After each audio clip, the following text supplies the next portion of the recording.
Defeat.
Welcome to Mobile Legends!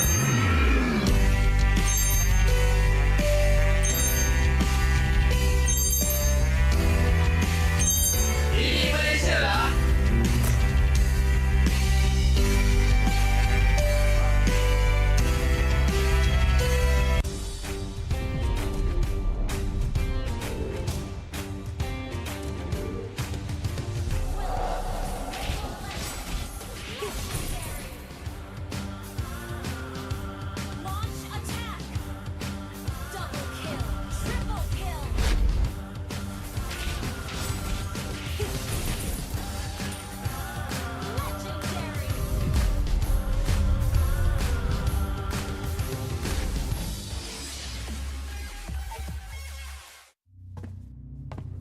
Look who finally showed up.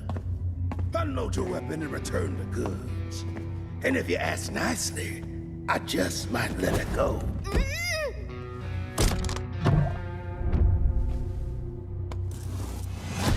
Who said I was returning it? You little... We had a deal! I just came here to test my new toys. They ain't even loaded.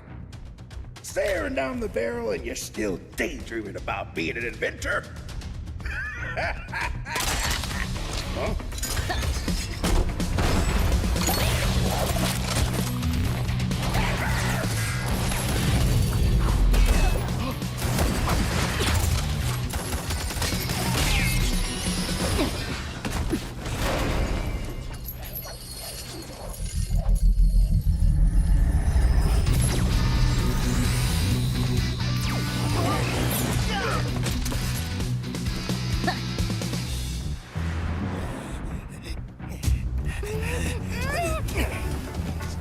Once she gets it, then you'll have to answer to Eruditio. Eruditio?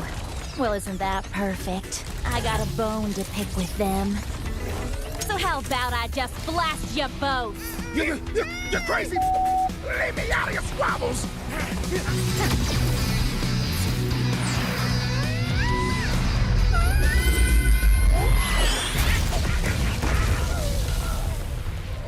That was dirty. Haven't you heard? I do things my way. I really really don't like being used as bait, you know. Anyway, let's return that to Erudicio. Oh, I have something special in store for them down the road. So I'll take this as payment.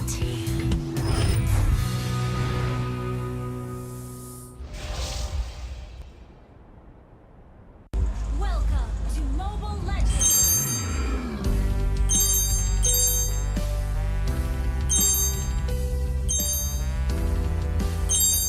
Ini Malaysia lah.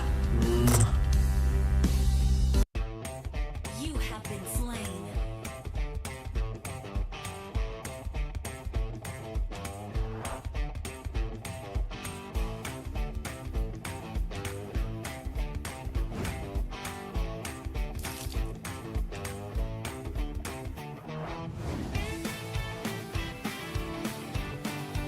An enemy has been slain.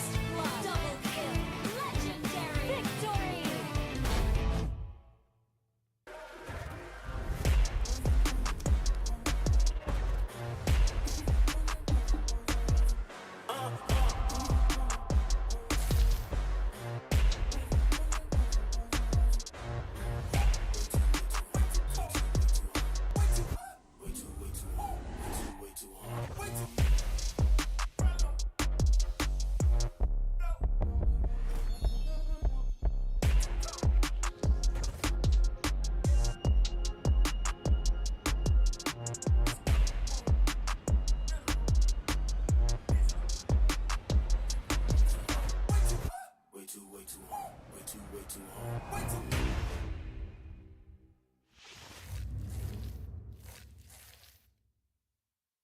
Welcome to Mobile Legends!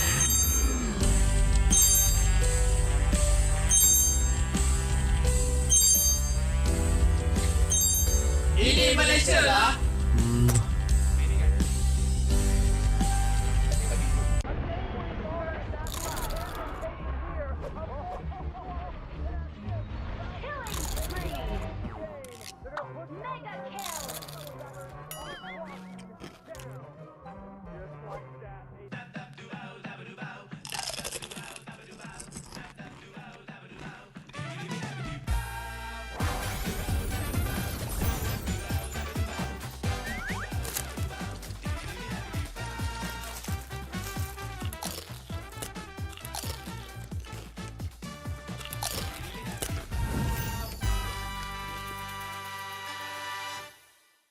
Welcome to Mobile Legends!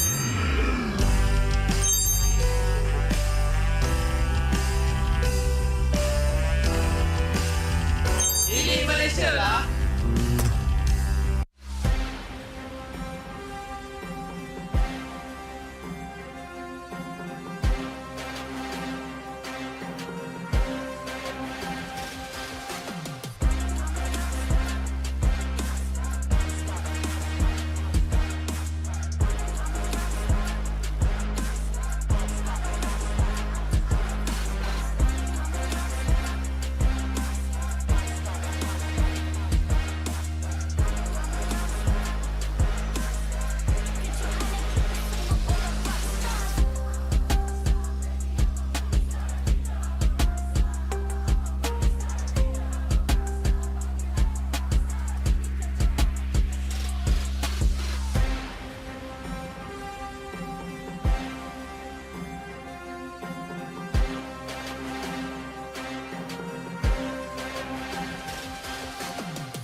slain.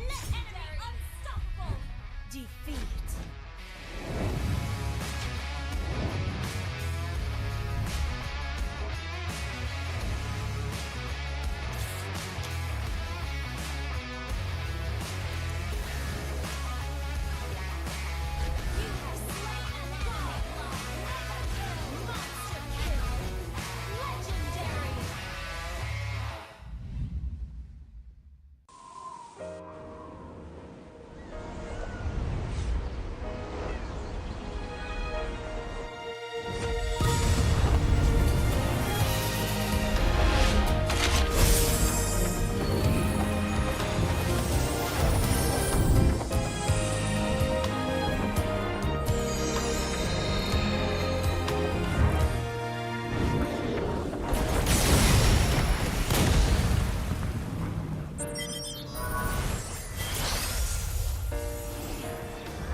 Welcome to Mobile Legends!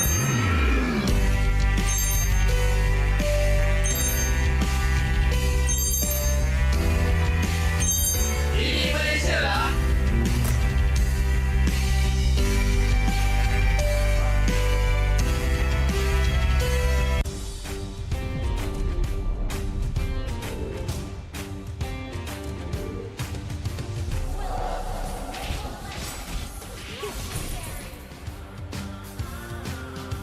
Launch attack! Double kill! Triple kill!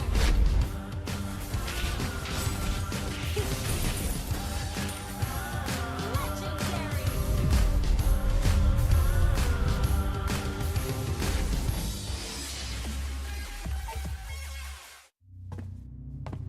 Look who finally showed up. Unload your weapon and return the goods. And if you ask nicely, I just might let it go.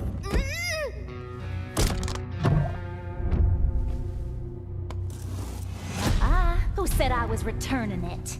You little... We had a deal! I just came here to test my new toys. They ain't even loaded. Staring down the barrel and you're still daydreaming about being an inventor? Huh?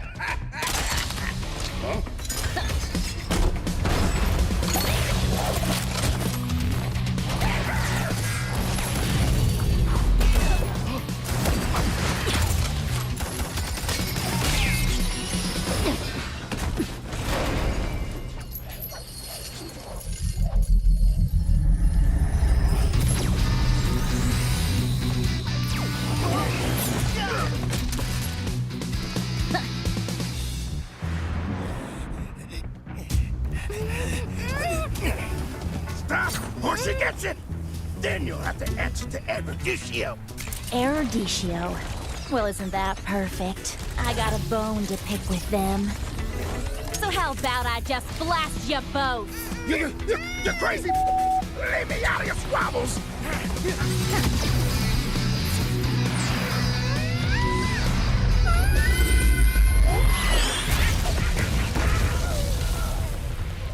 That was dirty. Haven't you heard? I do things my way. really don't like being used as bait, you know. Anyway, let's return that to Erudicio. Oh, I have something special in store for them down the road. So I'll take this as payment.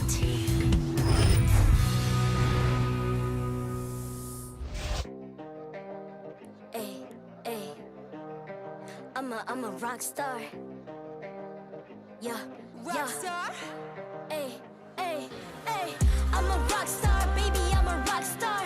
I'm a rock star. I'm a rock star. I'm a rock star. Panggil aku rock star. Ini kejohanan kita semua orang rock star. Kita rock star, kita buat saja gaya kita. Makin panas apinya sudah membara. Macam mana pun ku menempuh segala. Demi negara ku buat semua bangga. Step into my world, you know I'm always in my zone. You know I got my team, no I'm never alone. Bring out my best, buat yang terbaik. Jadi juara perlahan kita naik. Aku nak push, naik-naik jadi lebih bagus. Jadi hero, ku ada skill. Berapa banyak musuh aku dah kill. Ramai cuba mencapai, cause they envy me. Tiap game aku pasti jadi MVP. Easy. I'm a rock star, baby, I'm a rock star. I'm a rock star, I'm a rock star. I'm a rock star, panggil aku rock star. Ini kejohanan kita semua orang rock star. I'm a rock star, baby, I'm a rock star. I'm a rock star, I'm a rock star. I'm a rock star, panggil aku rock star. Ini kejohanan kita semua orang rock star. Tengok nanti siapa yang juara. Ni peluang kita bawa pulang piala. This is my game, this is my time. Menang semua, everything will be mine. Kalau jatuh kau pasti kembali. Bangun balik ku tegak berdiri. Kuatkanlah tenaga, ganjaran diperoleh. Ni kejohanan kita, Malaysia memang boleh. Rise up to the top, kita buat bersama. Semangat kita kuat di bawah satu bendera. Hey. I'ma go hard for the win. Win. On the battlefield till the end. I'm trying to beat the greatest anyone has ever seen. Stand by, I'm coming in for the win. I'm a rock star, baby, I'm a rock star. I'm a rock star, I'm a rock star. I'm a rock star, panggil aku rock star. Ini kejohanan kita semua orang rock star. I'm a rock star, baby, I'm a rock star. I'm a rock star, I'm a rock star. I'm a rock star, panggil aku rock star. Ini kejohanan kita semua orang rock star. Rock star.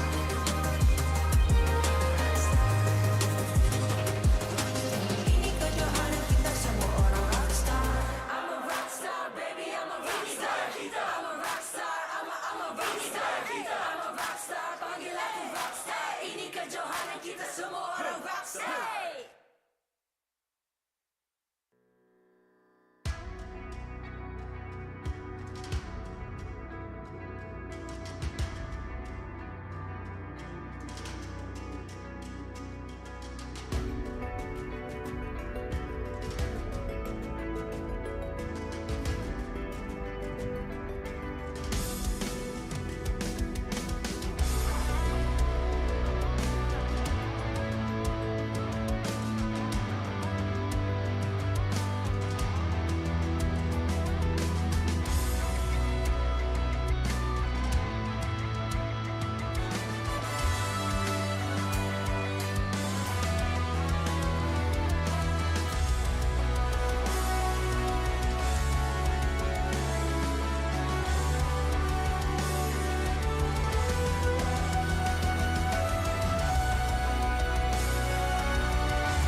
I'm a rock star.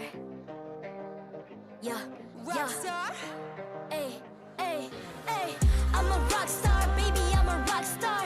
I'm a rock star, I'm a rock star. I'm a rock star, panggil aku rock star. Ini kejohanan kita semua orang rock star. Kita rock star, kita buat saja gaya kita. Makin panas apinya sudah membara. Macam mana pun ku menempuh segala. Demi negara ku buat semua bangga. Step into my world, you know I'm always in my zone. You know I got my team, no I'm never alone. Bring out my best, buat yang terbaik. Jadi juara perlahan kita naik. Get on my way, aku nak push, naik-naik jadi lebih bagus. Jadi hero, ku ada skill. Berapa banyak musuh aku dah kill. Ramai cuba mencapai, cause they envy me. Tiap game aku pasti jadi MVP. Easy. I'm a rockstar, baby, I'm a rockstar. I'm a rockstar, I'm a rockstar. I'm a rockstar, panggil aku rockstar. Ini kejohanan kita semua orang rockstar. I'm a rockstar, baby, I'm a rockstar. I'm a rockstar, I'm a rockstar. I'm a rockstar, panggil aku rockstar. Ini kejohanan kita semua orang rockstar. Tengok nanti siapa yang juara. Ni peluang kita bawa pulang piala. This is my game, this is my time. Menang semua, everything will be mine. Kalau jatuh kau pasti kembali. Bangun balik ku tegak berdiri. Kuatkanlah tenaga, ganjaran diperoleh. Ni kejohanan kita, Malaysia memang boleh. Rise up to the top, kita buat bersama. Semangat kita kuat di bawah satu bendera. Hey. I'ma go hard for the win. Win. On the battlefield till the end. Trying to beat the greatest anyone has ever seen. Stand by, I'm coming in for I'm the a win. rockstar. I'm a rockstar, baby, I'm a rockstar. I'm a rockstar, I'm a rockstar. I'm a rockstar, panggil aku rockstar. Ini kejohanan kita semua orang rockstar. I'm a rockstar, baby, I'm a rockstar. I'm a rockstar, I'm a rockstar. I'm a rockstar, panggil aku rockstar. Ini kejohanan kita semua orang rockstar.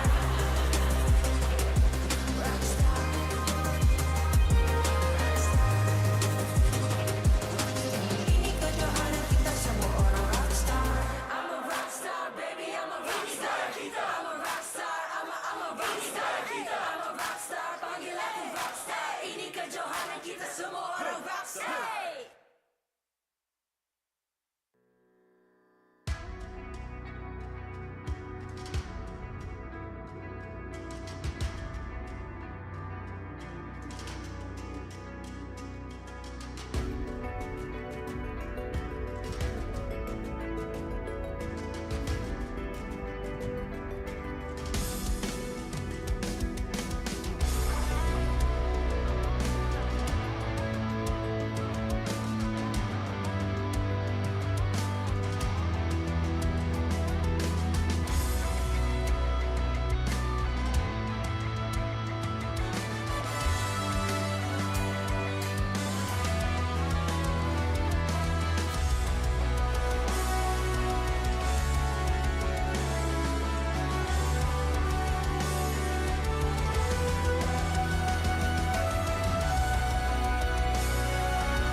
Ay. I'm a rockstar. Yeah. Rockstar. Ay. I'm a rockstar, baby, I'm a rockstar. I'm a rockstar, I'm a rockstar. I'm a rockstar, panggil aku rockstar. Ini kejohanan kita semua orang rockstar. Kita rockstar, kita buat saja gaya kita. Makin panas apinya sudah membara. Macam mana pun ku menempuh segala. Demi negara ku buat semua bangga. Step into my world, you know I'm always in my zone. You know I got my team, no I'm never alone. Bring out my best, buat yang terbaik. Jadi juara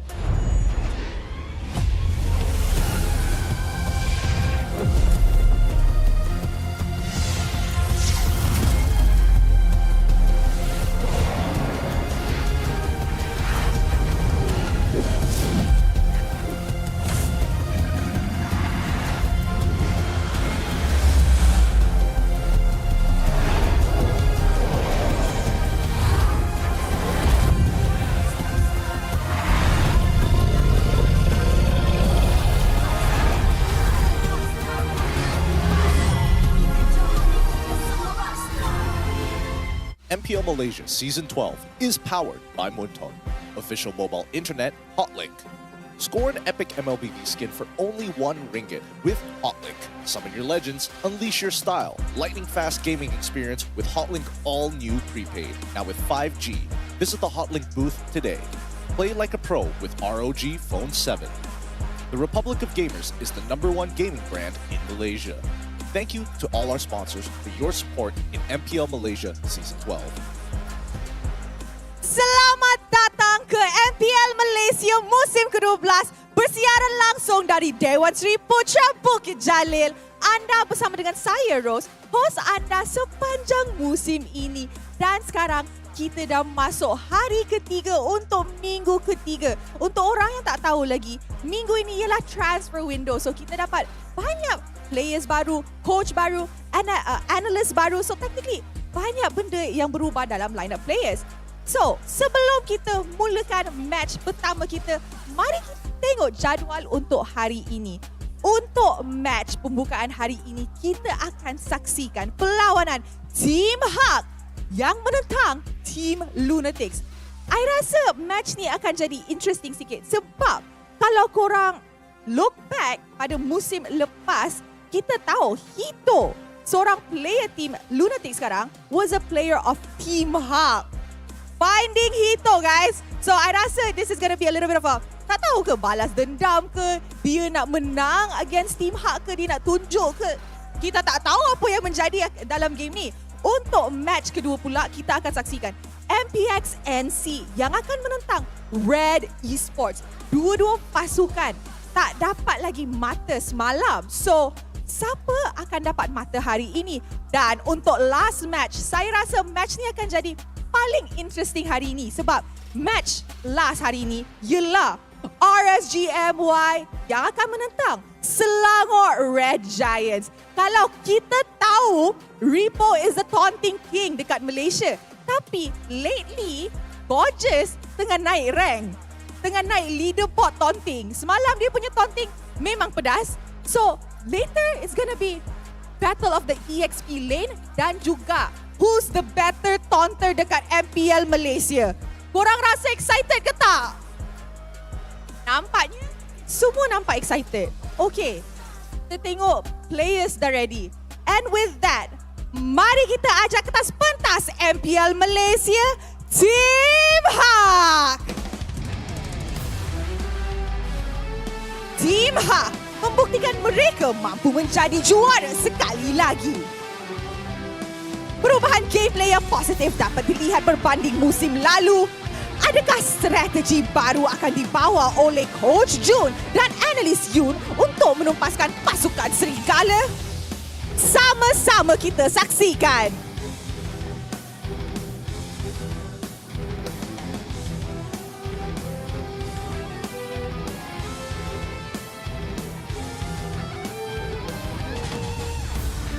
And the Wolves of MPL Malaysia, Team Lunatix, berjaya mendapatkan kemenangan pertama musim ini. Pasukan serigala memperkuatkan lagi pasukan dengan kehadiran Coach Danny. 3 mata penuh menjadi target utama untuk ke top 5. Adakah mereka bakal memberi kejutan sekali lagi? Let us see what the Wolves can do.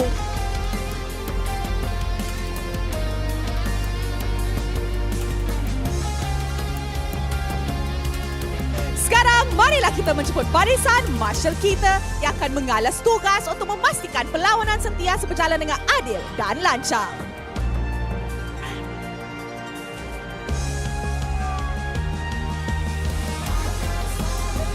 Mari kita teruskan dengan fist bump di antara pasukan sebagai tanda profesionalism. Inilah gaya kita. Inilah semangat kesukanan kita. Kawan di luar gelanggang, lawan di Land of Dawn. Nampaknya Hito tadi game belum start tapi dah taunting sikit I'm pretty sure semua orang nampak. Dia dah taunting tapi game belum start. Tapi jokes aside, saya rasa game ini akan jadi game yang intense juga sebab dua-dua pasukan tengah kejar top 5 dalam regular season. So, before we begin, Dewan Sri Putra Are you ready? Tak ready ke? Sekali lagi. Dewan Sri Putra, are you ready? Nampaknya semua dah ready. Audience ready. Players dah ready. And with that, teams, this is your moment. Game on.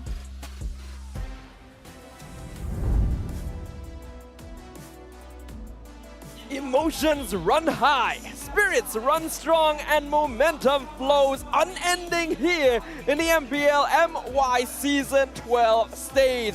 Welcome back, ladies and gentlemen. You're watching the English cast for Week 3, Day 3 of MPL MY. My name's Safa, alongside Terrence, aka Icy Baby 12, bringing you some more MPL action. And speaking of action as well, there is a little bit of a taunt between Hito as well as Gary. He did call him out as well, where, hey, I was your former teammate here, you were the jungler, but at this time, I'm going to be gunning for you on the gold lane. So I'm looking forward to see how both of this team is going to be playing here. But before that, here's a special tip for you guys, all right? For you MLBB skin lovers, you can actually get your MLBB skins for absolutely only 1 ringgit with Hotlink. And it's pretty much the easiest way to unleash your style and upgrade your heroes. And of course, when you want to win your games, you gotta have lightning fast internet speed. Why don't you get your Hotlink all new 5G prepaid right here, right now? Hotlink always going to be your everlasting support as you grind all the way up to Mythic and of course get all the wins that you need under your belt. And speaking of wins under belts, we got 2 teams up on stage right now that are going to be looking to add 1 more victory under their belts here. It's going to be Team HAQ versus Team Lunatix to start off the day. And both these teams are coming off of some interesting momentum shifts with the recent transfer windows as well. So I'm going to be interested to see which of them are going to perform. Exactly. When we're talking about who, we gotta vote on an MVP of our matches here. Scan the QR code right now below, and 5 of you lucky winners who got the guesses correctly will be walking away with some exclusive prizes. And so far this past few days, it has pretty much been very unpredictable to see who is going to be winning the match as well as being the MVP of the entire series for the games thus far. And I don't know, man, like when it comes to this match, Team HAQ going up against Team Lunatix, it feels like there's a lot of things that is happening behind the scene here, especially when during the walk-in, I didn't see Amox at all. That is true. We're gonna have to talk about that in just a little bit. But of course, let's focus on the faces that are here. With Team HAQ up on screen right now, consisting of Gary, Noir, Panda, Yura, and Iris. Now, when it comes to this roster here, they are back in action. They look really strong, starting things off with Week 1 and Week 2. But in yesterday's games, it looked a little bit lackluster when they took the L against RSG. There was a rivalry between Iris as well as Repo, but based on the draft, it felt like Iris was given a tool where he couldn't do what he's needed to do. And there is a change here for HAQ as well, where Amox is not going to be playing. So I'm curious to see how will this affect this right now. It's gonna be very interesting, especially up against Team Lunatix, who just came off of a victory just a couple days ago against Team Secret. We got Esha Ohana, we got Finding Hito, we got Yuna, Detto, and Kian making up the Lunatix lineup. Yep, and when it comes to this roster as well, they have finally broken their lose streak thus far, still currently in the bottom of the standings, but despite that here, this is going to be a very big challenge coming from Team Lunatix to try and not stay out of the relegation zone. They have to find a way to score points in order to make it in towards the playoffs. And currently, Hito, he's calling out Team HAQ. This might be the perfect chance for him to prove himself right now. Yeah, based on what has been happening so far, Team HAQ has been performing better in Season 12 as compared to Team Lunatix. But based on matchup history, Lunatix has always come out on top. Of course, there are very different lineups up on stage now compared to how they've matched up before, so we do have to keep that in mind. And because Team HAQ has been performing so well here in Season 12, it's understandable why their win rate, their KDA, their first tower, first objective, looking pretty strong overall. But Lunatix is also a very scrappy team, which is why we see that the total damage dealt between these two teams, despite their win-loss record, is pretty even. Yep, it all comes down to adaptations, right? And when it comes to this stats as well, the thing I want to talk a little bit more is going to be the hero pool selections as well. Obviously, Team HAQ, they are leaning a lot on towards Yura playing that Novaria, and so far, Yuna has been playing really exception in opening up the map as well as hitting some crucial Astro shots. And right now, the question here for Team HAQ is that will he be able to do his own thing, especially when now they're getting Yuna on board, sorry, Yoon on board to replace Amox as the coach for this particular match. Yeah, it's very interesting. Like you mentioned, Amox is not part of the on-stage lineup today for Team HAQ, with Jun taking over as the analyst, as well as as the coach, and Yoon coming in as the analyst here. So we're going to expect some slight differences in the draft, and this does get you wondering a little bit what has happened behind the scenes. Why is Amox not up on stage? Ooh, that's a little bit of a tough one here because I was here yesterday. There were a lot of internal discussions. We heard a little bit of heated moments with I heard from the owner of Team HAQ. So that's going to be a little bit of a problem. However, let's talk a little bit more on Danny right now when it comes to Team Lunatix, because so far, ever since the transfer window coming in for Lunatix, Danny has not lost a single match yet, and his drafts and coaching style might have been a very big factor for Lunatix now revamped version of them. It does sound a little exaggerated when you say it like that, because he has only joined for one match so far, which they did win, but admittedly, it was against Secret, which is not in a good state right now. So this will be a really good test of what Danny is capable of. And we already have the hot topic up on screen. Where is Amox? We're not going to be seeing him coaching today for Team HAQ. His familiar style of drafting, which unfortunately didn't really work out for Team HAQ when they faced off against RSG. I wonder is this the origin? Is this the source of why the man is not here today? Well, sometimes people gotta take a little bit breather. Sometimes you gotta take a little bit backseat to see the bigger picture. In this case, I do agree with you as well. The draft against RSG didn't seem solid enough to enable them to win the game against RSG. So, when it comes to this match as well, here's another hot topic for you guys. Finding Hito's revenge coming from Lunatix. Calling out Gary in the previous interview. This time, he's looking to prove himself whether or not can he beat both Gary as well as Panda on the goal lane when he was playing on Team HAQ. Hard to say whether or not Hito does have hard feelings here. I'm pretty sure they are still friends off stage, but on stage, you can expect that he wants to prove himself to his former team when he really didn't get a lot of chance to show himself on the Land of Dawn.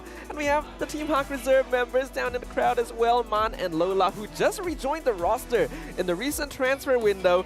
Not going to be fielded for this game, as Team HAQ seems to be looking for that synergy with the current 5-man lineup, which was doing very well in the first 2 weeks. Agreed. At the same time, so the championship lineup didn't exactly help out for them during season 11 as well, which pretty much got them relegated here. But of course, it's always good to have a safety plan in case things don't go the way they expect to be. But for now, we haven't seen much action coming from Lola and Man. Not sure what Team HAQ is going to be up to, but for now, I want to see whether or not can they put Hito back in his place, because this is something that we kind of saw how Team HAQ played in the previous season, right? They got Hito to play the goal lane, Panda playing on the tank role. It was a complete chaos during season 11, and it didn't exactly work out in their favor. But this time, it's time to get serious, right? Yep. You need to get points. You need to catch up in order to qualify to the playoffs, and then hit towards M5. Yeah, it was a big mess back in season 11, where initially Panda was taking the wrong position, didn't quite work out, and then we ended up in a duel, a feud between these two gold laners for that coveted role in Team HAQ, in which Panda seemed to win out a little bit. I'm assuming thanks to his experience as well as closer relationship with the Team HAQ members due to having been part of their championship lineup before as well. We got fans predicting some 2-0 clean wins, but I get the feeling things are going to be a little bit scrappy here. Team Lunatix has found their stride recently, thanks to their win against Team Secret. But comparatively, Team HAQ are going to be much more difficult foes. And this is also going to pose a challenge to our brand new head coach here.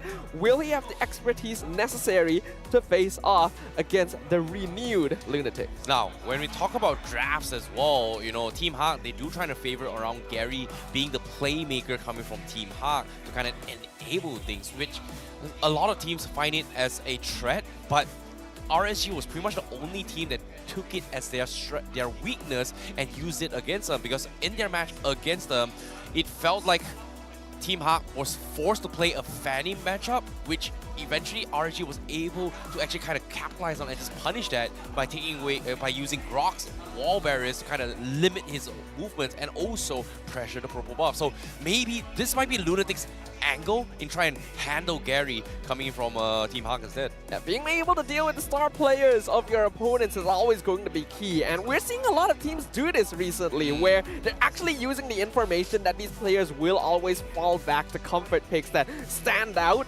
to counter play, counter draft, and I'm excited to see whether or not we'll see that kind of Grandmaster chess play on the stage as we enter the draft for game number 1. Well, Grandmaster on a different title is a pretty high rank. Not in ML. Not in this one. In ML. But that's why I had to add the chess.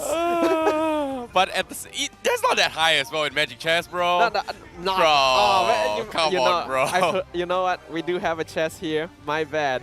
We need some mythic level plays in the draft phase. Fair enough. Without further ado, here, welcome to day 3. We are going to be jumping into the draft right now. This is game 1. Team Lunatix on the blue side, Team HAQ on the red side. Starting things off, we do see the Paquito and Terizla band. Comfort bands coming from, I would say comfort picks coming from Team HAQ in particular. Bands-wise, it is going to be them doing their homework right now. So I like these adaptations coming in as well. We did catch a little bit of stats earlier on. And I feel like Export might be something the Team Lunatix will be leaning on as well, especially with yesterday. There has been a rise of picks coming from that particular hero. Yeah, especially against the Lunatix, a lot of team banned the Export, which is very weird that it was let through, and I think that was what led to Team Secret's demise in day 1 here, because Ken, that is obviously his most comfortable hero. This is a very new EXP laner here in the MPL, and he has been a little bit shaky, especially on more mechanically intensive EXP laners, but on the Export, he was one of the major reasons that Team Lunatix was able to extend that game so long with the Hanzo defense as well. So you gotta respect that, and I like that both these teams are being quite respectful, not going for the more default bans. Lunatix focusing more on Iris, Team HAQ making sure Yuna doesn't get his Martis too. You know, one thing about Team Lunatix is that ever since they got Yuna and Funny Hito back into the same roster, it felt like Yuna was able to play very, very comfortably as well. And even in their mic checks, what's really interesting is that they were talking, despite people speculating that, hey, there's going to be communication issues, they felt really, really comfortable communicating with each other in Bahasa Melayu, which is interesting because Hito was the one that is commanding in VM, which is surprisingly, wow.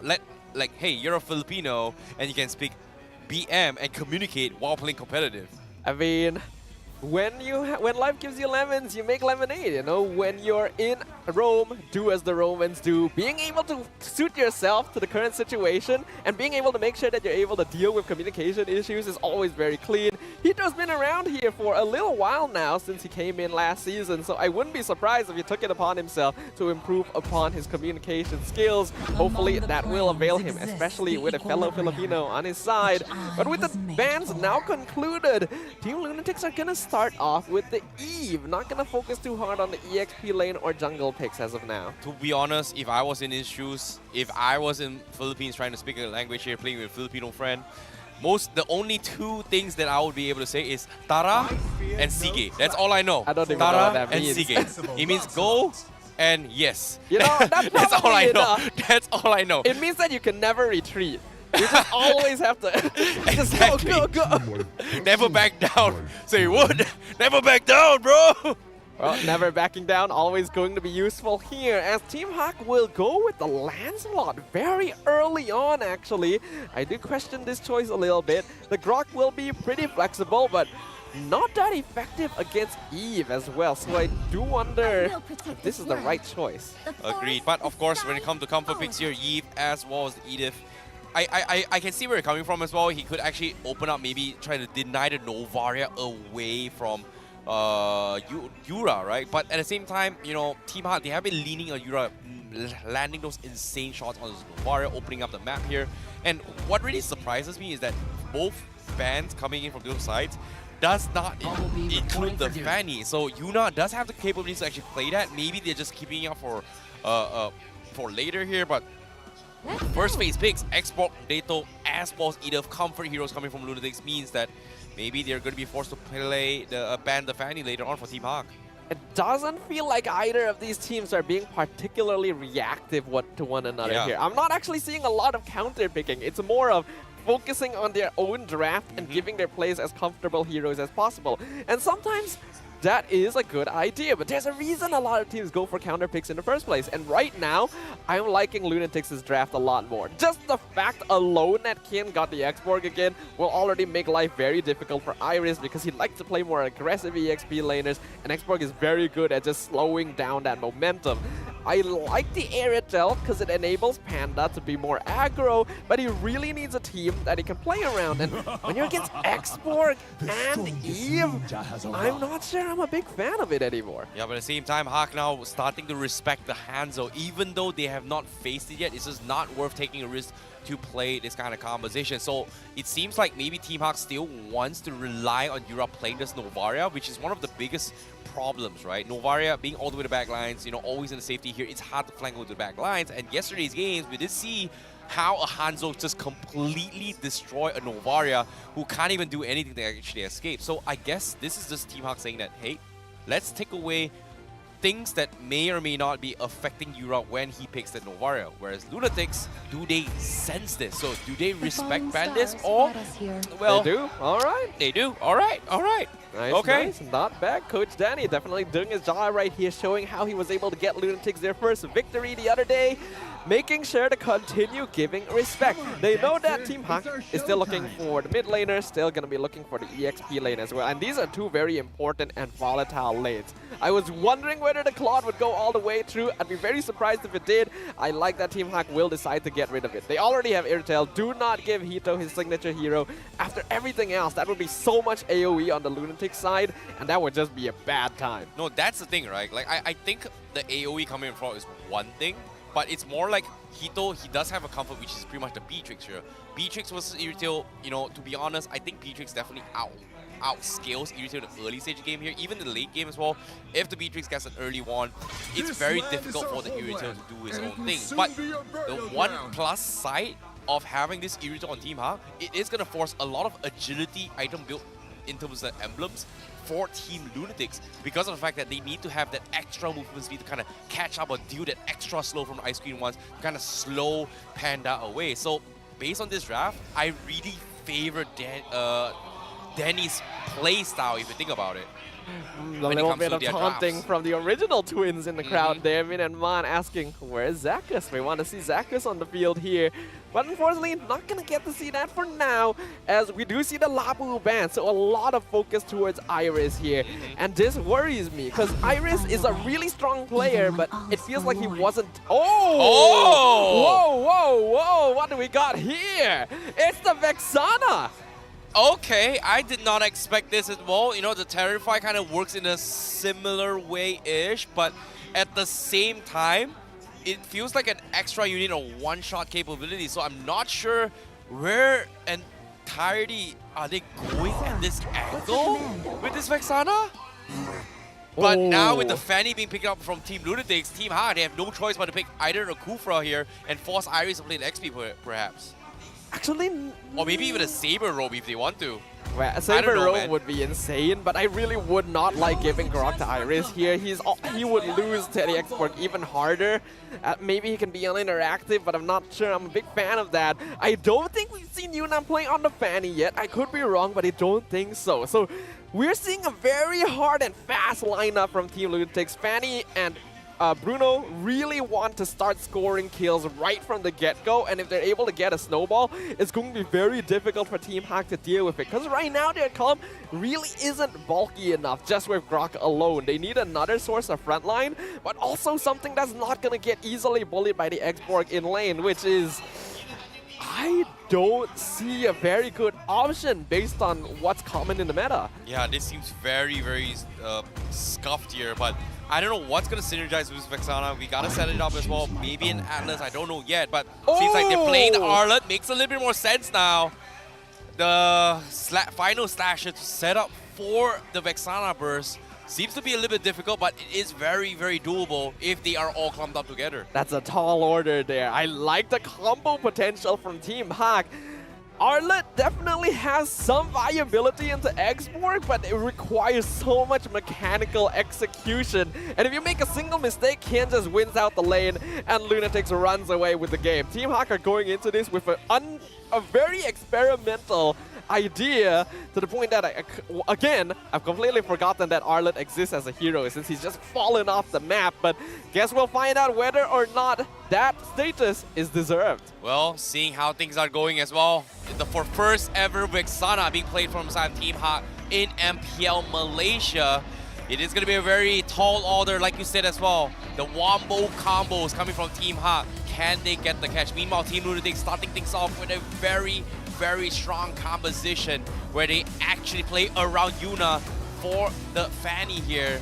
But, of course, seeing how interesting this draft is, we are going to be going into a very short pause in order to figure out whether or not if this strategy is going to be viable. Yeah, of course, we do have some small technical complications that we got to deal with, so this will give us a bit more time to think about things. Now, Vexana, I feel like this is not just a Season 12 debut, I feel like this is an MPL debut. Has this hero ever been played in the history of MPL? I personally don't think I've seen it. Okay, I've heard rumors. I think there was one game in Indonesia, but there's not been a single win yet. So I'm not entirely sure, but we have to check on that later on here with production. But of course, I really want to see this wombo combo from Team HAQ because, like we said as well, it's very difficult to pull off. The idea is there to have somewhat of a chain CC AoE synergy composition, but to pull it off where all 5 players are clumped up for that second skill burst, it is going to be very difficult because the thing about Vexana is that you need to be able to kill somebody to actually have a forced chain reaction to burst other people. That is true. And while the Terrify from Vexana is going to be very annoying to deal with, it does require landing those skill shots. There's a reason why Vexana isn't picked up very often. While she has a good amount of burst, she lacks mobility, she isn't quite able to land things reliably. I would even argue that getting Eudora under certain circumstances has a bit more reliability due to how her stun works, but we'll find out. Yep, at the same time here, without further ado, we're going to be jumping straight into the game here. This is Game 1, Day 3. This is Team Lunatix versus Team HAQ. All right, starting things off, let's have a look at what kind of emblems we're looking at here. On the side of Team Lunatix, things are pretty normal. We do see the killing spree onto Yuna, so he's very much intending to go for those kills here this game. As for Team HAQ, killing spree on Gary as well, so an aggressive Lancelot so far has been kind of 50-50. This hero fallen off quite a bit from the meta. Iris on this Arlet, not going to have a very fun time against the Xborg as well, and we know how volatile the EXP lane can be. Iris really needs to be enabled for Team HAQ to use him as a source of engagement. Agreed. I see where you're coming from as well, but as of now, my biggest question is, do they have a way to deal with his Fanny? Because right now, Yuna is going to try and chip away Noir, almost half HP, less than half, but Team Lunatix, they are going to try and go for sways here. The Wanderer will be in the hands of Lunatix for now. I can see Hito as well. While he has taken a lot of damage, this is still a favorable lane for him. Bruno has so much inbuilt damage. Esha trying to engage. Oh my goodness, the confidence coming from Noir, trusting that he's got the nature's power to keep you in check, force Esha to waste his spell, but that is still going to be a little bit of a check coming from both sides. Nothing super major yet. Gary already in his 4. Going for pressure on Dato, half HE. Then that's going to be pressures off in mid lane right now. Yeah, I like the activeness from Gary here. He is instantly able to unlock Yura from his lane quite early on to start rotating over and secure some control over the turtle pit, which is going to be very important. They cannot allow Team Lunatix to get an EXP lead here. With heroes like Fanny and Brody, that's going to be very dangerous to deal with once the time comes around. And looking at the emblems here, I'm not seeing anything too unusual. A good amount of tenacity on the side of Team HAQ, some agility here and there, but the turtle now going to be contested. Agreed. Now Chen already hitting his level 4. He does have his sanity. Gary dropping down very low, but the turtle is dropping very slow as well. Does he get a kill? Yes, he does. He steals it away. away while Iris zones Yuna out. So that's going to be Team HAQ winning the turtle trade. Yeah, that seemed kind of disconnected from Team Lunatix there. They had control over the turtle pit. They already zoned out Gary, dropped him real low, and they decide that they gotta back this off. Now, I feel like Yuna may have overextended himself, but his team needed to be closer there to make sure that he wouldn't get cut off. Like, where was Kian in that situation? I feel like he may have been, because like if he was zoning out Team HAQ, they needed someone on the backside of the turtle pit. Oh, Yuna tried to be, Noir tried to actually be a little bit annoying here to try and, you know, slow down their farming rotations coming from Fanny, but you can only do so much. Meanwhile, Gary now, this time, he's going to be the one that gets pressured as well. Asia scouts out Yura. Doesn't want to take the risk, just doesn't have the backup to do so as well. So he is going to be the disengage coming from Asia, while Team Lunatix looking to try and secure the farm of Hito. Do they want to make an attempt? No, I don't think so. Seems like they're still going to be trading between each other for now. I'm surprised we're not seeing more side lane pressure here from either of these teams, actually. Team Lunatix should definitely be playing around the gold lane more, because Hito can easily get unlocked. He just needs one other person. Get a stun in, Panda is basically dead at that point. And Team HAQ should probably apply a little more pressure to the EXP lane, because Iris is actually doing a very good job in a matchup that's not very easy. And if they're able to disable Kian before he gets that Ice Queen's wand, then they have some good team fight. Agreed. Great setup here coming from Asia. Yura and the other hand here, not going to be focused on Noah. He gets terrified by Yura, finally finishes him off. That's going to be first blood in his flavor. And that's going to be Team Lunatix getting first blood. Yep, there we go. There's the side lane pressure I'm looking for there. A little bit slower, but I'll take it here. Better late than never. Lunatix will be able to find that out. And you do see on paper what Vexana is able to do to the Fanny. Get that Terrify in, doesn't allow him to move, but hold on. Oh, that's a little bit scary here. Great attempt coming from Team HAQ, but he needs to steal his purple buff here. Yuna is looking for the fight here. Chen is there. He does have an insanity. Gary, does he get the steal? No, he does not. So that's going to be disengaged. But Gary, he's so low, he's going to get bursted down. And that's going to be the punishment coming from Team Lunatix. Yeah. Now, this is the problem with Team HAQ here. They may have gone a little bit too hopeful. They have utility. They do actually have CC, but it's not reliable enough. And you need reliability when you're up against a hero like Fanny. Otherwise, you're not going to be able to stop him. You think, oh, I can terrify him. He's not going to be able to fly me down. But then my god! Hito! He gets the kill, but he needs to get out. Yura's going to be there. He sidesteps it! He survives! And Yura goes down. That's going to be 2 for 1. But meanwhile, Gary going to be looking to try and catch another trade, but Yura is not going to be able to finish him off, so Yuna is going to be able to get out here. Meanwhile, Lunatix, they trade off a middle turret on top of that setup. What a play from Lunatix. I was positively scrumptious right there. Chef's kiss for finding Hito. Yes, he did get picked off in the end, but that's the mental damage already. Being able to escape the 2-man vice grip from Team HAQ.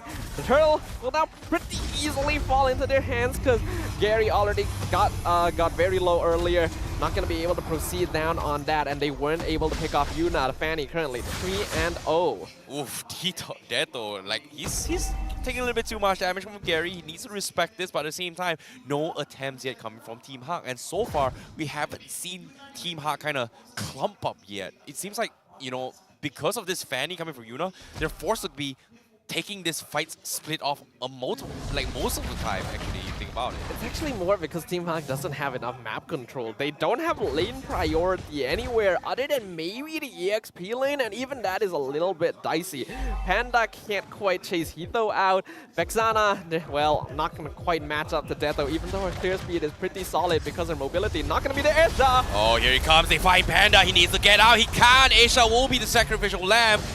But they do trade one as well. Iris comes in to go in for the swipe against Hito. Can they get a finish as well? Noir looking to go in for the wall charge, but does not have the flicker. He already used it as well. So that's going to be Lunatix trading off a marksman for a roam. Absolutely worth it. Unless Hito makes a mistake. Iris thinking about it. Iris wants to engage so badly, but Arlet is quite conditional. And look at Yuna. He's taking the tier 2 for free mid here. Gary will make it just in time to make sure that doesn't go down. but Lunatix is doing a lot of damage. They've got better mobility, they've got better damage, and the snowball is already starting here.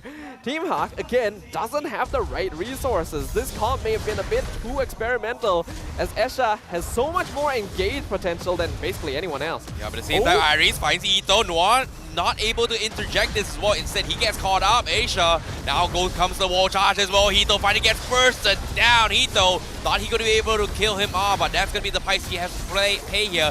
Yuna finally joining the fight, but it's a little bit too late. The rest of Lunatix has to back out. Gary as well, looking to try to extend this fight, and he finds it as well. Goes to the back lines, gets the kill, and Team Lunatix loses 2 at the expense of Noir. That is pretty scrappy there. At first, it definitely looked like Team Lunatix could counter back there, but Team HAQ were actually finally able to get that combo down, get the wall in, get the wall charge, set up the Eternal Guard, finding Hito goes down, and then after that, they try to chase down the Remnant.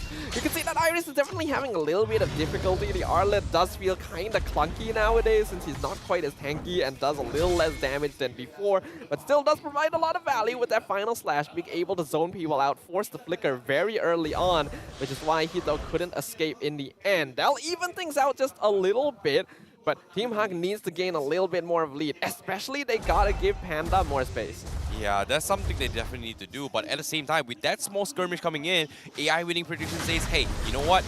A little bit of bounce back coming from Team HAQ, but it is still 61% in Team Lunatix's favor, and currently, because of this fan, you can see Team HAQ, they're sitting up top as well. And it seems like they want to make sure that Panda gets his farm, like you said as well, the space needed for him to scale back the game. If Panda's able to get 2 or 3 items pretty soon, then Team HAQ will be able to start really rushing people down.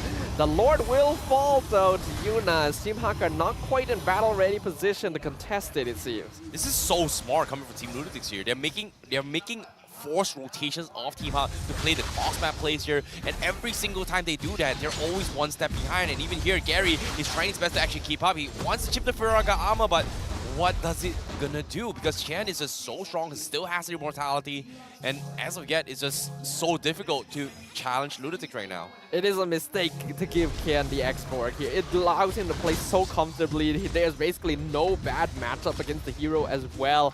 There's a reason why teams ban out Paquito and Charizla against Iris. This is the same reason. I feel like Team HAQ didn't quite give enough respect there.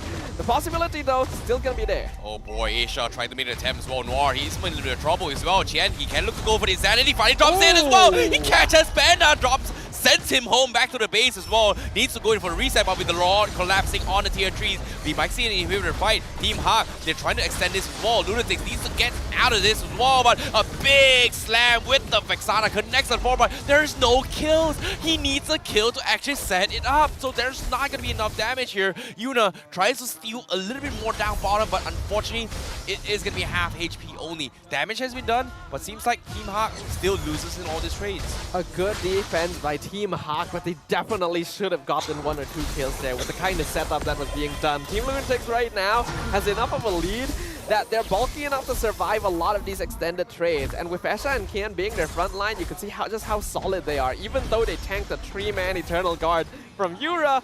And now, while I was definitely very interested to see how well the Vexana would do here, I'm definitely losing some confidence in the value of this pick. It's just not quite reliable enough in terms of damage output or crowd control.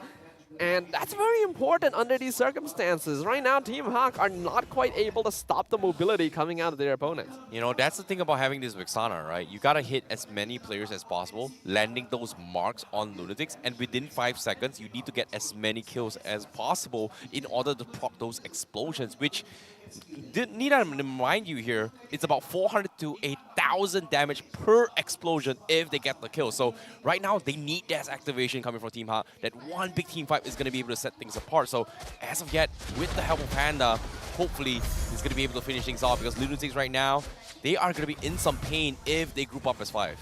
Team HAQ trying to bait an ambush using Panda here, but I like that Team Lunatix are not biting the bait. There's no reason they need to force a fight right now, and there's no way an Irritel alone in the mid lane is not going to look suspicious, but here comes the conceal. Ooh, that's unfortunate. Yep, Gary not going to be able to secure his buff here. Panda only level 12. Got his Wind Talker. but I don't think it's going to be enough to challenge against Hito yet, because as of yet, it's going to be on the run. They really want to try and catch him off guard, but with the Lord coming in, Gary, they make an attempt here to force a flicker out, but Lunatix gets out, and guess what? Look at the middle lane. Yuna is going to be pushing the mid lane as well. Chen is also going to be pushing the bottom lane, and looks like they are going to try and keep them at bay here. Asia, they force the fight, but it's going to be very, very tanky. Team HAQ needs to retreat and get the heck out of there. Then they can't back out. Guess what? They'll lose the middle turret here, and now Team HAQ, they're scrambling. Chen finally joins them up as well and cancels off all the retreat to even recall back to the base, and just like that, they lost 2 inhibitors from the side of Team HAQ. That was just perfectly done. I have no other words to say about it. That was 100% how you should do it. They see Team HAQ extend too far out of their base. They got 2 waves pushing. They see Team HAQ trying to back off to defend the base. Instantly, Esha flickers forward, starts the engage, slows them down as much as possible. Honestly, if Panda wasn't just barely able to finish his recall there, Lunatix would have ended the game. That's how much of an impact that decision actually made. And you can see how much pressure Team HAQ are under right now. In terms of itemization, they're still lagging a little bit behind. We got 3 items on Panda in comparison to 4 on Hito, including that Wind of Nature, so it's going to feel very safe here. Actually, agree here, because Seal Play comes in. They are going to try to make an attempt. Lord hitting onto the crystal, dropping very low. They lose the final inhibitor, but here comes Insanity from Qian. Connects on everyone. They quad Nor, but at the same time, the crystal's exposed, and Team Lunatix takes game 1 against Team HAQ. Surgical precision right there, as we can see the tumor excised entirely by Lunatix, not giving Team HAQ a single chance to breathe. That was textbook. That was perfect. That's how you end a game. That's how you keep up your momentum. That's how you make use of your mid-game pressure to make sure that your opponents have no chance to breathe, no chance to make a comeback. And Lunatix looks to be feeling quite strong right now. Agreed. You know, Lunatix, especially with the drafts as well, did really, really well. Shout out to Coach Neil. In this case, it feels like there's just so much that we can actually talk about when it comes to their playstyle, but my oh my, who would have thought that we get to see this happen right here? Yeah, I mean, when I saw that draft, I was intrigued, but also very worried for Team HAQ. It's like, you try something like this against a lineup that's very oppressive, very aggressive, and very comfortable for Lunatix. You have to be super confident in yourself. And I wasn't quite seeing that there. Yes, they were trying, but when you lack the tools, when the comp doesn't feel like it's been practiced enough, especially against the kind of mobility, the kind of aggression that they're dealing with, that's what happens. Yep, shout out to Coach Danny. Beautiful stuff coming in from him as well.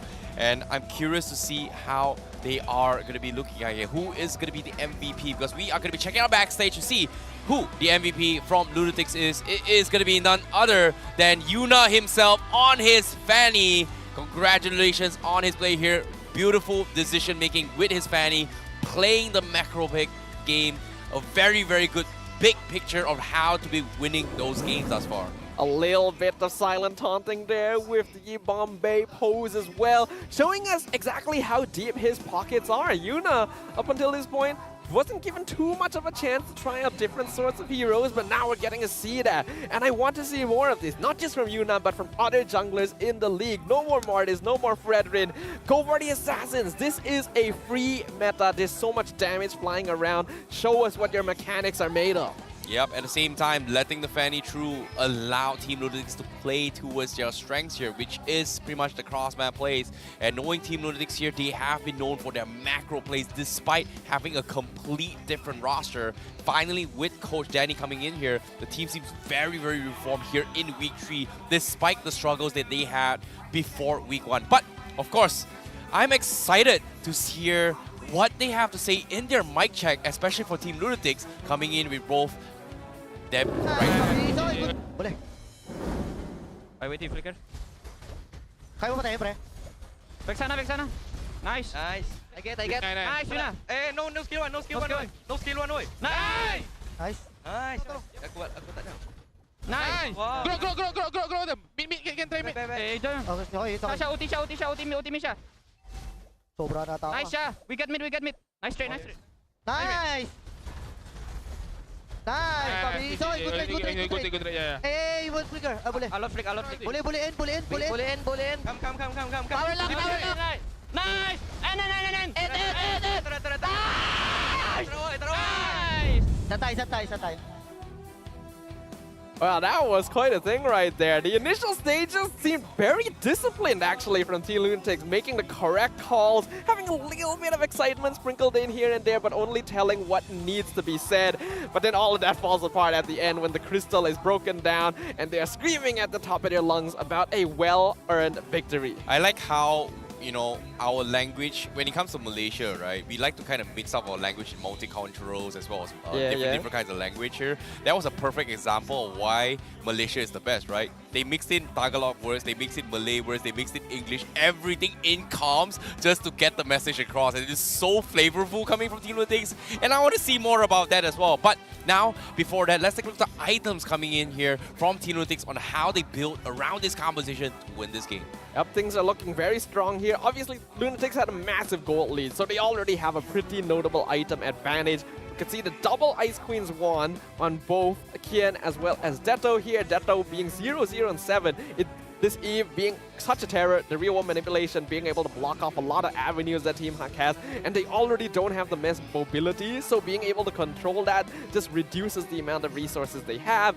Finding Hito, having 4 items, even going for that Wind of Nature, even though he's so far ahead, just to make sure that he won't get easily dived on and executed too early by either Gary or Iris. So I love the respect that's being seen here. The double Athena shield, we see the antique cuirass. I feel like Lunatix has itemized very well to make sure that all of Team HAQ's avenues for potential victory were cut off. Yeah, it was a pretty straightforward one coming from them as well. They do have the tools to actually burst it all. And even that the Athena shields to prevent the Vexana from proccing that was just so smart in terms of itemization here. But of course, from the side Team HAQ here, let's take a look at itemizations here. I do see Irradiant armor purchases, War Axe as well as the Endless Battle coming from Gary. I do see the Antique Heroes coming from Noah, but at the same time, what are your thoughts on this? So, first thing is, there's 2 antique cuirasses on Iris and Noir, which makes sense because they are dealing with a Fanny. But I do wonder whether they should have went for the full item. I feel like going for Dreadnought first and then getting Radiant would have been more important. Iris does have it, but Noir does not. And we know how vulnerable Grok is to magic damage. When you're dealing with the Eve, it's going to be very annoying since Grok itself does need a little bit of space, does need those walls to be able to walk around. Plus, on top of that, we got the Edith going to be pelting them down. Yura's choice of going for Enchanted Talisman into the Glowing Wand is quite interesting. I'm not too familiar with Vexana. I thought it would be more of a burst build, but this meant that the damage wasn't quite quick enough to take down Lunatix. Yeah, the Clock of Destiny Trunkin might have been a little bit better to a certain degree, I guess. But of course, even despite that, going for the Enchanted Talisman build here, he still has 41,000 damage. And based on this, it seems like it's more like Team Lunatix just completely not giving Team HAQ those tools to actually play around this Vexana. The problem is Team HAQ needs a bit more time in order to get that damage up and running, especially on Panda. Irritel is a little bit of a double-edged sword, this hero. It's really powerful in AoE situations once you've gotten that Berserker's Fury, that Great Dragon Spear. But before that, the hero is very lackluster, especially compared to something like the Bruno, where Hito can just really start pelting you down right from the beginning of the game. So Team HAQ needed to create that space. But without Burst, I feel like it was very difficult for them to really threaten Lunatix. Not to mention, again, the lack of resources. The CC is a bit unreliable. You have to use it on Hito, you have to use it on Yuna, and then on top of that, you have Kian just flame-throwing you the entire time, slowing down the entire field inside the real-world manipulation.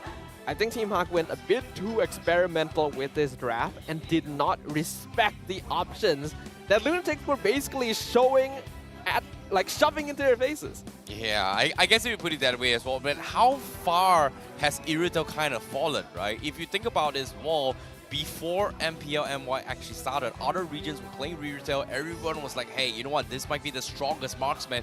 But this past few days, Irritel has had a very big hit in their win rates thus far. But of course, when it comes to that kind of stats here, let's give you guys a little bit more flavor in terms of information.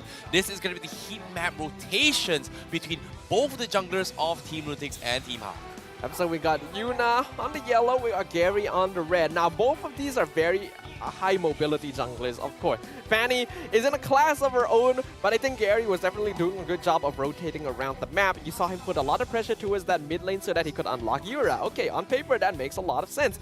Do that, and you can start roaming around and affecting the side lanes, but I don't feel like I saw that. You know, that's the thing, right? He's trying so much to actually kind of catch up with Yuna to a point that somehow Yuna is making all these ballsy plays. And you pay attention during how the heat map kind of works as well. They were able to get the middle turret tier 1 and tier 2 by like 7 to 8 minute mark, which is insane because technically mid control is what helps you kind of scale back. But because of how Yuna took advantage of this middle turret destruction, Team HAQ pretty much lost all map control for Lord and Turtle objectives because of these plays. Oh, like, this is an unfortunate situation here, honestly, because Team HAQ has won a lot of games in the past through superior macro play. But a lot of that comes down to the hero that Iris is given. And in this case, Arlet, wave clear, pretty bad. So it doesn't allow him to go on his own, clear out lanes, and create pressure across the map. In fact, he has to be part of the fight because the final slash is the only really reliable CC they actually have. And because of that, Yuna just flies around, Kian just split pushes. The rotations and movements for Yuna are so free. Agreed. But at the same time, in case you missed out on the action as well, this is pretty much the highlights on how things went down during game number 1. Obviously, Yuna, he had first blood as well, but we can see Team HAQ, they were trying their best to actually get a couple of trades here. But what was insane is that Team Lunatix, they were pretty much winning on every single lane. And look at this engagement as well. He was sliding right out of that Eternal Guard. He still did die at that point, but it was worth it in the end. And we can see Esha being very sacrificial this game as well, willing to throw his body in to get trades on higher value targets, which is what you want from your roamer. And although Team HAQ was able to get the combo like once, it actually didn't give them a lot either. They lose Hito, they lose Esha, but look at Kian getting towers, look at Yuna getting towers. Yeah, you can tell how this went. Yeah, I think this was the moment right after this fight. Oh no, it's not going to be captured on the highlights as well. There was an instance where Yura dropped his out and hit all 4 players. Everyone was like 10% health. And if either of those players kind of died there, it would have been a massive success for this Vexana. However, what if, could if, should have, would have. In this case, it didn't exactly happen in this scenario. So, all things aside, they've got to go back to the basics right now. Experimental, they tried it, didn't work out. Sorry, bro. That is not it. Yeah, but now the question comes out. We have to remember Team HAQ are bringing in a new head coach. Jun previously was analyst with Amox, and now head coach, he's trying this out. Is this a sign of confidence or a lack of experience? And that's going to be a big question. Wait, at the same time, guess what? We've heard something for you guys, and that is going to be our Malaysia sticker coming up as well on the way. Only happening right now in Mobile Legends Bang Bang from the 24th of August all the way to the 6th of September. 6th of September. Well, yes, that's correct. There's about 4 more days left. You gotta join us for the MLBB to celebrate Independence Day because you can log in your game now to get special Hari Raya Merdeka emotes. And guess what? It is voiced by 3 MPL Pro players. I think you guys already know who they are, but for those of you who don't know, I think you can even recognize by their voices. They're pretty notable names here in MPL MY, so I'm sure we'll all be very excited to hear them, just like we'll be excited to see what happens in game number 2. Adjustments have to happen. This is where I think Jun does need to step up a little bit. I don't think that draft worked out, but that's fine. It's his first draft as head coach. What's important to see is how well he adjusts. Yep, I agree with what you say as well. Iris hasn't been able to be given the tools for these past 2 days, even in yesterday's games against RSG. But now is going to be the time for them to bounce back. Can they fight off the action? And because right now, Lunatix, they are in prime position to get their second 3 full points in the history of MPL MY, despite having one of the rockiest start in the history of MPL. It's honestly incredible how much Lunatix has improved here. Their previous victory, I think a lot of people could see it and consider it a fluke since, again, Team Secret is not in a good spot right now. But now that we've seen their performance in this game, I think it's very clear to say that the introduction of Hito as well as Danny as the coach has really breathed new life into this lineup. And we can see the fans there. There's not a lot of them, but they're here to show support to their favorite players. And even I myself, my recent ranking, I put Lunatix at the bottom. I'm going to really reevaluate after this. I'm not gonna lie, my initial start of Lunatix's ranking was pretty low as well, despite the controversies that has happened and the things that has happened for Team Lunatix. But what I'm really surprised, despite all that for every single season, they somehow made it work, and they are not here to get out of MPL anytime soon. But for now, with only one game ahead, the series is not over yet. We gotta take a look into the second draft on how HAQ is gonna be able to bounce back. Yep, I'm gonna be very curious to find out what happens in the draft for game number 2 here. Some good respect was shown between these two teams during the initial ban phases, getting rid of Turisla, of Paquito, even the Martis very specifically banned out because that is Yuna's most played hero thus far. But now it's demonstrated that he has much deeper pockets than they were hoping for. So the attention needs to shift elsewhere. If they were trying to focus on playing their own game and it didn't work out, maybe it's time to play reactive. Otherwise, they need a more cohesive lineup with more tools. I think having enough crowd control, especially reliable crowd control in this meta, is crucial. Yep, at the same time, draft picks are on its way, and this is going to be the drafts coming in, and Team HAQ going to be on the blue side this time, and Team Lunatix on the red side. And of course, when it comes to the bans as well, like you caught as well, Team Lunatix again going to be challenging Iris's hero pool once again, respecting the Paquito as well as Turisla. Obviously is kind of in the meta right now, but Team HAQ, they say, you know what, Martis, Joy, Claude, I don't want to see any of that. So they're going for the similar bans we saw before, but the Claude gets banned in first phase instead.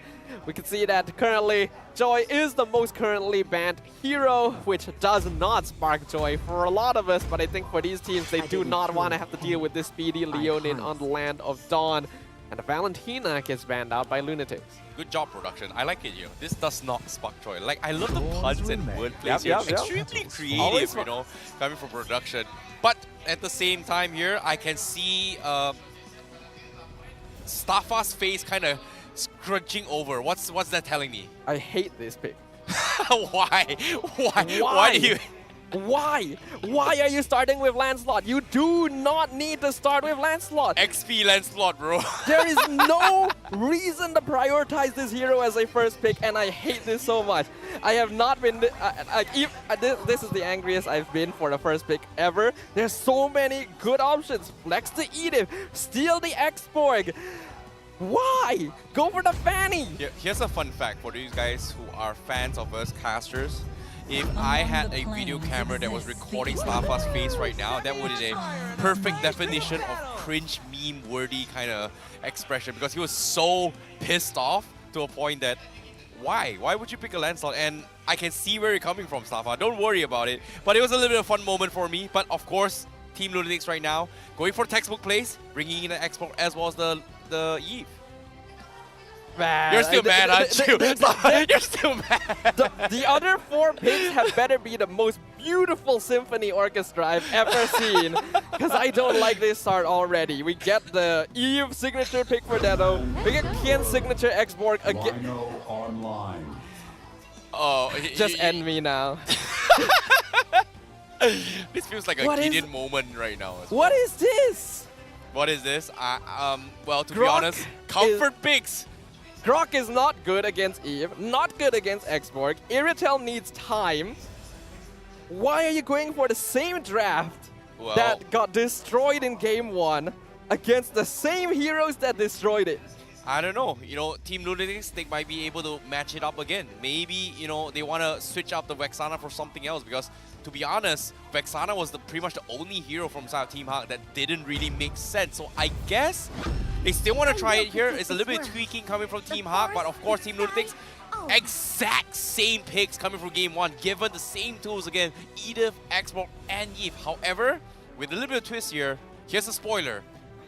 Team HAQ got a taste of what they wanted to play from game 1. Fanny is going to be up next. Do they ban? Do they not? That's going to be coming through as well. And of course, Novaria is going to be the targeted ban from Team Lunatix for sure.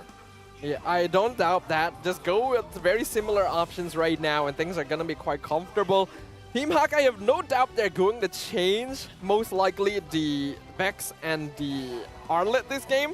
If they don't, I will have nothing to say. So confirm those two heroes we're probably not going to see again. But this just...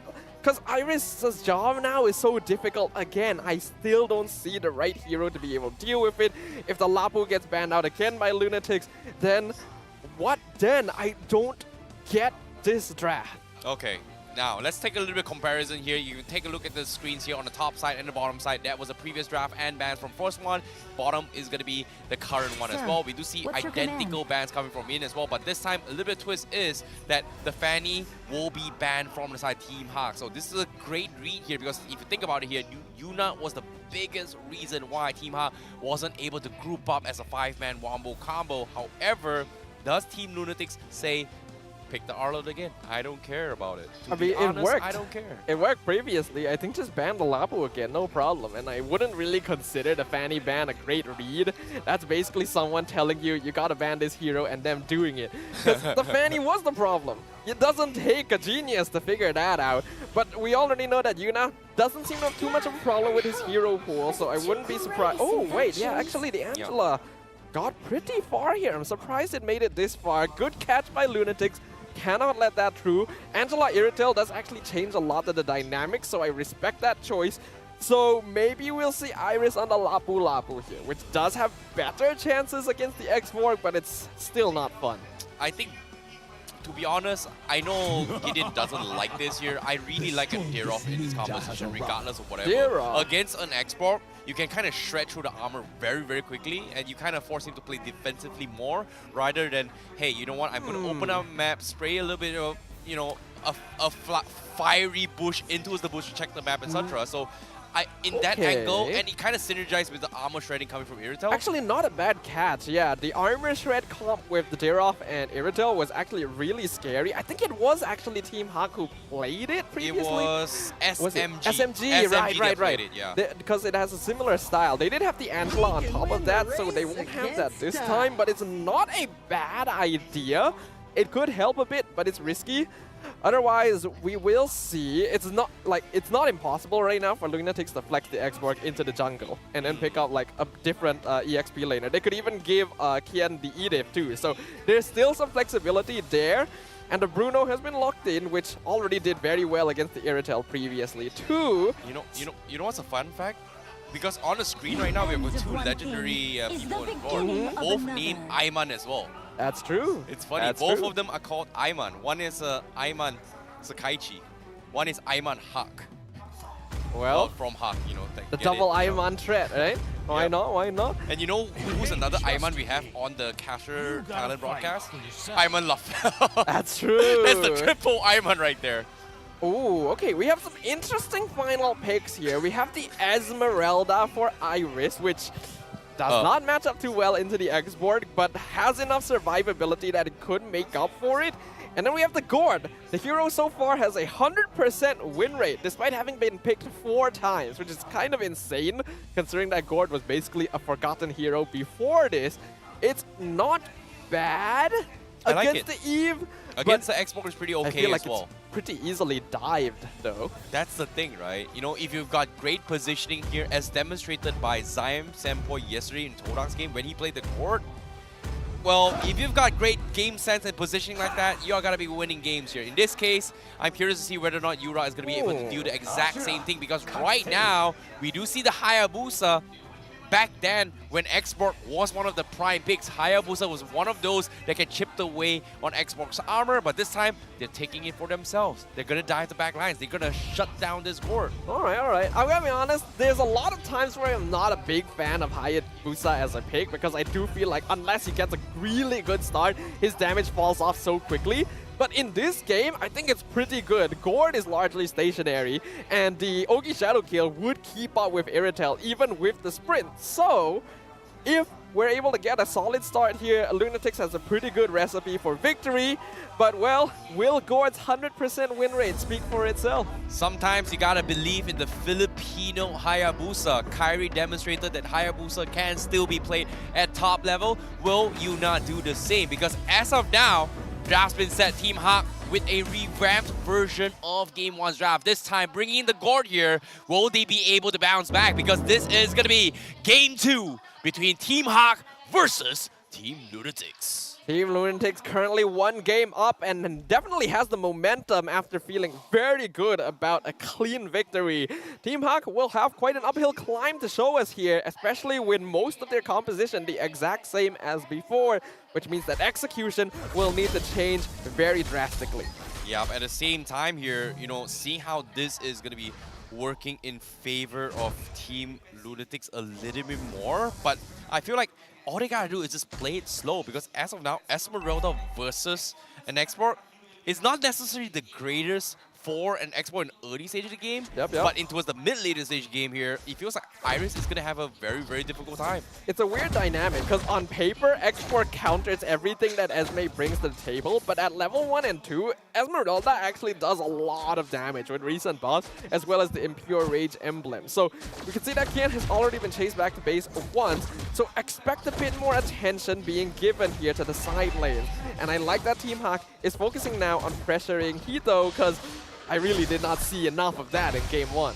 Yeah, I agreed. But as of yet, Yuna going to be invading the jungles as well. Likewise to be said from Team HAQ. Gary also going to be the trouble. Nope, looks like they are going to still farm their way through, but Lunatix is already in prime position for the first total contest because it is going to be the top side. Meanwhile, Iris might be dived on here. They're thinking about it, and looks like they will make an attempt. Iris forced to go for the sprint as well, and he's going to fall, actually going for it. And that's going to be first blood from Team Lunatix. Well played again. Team Lunatix identifying that before level 4, Iris has no way to escape, especially since the sprint has already been used as well. And we know that if you want to take down Team HAQ, the further behind you can put Iris, the easier the game becomes. Agreed. But now with the turtle in the possession of Team HAQ here, Gary getting chipped away very low. He might actually fall. He goes for a sidestep. He tries to get out, but he cannot do so. And that's going to be Dato finishing him off. Meanwhile, Lunatix secures the turtle as well by Asia. That was sloppy. That's all I can say. That was not well played by Gary at all. He panicked. You don't expect to see that, considering this was once one of the most promising junglers here in MPL. But Gary actually panicked there. He dropped way lower than he expected to. He missed his retribution, and then he couldn't escape. And here we go again. Oh my goodness. Asia with the flicker forward. Panda forced to back out, but Hito getting so much value from those gold-plating Lunatix. Just, you know, very, very on point with those synchronized charges, and so far every single time they hit, Team HAQ hasn't been able to respond at all. Yeah, really nice synergy so far from Team Lunatix. I'm loving their rotations. I'm loving the communication. I think Esha is finally back in his element. I didn't quite like it when they went for the double roam comp, but this feels so much better. Agreed. Now Asia looking for the bait as well. They force out the Mystic Gush, but look at this. Yuna going to the back line. They catch on Noir. Can he get out? And they do as well. Team HAQ tries to go to the back lines, and they get completely obliterated by Team Lunatix. Avert your eyes, children. This is dirty right here. This is not for the faint of heart, as we can see Team HAQ getting dismantled once again. Yura! Oh no, Yura, he needs to get out. He's got Flicker, but Yuna says, I'm a Hayabusa, and I'm gonna ninja you out of there, because that is just Team Lunatix showing absolute dominance right here, right now. Team HAQ are being put in a really bad spot already. This is a team that doesn't necessarily need to be ahead early, but they want to be even. Because again, Iris and Panda need a bit more scaling. They need 2 or 3 items.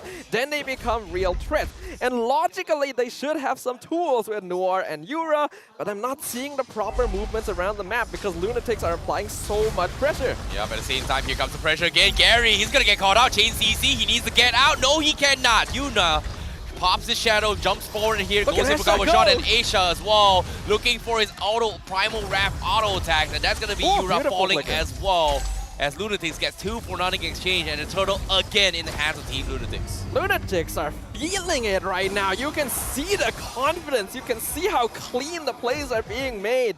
And Team HAQ are faltering. I'm not seeing the championship level team that we're used to right now. And I, again, don't think this draft is doing them any favors. Agreed. Now Asia going to be using himself as bait once again. Team HAQ looking for the flank here, but they need some damage coming in, because as of yet, they just don't have the right tools to work with, because as of now, Qian again, Export being so oppressive, so annoying. And this hero is my favorite hero, but still, seeing it in action is just fuming me because it is so frustrating because as of now, they are going to be getting an attempt here. Wall charge from Noir! Catches the back line, they find Hito, and that's going to be huge because that is a very important kill for them. Alright, that's nice right there. Hito definitely got overconfident. Team HAQ finally able to snap up on that. Noir flickers in, gets the wall charge on a very important core for Lunatix. But Lunatix are still playing the map. You see how Kian and Yuna are actually splitting pressuring the towers because they know that 4 members of Team HAQ rotated up to get the Bruno. And Gary is Gary, dead. no, he's dead. Yunas is the better jungler this time. He's been popping off game 1 this time. He's showing up. Gary, who is the best jungler in Malaysia. And of course, as of yet, he is currently in a 5-0 and 3 streak. Asia Ohana starts things off, tries to catch Panda. Will force out the sprint coming in from Panda, but just not enough damage to chip with his way. Meanwhile, Qian, my goodness, he's gonna try to chip away at Noir as well. Asia connecting the stun. Dato trying his best to slow him down, but he looks good. Qian, he has the insanity. He doesn't even need it. Asia kills him off before he goes down. Oh no! Oh no! This is systematic destruction. This is bullying by Team Lunatix. They understand that Team HAQ doesn't have the tools. They're just running away with this game right now. Every single one of their members is so far feeling so comfortable. They've all hit their individual power spikes. Gary gets his purple buff at the very least, but this game is very quickly falling apart for them. Team HAQ needs to buy more time. But Lunatix are putting on so much aggression that it's almost impossible for them to find that space. Oh, they needed it to do it now, but look at this. Right from the get-go, they force Gary to back up. Yuna, half HP. Noir does not have the flicker, so that's a bit close call as well. But Noir is going to be slowed down, and he's really forced to use the wall charge defensively to get out. Meanwhile, this is happening here. Pay attention to the minimap. Iris is actually making space for the team, but is it going to be enough? He takes the tier 1. Dato as well as Asia is going to be there. They are going to try and slow him down. They're calling in the rest of the pack, but the sprint is going to get him out of safety. So there's going to be a little bit of small victories for Team HAQ. Small victories will add up, and that's exactly what Team HAQ needs to look for right now. At the very least in this game, Iris has been given a hero that is able to apply some map pressure and get out. But with the sprint down for another 80 seconds, it's going to be difficult for him to extend out that pressure again. And this is going to be a window that Lunatix can take use of. Considering the Lord is coming up in another 60 seconds, that means they'll be able to control the map and zone out Team HAQ, avoiding them from contesting the pit at all. Agreed. Hito going to be pressuring the bottom lane as well. Iris not going to be able to do too much against Hito for now. So it is going to be coming down to whether or not HAQ finds farm for Panda on the other side of the map. Meanwhile, having mid control in favor of Team Lunatix, it is going to be very, very easily rotatable in this sense. Noir conceal play, finds the back line, finds Yuna, but where's the follow-up? It's a little bit slow here. Yuno goes for the OK Shadow Q, is going to go out as well. And the Mystic Gush to try and soak them out, but it's not going to be enough because they are dropping like flies as Lunatix picks them apart bit by bit, one by one, as Gary and Noir now forced to sit on the sidelines to watch as their tower will crumble by Team Lunatix. Inhibitor falls here, and Lunatix, do they want to extend? They will, because Panda gets one-shotted by Hito. This is just falling apart already. Like, I don't see a way for Team HAQ to come back into this. On paper, that seems like a good idea. Go from the back line with the conceal, get the wild charge. You actually do catch out Yuna, which is great. But then he instantly pops into the OK Shadow kill. Team HAQ are too grouped up. Last Insanity goes in. They all have to flicker backwards, get out. They don't get any kills. They lose multiple because Hito's footballs now hit with the strength of a 2-ton truck. And Team HAQ, their chances here are looking very, very slim. Yep, Asia again. He finds Noir, and now he's forced to back out. And the amount of slows and damage that Team Lunatix has is just insane right now. And this is so worrisome. Very worrisome. Iris, even on a hero that he's comfortable with, that has some split push pressure, you can tell that he cannot feel safe walking out. How can he when Lunatix has a 10,000 net worth lead before the 10-minute mark. This is probably the biggest difference we have seen. And the Lord is now going to be pushing in. It's only the first Lord. Usually doesn't do that much damage. But considering the circumstances, we'll see. It's going to be difficult as well because as of yet, Chen still has the immortality. And bottom lane, Yuna, he finds Iris. That's huge as well. 5v4, he's got the sustain. Team HAQ, they have to try and do everything they can. Chen use the Insanity Zone off Panda. He's going to be forced to back out, but with the Lord Escort as well, they are forced to use the Mystic Gush to clear it off. And now here comes Yuna. He's looking for Panda. The RNG is not going to be able to connect with Panda. He gets out, and now they look for the reset again, but they are still concealed up. And here again, they collapse again, and they fight Panda finally. And now that is going to be another one to fall. Gary down to his last HP, but Hito, he finds Gary. Finding Hito, finds Gary again. He called him out in the previous interview. He gets the job done, and now they're looking to close out the game. Iris is going to be forced to defend against this, and now Team Lunatix, they have done it. They 2-0 Team HAQ. Another 3 points for Team Lunatix. I hereby dub Team Lunatix as Lunatix Da Vinci, because that was a masterpiece, a beautifully painted portrait, and a wonderfully executed game, completely punishing their opponents, taking advantage of lapses in judgment, mistakes in the draft, not giving a single inch, and never overextending beyond their limitations. We are seeing a brand new evolution of this team with the potential to go far in the competition. Oh, you can see good, big hugs coming from Hito towards Gary. He found his target, but at the same time, all things considered, they were still friends outside. It was a very good game coming from Lunatix here. I want to see what they have to say because this Filipino duo coming from Lunatix is just so strong. But right now, we want to see what they have to say as we throw it over on stage with our host, Rose, to take it away. Lunatix sekali lagi menang 3 mata penuh lawan Team HAQ. 2-0. Wow. Okay. I rasa kan guys, this is... Okay, honestly, I rasa ramai orang tak expect benda ni akan menjadi.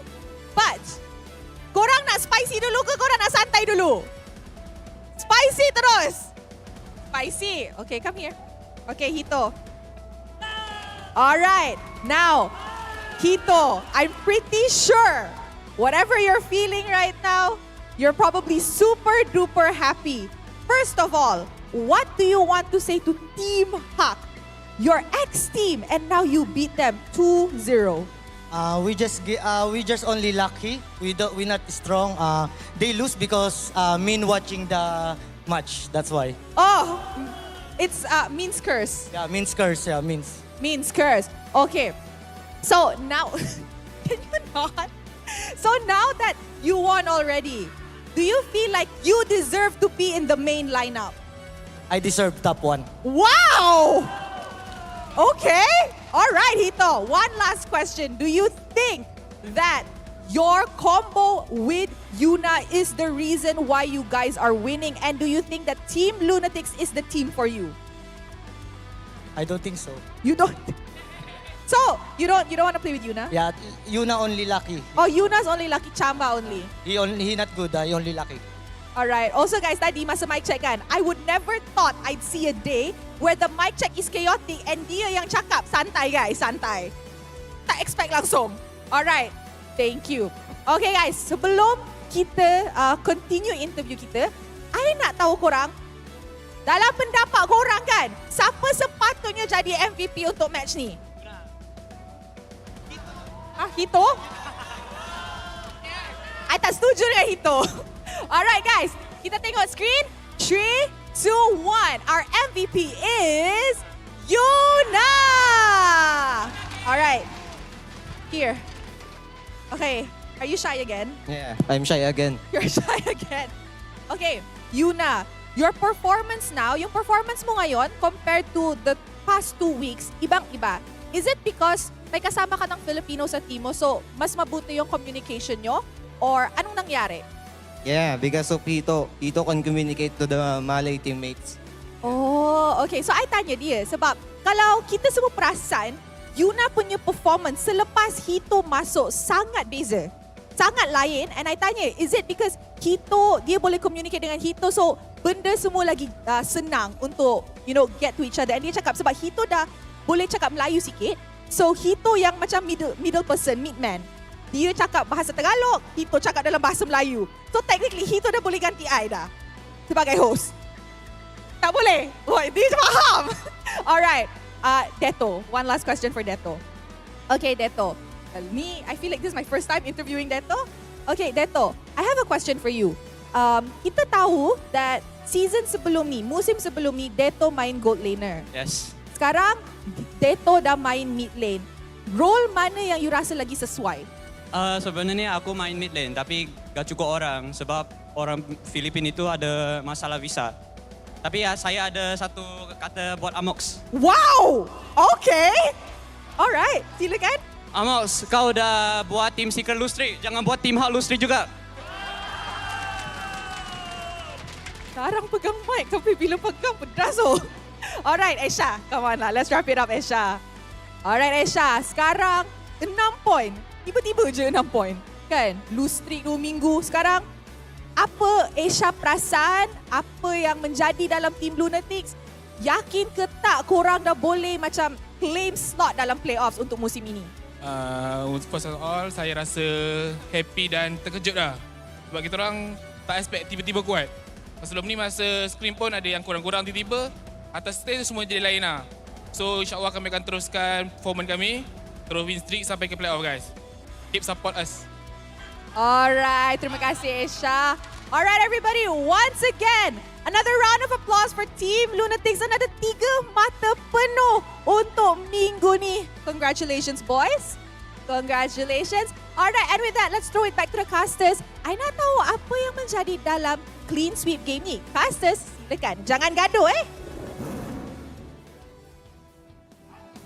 Well, quite the interview we had up on stage right there. Lunatix really feeling themselves and showing the world what happens when there's some confidence in these wolves here. I feel like if this keeps happening, we're eventually going to have to avoid putting them on stage because I feel like they're going to get us in trouble one day. Hey, you know, it's all fair in games. You know who's going to be in trouble? Themselves, because you got to own up to your own mistakes, your own responsibility, and eat your own words when the time comes, man, because that's on them. That's not on us, man. We are here to tell you a story, and guess what? You not played really amazing this game here. In 2 games with the Fanny as well, Hayabusa, KDA 9-1-11, undeniably the best macro player I've seen. It's like you said as well, Da Vinci gameplays coming in for this matchup.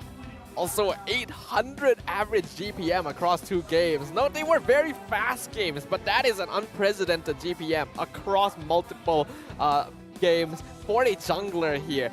And considering that he's on full assassin, going for full damage, being able to continuously chain these kills feels pretty good. Agreed. And at the same time here, I'm curious to see what they have to say when it comes towards their mic check, because the communication is going to be off the roof. Take it away.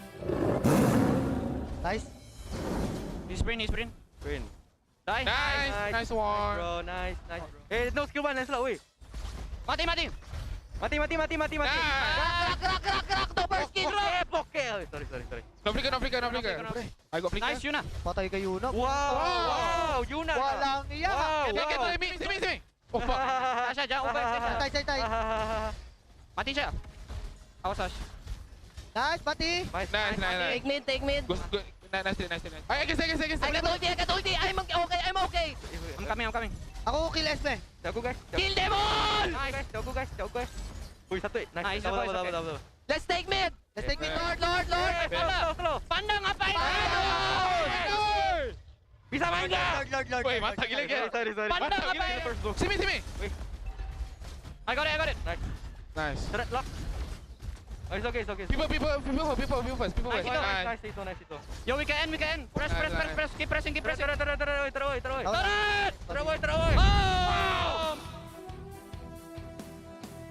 Ooh, it's always surprising when you see some of the quietest and shyest players up on stage. When they're in the game, they just become absolute beasts. Who was that going, kill them all? That sounds like Yuna. He's Was it screaming Yuna? his lungs out My here because I saw goodness. his mouth and his expression kind of screaming in the top left of the edge of the camera angles here. So I assume that's gonna be Yuna. But damn, Team Lunatix, they really look very revamped right now. And like you said as well, it's not just Coach Danny that brought in the table, but with Hito and Yuna coming in, it feels like it's so good. And of course, Rose did kind of speculate as well. Was this the dynamic combo? Unfortunately, Hito says, you know what? Yuna is just lucky. Yuna is just lucky. I wouldn't say so. I get the feeling Hito, you know, he's a He's character, trolling. man. He's trolling. He's playing. We all understand that these players have put their heart and soul into the game. They're definitely having a lot of fun because Team HAQ was not able to put up a fight at all. We see a very similar draft with only Hayabusa being switched out since Fanny was banned. Same items as well. We got the Ice Queen Swan on 2 players. We do have the Necklace of Durance on Detto as well, which is of course going to counter the Esmeralda, so I like that a lot. Hito, the game ended before he could even finish his Wind of Nature this time. I don't think there's too much to mention on in terms of itemization here. It's still very clean, very nicely done by the Lunatix. Yeah, at the same time as well, you know, I like how Dito has kind of been playing in a comfortable role in the Metro, and he's weird to see him not playing this aggressive playstyle and to see him play very defensively. It somehow works in their favor, and somehow because of his nature of playing in this kind of roles, it kind of allowed Lunatix to get a little bit crazy without losing too much value in these team fights. It always did feel like that was more comfortable in the backline in comparison. Like when you compared him to other goal laners when he was in that position, he definitely played safer.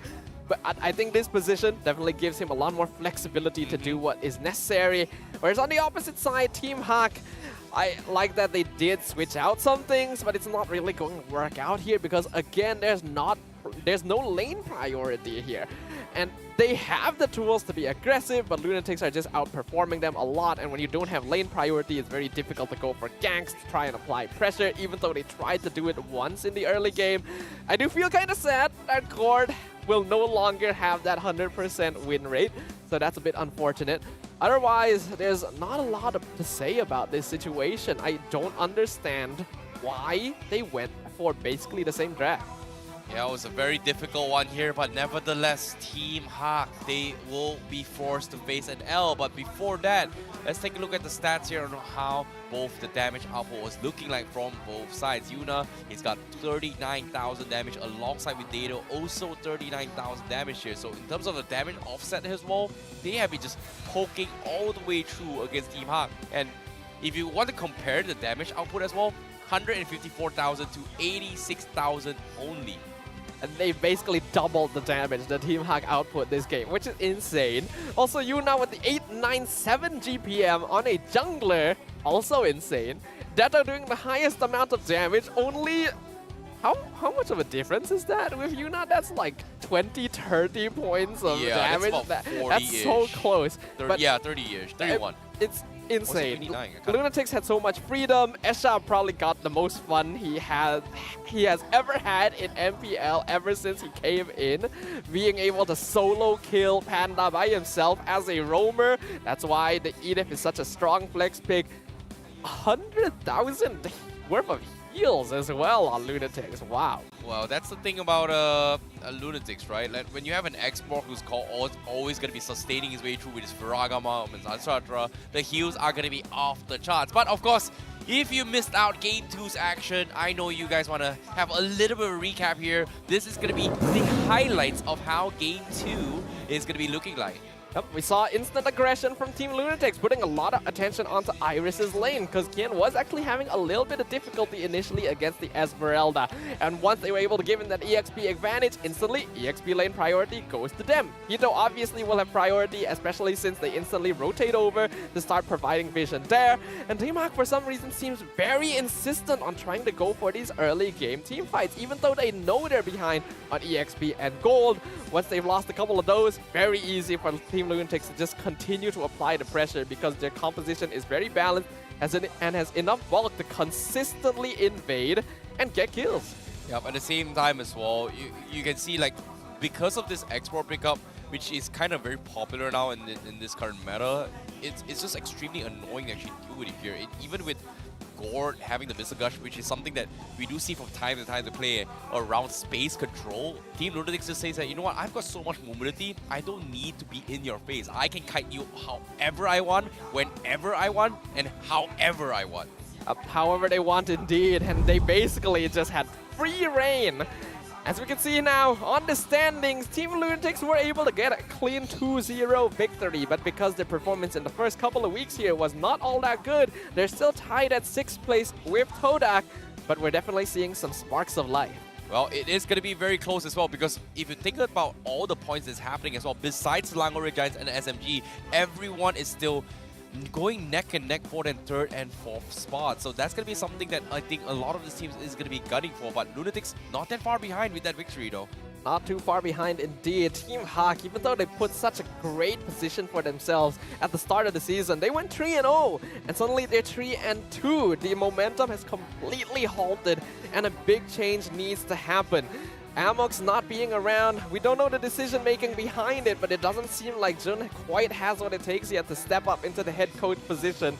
So I get the feeling there's gonna be a lot of work to do in the coming days. Agreed. There's so much to talk about as well. But when it comes to this match here, I'm extremely excited here. You know, that the 2 games that I've seen so far, a lot of interesting approach in terms of the drafts.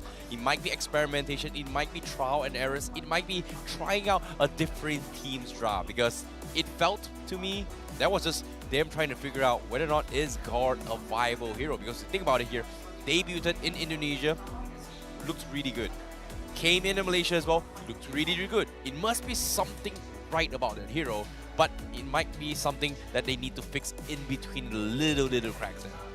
A little bit of practice is going to be what's next on the itinerary for them, and some practice is necessary for the teams that are going to be facing off next as well. We got 2 more matches today, and the second one going to be MPNC versus Red Esports. Oh, that's going to be another exciting one as well, because MPNC manages to climb all the way from the gutter here. Now they're looking to try and stay in the lead this time, and they're in the prime position to put Red down in the bottom as well, considering that Red is currently at the bottom seat. It does feel like week 3 is the underdog story, where teams that were performing poorly previously are suddenly gaining a new leases on life. MPNC suddenly looking much stronger. Team Lunatix gaining a new evolutionary stage. It just means that the ones who thought they were safe and cozy on their thrones are no longer at risk. Agreed. And of course, MPNC as well definitely won a lot of hearts from the fans, especially with their debut match yesterday.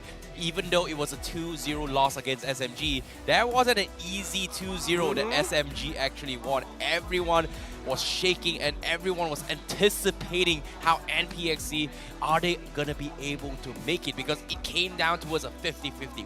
One small mistake is all it took to break SMG's win streak. And their opponents, Red, also lost 2-0 yesterday, but the performance was completely different. So you can imagine it's going to be a little bit of an uphill battle that I'm sure all of us are going to be very excited to watch. Yes, I am extremely excited as well. But for now, we are going to be closing up this segment here. We're going to be taking a very short break here. And right after this break, we'll bring you out this upcoming match. My name is ICP12. He's Tafa. See you in a bit.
defeat.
Welcome to Mobile Legends!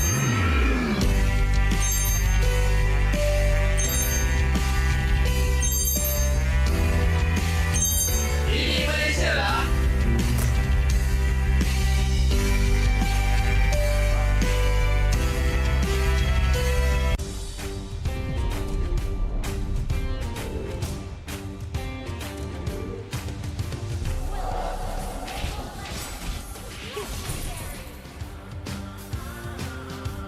Launch attack! Double kill! Triple kill!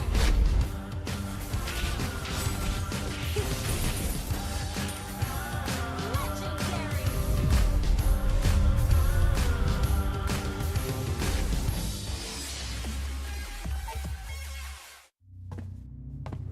Look who finally showed up. Unload your weapon and return the goods. And if you ask nicely, I just might let it go.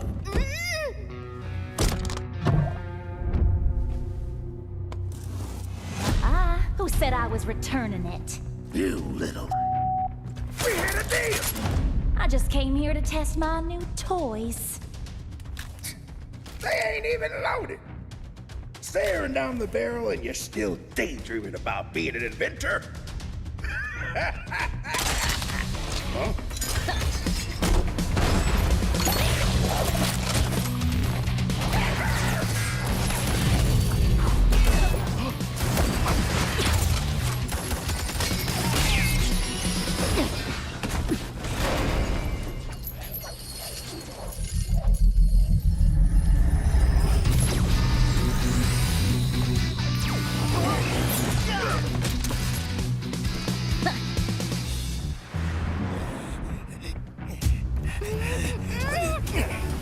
Stop, or she gets it! Then you'll have to answer to Eruditio. Eruditio? Well, isn't that perfect? I got a bone to pick with them. So how about I just blast you both? You're crazy! Leave me out of your squabbles!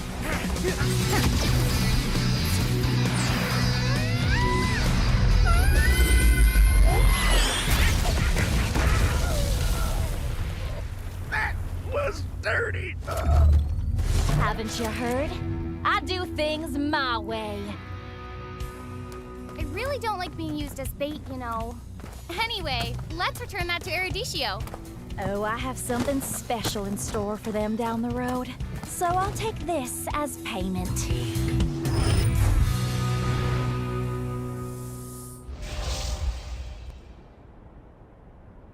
Welcome to Mobile Legends.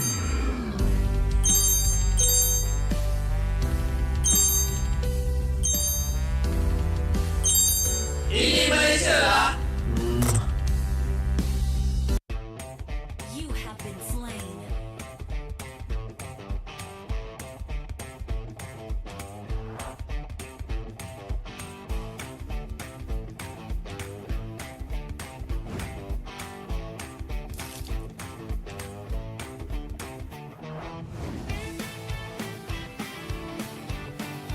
An enemy has been slain.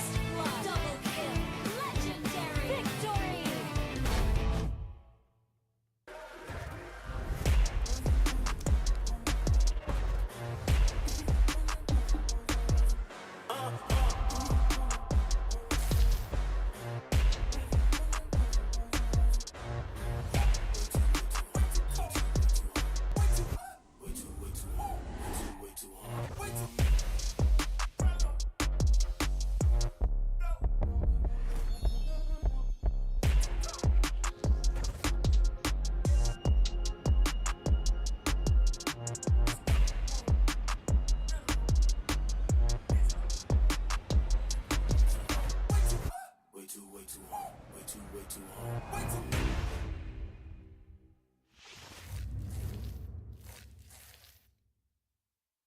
Welcome to Mobile Legends.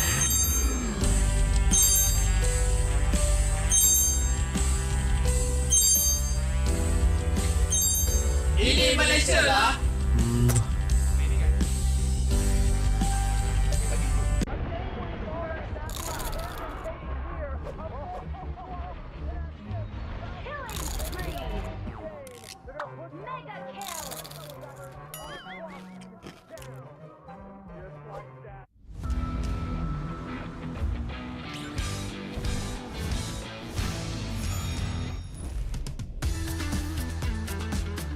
Welcome to Mobile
to Mobile Legends!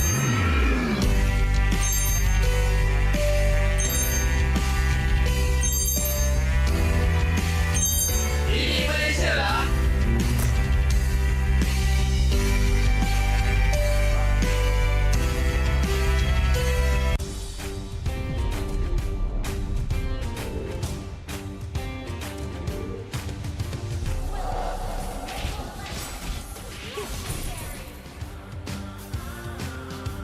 Launch attack! Double kill! Triple kill!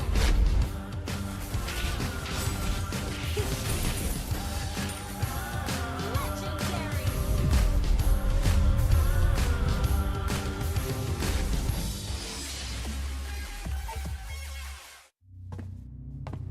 Look who finally showed up. Unload your weapon and return the goods. And if you ask nicely, I just might let it go.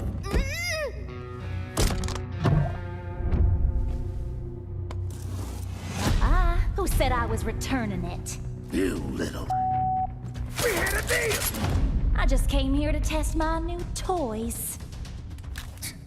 They ain't even loaded. Staring down the barrel and you're still daydreaming about being an inventor? Huh?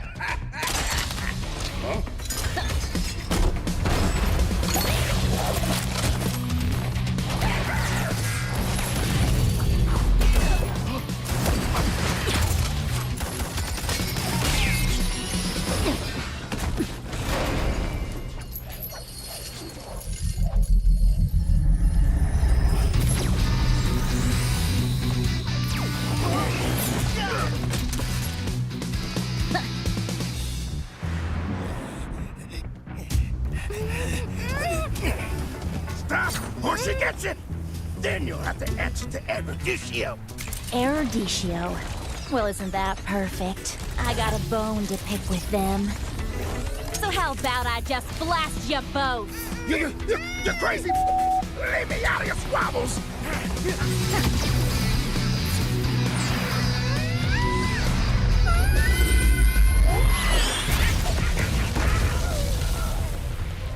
That was dirty! Haven't you heard? I do things my way. I really don't like being used as bait, you know. Anyway, let's return that to Eruditio.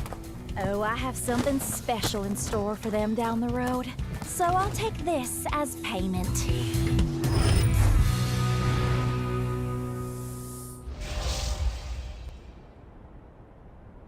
Welcome to Mobile Legends!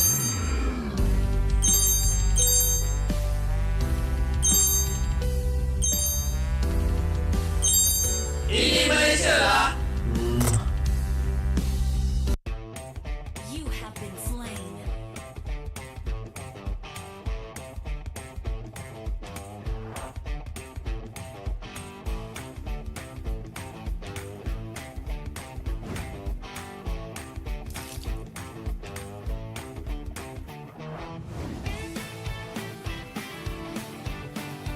An enemy has been slain. Double kill. Legendary. Victory.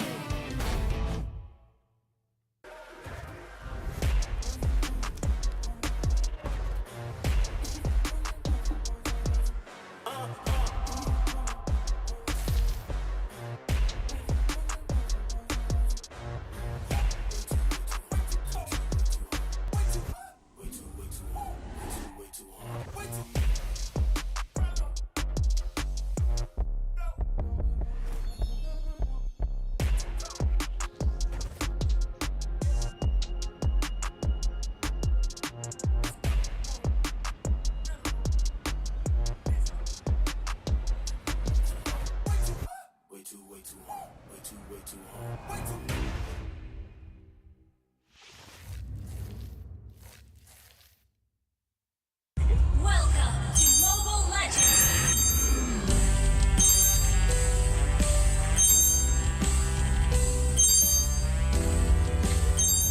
Ini Malaysia lah!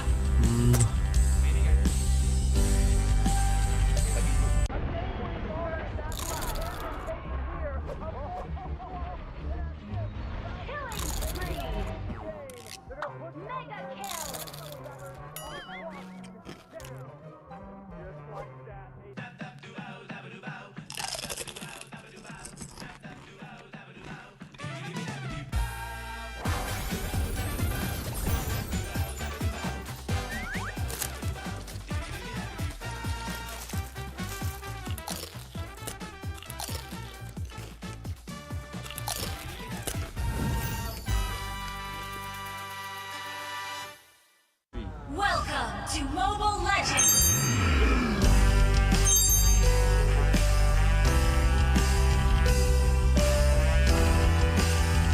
Ini Malaysia lah. Hey guys, selamat kembali kepada The Hot Link Meet and Greet. Anda bersama dengan saya, Rose. Dan of course, kita ada fan dari pasukan Lunatix. Hello, apa nama? Hai, nama saya Afiq. Afiq? Ya, betul. Okay, Afiq. Afiq hari ni datang sokong pasukan Lunatix. Tapi siapa favourite player awak dalam tim ni? Favourite player saya dalam tim ni Hito. Sebab saya Hito. Kenapa Hito? Sebab dia player, apa ni, good laner kan. You main good lane juga? Ya, betul. Oh, faham. So, you nak jumpa Hito ke tak? Boleh jumpa Hito, boleh suka kita boleh jumpa semua player dia lah. Oh, you nak jumpa semua player? Ya, Alright, betul. kita tengok siapa yang boleh cakap sekarang. Alright, jom. Hai. So, I about satu fan nama dia Afiq. Dia cakap dia suka entire Lunatix. So, boleh? Cepatnya boleh. Alright, jom ke belakang. Kita ada Esha kat sini pula. Hito sini. Sebelah. Hito sini. Okay, dia cakap actually dia ni dia cakap dia suka Hito sebab Hito good laner. Apa dia mean apa? Sabar. I tengah cakap. So dia cakap dia suka Hito sebab Hito good laner. He said he likes you because you're a good laner. What do you have to say? I'm gonna hold. Thank you. Kasih. Alright. Kalau kau nak bagi macam ayat-ayat ke kau nak macam tanya dekat tim Lunatix? Nak tanya dekat Isha. Okay. Macam apa kata-kata Isha untuk lepas berjaya kalahkan tim HAQ? Perasaan? Ya, perasaan. Perasaan saya, alhamdulillah saya happy dan juga terharu lah sebab dapat kalahkan Team HAQ. Tapi saya kecewa sikit lah. Sebab Manmin tak main, bekas teammate saya. So kalau Manmin main, saya rasa puas sikit lah bantai diorang. Okay, faham? Okay. Untuk next match ada perlawanan dengan MPNC. Okay, apa kata-kata amaran untuk dekat diorang? Saya nak kata kat diorang punya mid laner lah. Mid laner Hidayah, jaga-jaga kat mid. Kita takut kena gang nanti. Wah, okay, mantap. Okay, I bagi you satu peluang untuk cakap satu benda ke satu ayat dekat Hito. I translate lah kalau nak Melayu. Okay, itu. Bagi kata-kata semangat jadilah good laner terbaik. Setiap sokong Hito. Aku baik. Apa kau baik? Dia cakap do your best. He will support. Alhamdulillah. Do your best, he will support you. Yeah, I will. In Malay? What do you have to Tak say? faham. Alright, so dia ada gift untuk Esha. Esha ada something untuk dia. Oh, autograph tim Lunatix dengan skin lagi. Skin. Alright, okay. Exchange. Thank you. Okay, tengok kamera. Tunjuk dekat kamera. Itu dia. Alright guys, we have come to the end of the Hot Link Meet and Greet. Jangan lupa join the Lunatix fan club. And with that being said, I will see you guys on the next one. Bye-bye.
to Mobile Legends!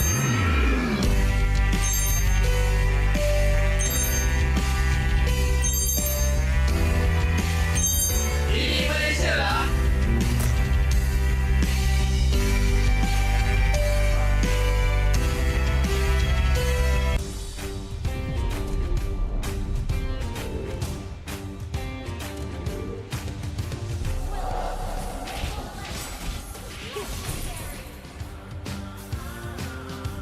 Launch attack! Double kill! Triple kill!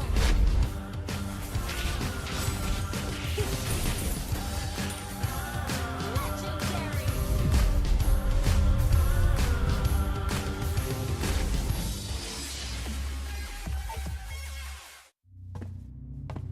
Look who finally showed up. Unload your weapon and return the goods. And if you ask nicely, I just might let it go.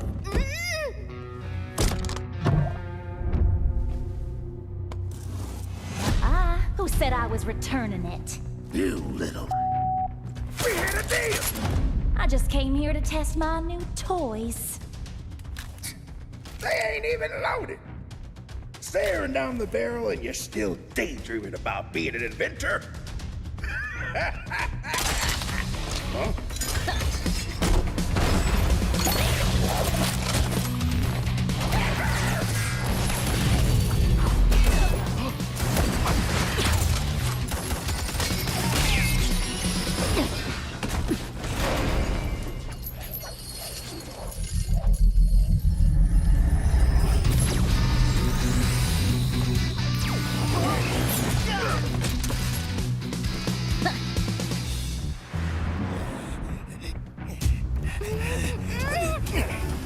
Stop, or she gets it! Then you'll have to answer to Eruditio. Eruditio? Well, isn't that perfect? I got a bone to pick with them. So how about I just blast you both? You're crazy! Leave me out of your squabbles!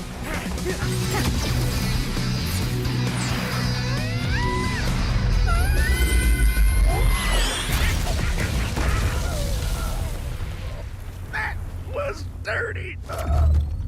Haven't you heard? I do things my way.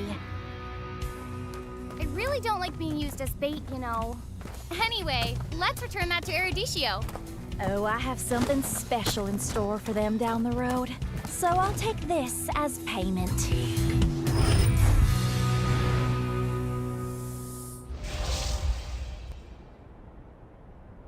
Welcome to Mobile Legends!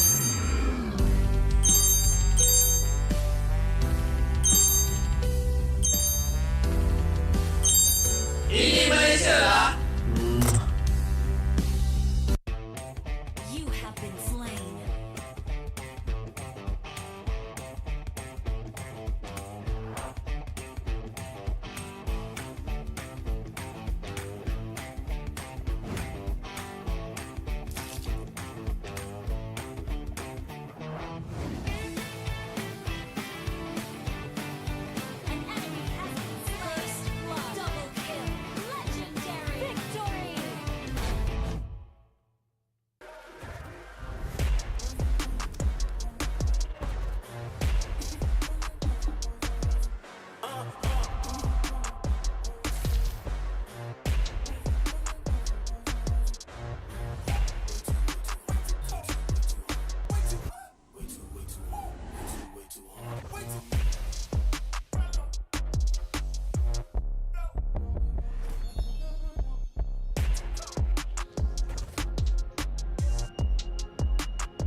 kepada The Hot Link Meet and Greet. Anda bersama dengan saya, Rose. Dan of course, kita ada fan dari pasukan Lunatix. Hello, apa nama? Hai, nama saya Afiq. Afiq? Ya, betul. Okey, Afiq. Afiq hari ni datang sokong pasukan Lunatix. Tapi siapa favourite player awak dalam tim ni? Favourite player saya dalam tim ni Hito. Sebab saya suka Hito. Kenapa itu? Sebab dia player, apa ni, good laner kan. You main good lane juga? Ya, betul. Oh, faham. So, you nak jumpa Hito ke tak? Boleh jumpa Hito, boleh semua transfer. Kita boleh jumpa semua player dia lah. Oh, you nak jumpa semua player? Ya, Alright, betul. kita tengok siapa yang boleh cakap sekarang. Alright, jom. Hi. So, I about satu fan nama dia Afiq. Dia cakap dia suka entire Lunatix. So, boleh? Cepatnya boleh? Alright, jom ke belakang. Kita ada Esha kat sini pula. Hito, sini. Sebelah. Hito, sini. Okay, dia cakap actually dia ni dia cakap dia suka Hito sebab Hito good laner. Apa dia mean apa? Sabah. I tengah cakap. So dia cakap dia suka Hito sebab Hito good laner. He said he likes you because you're a good laner. What do you have to say? I'm gonna hold. Thank you. Kasih. Alright. Kalau kau nak bagi macam ayat-ayat ke kau nak macam tanya dekat tim Lunatix? Nak tanya dekat Isha. Okey. Macam apa kata-kata Isha untuk lepas berjaya kalahkan tim HAQ? Perasaan? Ya, perasaan. Perasaan saya, alhamdulillah saya happy dan juga terharu lah sebab dapat kalahkan Team HAQ. Tapi saya kecewa sikit lah. Sebab Manmin tak main, bekas teammate saya. So kalau Manmin main, saya rasa puas sikit lah bantai diorang. Okey, faham. Okey. Untuk next match ada perlawanan dengan MPNC. Okey, apa kata-kata amaran untuk dekat diorang? Saya nak katakan diorang punya mid laner lah. Mid laner Hidayah, jaga-jaga kat mid. Takut kena geng nanti. Wah, okey, mantap. Okay, I bagi you satu peluang untuk cakap satu benda ke satu ayat dekat Hito. I translate lah kalau nak Melayu. Okey, itu. Bagi kata-kata semangat jadi lagu dia terbaik. Test sokong Hito. Aku baik. Apa kau baik? Dia cakap do your best. He will support. Alhamdulillah. Do your best, he will support you. Yeah, I will. In Malay? What do you have to Tak say? faham. Alright. So, dia ada gift untuk Esha. Esha ada something untuk dia. Oh, autograph tim Lunatix dengan skin lagi. Skin. Alright. Okay. Exchange. Thank you. Okay, tengok kamera. Tunjuk dekat kamera. Itu dia. Alright guys, we have come to the end of the Hot Link Meet and Greet. Jangan lupa join the Lunatix fan club. And with that being said, I will see you guys on the next one. Bye-bye.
to Mobile Legends!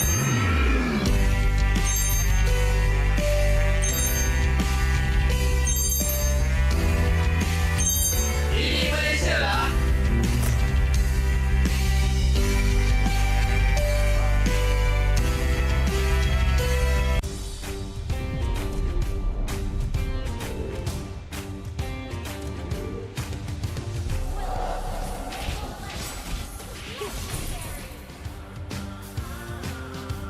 Launch attack! Double kill! Triple kill!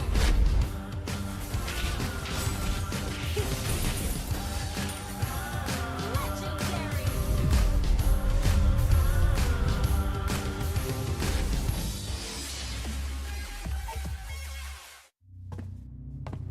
Look who finally showed up. Unload your weapon and return the goods. And if you ask nicely, I just might let it go.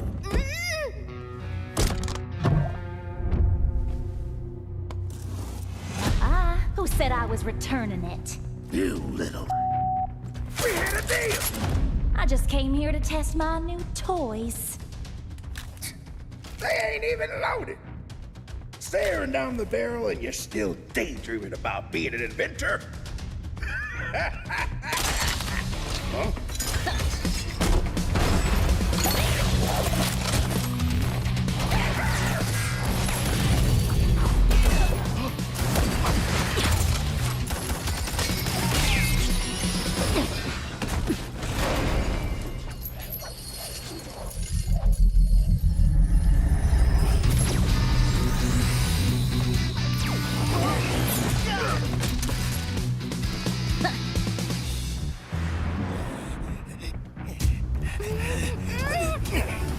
Stop, or she gets it! Then you'll have to answer to RSG. RSG. Well, isn't that perfect? I got a bone to pick with them. So how about I just blast you both?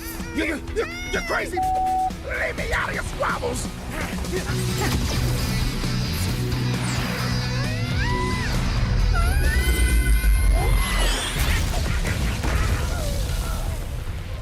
That was dirty! Haven't you heard? I do things my way. I really don't like being used as bait, you know. Anyway, let's return that to RSG. Oh, I have something special in store for them down the road. So I'll take this as payment.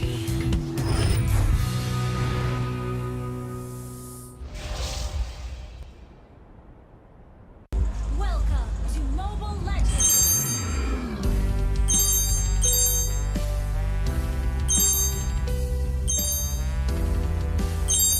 Ini Malaysia lah!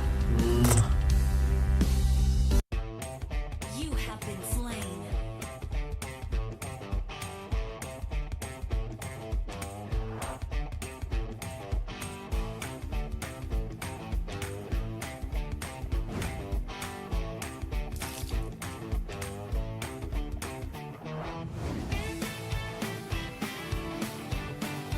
An enemy has been slain.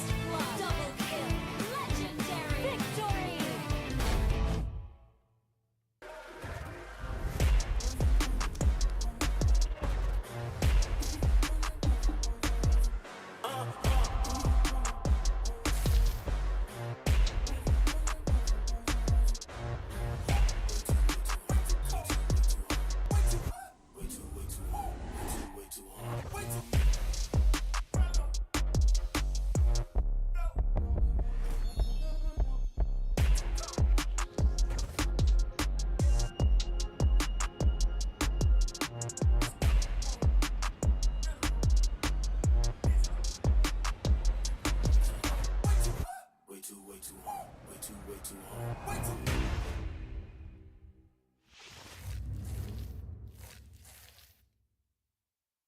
Welcome to Mobile Legends!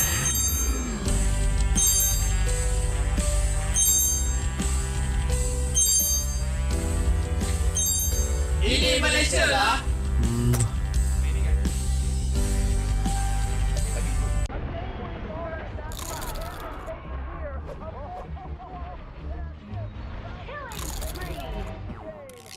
Mega kill!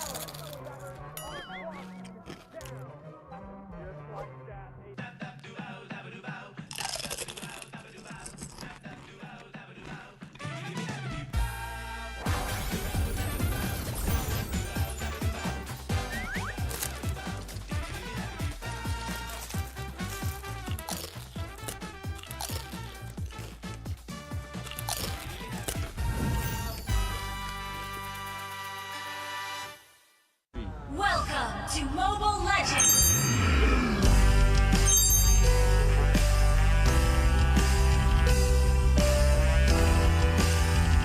Ini Malaysia lah. Hey guys, selamat kembali kepada The Hot Link Meeting. Anda bersama dengan saya, Rose. Dan of course, kita ada fan dari pasukan Lunatix. Hello, apa nama? Hai, nama saya Afiq. Afiq? Ya, betul. Okay, Afiq. Afiq hari ni datang sokong pasukan Lunatix. Tapi siapa favourite player awak dalam tim ni? Favourite player saya dalam tim ni Hito. Sebab saya suka Hito. Kenapa Hito? Sebab dia player, apa ni, good laner kan. You main good lane juga? Ya, betul. Oh, faham. So, you nak jumpa Hito ke tak? Boleh jumpa Hito, boleh semua transfer. Kita boleh jumpa semua player dia lah. Oh, you nak jumpa semua player? Ya, Alright, betul. kita tengok siapa yang boleh cakap sekarang. Alright, jom. Hai. So, I about satu fan nama dia Afiq. Dia cakap dia suka entire Lunatix. So, boleh? Cepatnya boleh? Alright, jom ke belakang. Kita ada Esha kat sini pula. Hito, sini. Sebelah. Hito, sini. Okay, dia cakap actually dia ni dia cakap dia suka Hito sebab Hito good laner. Apa dia mean apa? Sabah.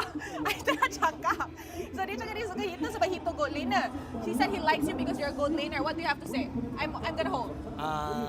Thank you. Kasih. Alright. Kalau kau nak bagi macam ayat-ayat ke kau nak macam tanya dekat tim Lunatix? Nak tanya dekat Isha. Okay. Macam apa kata-kata Isha untuk lepas berjaya kalahkan tim HAQ? Perasaan? Ya, perasaan. Perasaan saya, alhamdulillah saya happy dan juga terharu lah sebab dapat kalahkan tim HAQ. Tapi saya kecewa sikit lah. Sebab Manmin tak main, bekas teammate saya.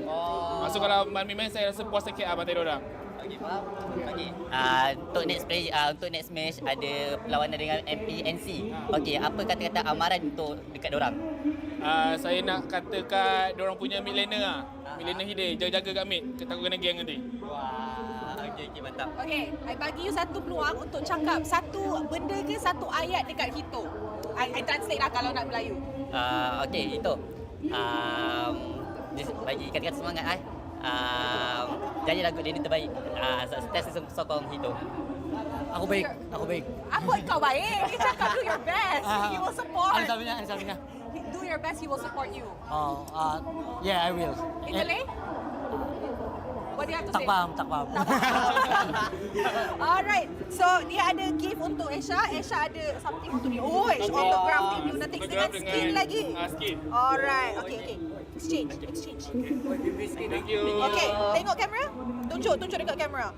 Itu dia. Alright guys, we have come to the end of the Hot Link Meeting. Jangan lupa join the Lunatix fan club. And with that being said, I will see you guys on the next one. Bye-bye.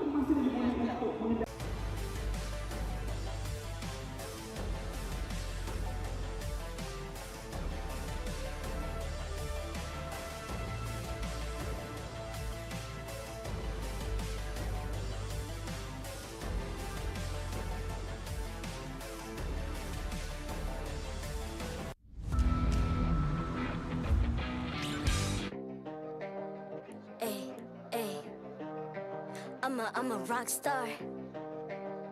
Yeah. Rockstar? Ay. I'm a rock star, baby. I'm a rock star. I'm a rock star. I'm a rock star. I'm a rock star. Panggil aku rock star. Ini kejohanan kita semua orang rock star. Kita rockstar, kita buat saja gaya kita. Makin panas apinya sudah membara. Macam mana pun ku menempuh segala.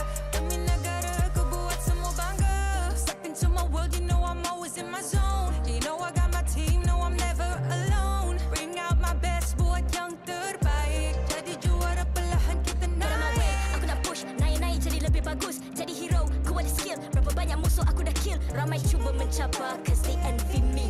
Tiap game aku pasti jadi MVP. Easy. I'm a rockstar, baby, I'm a rockstar. I'm a rockstar, I'm a rockstar. I'm a rockstar, panggil aku rockstar. Ini kejohanan kita semua orang rockstar. I'm a rockstar, baby, I'm a rockstar. I'm a rockstar, I'm a rockstar. I'm a rockstar, panggil aku rockstar. Ini kejohanan kita semua orang rockstar. Tengok nanti siapa yang juara. Ni peluang kita bawa pulang piala. This is my game, this is my time. Menang semua, everything will be mine. diperoleh. Ni kejohanan kita, Malaysia memang boleh. Rise up to the top, kita buat bersama. Semangat kita kuat di bawah satu bendera. I'ma go hard for the win. On the battlefield till the end.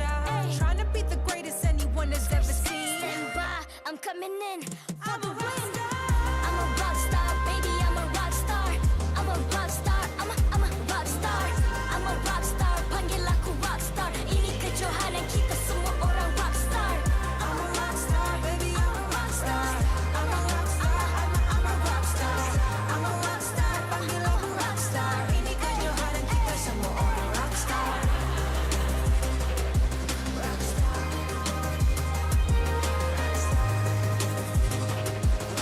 Ini kejohanan kita semua orang rock star. I'm a rock star, baby, I'm a rock star. I'm a rock star, I'm a rock star. I'm a rock star, panggil aku rock star. Ini kejohanan kita semua orang rock star.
I'm a rock star. Yeah, Rock star. Ay. I'm a rock star, baby, I'm a rock star. I'm a rock star, I'm a rock star. I'm a rock star, panggil aku rock star. Ini kejohanan kita semua orang rock star. Kita rockstar, kita buat saja gaya kita. Makin panas apinya sudah membara. Macam mana pun kau menempuh segala. Demi negara kau buat semua bangga. Step into my world, you know I'm always in my zone. You know I got my team, no I'm never alone. Bring out my best, buat yang terbaik. Jadi juara perlahan kita naik. Aku nak push, naik jadi lebih bagus. Jadi hero, ku ada skill. Berapa banyak musuh aku dah kill. Ramai cuba mencabar, cause they envy me. Tiap game aku pasti jadi MVP. Easy. I'm a rockstar, baby, I'm a rockstar. I'm a rockstar, I'm a rockstar. I'm a rockstar, panggil aku rockstar. Ini kejohanan kita semua orang rockstar. I'm a rockstar, baby, I'm a rockstar. I'm a rockstar, I'm a rockstar. I'm a rockstar, panggil aku rockstar. Ini kejohanan kita semua orang rockstar. Tengok nanti siapa yang juara. Ni peluang kita bawa pulang piala. This is my game, this is my time. Menang semua, everything will be mine. Kalau jatuh kau pasti kembali. Bangun balik ku tegak berdiri. Kuatkanlah tenaga, ganjaran diperoleh. Ni kejohanan kita, Malaysia memang boleh. Rise up to the top, kita buat bersama. Semangat kita kuat di bawah satu bendera. I'ma go hard for the win. On the battlefield till the end. Trying to beat the greatest anyone has ever seen. Stand by, I'm coming in for the win. I'm a rock star, baby, I'm a rock star. I'm a rock star, I'm a rock star. I'm a rock star, panggil aku rock star. Ini kejohanan kita semua orang rock star. I'm a rockstar, baby, I'm a rockstar. I'm a rockstar, I'm a rockstar.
I'm a rock star.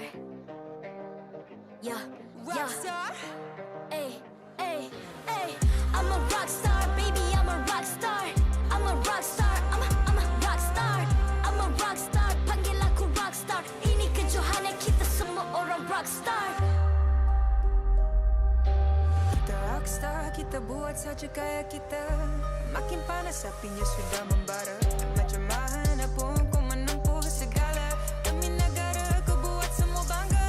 Step into my world, you know I'm always in my zone. You know I got my team, no I'm never alone. Bring out my best, buat yang terbaik. Jadi juara perlahan kita Get on my way, naik. aku nak push. Naik-naik jadi lebih bagus. Jadi hero, ku ada skill. Berapa banyak musuh aku dah kill. Ramai cuba mencapai, cause they envy me. Tiap game aku pasti jadi MVP. Easy. I'm a rockstar, baby, I'm a rockstar. I'm a rockstar, I'm a rockstar. I'm a rockstar, panggil aku rockstar. Ini kejohanan kita semua orang rockstar. I'm a rockstar, baby, I'm a rockstar. I'm a rockstar, I'm a rockstar.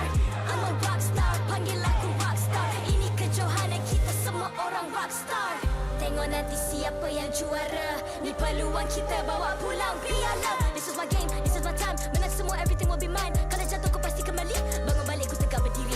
Kuatkanlah tenaga, ganjaran diperoleh. Ni kejohanan kita, Malaysia memang boleh. Rise up to the top, kita buat bersama. Semangat kita kuat di bawah satu bendera. Ay. I'ma go hard for the win. Win. On the battlefield till the end. I'm trying to beat the greatest anyone has ever seen. Stand by, I'm coming in for I'm the a win. rockstar. I'm a rock star, baby, I'm a rock star. I'm a rock star, I'm a rock star. I'm a rock star, panggil aku rock star. Ini kejohanan kita semua orang rock star. I'm a rockstar, baby, I'm a rockstar. I'm a rockstar, I'm a rockstar. I'm a rockstar, panggil aku rockstar. Ini kejohanan kita semua orang rockstar.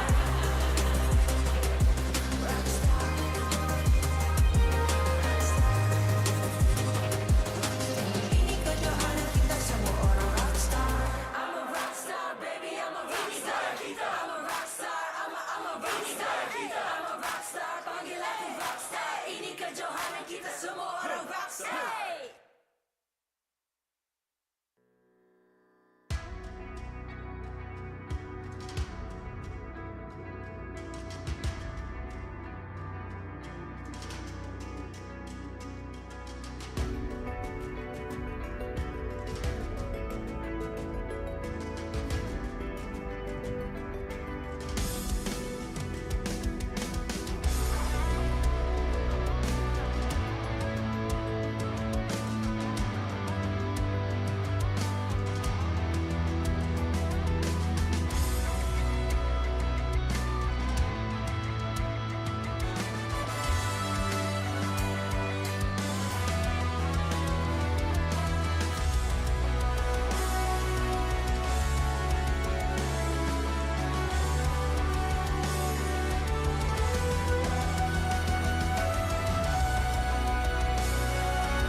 I'm a rock star.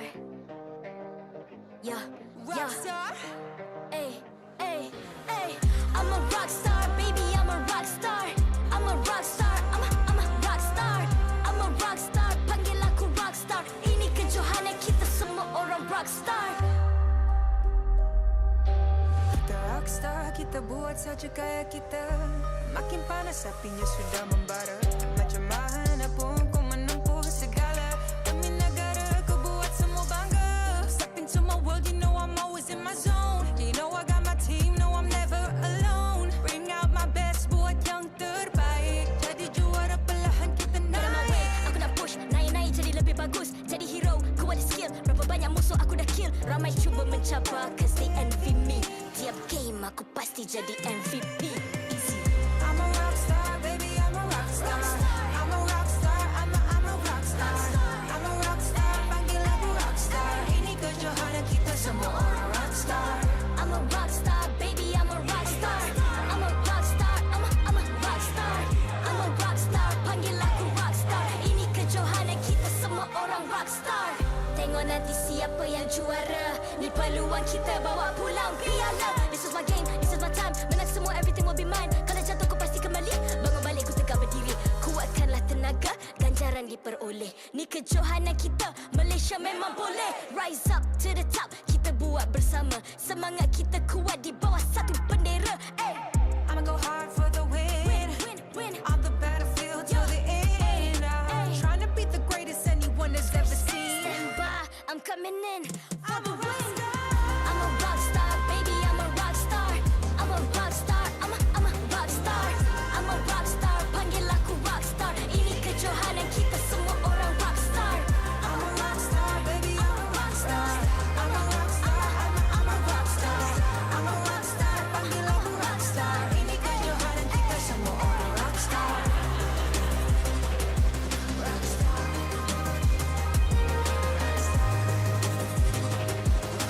Ini kejohanan kita semua orang rockstar. I'm a rockstar, baby, I'm a rockstar. I'm a rockstar, I'm a rockstar. I'm a rockstar, panggil aku rockstar. Ini kejohanan kita semua orang rockstar.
I'm a rock star.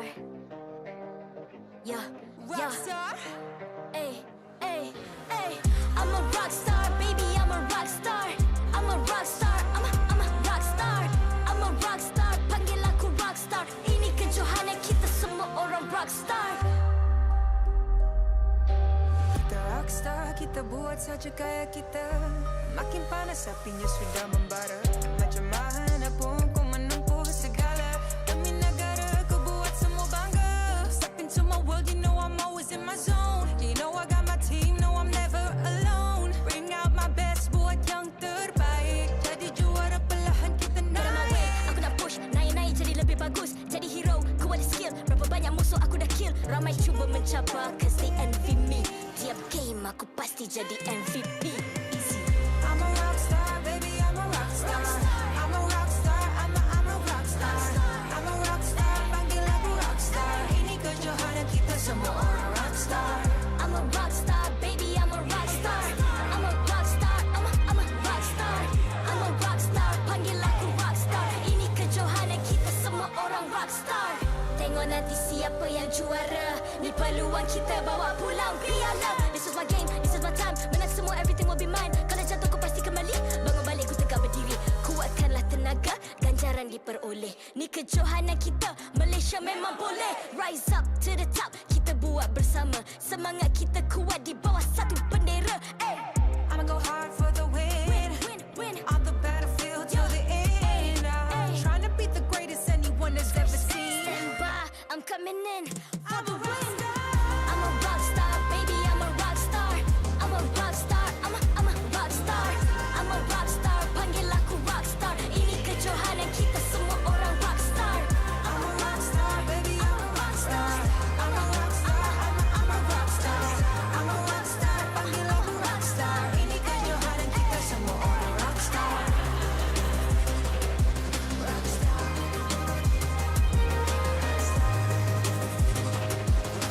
Ini kejohanan kita semua orang rock star. I'm a rock star, baby, I'm a rock star. I'm a rock star, I'm a rock star. I'm a rock star, panggil aku rock star. Ini kejohanan kita semua orang rock star.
I'm a rock star. Yeah, Rock star. Ay. I'm a rock star, baby, I'm a rock star. I'm a rock star, I'm a rock star. I'm a rock star, panggil aku rock star. Ini kejohanan kita semua orang rock star. Kita rockstar, kita buat saja gaya kita. Makin panas apinya sudah membara. Macam mana pun kau menempuh segala. Demi negara kau buat semua bangga. Step into my world, you know I'm always in my zone. You know I got my team, no I'm never alone. Bring out my best, buat yang terbaik. Jadi juara perlahan kita naik. Aku nak push, naik-naik jadi lebih bagus. Jadi hero, ku ada skill. Berapa banyak musuh aku dah kill. Ramai cuba mencabar, cause they envy me. Tiap game aku pasti jadi MVP. Easy. I'm a rockstar, baby, I'm a rockstar. I'm a rockstar, I'm a rockstar. I'm a rockstar, panggil aku rockstar. Ini kejohanan kita semua orang rockstar. I'm a rockstar, baby, I'm a rockstar. I'm a rockstar, I'm a rockstar. I'm a rockstar, panggil aku rockstar. Ini kejohanan kita semua orang rockstar. Tengok nanti siapa yang juara. Ni peluang kita bawa pulang piala. This is my game, this is my time. Menang semua, everything will be mine. Kalau jatuh kau pasti kembali. Bangun balik ku tegak berdiri. Kuatkanlah tenaga, ganjaran diperoleh. Ni kejohanan kita, Malaysia memang boleh. Rise up to the top, kita buat bersama. Semangat kita kuat di bawah satu bendera. I'ma go hard for the win. On the battlefield till the end. Trying to beat the greatest anyone has ever seen. Stand by, I'm coming in for the win. I'm a rock star, baby, I'm a rock star. I'm a rock star, I'm a rock star. I'm a rock star, panggil aku rock star. Ini kejohanan kita semua orang rock star. I'm a rockstar, baby, I'm a rockstar. I'm a rockstar, I'm a rockstar. I'm a rockstar, panggil aku rockstar. Ini kejohanan kita semua orang rockstar.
Ay, ay. I'm a rock star. Yeah, Rock star. Ay, ay, ay. I'm a rock star, baby. I'm a rock star. I'm a rock star. I'm a rock star. I'm a rock star. Panggil aku rock star. Ini kejohanan kita semua orang rock star. Kita rockstar, kita buat saja gaya kita. Makin panas apinya sudah membara. Macam mana pun kau menempuh segala. Demi negara kau buat semua bangga. Step into my world, you know I'm always in my zone. You know I got my team, no I'm never alone. Bring out my best, buat yang terbaik. Jadi juara perlahan kita naik. Aku nak push, naik-naik jadi lebih bagus. Jadi hero, ku ada skill. Berapa banyak musuh aku dah kill. Ramai cuba mencabar, cause they envy me. Tiap game aku pasti jadi MVP. Easy. I'm a rockstar, baby, I'm a rockstar. I'm a rockstar, I'm a rockstar. I'm a rockstar, panggil aku rockstar. Ini kejohanan kita semua orang rockstar. I'm a rockstar, baby, I'm a rockstar. I'm a rockstar, I'm a rockstar. I'm a rockstar, panggil aku rockstar. Ini kejohanan kita semua orang rockstar. Tengok nanti siapa yang juara. Ni peluang kita bawa pulang piala. This is my game, this is my time. Menang semua, everything will be mine. Kalau jatuh kau pasti kembali. Bangun balik ku tegak berdiri. Kuatkanlah tenaga, ganjaran diperoleh. Ni kejohanan kita, Malaysia memang boleh. Rise up to the top, kita buat bersama. Semangat kita kuat di bawah satu bendera. Ay. I'ma go hard for the win. Win. On the battlefield till the end. I'm trying to beat the greatest anyone has ever seen. Stand by, I'm coming in for I'm the a win. rockstar. I'm a rock star, baby, I'm a rock star. I'm a rock star, I'm a rock star. I'm a rock star, panggil aku rock star. Ini kejohanan kita semua orang rock star. I'm a rockstar, baby, I'm a rockstar. I'm a rockstar, I'm a rockstar. I'm a rockstar, panggil aku rockstar. Ini kejohanan kita semua orang rockstar.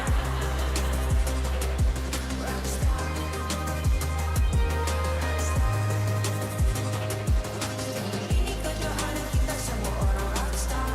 I'm a rockstar, baby, I'm a rockstar. I'm a rockstar, I'm a rockstar.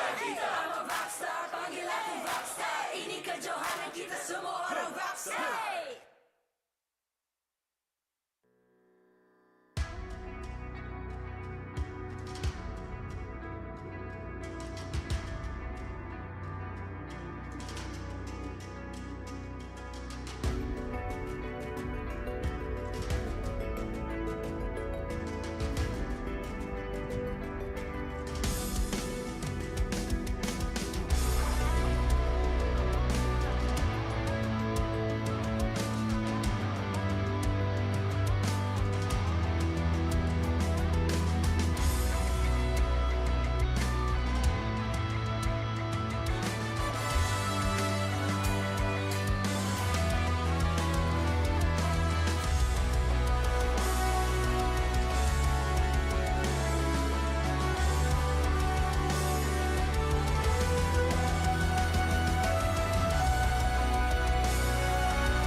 I'm a rock star. Yeah. Rockstar. Ay. I'm a rock star, baby. I'm a rock star. I'm a rock star. I'm a rock star. I'm a rock star. Panggil aku rock star. Ini kejohanan kita semua orang rock star. Kita rockstar, kita buat saja gaya kita. Makin panas apinya sudah membara. Macam mana pun kau menempuh segala. Demi negara kau buat semua bangga. Step into my world, you know I'm always in my zone. You know I got my team, no I'm never alone. Bring out my best, buat yang terbaik. Jadi juara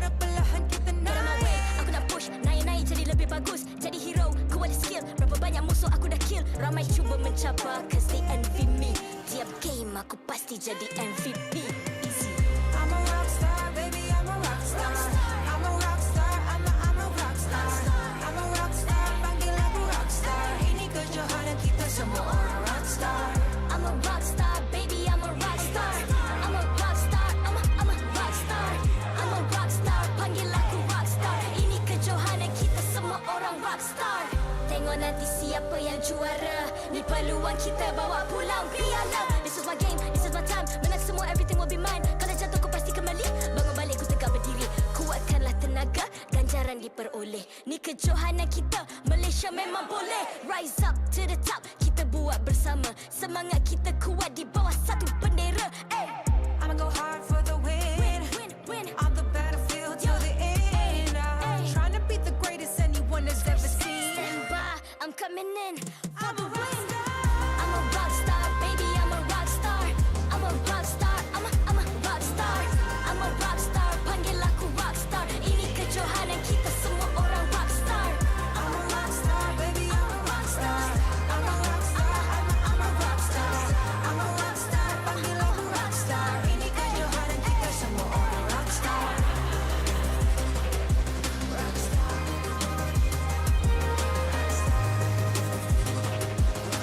Ini kejohanan kita semua orang rock star. I'm a rock star, baby, I'm a rock star. I'm a rock star, I'm a rock star. I'm a rock star, panggil aku rock star. Ini kejohanan kita semua orang rock star.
I'm a rock star. Yeah, Rock star. Ay. I'm a rock star, baby, I'm a rock star. I'm a rock star, I'm a rock star. I'm a rock star, panggil aku rock star. Ini kejohanan kita semua orang rock star. Kita rock star, kita buat saja gaya kita. Makin panas apinya sudah membara. Macam mana pun ku menempuh segala. Demi negara ku buat semua bangga. Step into my world, you know I'm always in my zone. You know I got my team, no I'm never alone. Bring out my best, buat yang terbaik. Jadi juara perlahan kita Get on my way, naik. aku nak push, naik jadi lebih bagus. Jadi hero, ku ada skill. Berapa banyak musuh aku dah kill. Ramai cuba mencabar cause they envy me. Tiap game aku pasti jadi MVP. Easy. I'm a rock star, baby, I'm a rock star. I'm a rock star, I'm a rock star. I'm a rock star, panggil aku rock star. Ini kejohanan kita semua orang rock star. I'm a rock star, baby, I'm a rock star. I'm a rock star, I'm a rock star. I'm a rock star, panggil aku rock star. Ini kejohanan kita semua orang rock star. Tengok nanti siapa yang juara. Ni peluang kita bawa pulang piala. This is my game, this is my time. Menang semua, everything will be mine. Kalau jatuh ku pasti kembali.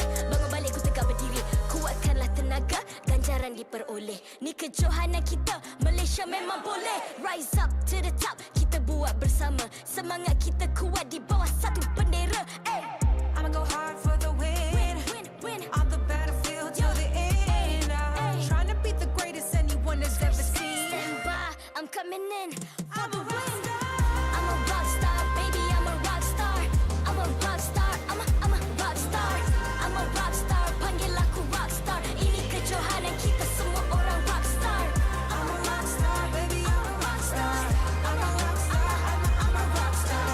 I'm a rock star, panggil aku rock star. Ini kejohanan kita semua orang rock star.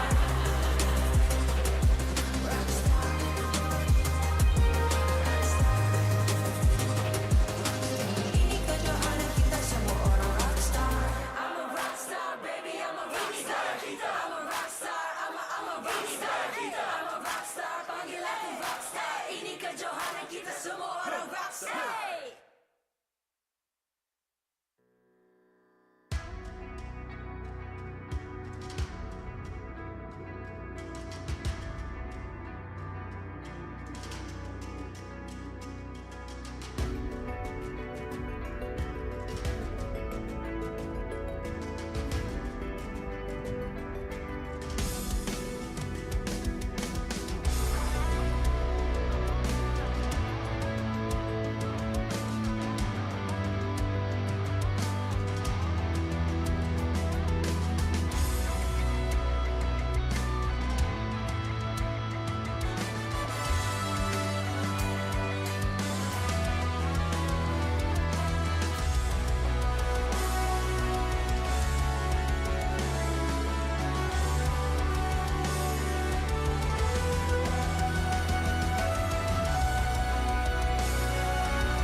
I'm a rock star. Yeah, Rock star? Ay. I'm a rock star, baby, I'm a rock star. I'm a rock star, I'm a rock star. I'm a rock star, panggil aku rock star. Ini kejohanan kita semua orang.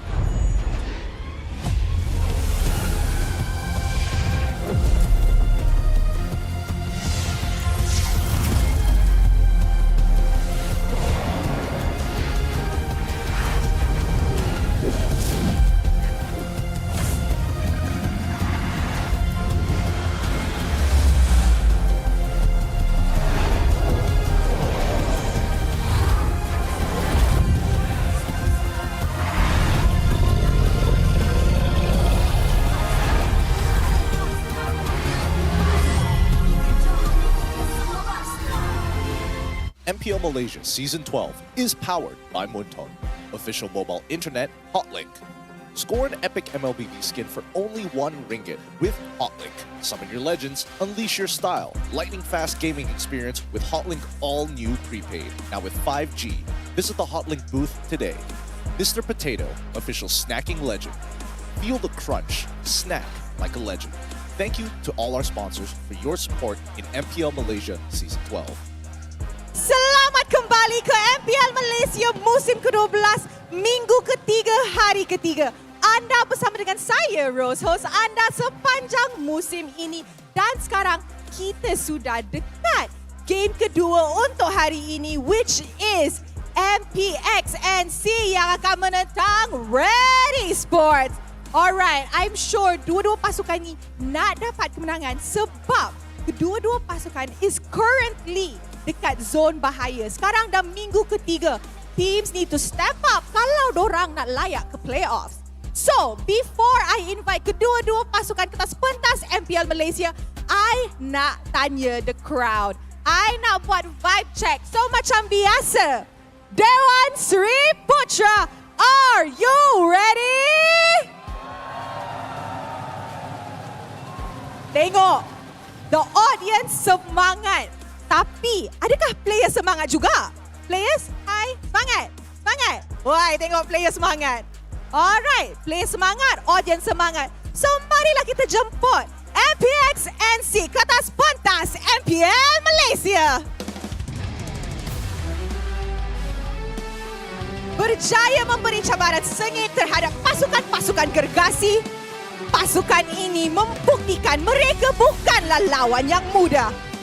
Menjadi antara pencabar utama slot ke M5, mampukah MPNC pulang dengan 3 mata penuh? We shall see.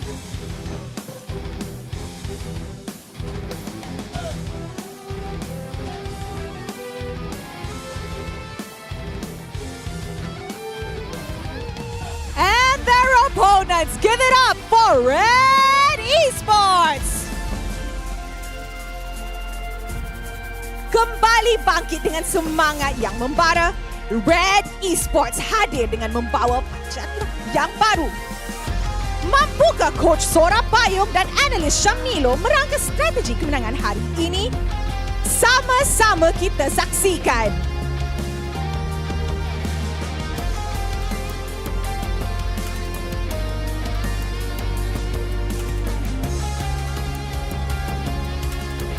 Sekarang, marilah kita menjemput barisan marshal kita yang akan mengalas tugas untuk memastikan perlawanan sentiasa berjalan dengan adil dan lancar.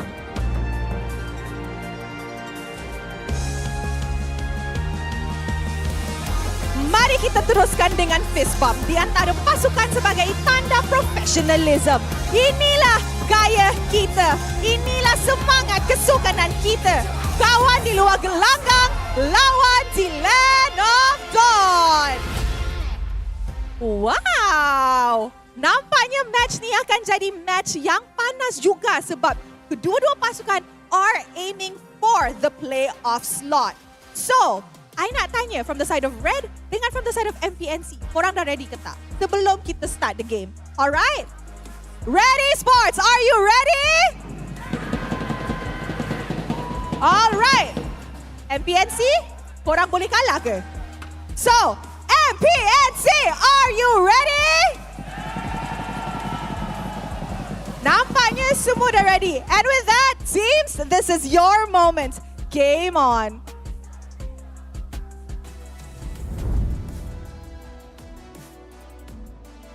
Locked and loaded, primed and ready. We are about to witness a sea of red upon the Land of Dawn here at the end of week 3, being the matchup between Red Esports and MPNC. You are watching the English broadcast of MPL MY Season 12. My name's Staffa alongside Terrence, aka Icy Baby 12, to bring you, once again, more MPL action. Yes, and it is going to be a very interesting one because MPNC here, they have not won a single match yet this week, but they have shown they have a lot of strength in potentially making it to the top. However, need to remind you as well here, there is going to be a compensation code right now appeared up on screen for you guys to redeem for that slight technical delay we had early on. We were supposed to start on schedule, which was about approximately half an hour ago, I'm sorry to say. So that's why we had to delay things. We had to ensure the integrity of the gameplays pretty much ensured here. We had a little bit small one, but all things considered, everything is fixed, and now we are back to watch some good OMLBB action. Yep, always gotta make sure that everything is ready and at its best condition, because these teams need to be at their best condition, heading up once again each other on the Land of Dawn. These two teams, a little bit of history based on how they've been performing so far at the stage, where both sides have only had one win so far, but they've been against some pretty interesting teams. Maybe they need a little bit more of an energy boost. Agreed, and of course, you gotta never stop fighting and grind on and power up only with Nescafe. And of course, with Nescafe right now, they have this exclusive, you know, designs of Mobile Legends here. If you can zoom it up on screen, no, it's a little bit reflecting here. It is a 1/1 hero on top of the skin itself, so it looks really, really cool. I think the other day I saw an Estes one kind of imprinted on the Nescafe can itself as well. So if you guys are Nescafe lovers and also are looking to collect some Mobile Legends exclusive merchandise, you know, the skins and etc. Why not collect them all? Who knows? You might be a future in collecting all these things, and who knows, you might be able to sell it in the future. But of course, you know, when it comes to Nescafe, this is what they take in order to hydrate themselves as well and give them that extra caffeine to power through their next Mobile Legends games. Up an extra boost for your next game, MLBB. Just like these players are definitely going to need when we head on into the land of Dawn. Honestly, we've already seen some intense games so far. It's so hard to tell who is actually going to be the MVP, but maybe you guys have a pretty good idea, because you can scan the QR code at the bottom of your screen right now and tell us who you think is going to be the MVP of this following match. Tell us why. If you're right, perhaps you'll get some goodies. I'm not gonna lie, it's pretty loud right here at the venue itself. Here you can hear the fans coming in from MPNC. They are cheering on. The flags from the state flag of Negeri Sembilan is right here, also waving here. They're all literally just flexing all the way through here to support their team. To be honest, it is one of the best performances I've seen coming from MPNC. No one expected them to actually make it this far. Yesterday's game, they pushed SMG, arguably one of the strongest team here. They put them into 2-0, even though they lost, but it was a very, very good one. So I'm excited to see what's going to be happening here, because now we are going to be introducing them up on the roster. Yep, we got MPXNC consisting of Sonic, Mali-chan, HAQ, Xavvsz, as well as Ye3. Mali-chan gonna be coming back into the field today, but not replacing HAQ. This time, actually playing as the mid laner, taking over for Hyde, which is a very interesting choice, considering that Hyde has been doing a pretty good job as the mid laner there. Definitely doing the jobs that have been necessary and fulfilling the responsibilities that his team need him to do. This will provide a little bit of extra roaming potential, as well as always going to have to keep an eye out for those supports, but I wonder how the dynamic is going to be with this lineup instead. Agreed. And of course, their next roster here, their opponents in red here, we have Red Esports consisting of Amal, Exort, Melboy, Mao, and Ren QT. And currently, Red still sticking with the roster here of Exort as the starting mid laner and not Kim here. What are your thoughts on this? It's interesting considering that so far, Kim has a 100% win rate with Red Esports, Exort has a 0% win rate on Red Esports, which sounds very harsh, but that is the reality of the situation. Despite the promises, we were told that Exort has meshed very well with Red Esports and their scrim results were very strong before the season started. We've yet to see a replication of those results up on stage. Seems like Red Esports though wants to push through. They want to find that synergy that performed outside of the MPL and bring it here live for y'all. Yep, and so far Amal has been a very decent jungler coming from Red Esports. However, he hasn't been able to show up a lot of clutch plays in Season 12 as compared to when he was playing during Season 11. So it might be the pressure, it might be the environment, but based on what I'm seeing so far, you know, MPL Season 12, stage amazing, crowd amazing, casters definitely amazing. That's why you guys gotta watch the English broadcast. But here's a hot topic for you guys. The gold lane showdown, Xavvsz versus Melboy. Stafa, I know you have a lot to talk about this. What I thought about these two gold laners. We got a couple of really qualified individuals here. MVPs in their own right. Xavvsz recently really showing us what he's been capable of despite taking a backseat to some of the more notable members of his team in previous seasons. And Melboy has always been quite a star for Red Esports. Despite coming in halfway through on Season 11, he's already made a place here. He's already struck fear into the hearts of his opponents. Both players have already shown their capability in using the Bruno so far, so I imagine that's going to be a contested pick.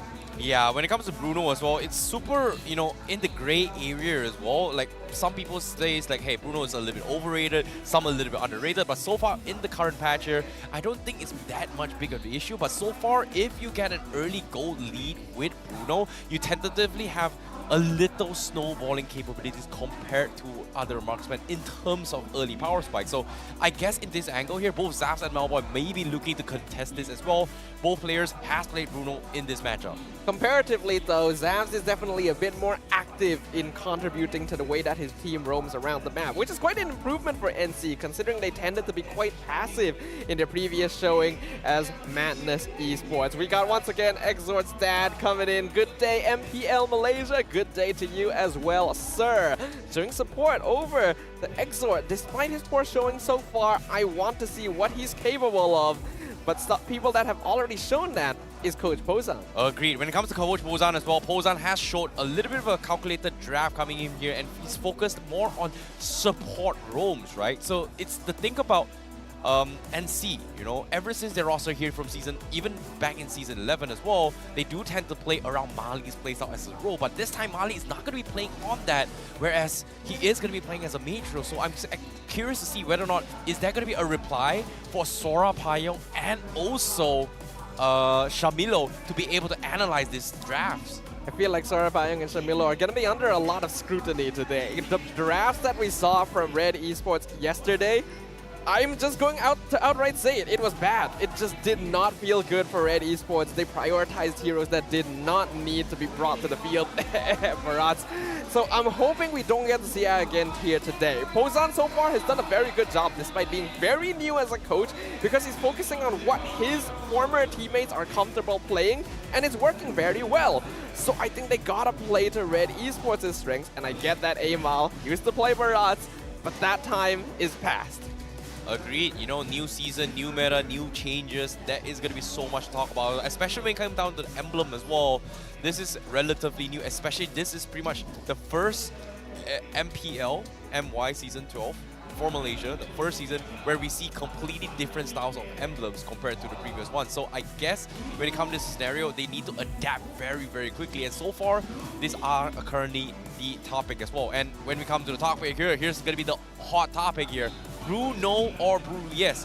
We got a glimpse about it here. Now's the time to go in depth here. Staffa, what do you think about the Bruno?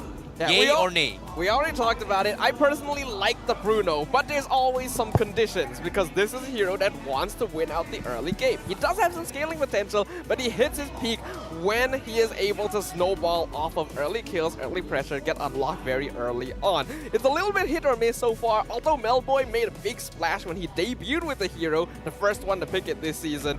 Until now, Bruno is actually only 5 wins out of 9 games picked. So it's not necessarily a prio pick, though for these two gold laners specifically, I imagine it's going to be a contested matchup. I agree, but at the same time, here's a big one as well. Are they really Giant Slayers, or is it just pure luck? Because in their only victory between both these teams here, MPNC pretty much beat Homeboys and Red Esports beat Todak in their respective one as well. So would you say, is it luck, or is it just, you know, a little bit of skill going on here? Because the thing is, there's been a lot of potential here. We have to note the one game where Red Esports did end up winning there against Todak was with Kim. So it's curious that they would decide to still go back to Exort, considering that the performance on stage hasn't been quite there yet. And I feel like NC's win against Homeboys was only a demonstration of their true potential. Since then, they haven't won yet, yes, but that game was up against SMG, which is the top of the charts right now, along with Red Giants. And they put up a really good fight. So even though Red Esports has a longer running experience in the MPL, I feel like NC are coming in as the favorite. You wanna know a fun fact about NC? Yesterday, I was chilling behind with them as well. Alright. They took a loss against SMG. They were looking very, very disappointed. To be honest, I went over and gave a little bit of encouragement to Wolverine, and I said, hey, you know what? Considering that you guys put SMG in that position, take it as a good step that you guys are growing. You guys have a lot to analyze and improve, and they were like, okay. But at the same time, they were still punished because they were in a truck. They had to go home, right? So there was like a pickup truck kind of thing. So because they lost, some of them had to sit behind the truck and just drive all the way home with open air. So I was like, oh damn, it's pretty rough, but you know, they gotta take the game seriously, and I like how they've taken that approach though. That's the kind of thing, just being treated like luggage on the way home there. Not ideal. But I guess it's basically putting a wow, and how many people are gonna confess to their crushes when their team wins over the MPL here? Maybe we're gonna be responsible for a lot of new couples once the season concludes. But we'll find out as the draft will now begin between Red Esports and MPXNC. And of course now, without further ado, when it comes to the drafts here, the question is going to be poised onto Red Esports. Will the drafts be counterproductive or productive? Because as of yet, Edith, Ban, as well as Eve, very, very standard ones coming from Red Esports.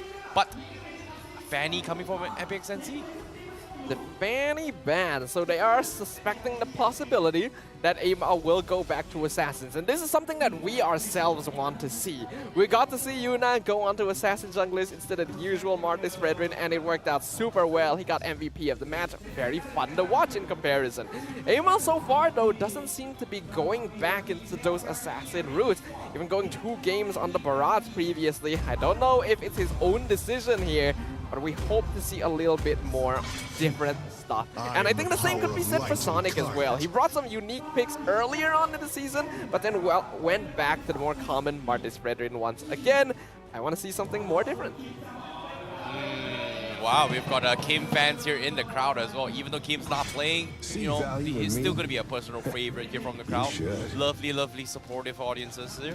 But now, when it comes to the bans, we do see Kaja banned as well. MPXNC looking to go towards the suppression route. So you might be onto something as well. It seems like maybe MPXNC, they are going to be looking towards that mobile playstyle, or maybe even a assassin jungler playstyle in that direction again. So what tended to happen with NC in Season 11 was that Mali was the main roamer, and he would play supports every single game. And that meant that NC generally had a very passive early game. They were very reactive, and it was very easy for teams to invade, to pressure them out, and basically end the game early because they couldn't get any farm. This season, we don't see that anymore, and that's great. But with the Mali and HAQ combo before this, it didn't quite work out for them, and it felt like Mali's hero pool was a little bit smaller in comparison. So hopefully they've been able to remedy that in preparation for this match as Red Esports locks in the Terizla. Okay, I like it. It's a little bit safe as well. You can still flex it to roam, flex XP potentially. Haven't seen too much of roam the Terizla yet, but MPXNC, they have the option to play the export for themselves. You know, it's not the greatest lane, but it's still a very safe one for them if they want to go for. But no, they secure the Martis for themselves, as well as the Bruno again. So it seems like it is going to be yes for Xavvsz in MPXNC. Very quickly taken by NC right there. So they're just denying it away from Melboy, the originator here in this season. But that means letting go of the Joy, which is going to get locked in by Red Esports. We saw Exort play the Joy mid previously in their matchup against the Homeboys, but it got completely destroyed. It felt like Exort was not active enough in roaming around the map. So if they're going to repeat that, I want to see something different. I want to see more aggression and more punishment in that mid lane. The thing about Joy is that you do need levels and items in order to snowball. And currently in the current meta, playing as a mid laner, you don't necessarily get the XP you get from an XP lane or even farming jungle. So I feel like that's going to be a little bit counterproductive from the side of Exort. But you might be on the right track as well, because it seems like they are going to be picking the Angela coming in from Red Esports. So I like this as well, because knowing that Mali does have the tendency to play supportive mages as well, they might lean on that direction. So I guess this is going to be the denial coming from Red Esports. It's surprising that the Angela actually slipped through NC. They prioritized the Bruno, the Martis instead. This could be pretty scary right here. We've got some who's the better Bruno right here. Melboy, he's played 3 games. Xavvsz has played 1. In that game, he got MVP, whereas Melboy got 2 MVPs and 1 MVP of the match as a result of that. That was the game where he first debuted it. I believe it was actually their match against the Homeboys as well. So both goal laners have already shown some proficiency here, but this time it is going to be Xavvsz playing it. And MPXNC, I was wondering if they would go for the Esme, since it counters the Joy, counters the Angela. I wasn't sure if they would show it so early on, but they do. I wouldn't say it's a hard counter towards the Joy. It's more like Esmeralda can benefit from the shields of the Angela. I would say it's a pretty counter to the Joy.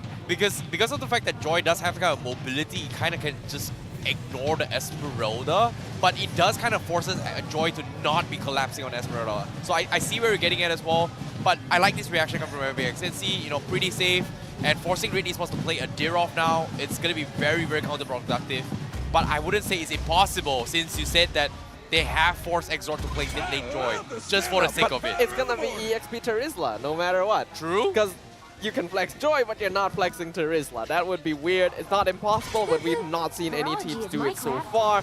The Franco does get banned out by NC, which is quite interesting. I actually thought it wouldn't be a bad hero for them to pick up themselves, since you get the Bloody Hunt onto the person with Heart Guard, you instantly lock in two players at once. Red Esports ban out the Diggy, so a good amount of attention being given to the supports at this stage. Interesting choice. Estes is still in the pool as well if they want to try and mirror this up. Because if you think about healing versus healing, right? Florine is also a pretty decent one to kind of match against the Angela. So it's something that maybe MPNC might be considering in that regards. But personally, I have not seen Mali kind of play a lot of mages besides those supportive enchanter heroes instead. So it's a little bit surprising. As far as I remember. I think that's the only hero he's played mid so far. But personally, I really want to see whether or not if MPNC is going to be playing a double mage roam position, considering that Kadita is in the pool. It's possible, but I think HAQ is pretty comfortable on engaging roams, so they could just as easily give HAQ the typical sort of Edith style hero. Of course, Edith is banned, but you know what I mean. And then Mali could even play the floor in mid. It's a little bit greedy, but not impossible. Eve is still open as well, so if they want to go for comfort, it's not too bad. As Red Esports ban out the Grok to try and limit HAQ's hero pool a little bit. I think the Cho is still open as well. Also an option to disable 2 people at once, get the way of the dragon onto the hard guard target. To be honest, I think Yin is pretty good as well. Yin! Like, I know it's a little bit out of far-fetched. Very Esha. The thing about Yin is that if you catch whoever Angela is trying to hard guards into, he is going to separate Angela as well as the main target in the domain itself. So it might be a pocket pick, but I think it's a little bit risky, but I wouldn't be surprised. But nope, yep, I called it as well. It is going to be the Florine to match the Angela. The big question is whether or not HAQ is going to be on the Florine as a roamer, or Mali will play the Florine as a mid laner. And that will change quite heavily because Florine has basically no wave clear, doesn't really put a lot of mid lane pressure. I would not doubt that HAQ has been trained to play the Florine, but this is very much Mali's signature hero. So this decision is going to allow us to see how much NC has evolved since Season 11, and I am all for it. To be honest, I'm okay. You know, I'm actually okay with Florine mid because of the fact that they have another hero that deals a decent amount of magical damage, which is pretty much the Esmeralda. Yes, not a lot of damage coming from Florine. Great, but as long as Esmeralda is doing a hybrid version of the physical attacks, it is going to force Red Esports to do something else. But in this case, the response from Red Esports here, Farsa as well as the Melissa. A pretty well-rounded draft here. I like it coming from Red Esports, but it is going to be Amal playing the Joy coming from Red Esports. That's what we want to see. We've got an Assassin Jungle once again. Very nice. Hopefully Amal has not gotten rusty with his mechanics here, because this was the style of hero that made him well known when he started out in MPL MY. Red Esports going for a much more standard draft here, and I like this a lot. They will lack a little bit of engagement since that's going to be the Angela roam, yes. So nothing too bulky since it's only the Terizla.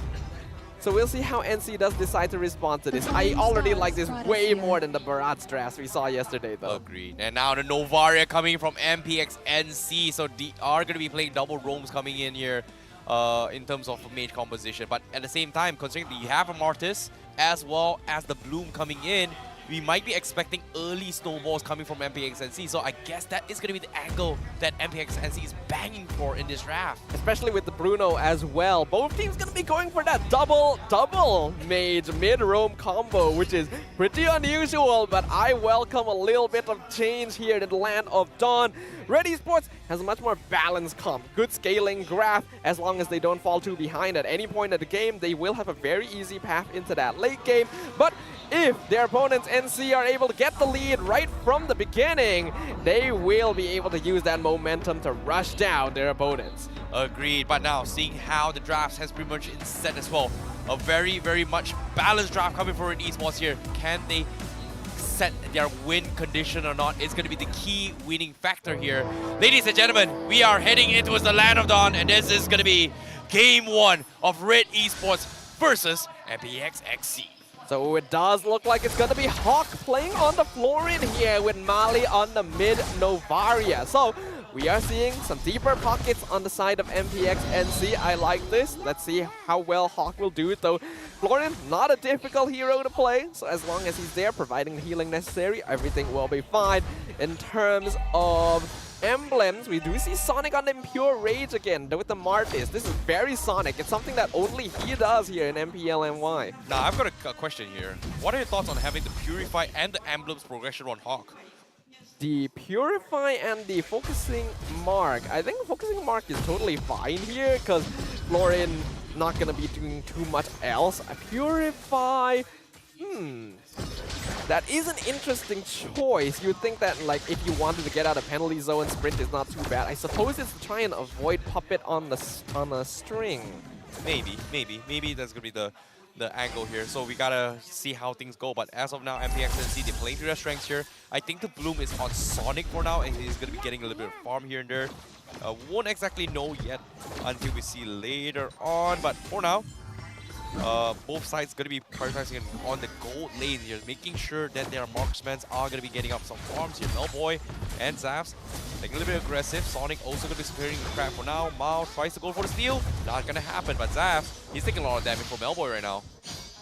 He'll be fine for now. So now, in the previous season, I really didn't like the fact that NC would just stay passive, camping the gold lane for a very long time. But in this game specifically, that is absolutely the side of the map they should be playing. If they can get a snowball onto Xavvsz, the early to mid game instantly will fall into their favor. And they will know that Yetri will have no problem holding the lane by himself, since Esmeralda will have a good amount of sustain even without items. Okay, very early out coming from Mali, trying to check the bushes here, but looks like Red, they are going to go in blind as well. Red QT goes for the penalty zone, connects on Sonic. Can he survive? No, he cannot. He's going to get bursted down with Angela as well.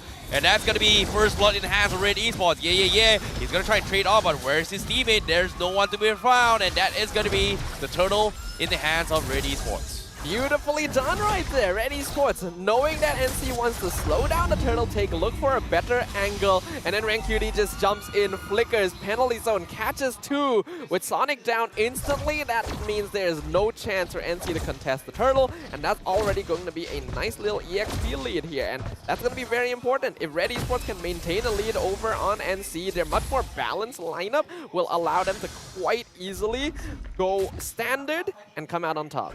No, this is very, very good example of why Angela can take, you know, if you're just protecting your marksman in the gold lane here, as long as you've got Hazard, you can just join in the fight 4v3 anytime here, which puts MPNC in a very disadvantaged position, because earlier just now you saw HAQ had no choice but to stay in the gold lane to make sure that Xavvsz doesn't get pressured by this Melissa for now. So different approach, but great spot coming from Red Esports though.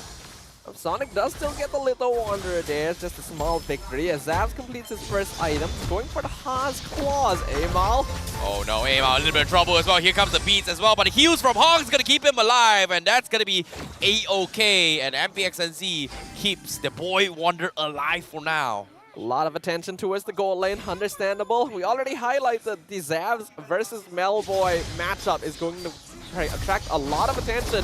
Melboy, I don't know if he wanted to do that. Oh my goodness, Hazard coming in on from the Melboy. He's got to push away, but at the same time, here comes the bait. Aima comes in as well. He's looking to finish off fast. He needs one more auto attack, but the heals from Malichan keeps him alive, and Sonic fights Melboy with the decimation. And MPXC, they're gonna go for more. The snipe from Mali is good, but it's not gonna be enough to finish off X-Sword as well. But now, MPXC, they have Red QT coming from the sides. He gets a double, and yeah, also joined in the party and trades off Aima. All the way from the bottom lane, they ran to the top just to connect this fight. What a mess right there. I do think that NC will come out on top of that one just slightly, because they're able to trade out a little bit more. Getting that kill onto Melboy while keeping Xavvsz alive was huge. And while at first it looked like that was a bad idea for Melboy to dash forward, I now see that it's because he knew the hard guard was coming up and he could do some damage.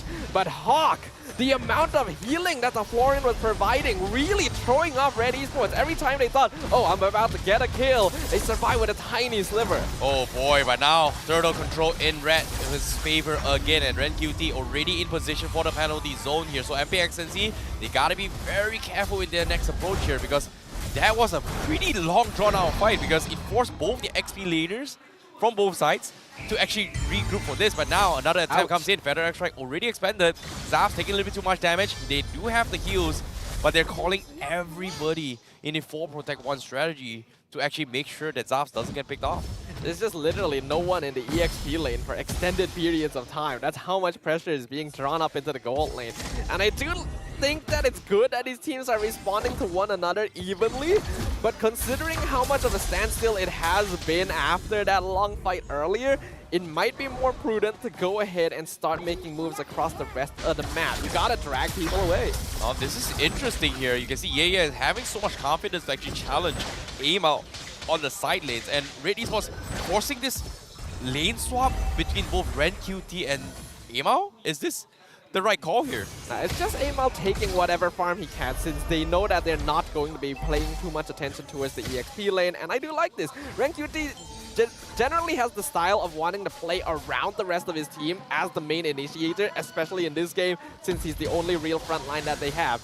So instead of wasting the EXP they can get from the EXP lane, Amal, he's got so much mobility, why not let him clear the EXP lane along with his jungle farm and try to supercharge him up against Sonic. He's already 2 levels up. You know, it's funny how MPNC kind of reminds me of how Red Esports used to play Protect the President. In this case, Protect Xavvsz is going to be the name of the game for MPNC. And once upon a time, Red Esports, this was their signature playstyle for multiple seasons that got them where they are in MPL standing. So it's no surprises that Red Esports knows how to deal with this composition, but I did not expect MPNC to pull this under against Red Esports. Yeah. I mean, I'm not really surprised. It is kind of a derivative of the Ube strat after all. It's basically the same sort of thing. But now the turtle is going to be contested. It's going to be a 4v4 around the turtle pit. Amal does need to come along pretty soon. Yep, X agreed. Now, big axe roll coming from MPNC. Red QT starts in with penalty zone, catches Zap, but he is going to be able to get out. Turtle drops down pretty low. Amal secures it for the team with the hard scout. He's going to drill zone off MPNC in the back lines. Hawks will be the first to fall. Same for Xavvsz, and meanwhile, he's going to try to do the same for MPNC. He does get exort though, but the damage from MPNC has taken is a little bit too much compared to Red Esports. They lose Sonic, they lose Xavvsz, and they lose a middle tower as well. And now, a bit of trouble, but he's gonna be fine for now. But 3-for-1 exchange here. Yeah, this is very worth it for Red Esports right now. MPNC definitely underestimated their opponents. I like that they were willing to respond with aggression, and Sonic ran right back into the feathered airstrike because he figured he had enough damage to threaten them. But then you forget that there is a Joy on the enemy side. Hard guard onto Amal, he dives into the backline. Mali is dead, Xavvsz is dead. You don't have enough damage to follow up the fight, and it's too much burst for Hawk to keep them alive. Okay, penalty zone from Ren QT forces out the outcoming from Mali Chan once again, and now Xavvsz also forced to back out. He's got no space to farm at all again. This is going to be a little bit of a problem here at MPNC if he doesn't catch up anytime soon. Now, purple buff also going to be contested as well. Ren QT looking for the force fight, but it seems like they are going to back off as it's just not worth it right now. What we're seeing right now is going to be a little bit difficult for NC. The AI prediction already very much in favor of Red Esports, who's doing a great job. This is the Red Esports I was hoping to see, now that they're no longer limited by trying to go for a specific hero draft. Sometimes going for the basics, going for what works, is very effective, and that's what's happening here. So right now, what NC needs to do, Yetri really needs to pressure the map. He's got to split push, because otherwise no one else can really go around and start shoving out a lane. NC needs to mainly stay together, but Red Esports wants them to. So they're kind of falling into this unfortunate trap. Interesting enough, Red QT actually opted to go for 1-point Fury Hammer just to have a little bit more damage in order to kind of sustain in team fights. So I don't know how it works, but at the same time, he's doing enough damage to actually threaten MPNC, and that's actually a good thing here, because as of now, they're looking to try and catch up hiding behind the brushes of the enemy's tier 1, but as of now, the Lord is already being started off by Red Esports. MPNC, I don't think they have a clue with what's happening here, because now, dropping half HP, they might be late, and I don't think they're going to be able to get this at all. Yeah, I think at this point, NC knows that the Lord is being taken, but they know that there's no way for them to contest. At best, they can try to send Year 3 to pull people over, but Red Esports already have a pretty dominating lead. 5,000 net worth lead at this point is very good. And we remember NC is a lineup that would prefer to be in a more snowbally situation. So it's already putting them on the back foot if Red Esports are the ones in control. Oh, Red QT again.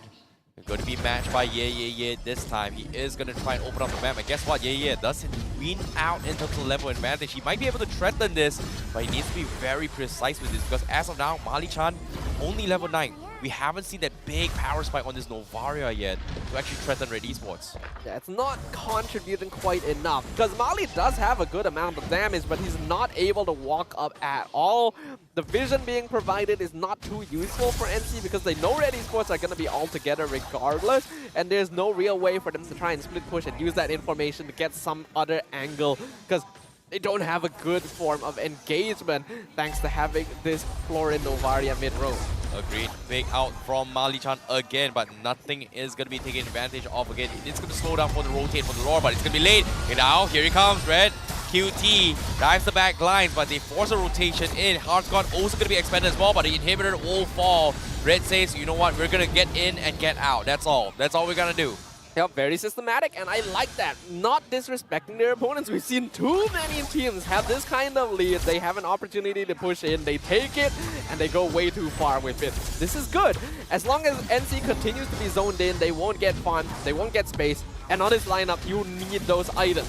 Red Esports are on a very easy track to victory right now, as long as they avoid making any mistakes. Agreed, but as of yet, seeing how this is going as well. MPNC, when do they actually come online? Because as of yet, it seems like they're banging on maybe, you know, once they get 6 slotted, the Bloom is going to be a significant factor for the Bruno, I guess?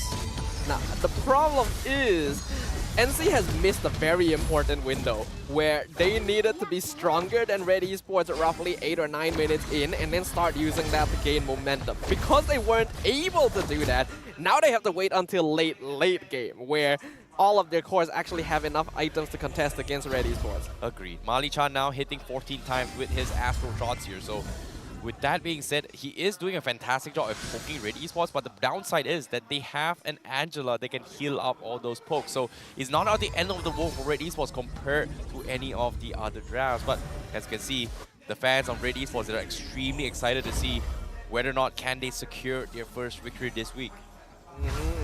We do have Kim in the audience there as well, keeping an eye on his team, seeing how things are going.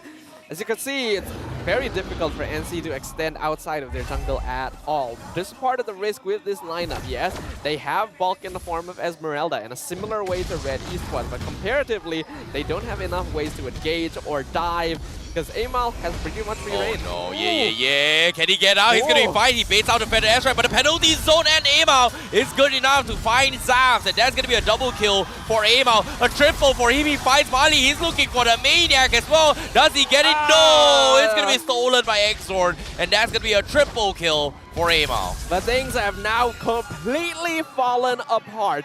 Red Esports used so many resources and ultimates to try and take down the E3, and still the rest of NC got decimated in the back line. And now, can the last man standing is not going to be able to do anything as Red Esports secures the crystal, taking game 1 against MPNC. Surgical, beautifully done, no other words to describe it. This is the Red Esports we have been wanting to see, that we've been needing to see here on the MPL Season 12 stage. Who knew? All it takes is a more balanced draft, enough resources, enough tools, as well as an innate understanding of what you are going to be dealing with. And with all that preparation, victory is guaranteed. Agreed. Well done here, coming from Red Esports here. The draft was good, the draft was solid. Game 1 was a beautiful game coming from them as well. We had manager Mamba also going to be supporting them as well. You can see the smiles on his face. He is very happy on his results thus far for Red Esports. So I'm extremely excited to see how things will go down for them, because as of now, look at the taunts coming in from Melboy and also the heart shape coming from Mali. Yeah, we can see a little bit of how these teams are feeling before the match, and we get to compare with how they're feeling after the match, because they gotta be feeling excited about that one. Red Esports has been looking for convincing victory for quite a while, and I get feeling this is exactly what they've needed to keep their momentum and revitalize their spirits going forward into the season. Hey, a much better draft this time. They've put in an effort, they've hurt the viewers as well. There has been a lot of issues with their drafts, but finally, you know what? One step at a time. We take it one step at a time. You know, you can see the size of relief in the backstage here coming from Red Esports. Okay, one game is good, one step at a time. You know, it was very easy draft here. Yep, let's see how game 2 is gonna go. We're gonna beat them. That's gonna be the way to go. Yep, now I want to see who's going to be the MVP. Have you guys voted on the predictor yet? Make sure you guys do so, because we're about to find out who is it going to be. It's going to be Amal on the side of Red Esports. What did I say? It's time to bring back the assassin junglers. Let these gifted young players strut their stuff. Agreed. Amal, 19 years old, 100% game kill participation in Wow. all the fights. He's the one has been dictating how the fight should be looking like, and time again, Joy, you know, there's a reason why people just don't want to play with Joy in the current patch. And the thing about this is that you gotta be playing as a team, right? If you're playing on ranked games, it's not gonna work out, but as with a team like Red Esports, Amal is just completely free reign through all these team fights. Especially against the draft that NC had. There was no reliable form of CC to take it down. Esmeralda on paper counters the Joy, but that's only in terms of damage. You still gotta stop her from moving, which makes it very weird why they decided to ban out the Franco themselves.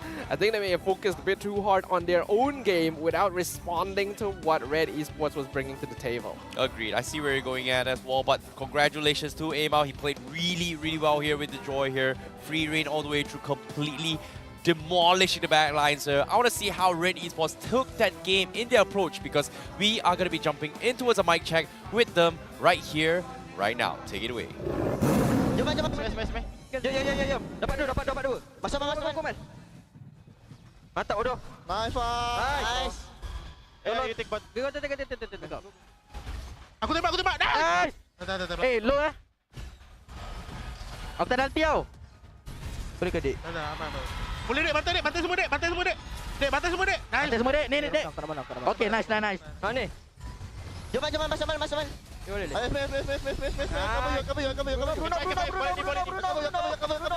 Martis. Nice.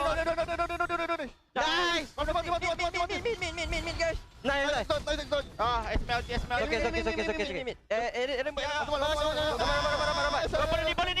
ni. Go. Can. Min.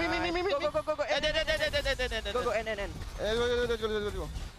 Admin. Top. Go.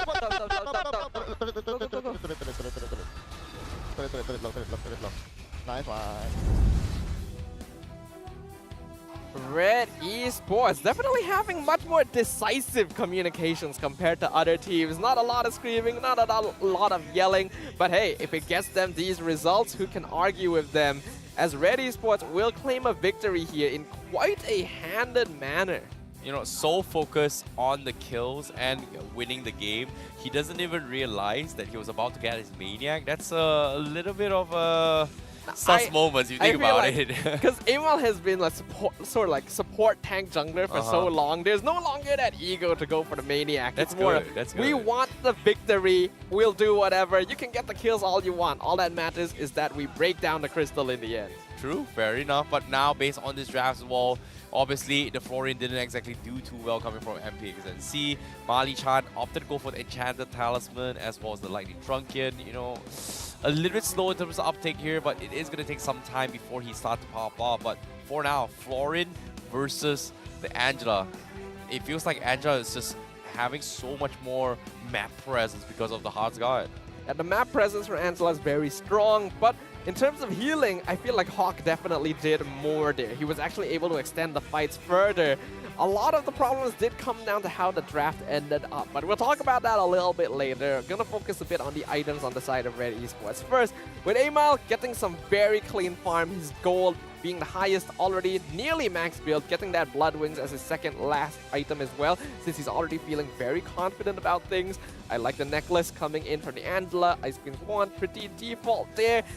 In terms of itemization, things are pretty clean. But what Red Esports came out on top in this time was that their draft just made more sense. Having the Terizla to initiate made a big difference, and then no CC on the side of NC to stop Amal from diving the backline. We saw how much damage the Joy was doing to the Bruno, to the Novariat. They stood no chance.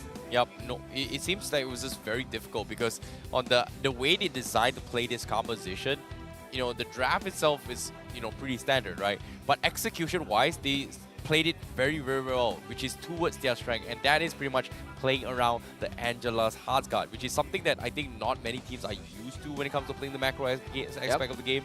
And because of that, MPXNC kind of force themselves to be mirroring each other with having like, hey, I have a support to go lane, but the thing is that if your team is fighting on the other side of the map, you know, Angela can actually commit to that fight, whereas Florian can only drop a heal in that aspect. The heal is honestly more helpful than a lot of us may think, because it does also negate a lot of the anti-healing items that are basically crucial for dealing with some heroes like Esmeralda, like the Martis. But I do see where you're coming from.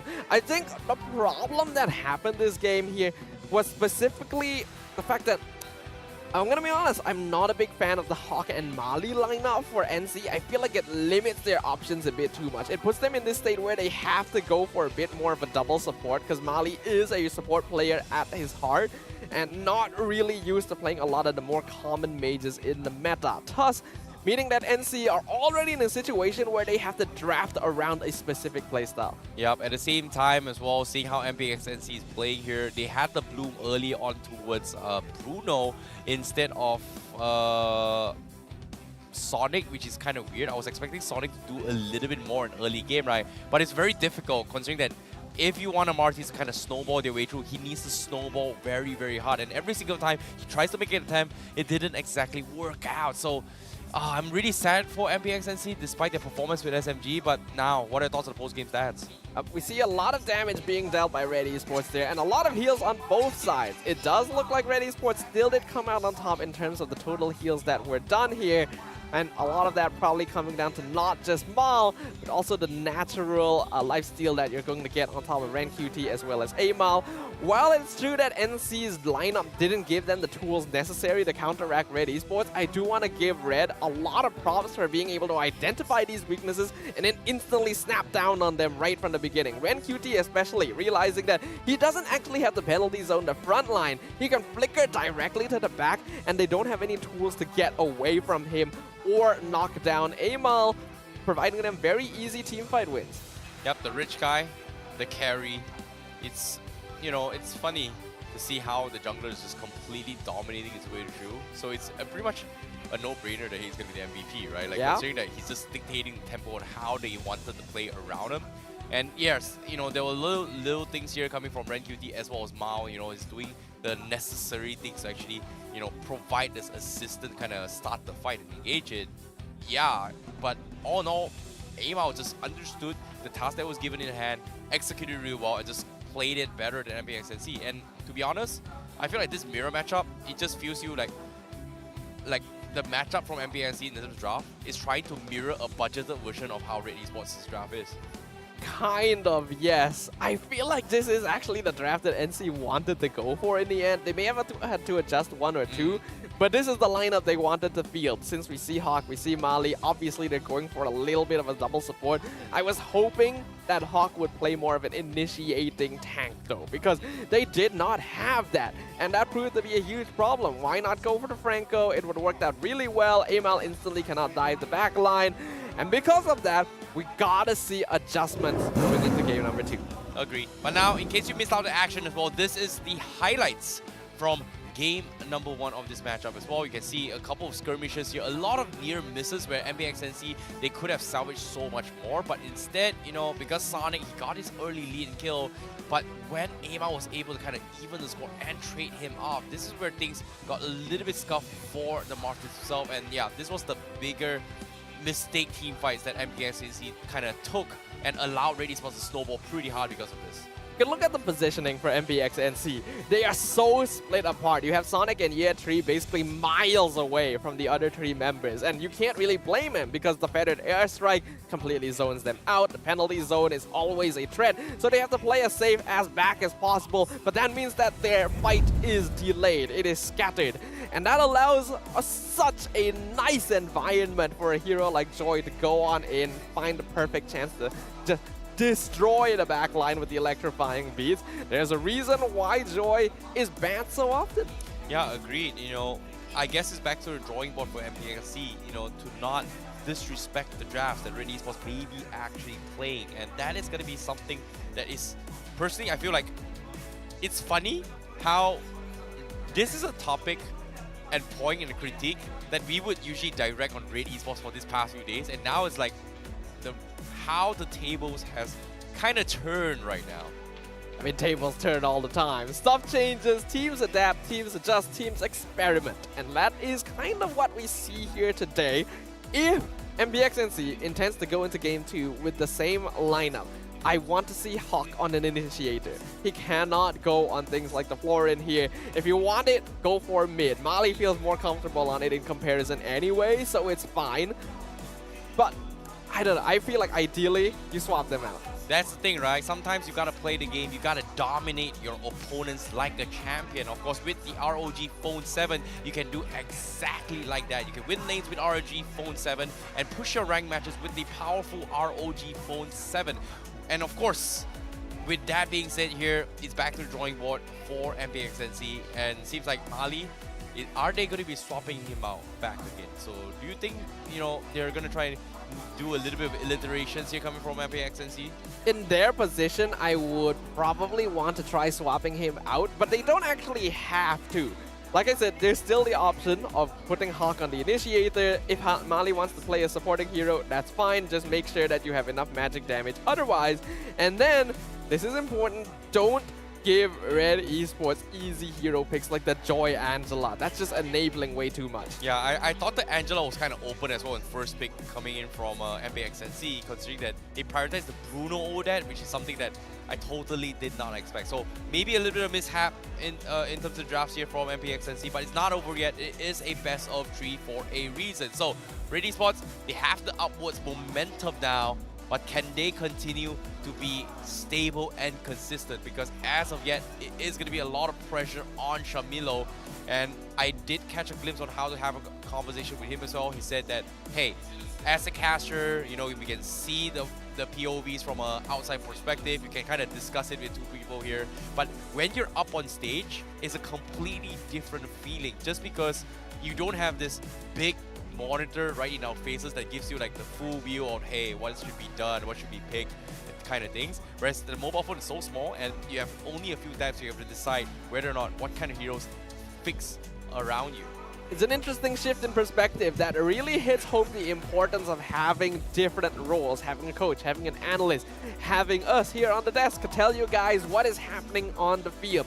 Because it is all different. You would think it's the same. It's all MLBB after all, but it isn't. And I'm pretty sure a lot of these players, and even a lot of you guys watching at home, can approve of that as well, even if you haven't been in those precise spots yourselves. A lot of respect has to be given here, not just to these teams themselves, to their opponents in the Land of Dawn, to make sure that nothing easy gets let through. You know, that's the thing, right? Everyone has got an opinion for themselves. Everyone has different kind of perspectives here, so it makes a lot of sense. But of course, we have our dearly beloved here kind of falling a little bit sick here, so probably that's the reason why Mali got swapped in. Yep. We will have to see right now whether or not they'll be able to adjust to the circumstances. And I think this will be a bit of a test towards Pozan's capabilities as well. So far, he's done a very good job of making his team as comfortable as possible so that they're able to show their 100% in the Land of Dawn. Ooh, like hopefully nothing too serious here, making sure that our players are comfortable and able to play at their full strength up on stage. Oh boy, seems like we do have a little medical potential emergency that's happening right here. So we are going to try and figure out what's actually happening. We've got the medic kind of checking up on the players and see how it's going here. But seems like he's not feeling too well after yesterday's games. Yeah, I do believe that is HAQ, if I'm not wrong, right there. So I could be wrong. I wouldn't be surprised. Not very good with faces sometimes, but I believe that is HAQ. So if it is, probably not feeling too good after that game one, potentially a demonstration of why the performance wasn't all that comfortable. Hopefully we'll be able to resolve it and make sure that things are able to get back on track, because in the end, these teams are still vying for their continued place in the tournament as long as they make sure not to neglect their own health, which is obviously key points. You can't play well if you don't feel well. Well, in this case, he might be set out for this match here, so we are going to be seeing potentially a roster change. We got to wait our confirmation from League Ops for now as we try to figure out what's happening here, because as of now, it is going to be a little bit of time for MPNC, but at the same time, it is going to give them the necessary preparations to figure out how they have to deal with Red Esports by themselves, because this is going to be a very, very difficult one if you think about it. It sure is. We'll find out what happens. Right now, going into game number 2, NC has already been able to come back from bigger deficits than this before. They were able to put up a very strong showing against one of the top teams on the charts after all. So I wouldn't be surprised if we'll see something different once again. We'll see whether or not there needs to be any kind of player shift here, which does seem to be the case. Not going to be seeing HAQ up on that desk anymore. We'll get approval in just a little bit. Apologies for the extra time added for everyone who is watching and joining us at home as well. We gotta make sure that these players' health is taken care of. And if anyone is not in fighting fit condition, we can't push them to go for it. All right, we got it. We got the confirmation. HAQ is indeed not feeling all too well. So Hyde is going to be coming in. The combination with Mali. This is something we've not actually seen before. Yep, that is going to be an emergency player swap coming in here. Seems like HAQ is going to be out of commission. Feels bad for MPNC fans considering that things are going to be put this way. But that's the reason why we have subs, right? In case of things like this, we do have to pay respects to the well-beings of their players, whether or not are they fit for action or not. In this case, they have no choice but to do so. Hopefully they will be able to score a point off Red Esports, because as of yet, despite their amazing run yesterday, if they lose out this week as well, it is going to be a long climb in the following weeks to come for MPNC.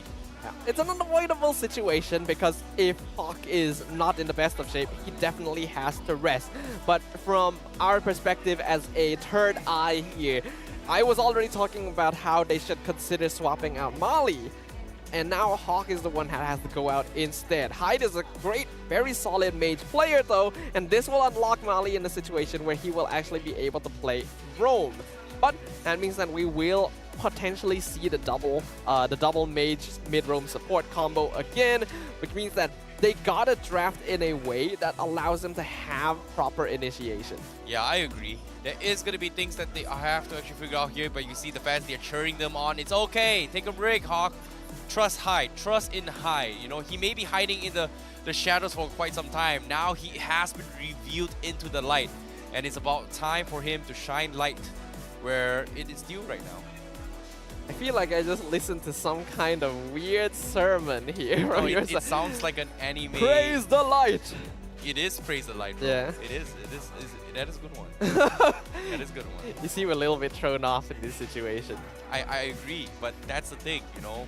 Sometimes there's a reason why there is light and there is always darkness. There must always be a balance between the two. There can never be one that is better or more than the other. I feel like I am watching an anime now. That's the monologue you would hear at the beginning of like an anime episode. I should be an anime voice actor, don't I? Anime voice actor. Hey, anyone out there looking for an anime voice actor for that like opening monologue? We got Icy Baby 1-2 right here. Just messing near you, but at the same time, we've got Sif, you know, also the casters here from the BM broadcast, and we've been highlighting that this match is actually a partially internal battle. Caster versus caster. Sif versus Shamilo. Difference is Shamilo is analyzing. Well, Sif is probably working the hot link move today. And he's here Sif waiting. Is emotional support. Emotional support, yeah. He is here to be the energy that his team requires. But speaking of his team, we got a little bit of an achievement history here. We got Mali-chan up there. It's third, fourth place at the ISF World Esports Championship, as well as 7th and 8th place in Season 11, and a 2nd place in Harisuka Nagara. Yeah, that's a big achievement as well. One of the elders coming in from MPL, age at 28. And when you say age is just a number, Mali is here to prove to you guys that, you know, despite being 28, he still has what it takes to keep up with the young bloods. Always one of the more well-loved players here in the MPL MY scene, because he is very lovable, he's very loud, very happy, very bubbly all of the time. But when the going gets tough, his team is always able to depend on him. He's been around for quite a few seasons as well, played with a variety of teams right now, bringing in the MPNC squad right here, who he has played with for a while in the Tier 2 scene. So there is that familiarity. I imagine they would look up to him as the veteran, as a senior, as the leader of the squad. And hopefully that shot calling will be enough now that HAQ will not be taking the field. Now, here's a little bit more stats for you guys as well. Achievement history coming from Exort. reason why Exort has been famed so far is because he is MPL PH Season 11 third place champion for MLBBC Cup 2022 and MPL PH Season 9. So, why Exort over Kim? I guess based on the stats, that's exactly why he is there. It's an example of someone just having the better looking resume, basically. Well, not really, but from what I've heard Not from really, Shamilio, can you see that? well, the resume looks pretty good, but sometimes, you know, skills matters than your resume. You know, sometimes you gotta prove your work, you know, prove the talk, rather than just talk the talk. Sometimes the resume is just talk. You can fake however resume you want, but at the same, well, to be honest, he didn't exactly fake it, but you know what I mean. When you apply for a job, you can write I get you. how good your resume is, but when you go to an interview, well, not necessarily you're gonna get it. I mean, that's why you gotta go for the interviews in the first place, right? True. But I mean, Exort aced the interviews. Oh though, yeah, he did. Based on what we've heard from Shamilio directly. Again, Red Esports were doing very well in the scrims beforehand, so it's interesting to see. At the very least, he's finally gotten his first game win now here in MPL MY. Though I don't feel like he did all that much. It was enough, definitely. The Feather Airstrike zoned out the team very well. His positioning was clean. But I think a lot of us are putting him under scrutiny because we are expecting more from the MNC champion. Yeah, I guess. But at the same time, when we see how Exort is playing as well, Milo did mention that the moment when Exort first joined Red Esports during sports streams, he told that Exort feels like they have been playing together for years. Yep. And you know, that's a statement coming from Milo, but as of yet, the result states otherwise. So I don't know who I should believe, but with this game one in the bag, it should be an upwards momentum for Red Esports to kind of bounce back. Yep, hopefully we'll get to see that bounce back as well, because Red Esports are on a momentum shift right now. Their previous performance, not all that good, but with their victory in game number 1, I want to see a clean sweep. I'm gonna be honest, I do love NC. I think there's a lot of potential there, but Red Esports are the team that really needs this victory here. They gotta get that energy to bring themselves back, because their performance yesterday just seemed completely off kilter. Oof, that is indeed the truth here. 50 seconds left. We are going to be seeing the players pretty much prepared for now. We are going to be jumping into the game very, very soon. But now in the audience as well, if Red wins, he confessed and whoa! Wow. Oh, he just straight up got a picture right there. Man wants us to hold him to his word. Did he just confess? Wait, is that technically a confession? Technically a confession. Is that technically a confession? If his crush there watches MPL, he's just outed himself. But I'm pretty sure he's not gonna put himself in such a compromising situation. So it's probably a case of the other party not watching the MPL streams. You'd be surprised, you know, sometimes that might be the case. And unless we make it viral. Guys, click Maybe that. Make time. it viral. It's about time. Make it viral. Make it viral. Find who that girl is and whoever that guy is. Make it viral. Clip it. You know, clip it. DJ Y, if you're here, clip that shot. I don't care. Somebody contact DJ Y. We gotta play matchmaker. Yeah, we gotta help that poor soul. Well, either way, it's time to jump back in. It's taken a little bit. Thank you very much, everyone at home, for being patient with us. The swap is prepared. I imagine the testing has gone through. And now it's time to return to the land of Dawn. Red Esports will ban out the Fred and the Angela this time. And NC get rid of Kaja and Fanny. Yep. At the same time here now with Angela as well. Well, those are comfort heroes coming from Mali-chan, right? So I assume this is going to be the role coming in, where, like you said as well, Mali-chan going to be forced to play the roam position for MPXNC and HAQ playing that mage role. So immediately, Red Esports said, you know what, we are just going to ban off Mali's usual heroes. So that is going to be a big plus point for Red Esports. We do see the Terizla ban for NC as well. This is going to leave a good amount of stuff open. The Paquito, the Joy is open, Edith as a flex is open, Xborg is open. We got the Martis is still in the pool as well. The Bruno, I don't think is worth first picking. What else is there? Honestly, that's already a lot of options. I think from the side of Red Esports, they should think from this objective, right? Yeah plays a very, very strong Pakido, but we haven't seen too strong of a Joy coming from Team yet. So taking the risk and denying the Pakido away isn't too bad, but looks like, you know what? Let's just give it to Yeah then. I think it's too risky to let the Joy through. Yes, no one on the side. Actually, no. Yeah3 plays Joy. I forgot about this. This was one of his signatures actually in Season 11, the Joy EXP lane. He actually did very well with it. In fact, he stood out among the rest of his peers during his debut thanks to this. So this is fine. I agree with this. I thought it was Arlott though. Back then was no, it was Joy. Arlott than Joy. Like Arlott was popular, but Yeah3 made a name on his first game in MPL with Joy. Okay, fair enough. But this time MPNC, Pakido, pretty much a straightforward one for them if they decide to go for it. I don't think the Bruno is going to be the case here, but Edith, yes. Edith is going to be a good one here because it was kind of banned off in the first game. So this time, they're respecting Mali's draft here from Red Esports, but they do pick the Edith and also the Claude here for MPXNC. The Claude is quite concerning. If Xavvsz is given a hero like this with his flexibility, with his farm speed, with its overall damage potential, Red Esports does have a pretty tall order ahead of him. Now, heroes like the Bruno actually do match up pretty well into the Claude, because if you're able to bully them early on, then it creates a lot of space, creates a lot of pressure, and I wouldn't be surprised if Red Esports were to go for that in this situation,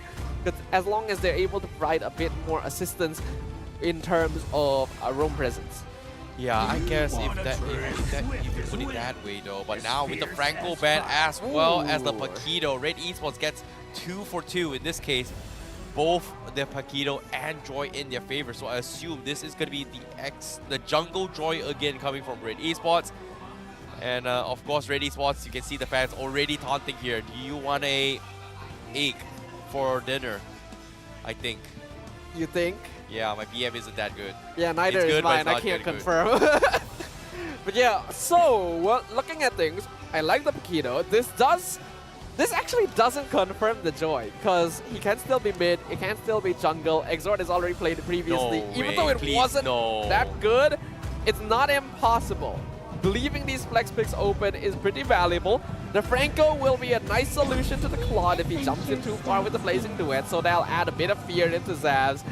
Huh? They still go for the Florin. Okay. Okay, I'm surprised by this. You know, they do like to play this Ube strategy around Mali. It is something that they were known for.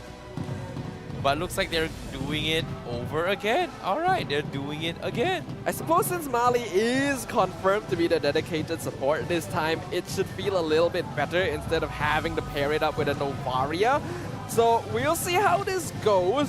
But what worries me is, of course, that lack of front line. This also means that the Edith is most likely going to be Yeah3's hero, which isn't bad into the Pakido, but will lack flexibility overall. Wow, looks like there is fans here asking for NC to make a comeback to this, and I think this is something that it is very doable. But at the same time, it is going to be a lot of pressure onto Xavvsz. Whether or not can he hit those timings with this plot though. Ooh, the Leslie ban from NC, and then the Hanzo ban from Red Esports. Hanzo, of course, makes sense. They've been already banning it out quite consistently. One of Sonic's signatures, which we have not been able to see him play for ages, but it's understandable. Leslie is not popular anymore, but is still a very good solution to Claude because it is literally the only marksman in the game that outscales him. No, I think Melissa kind of okay-ish outscales him as well. Melissa's close, but Claude, I would say Claude outscales Melissa, Leslie outscales Claude.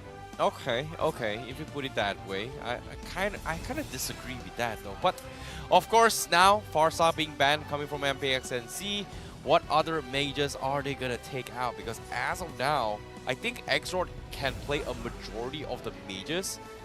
The issue here is whatever he plays, he is gonna completely destroy them. And in this case, forcing... Is it okay to force a Kadita by Exort? I think Kadita Exort isn't too bad. The thing is, Kadita Franco is a very powerful combo.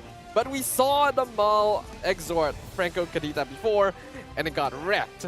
So, unless this communication has been fixed since then, it's not very recommended. I still think it's safer to go for like the more typical artillery mages. The Farsa is already banned out, but the Eve is still around. The Novaria is not too bad since I think their damage potential is already quite locked down. NC, I actually didn't notice this hero got this far. Oh boy. Do you want an ambulance? Oh my goodness. Somebody call an ambulance. Somebody call an ambulance, but not for me. That was the meme that NC kind of started things out. But guess what? We did call the paramedics for HAQ though. The irony. The irony. It's an irony, but I feel like you're flying a bit close to the sun there, my friend.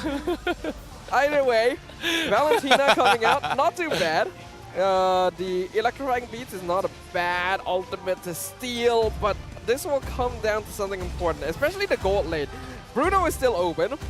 Harif is still open, commonly used as a counter to Claude, but looks like he'll stick to what works, the Melissa, and then we get the Exort Kadita once more. So hopefully the synergy has been worked out here, because we really did not see it the last time this duo was picked up. Well, seems like it is going to be the Kadita. Okay. Alright, fine. Red Esports, they're looking pretty okay. Final pick here, Akai from MPXNC. Jungle Akai for Sonic once again. Martis completely ignored by MPXNC. Okay. That is quite interesting, but understandable. Martis doesn't match very well into the Joy, and the heavy spin does offer some pretty good pressure, though it's not that good against the Kadita. So both teams have had to take a little bit of wins and losses here, and I do think that this draft is much more balanced in terms of overall squishiness, tankiness, resources available to them. So I think we're going to see a much more even game number 2, being able to set a foothold for themselves from the beginning of the game, going to be very important for setting out their chances at victory. Agreed. Now, with the draft being set as well, currently Red Esports leading by a game advantage. And of course, MPNC is still sticking to the roots here, playing around this foreign. Hopefully, they will be able to secure a game because we are heading into the Land of Dawn, and this is game 2 between MPXNC versus Red Esports. All right, having a look here, we're going to see some pretty default starts, no funny shenanigans going on. A little bit of a hook, blocked by Mali-chan, so that is nice, but it wouldn't have been too big of an issue anyway. And in terms of emblems, everything is looking pretty normal. We do see 2 Purifies on the side of MPXNC, so they are afraid of the Franco. Quadruple tenacity pickups coming from MPXC, so they are looking to try and sustain against Red Esports in the team fights. Not too sure about that because they've only got 1 agility, but seeing how they're going aggressive this time, they do find first blood on towards Mao though, so that's huge for MPXNC. Yeah, this is much more comfortable for MPXNC because now they do have the tools to actually roam around. And I like that they went to unlock Yetri from his lane as soon as possible because without that Edith, they definitely would not have gotten the first blood. Agreed. Great rotations coming from MPXNC, definitely catching Red Esports by surprise, seeing how they have been very passive in the first level 4. So this time, getting this surprise is going to help them out a little bit here. Sonic looking to go for it, and Mao! That's nice. Mao! You can't do that! I feel like your response is a bit too big for a gold crab. Bro! Right at the edge? You hook. I don't think it's too unusual, man. But still, that was a max range hook. Not seeing the crab and just blindly going for a last hit like that. I'm pretty sure he saw the crab. Dang, that's so far off. We'll just agree to disagree in this situation. Either way, Exort gonna take some damage here, force the proc the passive once again. I'm liking the activeness here from both teams. I do feel like Red Esports needs to move around a little bit more, but I suppose they are waiting for Exort and Mal to hit their ultimate power spikes. We're going to see big rotations. NC wants to secure this turtle. Okay. You know, I'm looking forward to see how Mao is going to be playing this here, but he is going to get caught out by Yeah. Exort missing the stun here. It is going to give MPXNC the advantage here. Mali-chan already level 4. MPXC having perfect control of the turtle in their favor. Red QT looking for the flank, but the other side's in hide. He's gonna get scouted out, but the heals from Mani-chan is gonna keep him alive. But he gets the stolen rough waves, turns the tide, catches on Exor, but Amao is taking too much damage from the turret here. Meanwhile, he's flanking from the back line. Sonic secures the turtle, but meanwhile, at the same time, he's looking to finish from Amao as well. He is gonna be able to get out, but while this is actually happening, on the side, MPNC, they do find Mao as well in the mid lane. Okay, not too bad actually. I was worried that Amal would lose his life diving that deep in, but he is able to escape. But they exchange the turtle for 1 kill onto Hyde, and I don't think it's quite worth it. Unfortunately, the bloom from Florin is a huge pain in the butt for a Kadita, and that's also one of the reasons why I wasn't sure if this would be the right hero choice for this game. Well, I guess it is going to be MPNC now leading with a 1k net worth right from the get-go. It may not be big in terms of difference in terms of late game here, but in early game 3 minutes here, that is a huge lead for them. Meanwhile, if he dies here, he might be in a little bit of trouble here. He's looking to try and go for the out here. He does pop it up eventually. He's buying a lot of time, but look at the damage. Oh my goodness, Red QT, he's forced the back out. He's forced Aim out to skate run as well. He survives.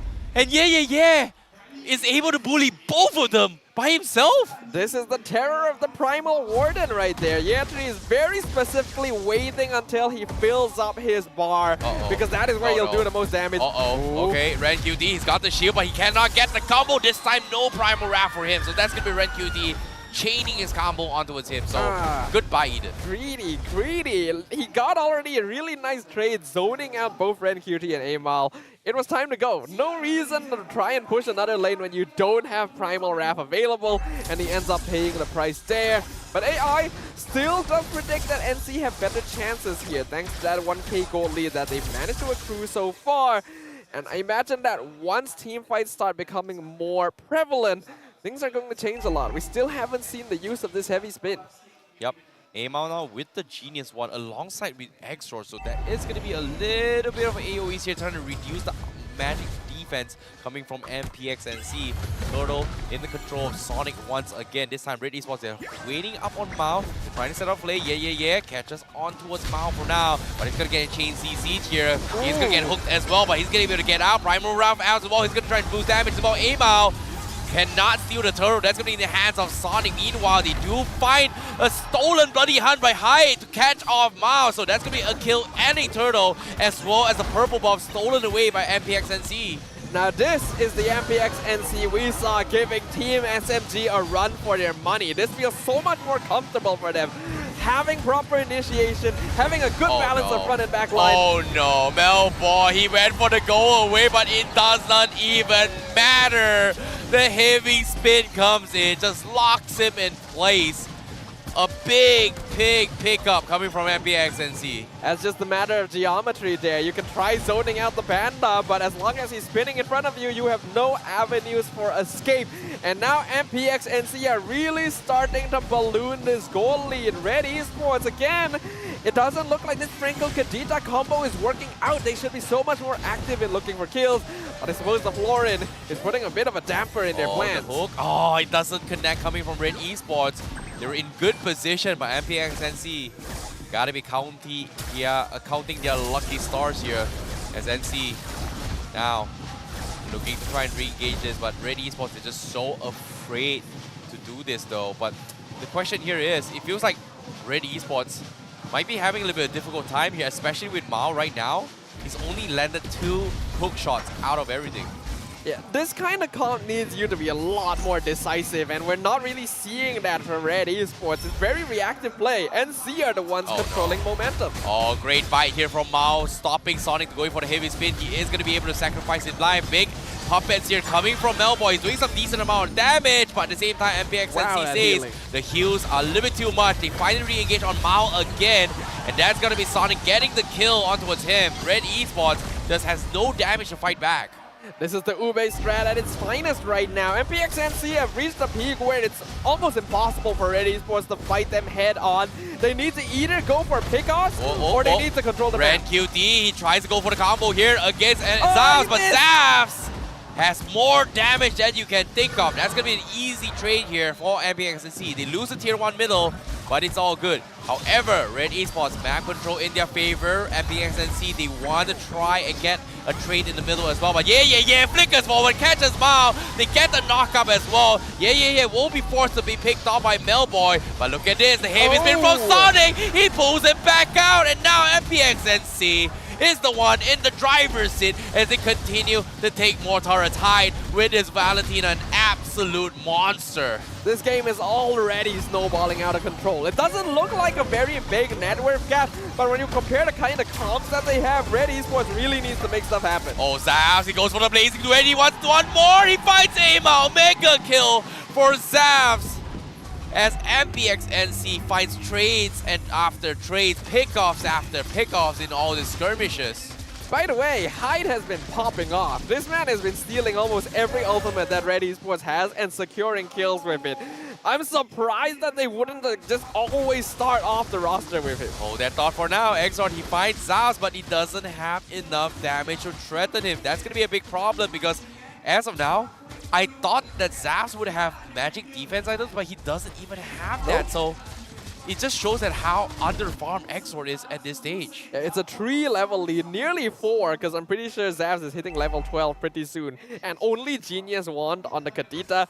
It feels like Exort is not comfortable on this, or the fact that they needed to make stuff happen quicker, they needed to control EXP gain a little bit better, because once Mali hits that level 4, it's not going to be very easy to get killed. And NC is just running Red down. Red QT, he needs to make a run for this. NPXNC, however, says, you know what, it's just not worth it here. It's the Paquito. And top side though, yeah. Get 3 in position to catch Amo. He gets the stun now. They go for the collapse as well. And that's going to be the blazing duet as well as the heavy spin. It's going to be enough, more than enough damage to shut him down. Really between a rock and a hard place there. No chance to run. This jungle Akai working very well here. Not a hero we get to see often anymore. But I like that they brought it in here in a very specific circumstance where it's being hyper effective. Red Esports literally cannot walk up. They do not have enough damage. Nice movement there from Sonic as well.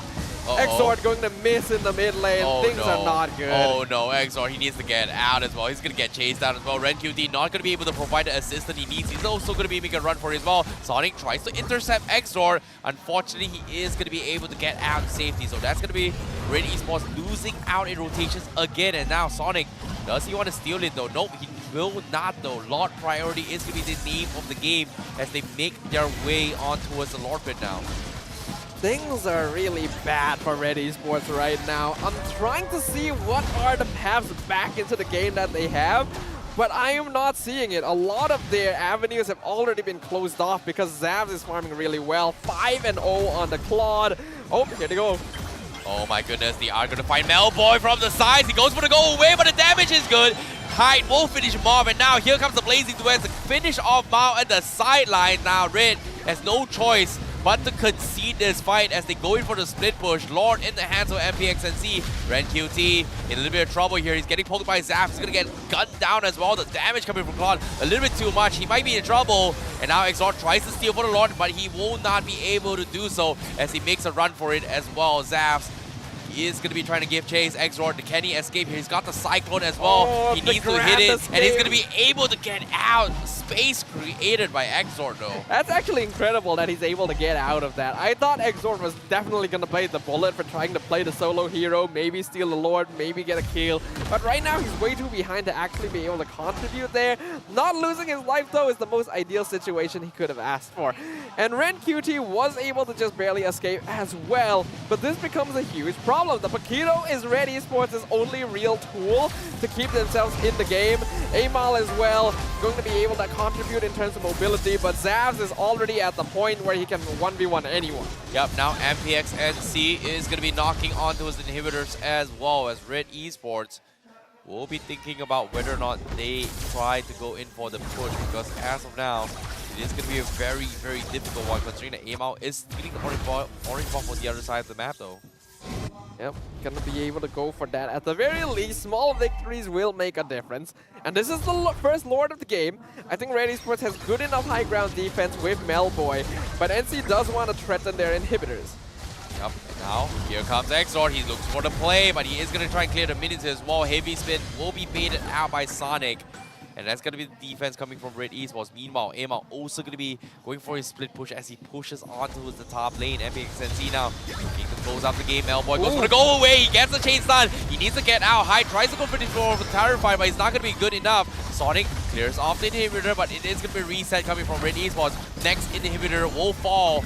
And MPXNC still holding their button here, holding their trigger finger. Crystal's exposed. Red Esports, they're sending Melboy to clear the minions, but that should be all. The turret is going to be there. Crystal half HP. Another wave of minions are coming in from the side of MPXNC. Yeah, looking for the attempt. He connects onto the Joy, but the Kadita will clear off the minions. And look at this. The zoning is good. The damage is strong. And the hook pulls Sonic back. And now Melboy, he's starting to do a lot here. Can he finish off Sonic? No, he's just left 1 HP, but they will find Hyde instead. And MPXNC could not close out the game at all. A great defense by Red Esports there, but I do feel like it's just because NC stayed for way too long. They've already exhausted too many of their resources, used up a lot of their healing. If they just backed it off after taking the inhibitors, they would have been totally fine. But this will give Red just a little bit of breathing room. I don't know if it'll be enough, and it's going to instantly put a big target on Melboy's face because NC knows now that this Melissa is the only thing standing between them and the end game. Well, that is going to be the idea here coming from Red Esports. Considering that now Melboy is finally found his footing despite being oppressed for so long, MPXNC, they need to find a way to catch him off guard. But as we had Exort, they do force the heavy spin up on Sonic, so that is going to be a huge ultimate being expended here from MPXNC. That's massive, actually. And Red Esports now still playing waiting again. They want to play this macroly. Amal nowhere to be found in the map for MPXNC. He's going to be playing on the bottom side as well. As Xavvsz tries to chip away the Lord, half HP already. Red Esports concealed here. Amal collapses as well. He cannot steal it. Sonic takes it out. But at the same time, they found Amal. They found Exort. Now Melboy left alone to be fended off by himself, but it's not going to be good. And the pause comes in. MPXNC already getting 3 players there. And that is pretty much MPXC immediately chanting for the taunt. They know they've got this in the bag. They called the pause, but they're also going to take the opportunity to play the crowd just a little bit right there. As you can see, NC are feeling themselves. They're feeling very comfortable about the situation. And I don't see a way for Red Esports to call this back as well, because I honestly don't agree with the fact that they went for the Lord contested. They're not in a state where they can do so. They forced out the heavy spin. That's great. Play it slow. Don't force anything. Let Ren QT threaten some structures instead of diving for the fight. And it is going to be a little bit of start here, and you can see they are going to be heading back into the land of Dawn, and we will continue with the journey here. And with the triple kill coming in from MPXNC, Hyde, complete dominance here as the stand-in, and now another pause has been called again. Not exactly sure what's up, but based on what I'm seeing here, it's pretty much a clear cut. It is... Okay. Perhaps they're encountering some slight technical difficulties with the forwards on MPXNC's side right there. Gotta make sure that things are cleared up. While there will be some people who think they're about to win the game, there's no reason to pause. You still gotta make sure that everything is in order, because you never know what can happen on the Land of Dawn. You gotta make sure that everything is still responding correctly. Well, in this case, it is very, very true, because it comes down to the last player coming in. So I feel like based on this scenario coming in, it is going to be very, very important to ensure that everything is going to be smooth and sailing here. Troubleshooting has been called here by our League Ops here, and they are going to try and figure out how to fix the issue. Based on what I can tell, though, this game is basically already theirs. I have mentioned this multiple times, but Red Esports has no avenues back into this. Their scaling is not as good compared to NC. They already lost all of their heroes in that Lord fight, which I did not agree with going for. And now the Lord is pushing in. They only have 1 player alive on Red Esports. NC have an easy path into the base because there's no inhibitors left standing. It's cut and dry. All the ingredients are there. The recipe is basically complete. Yep, it is going to be over here for them, but that is going to be... That means that we are going to be jumping into the game 3 later on. If if that's what you're saying as well. But considering that this is actually happening, it is going to be good. They're calling in for the play as well. And our Marshal Lukman is going to be sending us into the land of Dawn once again. As you can see, he is going to be ready. We are going to be heading into the land of Dawn. All right, we're back. And I get the feeling we're going to be leaving the land of Dawn very soon as well. Because the Lord is going to be pushing in. Ren QT is cutting the bottom wave, which I like. I admire the effort. But they got a full wave in the mid lane. It's still going to take 5 seconds for Exort to come back. And MPXNC will be able to end this game with no problems at all. Yeah, there's nothing they can do, and that's going to be GG well played for MPXNC. Very convincing bounce back from game number 2. With HAQ sitting on the sidelines, all is well, because Hyde has finally shined brightness into the land of Dawn, shining so bright that he can no longer be ignored right now. And he will be able to tie the series for MPXNC. Will they be able to close out the game is going to be the question here, because we are going to be joining into his game number 3 very soon. I think this basically confirms Hyde's status within MPXNC. They gotta have him on the lineup. He's way too pivotal. He unlocks both Mali and HAQ in their ability to play roam more comfortably. And MPXNC, this is a completely different showing right there. As Red Esports, they still had a pretty balanced lineup, but it does put some restrictions onto them. And once those conditions could not be met, MPXNC were in full control of the game. Well, who would have thought? What a turn of events. We talked about how great the draft was for game number 1 from Red Esports. Game number 2, it felt a little bit lackluster here, forcing the Kadita here and there, but I'm surprised that MPXNC was able to kind of pull that off, to be honest. Yeah, it felt like a 180 switch after they swapped HAQ out. The thing is, I'm not surprised. This is the NC that we came into the series expecting. This is the reason why we said they were probably the favorites here, just based off previous performance. In game 1, they got figured out. The draft went very good, but it also makes you wonder, is it maybe that they were just trying to find the correct lineup of players? And well, right now, I still think they're looking like the favorites this series. Agreed. Now, we are going to be taking a look at here. The MVP for the match here is going to be none other than Xavvsz on his clock here from MPXNC. He is the MVP for game number 2, though. It's always when you let your guard down that these signature heroes come out. Xavvsz is so comfortable on the Claude. People are thinking, oh, maybe the Bruno will come out. Oh, maybe we'll go for something safe. The Melissa being picked up by Melboy. But then the Claude just slips through the cracks, even though teams are so careful to make sure that they don't allow this to fall into the hands of this player. In the end, it still does. And that's why you always have to be so aware. Yeah, I agree. And with the Bloom in his pocket as well, even though he's got like 6 items, he feels like he has a 7-item slot just because of his power spike. And considering that he does have that, he puts them at a very, very huge deficit. And for a Florian, if you hit into the late game here and you hit the Bloom onto his marksman, especially like a hero like Claude, it is going to be very, very scary though. But I imagine they'll have some very interesting things to say here. So let's throw it over to the mic check for MPXNC. Okay. Allah, sorry. Santai. Sorry. Biar aja orang-orang tu menjijik. Dah fikir. Elah. Kau lagi, Karita tak ada bateri Tadi lu lawan HAQ, ini lawan ni. Dah gigit bodoh. Dia gigit apa? Woi. Lu gigit apa? Lawak kali. Ada kata. Gili. Kasih. Aku kena. Santai. Dah, tetel. Boleh tetel lagi. Ni. Dapat. Dapat. Oi, nice bodoh Zaf. Gila orang kita. Bisa. Dapat. Mati. Woi! Aku ada. Santai. Wah. Mati lu dah. Jadi. Kubang. Sini. Aduh, lari. Exort, where are you? Jaga. Dia bawa. Dapat. Menang. Rata dek. No beli. Mana ada pause? Mana ada? Tadi kau kat tangga dia. Bye-bye ya. Ya Allah, Mali. Ya Allah, Mali. Ren datang mid lah. Ren, mid. Ren.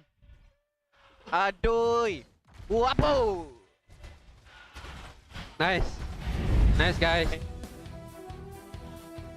You know, when Mali is in the picture, you expect a lot of entertaining things coming from Mali.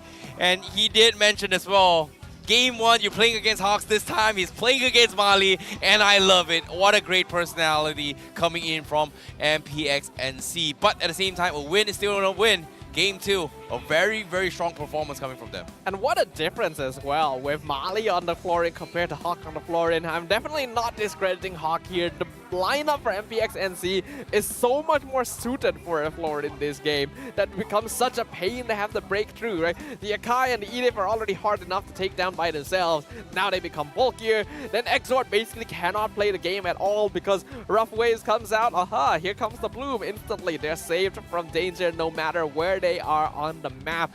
The drafting for MPXNC was excellent and perfectly identified the weak points in Red Esports' draft that could be taken advantage of. You know, the thing about this is that it's... I want to see the items on how MPXNC played this round, because that felt like a beautiful game where they were able to cover everything in this team fights. Because need I remind you that Hyde just stood in and he looked like an absolute monster, just completely destroying Red Esports as this mid lane mage here. And it's scary because he was able to steal crucial spells like the Rough Waves, the crucial Bloody Hunts, kind of turn things around and just completely shutting down Red Esports in all these fights. It's actually impressive how comfortable he was stealing all these different ultimates, because you usually see when players go on the Valentina, they will have a tendency to go for certain ultimates over others. That's because, yeah, they'll be more comfortable going for certain things. But for Hyde, he just seemed okay. Like, you take the mage ultimate, you take the tank ultimate, and he's worked perfectly fine. He knew the precise moments to do so as well. I'm honestly very impressed. But of course, Xavvsz is still the star, 6-0 and 10. His gold is insane. Then Sonic. I'm surprised we don't get to see this Akai more often. Agreed, but at the same time, let's take a look at Red Esports' itemization as well. We do see the dominance eyes coming from Ren QT as well as Hunter Strike. He is dealing a decent amount of damage, but what seems to be a problem here is that Ema wasn't able to do his own thing like how he did in Game 1 here. Game 2, complete shutdown apparently. And do you think that it's because of the setups, or is it because, you know, Kadita seems to be a little bit out of place here? It's totally because of the setups here. Maul was uncomfortable, the 1 and 7. Exort was basically a non-factor. This hero was not in the game. He could not do anything. And when you don't have enough setup, when you don't have enough threat, when you don't have zoning tools like the Feather Airstrike we saw in the previous game, Amal doesn't get the opportunity to choose when he wants to go in for these fights. He is put out completely in the open. You saw how he dived in to try and get the Lord, and then he just vaporized. You know, I did see as well double roam coming from them, which is a little bit weird, right? Like, no, it's not too unusual. A favor roam on Kadita? Exort likes favor for some reason. I don't quite know why. Well, I like favors. Who We doesn't do like favors, but in this case, I would prefer a little bit of something called dire hit, you know? Maybe it would have made the difference in those situations where people survived with a little bit of HP. Well, do me a favor here, because I'm trying to make sense on all these numbers, but considering how MPXNC is just completely dominating in the damage dealt department, the damage taken department, total heals, and damage tower here, makes some sense of what happened here. It was just very favorable for MPXNC right there. They had everything they wanted. They dealt more damage. They could eat more damage thanks to the Florin. Hyde was just performing out of his mind. Xavvsz got so much space to farm because he wasn't threatened at all, because Red Esports already had their hands full dealing with everyone else. And while Melboy did end up being the highest damage dealt, a lot of that was because MPXNC was perfectly content to stand there and eat the damage on their favorite heroes. Agreed. And when it comes to the flavorful plays here, MPXNC definitely brought in the flavorful character that they need, because in terms of setups, in terms of the mic checks, in terms of their composition, they have so much variations to just surprise Red Esports. Yep, their favorite flavorful heroes brought them a very favorable result in the end right here against Red Esports. who were in unfavorable conditions up against what MPNC was just bringing overall to the table. You can see how they could not escape from their clutches at all. And I love that the moment Mali is on like one of his best heroes, instantly the rotations in the early game are so much more active. They're just like, let's go there, let's get ganked here.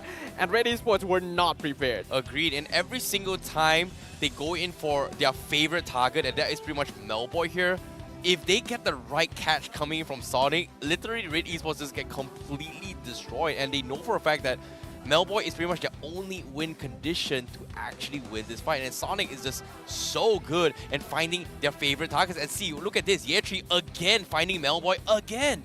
And Melboy just had nowhere safe to stand at all. Even inside his protective bubble, it doesn't feel very protective. And MPNC did actually overstay their welcome at one point here. You can see in this fight, this is where a lot of that damage from Melboy came from. They could have played it defensive, they could have played it safe. I admire that they still tried to contest the Lord, but once you lose out on that rough waves, it's time to go. It is indeed time to go here, but a great bounce back coming from MPNC because they are still keeping the fans' hopes alive here as they drag on towards game number 3. Of course, a little bit of unfortunate events for game 1 here because of a little bit of downfall coming from HAQ, forced to take a little bit of backseat here because of an emergency sickness. Hopefully he's going to be able to get well soon, but for game number 3 here, is MPNC able to bounce back, or is there going to be a bounce back coming from Red Esports? What's your thoughts? Based on past performance, I don't actually see Red Esports being able to bounce back from this position. This is where MPNC has understood the issues that they faced in game number 1. And they have way too many heroes that are a problem that Red Esports aren't prepared to deal with. And it doesn't look like their hero pool goes very deep. I think it's possible that it might be time to bring him back in again because it feels like it enables Red Esports to be a bit more comfortable, which is necessary here. NC is all about comfort while reacting to the enemy lineup. And that's something that's very difficult to do a lot of the time. So a lot of props to Posa.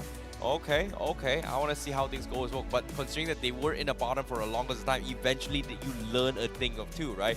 It's not about how many matches you win. It's all about the lessons you learn from all your losses. In this case, MPNC, they have learned their lesson and now they're here to show their results. Can they do their best? But for now, we are going to be taking a very, very interesting approach on... I don't know who is going to win this because, to be honest, both casters are friends of mine and I hate to be the loser out of this one. That is true, but we're going to have to find that out eventually, right? We're going to go on a bit of a short break, of course, before we go on into Game 3, where we'll find out whether or not it's MPNC or Red Esports who will be coming out on top. Go to the bathroom, take a break, and we will be right back.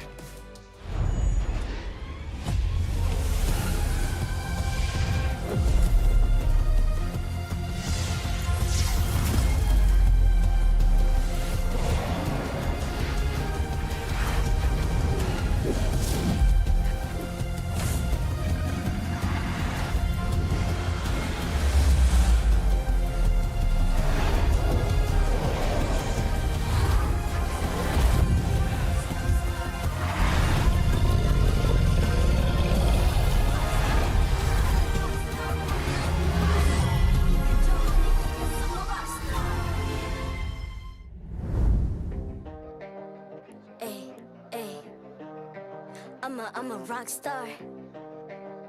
Yeah, rock star. Ay. I'm a rock star, baby. I'm a rock star. I'm a rock star. I'm a rock star. I'm a rock star. Panggil aku rock star. Ini kejohanan kita semua orang rock star. Kita rock star, kita buat saja gaya kita. Makin panas apinya sudah membara.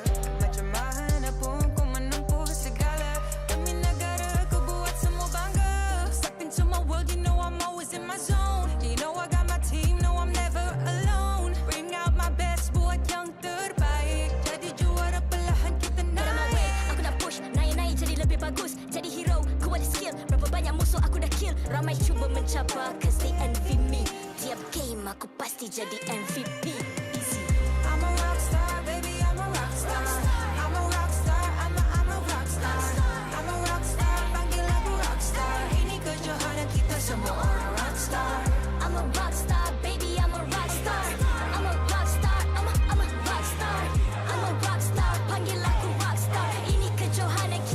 semua orang rockstar. Tengok nanti siapa yang juara. Ni peluang kita bawa pulang piala. This is my game, this is my time. Menang semua, everything will be mine. Kalau jatuh kau pasti kembali. Bangun balik, ku tegak berdiri. Kuatkanlah tenaga, ganjaran diperoleh. Ni kejohanan kita, Malaysia memang boleh. Rise up to the top, kita buat bersama. Semangat kita kuat di bawah satu bendera. I'ma go hard for the win. On the battlefield till the end. I'm trying to beat the greatest anyone has ever seen. Stand by, I'm coming in for the win. I'm a rock star, baby, I'm a rock star. I'm a rock star, I'm a rock star. I'm a rock star, panggil aku rock star. Ini kejohanan kita semua orang rock star. I'm a rock star, baby, I'm a rock star. I'm a rock star, I'm a rock star. I'm a rock star, panggil aku rock star. Ini kejohanan kita semua orang rock star. Rock star.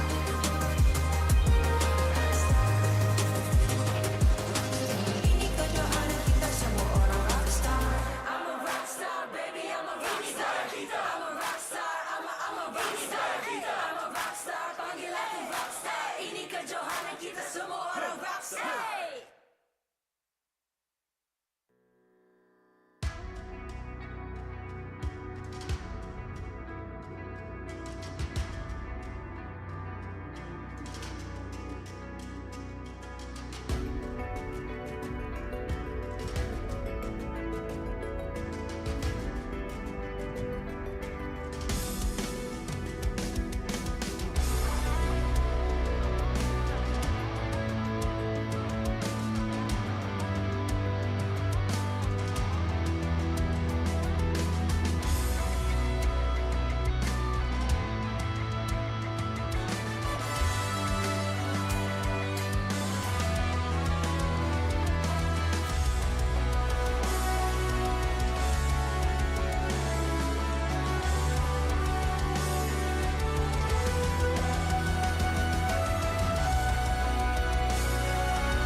I'm a rock star.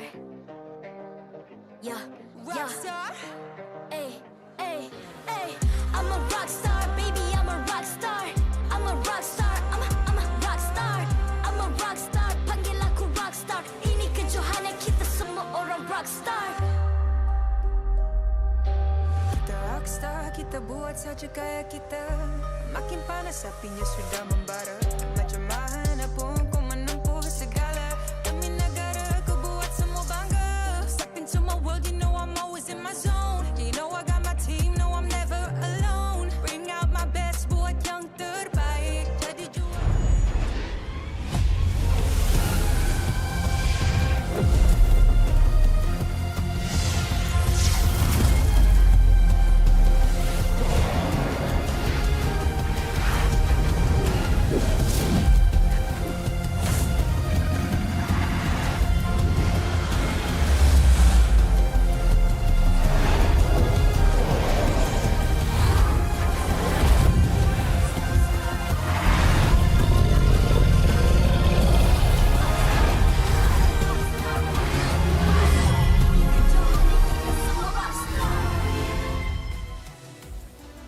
Welcome back to MPL Malaysia Season 12 here as we take you through game number 3 of how Red Esports and MPNC is going to go down here. My name is ICB12 and he is Stafa as we take you through the final games of this series here. But of course now it comes down to a game 3 where one of these teams is going to be walking away with the 2-point victory. But for now, who's it going to be? Because it seems like there has been adaptations coming from MPNC from game number 1. And now, coming towards game number 3 here, I don't know how it's going to be happening here because this is a very important win for both teams here. Yeah, both teams are looking to gain some momentum with a victory right now, as after all, both sides did end up coming out in 2-0 losses from their games yesterday. Now, their performances definitely varied in those losses, and so far, we've been seeing some pretty one-sided performances in both games, a lot of it being determined by the drafts, which is really showing the importance of picking up the correct hero lineup, as well as the coaches and analysts providing the correct tools and best choices that their teams can get. Because no matter how good these players are, it's going to be difficult to overcome insurmountable odds when at a disadvantage against equally matched opponents. Yeah, at the same time, you know, you can see the taunts are coming in from MPNC's fans as well. They're saying that Melissa's needles is not as sharp as you think they were. Unfortunately, not quite sharp enough in that game. I mean, I can't really blame Melboy in this situation because they were put really behind right from the get-go. So much aggression from NC. It was as if we were watching a completely different team, even though they only switched out one player. But speaking of switching out players, I do believe... Wait, really? Yes, it's Xavvsz who has a... Interesting, his name is Zero there, but it is Kim coming up to replace Xavvsz for game number 3. What? Wait a minute, they actually brought Xavvsz out and they swapped Kim in? Has the prayers of the fans been answered? We were actually talking about this before, like before the break, like maybe it's time to switch out Xavvsz, but we weren't sure if they would do it. Okay. Looks like the prayers has been answered. Ladies and gentlemen, supporters of Red Esports, you guys are getting what you want. Kim to clutch it out as the pinch server for Red Esports. Can he do it? I think this will be a really deciding factor right here. Now, on paper, Xavvsz is a much better mid laner than Kim any time of the week.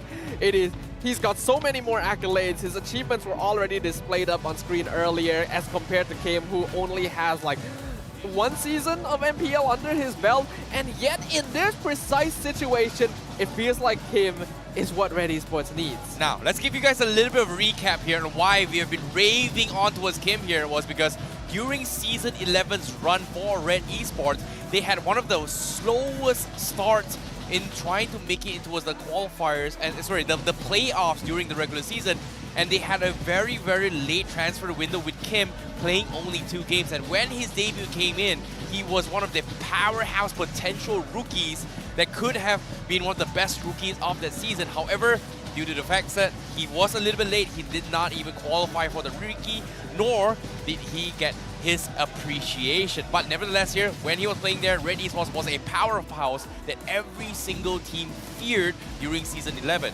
Exactly. And that's going to be very interesting to see how he will perform, because we have another mid lane powerhouse here, which was Hyde, switched in for MPNC in Game 2 since HAQ, unfortunately, was feeling a bit under the weather. But it turned out to be a correct decision here, as MPNC were instantly able to shift their dynamic, play more aggressively, play more comfortably, and deny any opportunities to Red Esports. Now that both teams have had a mid lane switch, will we be going into Game 3 the most even we've ever been? I don't know. To be honest, my question will be, is Kim prepared to play this? Does he have what it takes to do it? Because if you think about it here, if you're benched for so long, sometimes you get cold feet. Sometimes you're not warmed up. That long. But to be honest, it's been like a week and a half. If you haven't been training with your team, it can be a problem though. True, but I doubt they would neglect Kim's training just because they're putting Xavvsz on the main roster for now. I'm pretty sure he is still meant to be a secret weapon. Otherwise, they wouldn't bring him out for Game 3. Hey, he's done it once, right? Can he do it again? Because Season 11, it happened for him. And you can see, we are going to be calling an ambulance. Everyone is calling this as well. We're calling an ambulance, but not for me. Who's it for? We got to figure it out, because right now, before we get into the match, we gotta go through the drafting face the decider match of this best of 3. It is going to be game 3 here. And this time, MPNC going to be on the blue side and Red Esports on the red side. Which of these two teams will be able to get their favorable heroes to get out on top in the Land of Dawn for the 3rd time today? MPNC has banned out the Fanny as well as the Kaja, so still sticking to normal, but Red Esports gets rid of the Edith and the Florin. These two heroes were very powerful and very confident for NC because they were willing to just pick it up, not caring about the potential counters. Oh, respect bans coming in from Red Esports with the Florin. That's something I did not expect at all, because, you know, considering that if they played 2 games Florin coming from MPNC, this time first picking the Angela isn't too bad. It is within Mali Chan's pool as well. He talked about this during his mic check in game number 2. Hey, you played with Hawks in game 1. This time you're playing with Mali, brother! You're playing with Mali. I think it's a great idea. You're directly threatening Red Esports. You gotta ban the Angela, otherwise we will get it, and that will be very scary. Red Esports, though, are gonna bite the bullet here. They're actually going to ban out the Fredrin, which makes sense. They're already expecting NC to grab the Angela, so the Fredrin-Angela combo is terrifying. But what will be the options then? Do NC really want to go for the Angela here? They did lose against it in game number 1, but it does open up things like, say, the Paquito. I think they should take the Joy here. Like, they just deny it away from Amal. He's been playing Joy 2 games in a row. Let's break his momentum and just put it up on year 3 to play it. But they already beat the Joy earlier. I feel like the Angela is a bit more crucial. If not, then give year 3 his Paquito, because we all know how much of a playmaker he can be with that. True, it is a very, very big possibility. But no, they prioritize the Claude instead for Xavvsz once more. A comfort hero coming in from MPNC. Red Esports, are they going to go for the Joy? Yes, it is going to be the Joy, and this time the Angela with him now. This is a problem that MPNC has faced during game 1. Do you think it's going to be a problem again this time? I think it's absolutely going to be a problem. There's a reason why the combo is so strong. And in game 1, they picked the Esmeralda to counter all the shields, but it still wasn't quite enough. In this game, Yetri will have access to his Paquito, but I don't think it's going to be sufficient because of how much shielding the Heart Guard is going to provide. Honestly, this could be an argument to bring out something like the X-Borg, let's say, but they're going to go for comfort. Cool. Paquito and Valentina, you called it out as well. Comfort heroes coming from MPNC. And there's no reason to say no to Hyde's Valentina. Hyde's Valentina was an absolute monster, and guess what? Stealing beats is pretty good. Stealing Heart Guard, asking a little bit too much, but still very, very big possibility. Actually, imagine if Hyde steals Heart Guard and Valley picks Florin. Oh boy. Yeah. Just like healing central. That is you don't need Estes anymore. Yeah, that is a lot of healing. But at the same time here, I feel like if MPNC takes a backseat here to play the Baxia jungle for Sonic, it isn't too bad to deal with the healings coming in from Angela. Yeah, I do like that actually. You might think that maybe the Akai jungle again would be pretty viable for NCs because it was a very good way of pinning down the Joy. But I do like the Baxia option. It enables them quite a bit. The Cho? The XP Cho? I think that, okay, it's a rank QT special. It is definitely a rank QT comfort here. That's the thing. He plays a lot of Chona XP.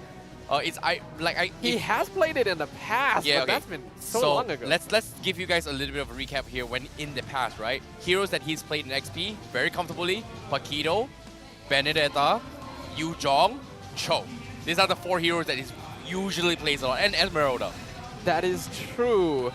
Oh, that's interesting though.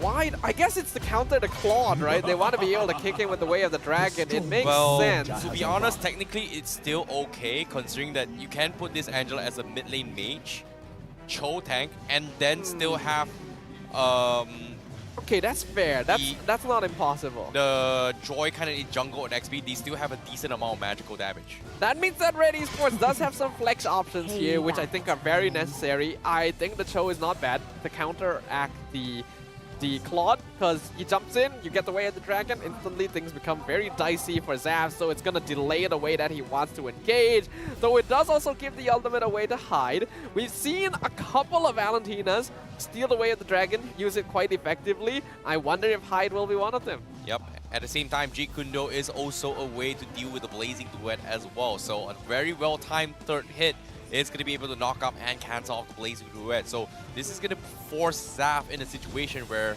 does he go for the Purify to time it and block the Jeet Kune Do knockup, or does he go for the sprint to just completely collapse of whoever? In this case, the Joy in particular in terms of mobility. But now, we do see Red Esports taking a lesson here. They respect the archive coming in from Sonic, forcing him to play something else in his next matchup.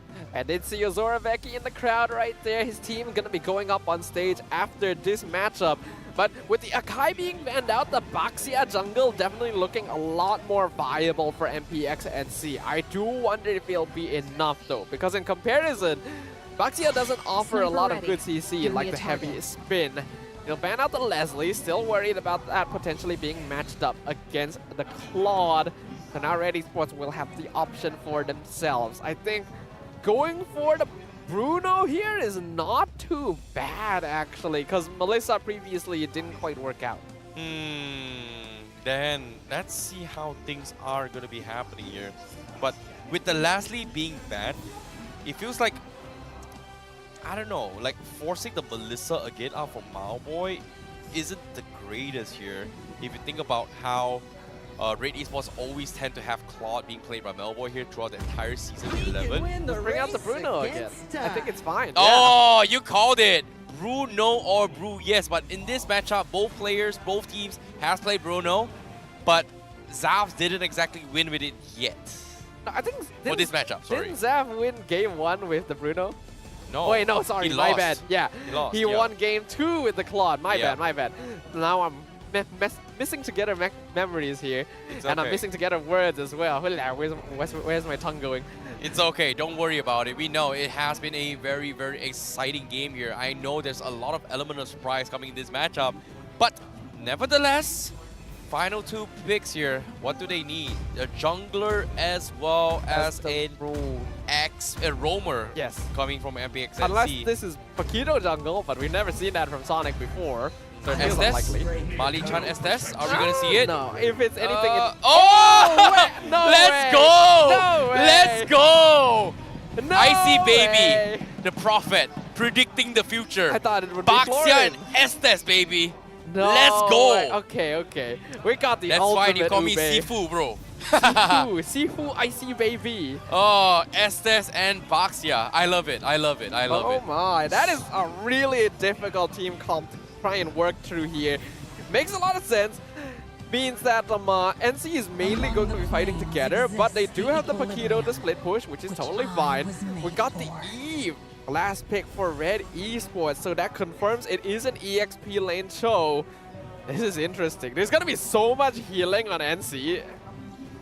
Whew, this is I don't know who I'm rooting for, but personally, you know, I'm sorry, you know, if Sif and Milo is gonna be watching this here, but based on my professional POV, I like MPNC's draft a little bit more. That's just because it's so unique, right? You have the Estes and the Valentina stealing hard guard away. We've never seen that before. I'm not gonna hedge my bets here. I feel like there's no point in me predicting who's going to win.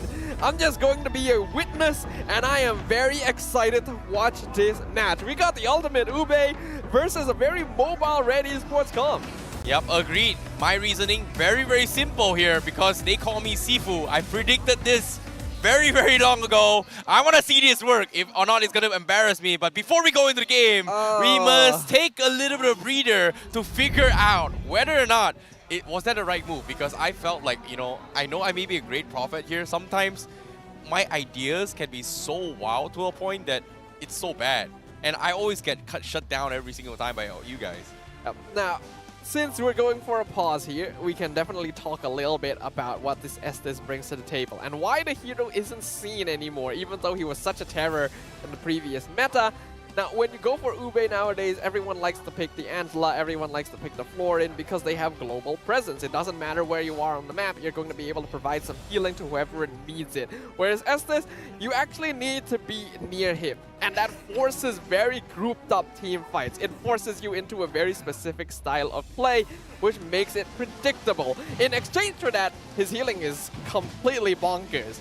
but it means that Red may need to just avoid team fighting once this Estes comes online. Here, you know what's a really fun fact for you? I had a game of Baxia just 2 days ago, twice now, and I was able to match up against Joy in terms of jungle fight. And look, you know who won? Baxia won, because his Q Unity can actually catch up to the movement speed of the beats. That is true right there.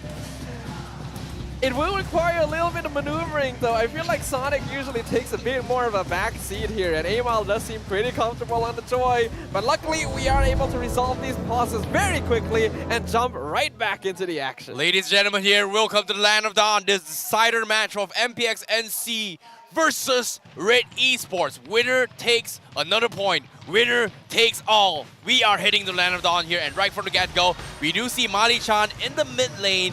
And both Red Esports and MPNC going to be starting with roamers, solo taking the XP down in the middle lane, and both their mages in the EXP lane soaking up XP to prep up for the first turtle fight. Yeah, this is very common nowadays. It's the fastest and most efficient way for all 3 members to hit level 2 at the same time, and that'll allow them to actually start making movements across the map. Xavvsz is going to have some trouble here, so NC will definitely want to pull some attention over to the gold lane, which I'm actually kind of surprised they haven't done yet, considering Mali is on that Estes. So a little bit of a shift here in terms of positioning.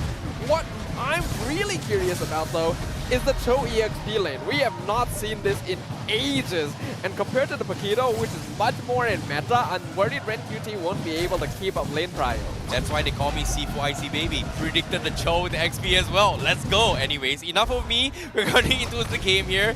Melboy having a little bit of an okay time. He's playing very aggressive against Xavvsz, and this is actually a good thing, right? Considering that they're taking away all this pressure in this 1v1 matchup, Bruno will have the slight upper edge against Xavvsz in terms of hitting of those lucky crits if he gets it off. It's basically necessary though for Melboy. Remember, Bruno is a very strong hero, but he comes with a double-edged sword of needing to be strong right from the beginning. You cannot afford to go even, especially against a Claude. Oh, Kim forced out to use the flicker as well. So that's going to be a little bit of a stoppage coming from Sonic. Now forced to actually head into the turtle pit. Amal trying to draw turtle aggro away now. Whereas Red Esports are thinking, do they fight this or not? Because Hard Scout still not available up on Mao, and Ye Tree going to be looking to force a fight. Amal forced to disengage as well. Stolen Rejuvenation coming from both sides. And that's going to be first blood from the hands of Kim, as Ye Tree makes the mistake, but at the expense takes the turtle for the team. They get the turtle, but I don't think it's worth ENG being first blood there. This is not common for the Paquito.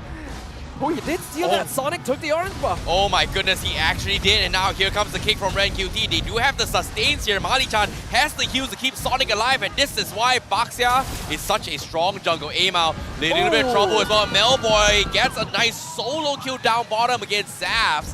And Red Esports, they may be losing out in the jungle objectives here, but gold laner, Melboy, is having the happiest time of his life. Yeah, they're definitely winning out the side lanes right now, which is not ideal. Yetri has been able to regain that EXP lead because Paquito just straight up matches better into the Cho in comparison. But I do feel like MPNC are feeling a bit too much pressure here. They gotta slow things down a little bit. They are not going to win this early game, and that is fine. Hold on, wait until the mid game. That's where your team fights become bonkers. I like this adaptation coming from MXNC, right? Like early on here, Mali-chan, it wasn't Mali-chan, it was Team HAQ kind of, you know, in the gold lane, making sure that, hey, you know what, Xavvsz, you're going to be A-okay. But because of that, they fell short for Mao's hard card. And this time, they made the adaptation with Mali trying to be a little bit more aggressive and leave Xavvsz on his own. Kind of give them a little bit more fight potential here. Unless Sonic has something to say, he fights Melboy. Melboy doesn't have the mana, but he does have the turret defense coming in. So that's going to be Red Esports kind of going for a cross-map play with Red QT diving so far back though. Yeah, things are slowing down now a little bit, which is good. Red Esports can't afford to fight too hard because NC are now putting pressure onto the gold lane. And now Sonic is going to look over to dive onto his Melboy as well. Xavvsz TP's forward as well. He's got the damage. Can he get out? The heals from Mali-chan is going to keep him alive. Kim with the Revolution, keeping it in check, but eventually he gets auto-attacked as well, and Sonic will finally finish him off. They lose Xavvsz in this process, but it's going to be a 2-0-1. 4% alive from the side of MPNC. They force the house guard on Amal, but Red Esports not able to take down this strong Baxia in your face. Yeah, the blessing of the Moon Goddess is absolutely ridiculous right there. The fact that Kim was trying so desperately to focus down Xavvsz and take out the Claw, but he was just eating all of it. Unfortunately, still survived until the end, but they will get the turtle, which gives them a little bit of more EXP. AI winning prediction still in favor of Red Esports though, it seems. Yep, it is still in their vicinity. Meanwhile, we do see a lane slot coming from MPNC. They're sending up the Cloud up top just because the next total objective is going to be on the bottom lane. So they do want to have Yeatri be engaging in this fight unless it gets caught up here. Flicker for from Mount, kind of chain stun, but where's the follow-up? Well, absolutely not worth it. So that's going to be a major battle spell baited out by him. Meanwhile, top side as well, RenQ in a little bit of trouble as well. Can he get out? He's going to be okay as well. Forces also a flicker from him. Well, we talked about whether or not Hyde is the type of Valentina that steals the way of the dragon. He absolutely is, even using it on RenQ himself. I feel like if the angle was a bit better though, that would have been a kill onto RenQ. So he is able to survive that, but we're now seeing a bit of a lane swap, which I think is ideal. Xavvsz needs to avoid being pressured too hard anymore, so he's going to allow Yeatri to deal with Bruno instead. Yep, agreed. Meanwhile, MPXNZ now going to be playing a little bit slow approach. 40 seconds for this bottom turtle. Sonic looking to try and set up an ambush, but it seems like they are a little bit split off right now. Seems like, you know, they're just trying to gather information about Red Esports. Just doesn't really want to take a committed fight for now. I think that's ideal. Red Esports are already in a pretty okay position, but there will come a point pretty soon where they will need to decide whether or not they want to go hard to get kills or play safe. Now seems like with the real elimination coming in as well, Sonic forced to go for Tortoise Poisson. He's getting kept alive. Body time goes in for the burst heal. Red Esports instantly disengaged. Now they need to bring the link coming in as well. But you can see the Blessing of Mogora still connecting towards MPXNC, keeping them alive. And Red Esports just cannot break off this link. And this is putting a little bit of a big problem for Red Esports to deal decent value damage. This is the point in the game where Red Esports now has to make very difficult decisions. They cannot afford to send 5 people to take team fights against NC anymore because they don't have enough damage to break through the Blessing of the Moon Goddess. And while all of that is happening, NC are mainly just using it as a way to create space for Xavvsz, which the Claude was already able to take tier 1 up top thanks to that previous fight. As long as they do not lose any players, they will start shifting the momentum. NC still maintaining this slight net worth lead. If this gets any bigger, Red Esports will have a problem on their hands. Yep, Xavvsz manages to defend the tier 1 on the top side as well, though that is going to be a little bit more map control in favor of MPXNC. Meanwhile, Red Esports, however, losing a little bit of that control. RenQ looking for the flicker kick. Oh, he misses the angle. That's going to be a wasted flicker coming in from Red Esports. Meanwhile, MPXNC, you can see Hyde already taunting at his mistake. What are you doing, RenQ? That is pretty much what it is, their minds of MPXNC based on their mic check. But of course, I'm only speculating, but for now, Sonic dives back lines. He is going to focus on the purple buff, trying to steal away from Amal. He's got the Tortoise Poisson, but Mali trying to make way to going for the heals. This isn't going to be enough. Sonic trying to get out, but he gets the heal in time. He's going to be A-okay, but eventually falls to Melboy. But at the same time, they do trade off RenQ as well. Look at this. Look at Melboy. He's online and he's looking for more. And that's going to be the reset coming from both sides. Definitely felt a little bit sus there. Trading out RenQ for Sonic is going to be more favorable for Red Esports. And I'm actually kind of surprised that Xavvsz wasn't part of that team fight because he wasn't actually pushing structures. He was more on farming. And I feel like he was close enough that he could just come in, Blazing Duet, and then pop out, and that would have been enough. And that would have gotten NC a bit more advantage, but for now, we'll hold our breath and wait a little bit. His farm, pretty okay, but only slightly ahead of Melboy. Yep, at the same time as well, Sonic, he does have the Radiant armor and Dreadnought armor, so he is slowly trying to make it progress for the Sky Guardian's hammer. And once that's happening here, this box here has so much kiting potential to actually sustain and bait Red Esports up out. So that's going to be eventually going to be a big problem for Red Esports, even with or without anti-healings. But as of now, Xavvsz already making way to the Lord as well. RenQ looking for the kick. He finds the kick, but he doesn't get the angle. Hyde gets kicked off away as well. RenQ in a little bit of trouble. Xavvsz swaps the Blazing Duet, tries to extend it onto his A-Mao. They do find off Mao, which is huge. Meanwhile, Melboy finds Yeatri instead, but the Lord still alive about 20%.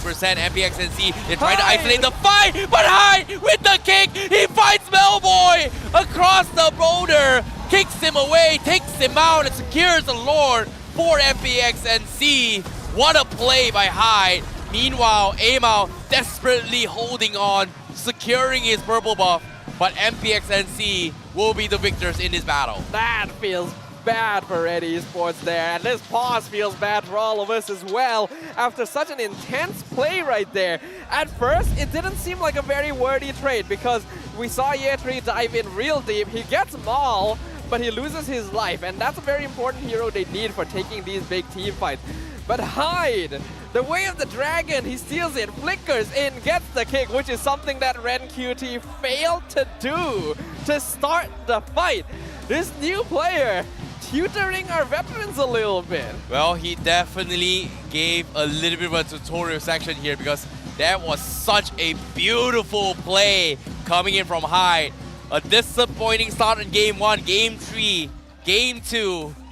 Whew, what a performance coming from MPXNC, and I'm looking forward to see more, but you can see the faces on MPXNC, they're smiling up and down, but Red Esports, doesn't look very happy about that play though.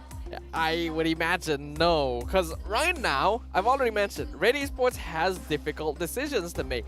They have to either go all out, hard invest on a fight and force out deaths. Otherwise, it's not worth taking them. They have higher mobility, move around the map, try and create pressure, see if you can split up the members of MPXNC. Because unless you have like 1 or 2 item lead, you're not gonna do enough damage to break through the blessing. Yeah, it is indeed gonna be a big problem for them. Like I said as well, they need to find a way to stop Mali, and Mali's positioning is so like, I wouldn't say his positioning is all that great, but because of how tanky Sonic is with an inbuilt kit where it says like, hey, I pop an ultimate, I'm gonna deal damage. If I have some spell vamp, I'm just gonna get some spell vamp and just get out because of the amount of damage reduction it gets from the Tortoise Persons. It's so broken. It's equivalent to having a passive ability of a Queen Wing as an item in his innate build kit. He is buying a lot of time, and that is the strength of Baxia here. He will eventually fall off, but until then, he will form a very solid frontline core here for the side of MPXNC. And not quite to the same level of Fredrin in terms of doing damage back, but it's still perfectly fine for the purposes that they want right now. That's the thing about Baxia, right? Like, when we talk about fall-off potential, Baxia's fall-off is during what?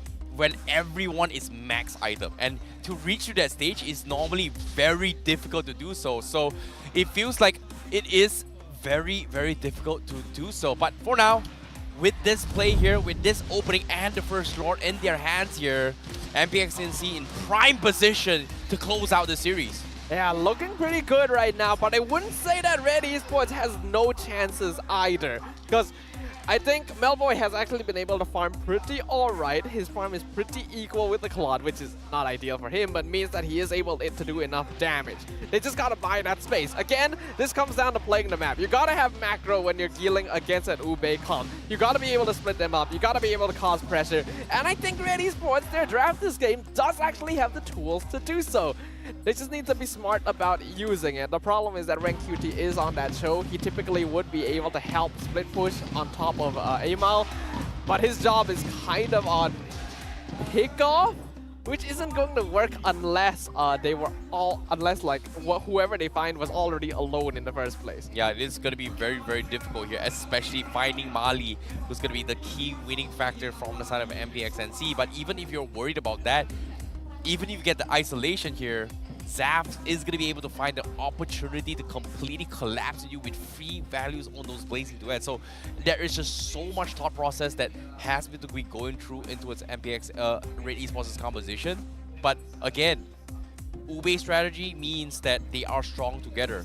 And Red Esports was able to win with Angel because they were able to take isolated macro fights, forcing MPXNC to kind of split off. And currently, it's so difficult to do that because if you think about it here, oh, wait, you are going to start a hard guard on this side of the map? You know what? Don't worry about it. I'm supersonic. I can spin so fast, come in from the middle lane into the bottom lane in a couple of seconds. I'm going to be there, and I'm going to be joining the fight as well. Well, we're going to be right there, back in the land of Dawn here to find out how this game will develop. Xavvsz now taking the top tier 2, already breaking down some of the more internal powers on the side of Red Esports. You can tell that although their tools are still there, things are becoming very dicey. They've got a timer on their heads. They gotta find something. Exactly, Red QT is gonna try for the kick onto his Sonic spell. The tier 3 is gonna hit him off, but he's got the twice Massage. The heals coming from SS is gonna keep him alive. And again, they just can't finish him off. Amao getting the protection of the Heart's Guard is not gonna be enough to keep him alive, to deal damage and sustain with heals because of the anti-heals coming from the box here. Oh, this feels so annoying here. Red Esports actually has a lot of damage, but they have no way to break through because of this Estes. They gotta find Mali-chan, and the only one that can do that is Ren QT, but I am a little worried that this man is out of practice on a hero as mechanically intensive as Cho, because he's been playing on these more bulky frontliners for so long.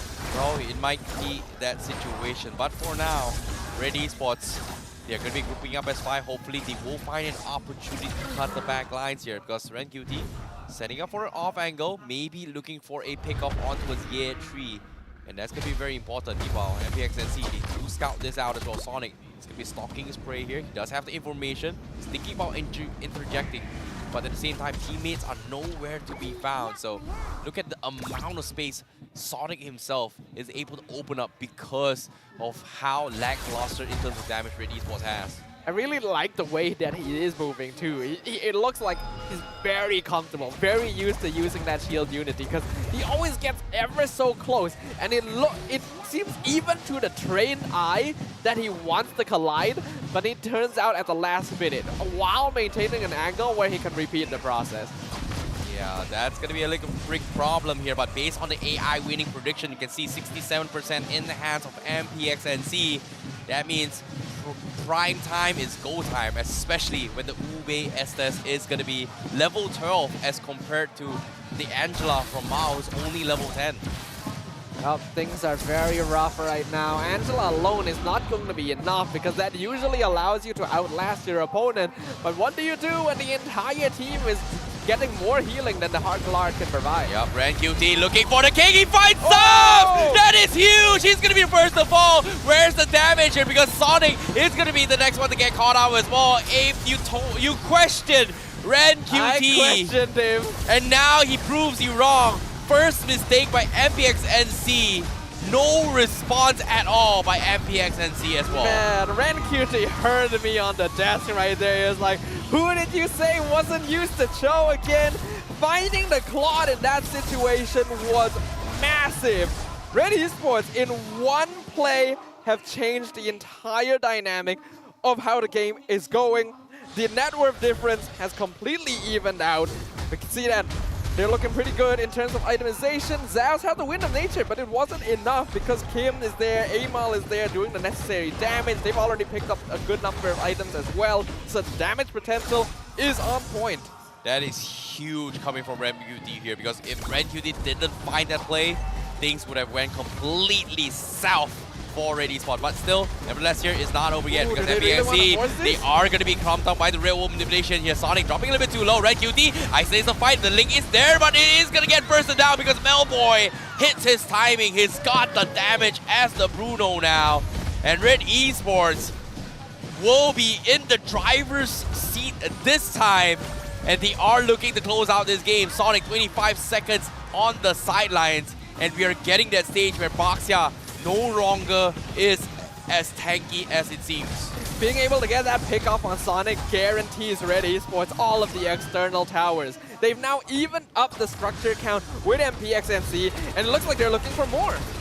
Yup, at the same time here, coming from fights here, Xavvsz finds the pick off on towards Ren QT as MPXNC is able to find a pick off just like that. So very, very nicely done Yeah, good movement from Xavvsz there, seeing the angle that Ren QT is coming in, and then actually going more aggressive rather than retreating, because that's exactly what Ren QT would predict him to do, and that allowed him to get a little bit of vengeance right there. Red Esports have put themselves now in a really good position, but they still are going to be very reliant on that Way of the Dragon to actually win out these team fights, because there's no other way to pull people away from the blessing of the Moon Goddess otherwise. So, a lot of pressure here. Yep, I agree. And at the same time here, a lot push advantage from the side of Red Esports. They did really, really well. And because of this plays coming from Red Esports, it feels like they do have a little bit more room now, which is a very, very good thing, okay? With that one play coming from Ren QT, it kind of evens things to score, allowing Melboy to kind of scale back into this game. So MPNC now has to go back to his textbook. What is it? Use Sonic as bait first, and then start the fight. They cannot afford to lose Xavvsz right from the get-go, and Mali-chan not in position to assist the team here. Yeah, positioning going to be very core at this point, since the teams have come to the point where the scores are actually pretty even. And net worth lead for Red Esports isn't going to matter too much to MPNC unless it's a lot more than this, probably like at least double. So they will still be able to outlast, but it all comes down to how well they're able to avoid Ren QT. They don't mind having one of them get kicked and sacrificed, but it cannot be Xavvsz. Yep, at the same time, Xavvsz looking to go for the push as well. The heals comes in. Now with the Lord in their favor as well. Sonic now going to be holding position in their favor. Ren QT looking for the angles here. Potentially might scout out Mali-chan, so he needs to be a little bit careful here. Because if they do find Mali-chan, he's going to be done for on this asset, but seems like he is going to review himself. He provides the heal on Sonic. They use Sonic as bait once again, and here comes the blazing duet from Xavvsz. Collapse on them, the backlines. The mistake has happened, and Red Esports, they lose one and now hide with the stolen kick. He finds Melboy, and just like that, Red, they have to run for their life. Sonic secures the Lord. Yentry steals a turret. They take everything for absolutely nothing. This is it right here. Red Esports tried too hard. They thought they could pick up Sonic, but even with all the resources they put into it, the Baxia is still alive. He secures the Lord for his team. Xavvsz, he knows the kick is gone. He jumps straight in and dismantles the entire backline. Lord is pushing up top lane. Bottom inhibitor is gone. Mid inhibitor will follow very, very soon. And MPNC is looking to close out the game right here, right now. Oh, what a turn of events. Real Bleacher comes in. They're trying to clear the minions, but guess what? They don't care. They focus on the crystal. They get it all. They take them down. They reverse 2-0 Red Esports. MPNC has done it. They have done it despite a player swap. Despite a first game loss, they bounce back, they win, they dominate, and you can see celebrations from the fans, celebrations from the teams, absolutely bonkers. That is insane right there. The legend of MPNC continues here, it seems. And what a legend it has been.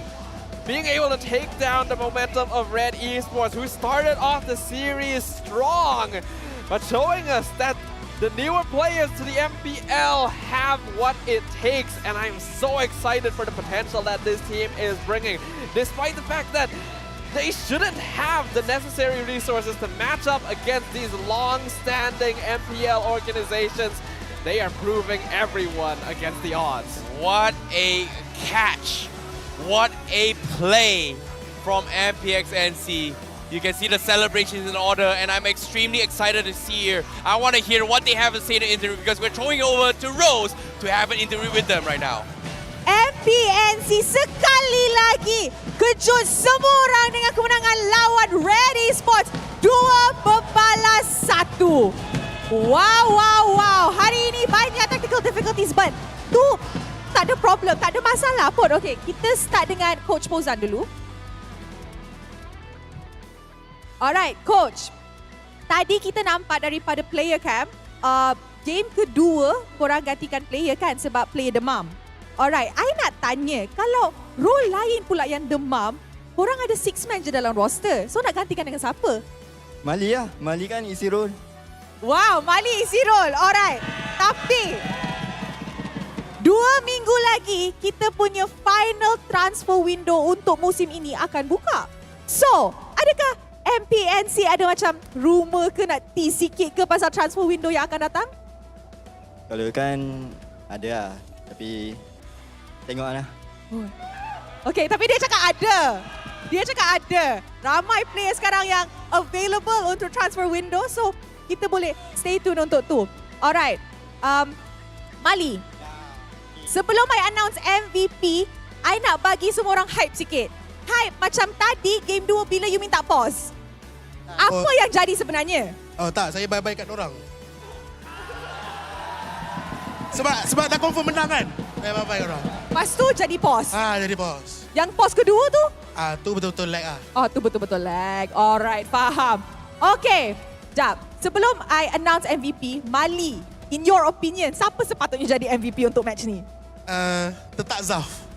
Tetap Xavvsz? Tetap Xavvsz. Alright, so Mali cakap Xavvsz, tapi MVP kita ialah...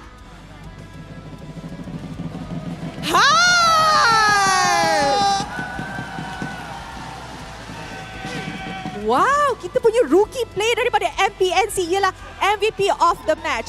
Okay, Hyde, apa perasaan sebab tadi game kedua you masuk gantikan HAQ yang demam, tiba-tiba jadi MVP of the match?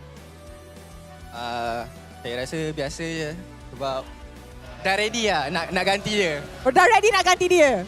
Alright. Sebagai sub untuk game ni, tadi first game korang kalah. Second game, third game korang menang kan? So, adakah you're saying macam I can also play in the main lineup?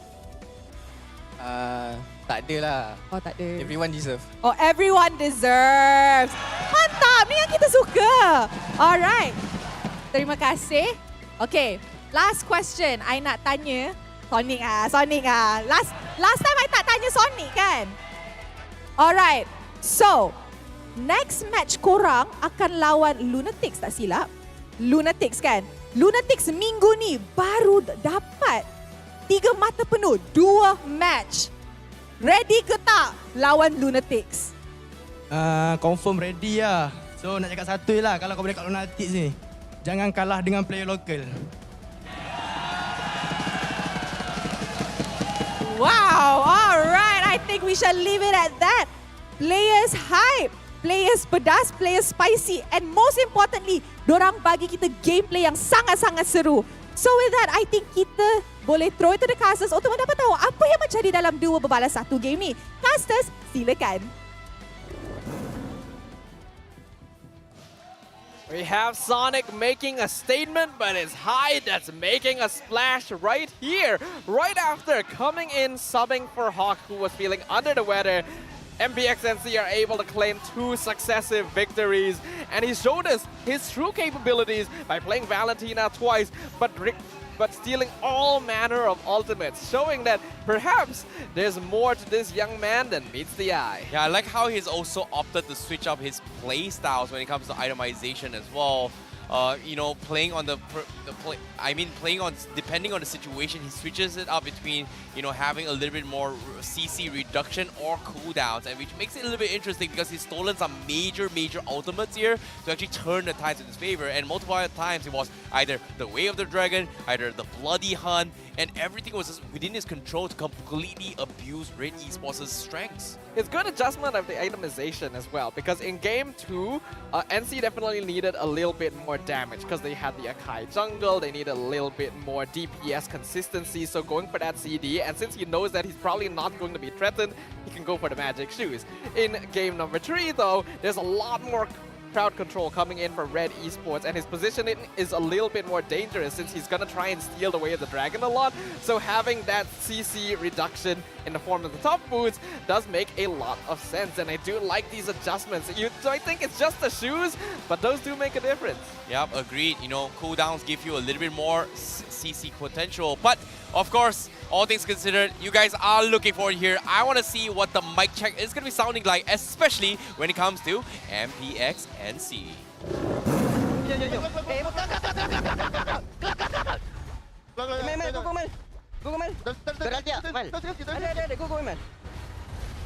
Nice.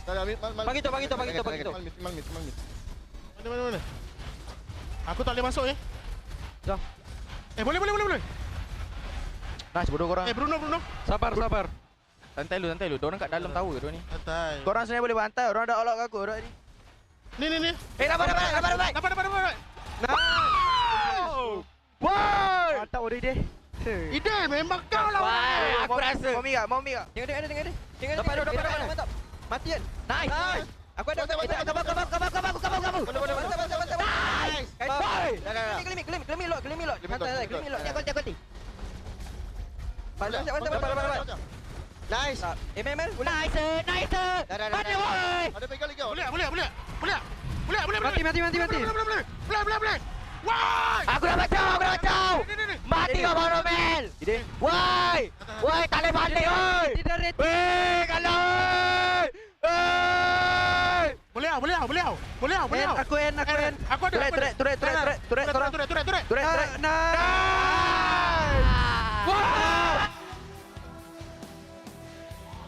A nice and well-earned victory by MPXNC, showing us that they are the team that stands superior after a grueling series here.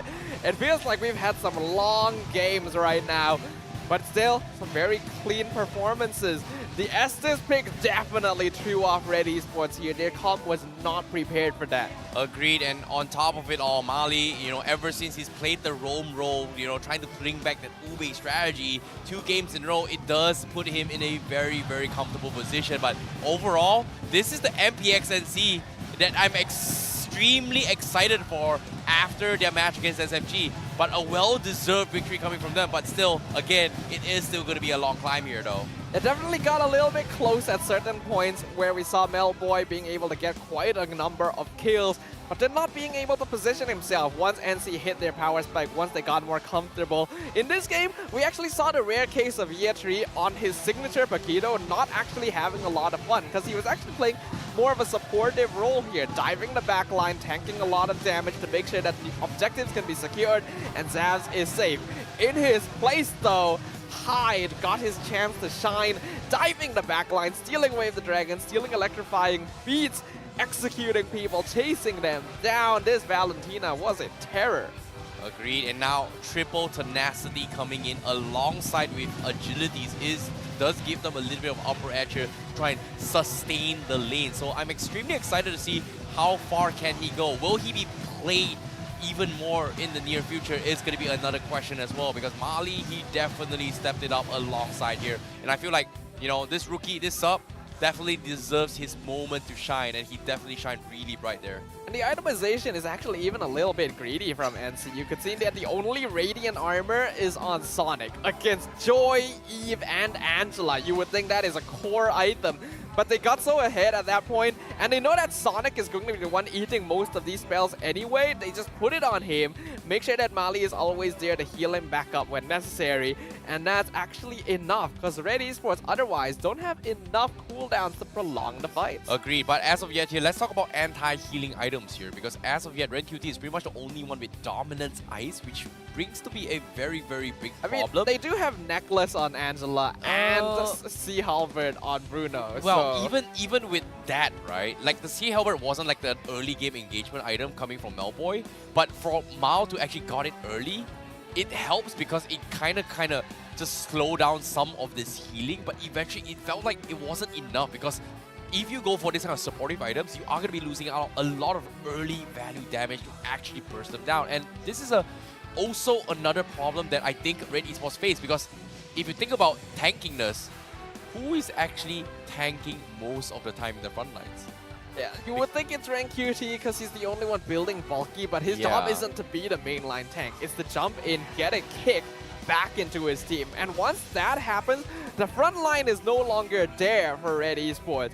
And despite that, MPXNC wasn't really looking to dive the backline anyway. It's just to survive, find the opportunities, and once Red Esports have used all of their abilities, then it's safe for them to jump on in and take him out. Yep, at the same time as well, look at the amount of damage that Melboy is doing out as well from the side of Red Esports, because he definitely hit his timing. He was able to chunk away a majority of the HPs coming from Sonic. Unfortunately, even though he's doing a lot of damage, not getting the kill time and time again was very, very difficult. But of course, when it comes to MPXNC, damage output here, of course, Xavvsz, you know, always trading towers, always doing damage. But to be honest, he has done the macro plays really, really well. But it was Hyde's clutch plays that kind of turned things around against Red Esports. No protection there, unfortunately, for Melboy, because Mao actually ended up dying very quickly in a lot of these fights, getting caught out, not expecting the amount of DPS being showed by NC, which I think Red Esports just didn't prepare for, because NC largely played uninteractive in the first few and first half of the match.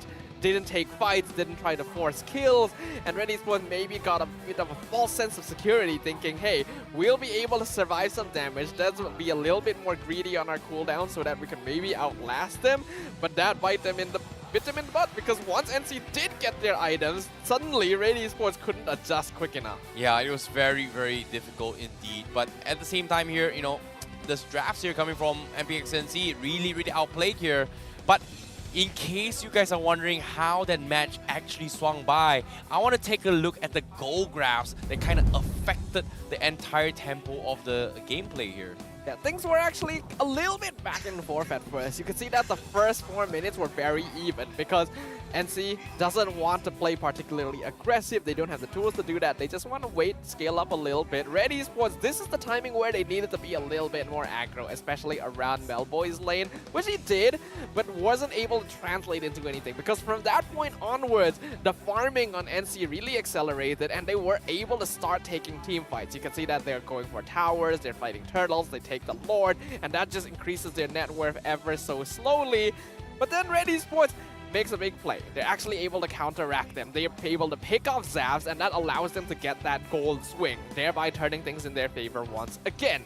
This is where they actually need to be more careful, more decisive, but I feel like they got pressured a little bit too much. There was this mental stress thinking, we gotta do something now, that forced them to settle for targets instead of looking for Xavvsz again, and that cost them. Yeah, agreed. Xavvsz was the biggest turning point here, and then when that goal deep kind of came in, it was pretty much everything in MPXNC's favor, right? Like, they were taking the lead here, all they had to do is not make a mistake, and somehow Red QT was able to find that moment, gave them a little bit of hope here, but that small hope might have caused them to lose a little bit of focus here. But in case you were wondering how the match actually happened here, this is the highlights of both MPXNC as well as Red Esports of how they executed their drafts. Up in the first 4 minutes, we didn't see too much happen. Yetri actually got picked off first. But then once we see the level 4s come out, once we have the first item or so, then the healing becomes quite strong. And NC feels confident enough to start diving, to start invading, because they know that Red Esports doesn't have quite enough farm yet to really fight into them. Even so, they're still playing it safe, making sure not to go full 5v5, because they need that Blessing of the Moon Goddess. Otherwise, they're not going to come out on top. And then Hyde, just really showing us what he's capable of, stealing away the Way of the Dragon. I think we'll get to see a play later as well, where he goes into the backline and completely destroys Red Esports. Yeah, it's just insane plays coming from him as well, because every single... Yeah, this was pretty much a turning point that they actually went for as well. Sonic was also getting picked off, but eventually it came down to Xavvsz kind of, you know, making a little bit of outplays here, forcing Red Esports to back out. But eventually, this play, it was so chaotic. There was a play coming from Xavvsz. They dropped them low, but Hyde was the one to finish things out as well. So it could have gone either ways, but eventually, when it came to this play, which allowed MPXNC to take that score here, their standings are currently on 6th place, tying in with Toda as well as Team Lunatix.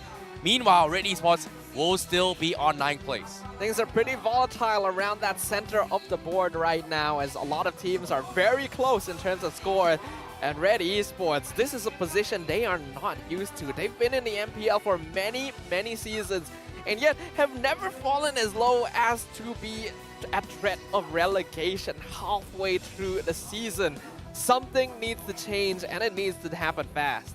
Yep, indeed. And as of now, they've played 5 matches in total. So they are about 4 more matches away from closing things out. So that's going to be a little bit of problem, but if they do rack up some points, they are still able to catch up with Team Lunatix as well as Toda. So that is going to be a long grind here, but for Team Secret, it is going to be an even longer grind for them.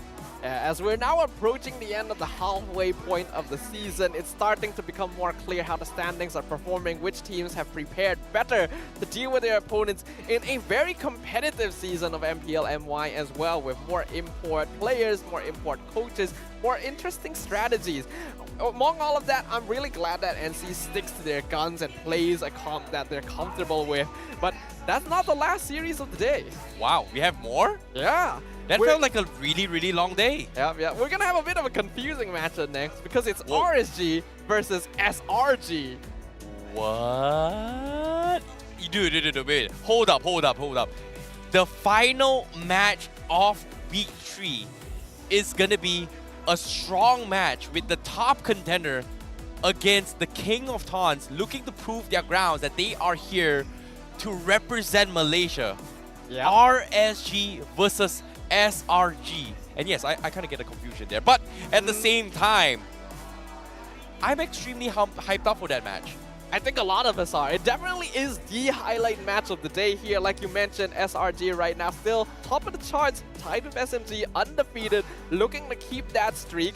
Whereas RSG, things have been a little bit shaky here and there, but they really bring flair to the stage. And both teams have gotten pretty good at taunting recently, so sparks are going to fly up on that stage. Oh boy, who is going to be the better taunter?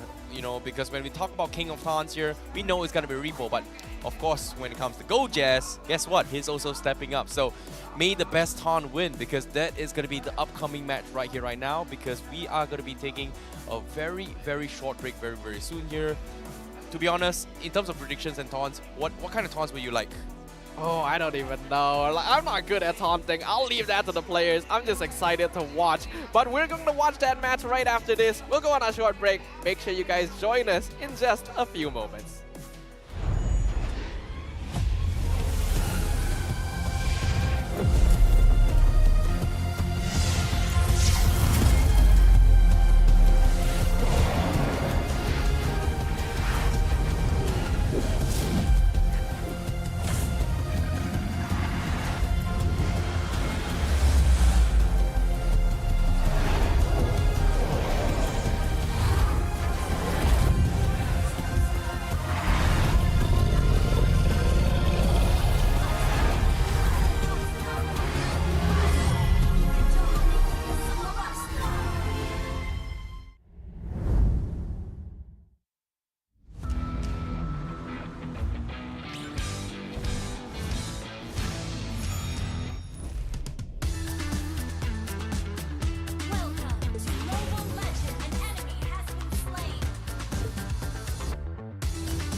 to Mobile Legends!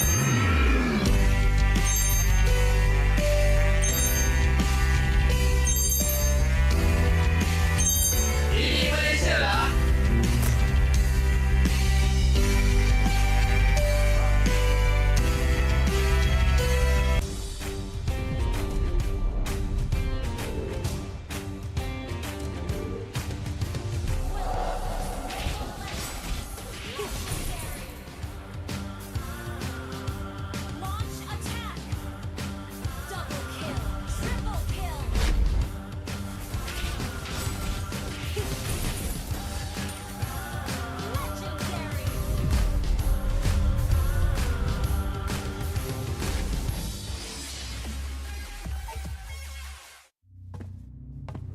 Look who finally showed up. Unload your weapon and return the goods. And if you ask nicely, I just might let it go.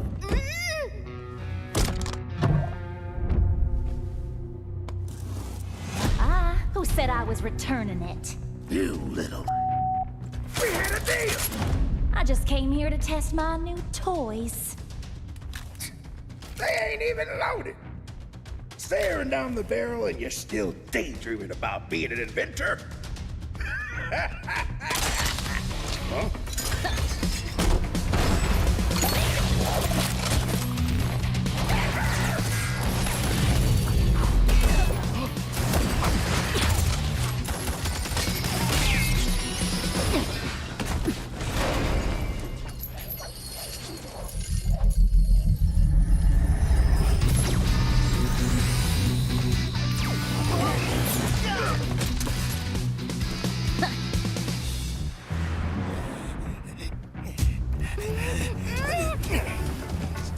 Or she gets it, then you'll have to answer to RSG. RSG. Well, isn't that perfect? I got a bone to pick with them. So how about I just blast you both? You're crazy! Leave me out of your squabbles!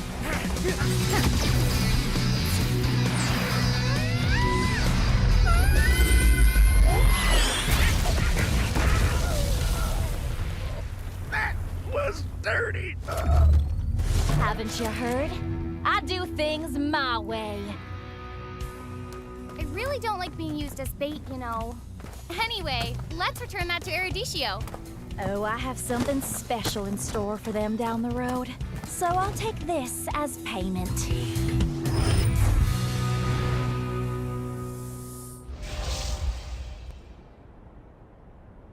Welcome to Mobile Legends!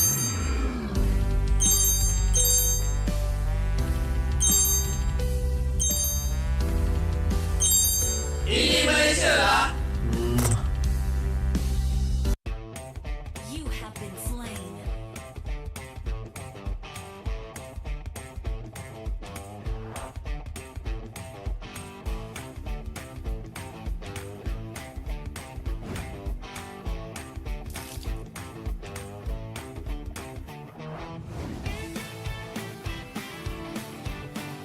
An enemy has been slain. Double kill. Legendary. Victory.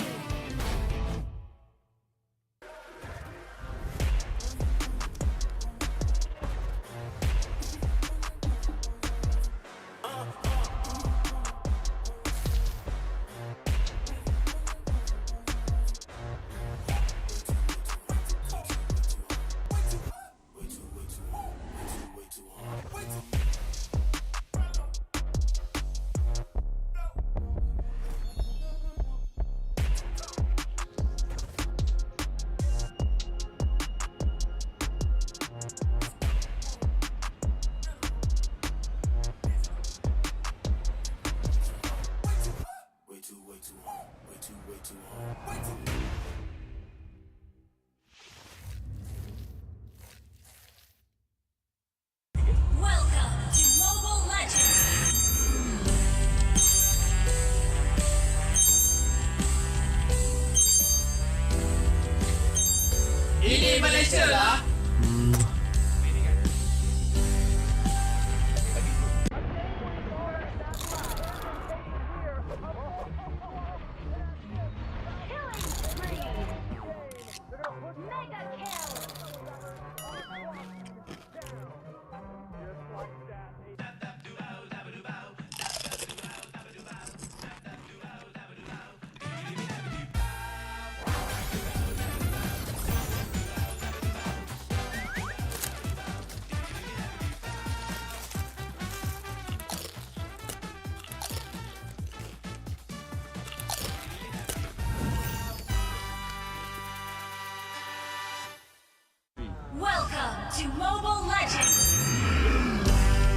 Heroes. Dan of course, kita ada fan dari pasukan Lunatix. Hello, apa nama? Hai, nama saya Afiq.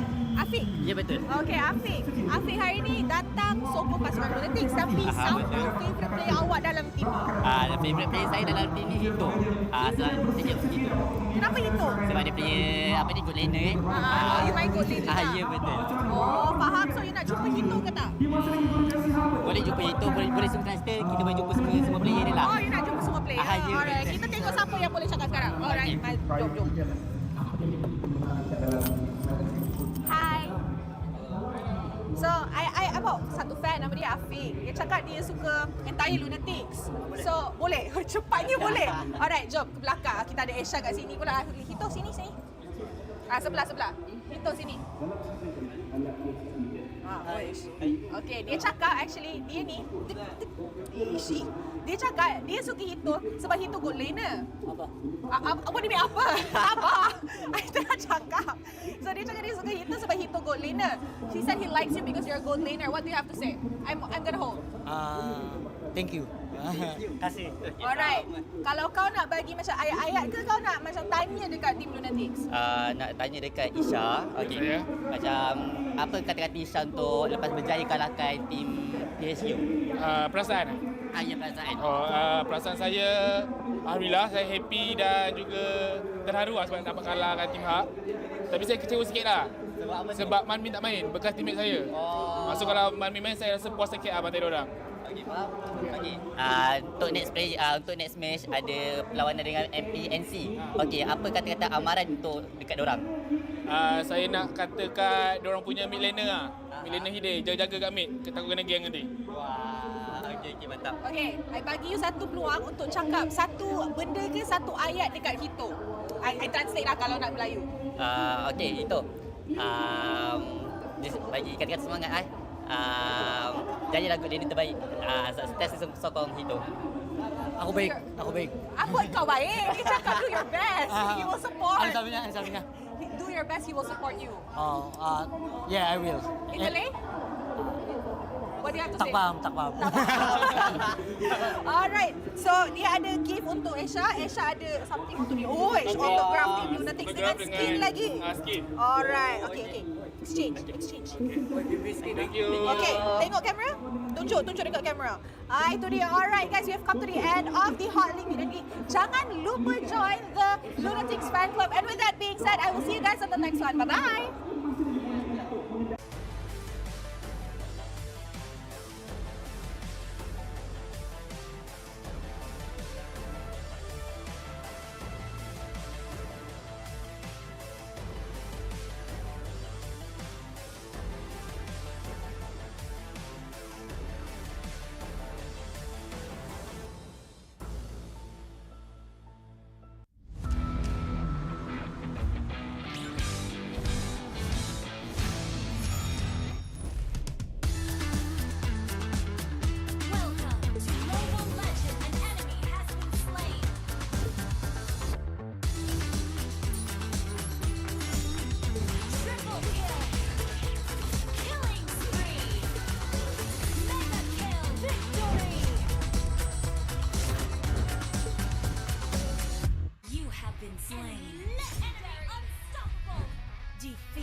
to Mobile Legends!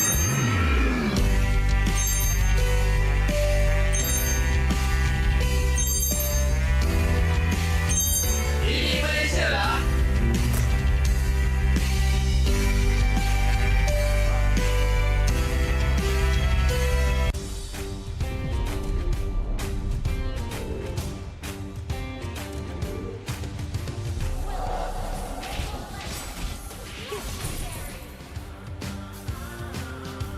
Launch attack! Double kill! Triple kill!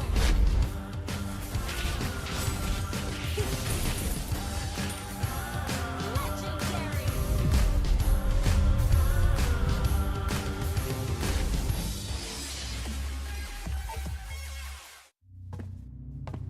Look who finally showed up. Unload your weapon and return the goods. And if you ask nicely, I just might let it go.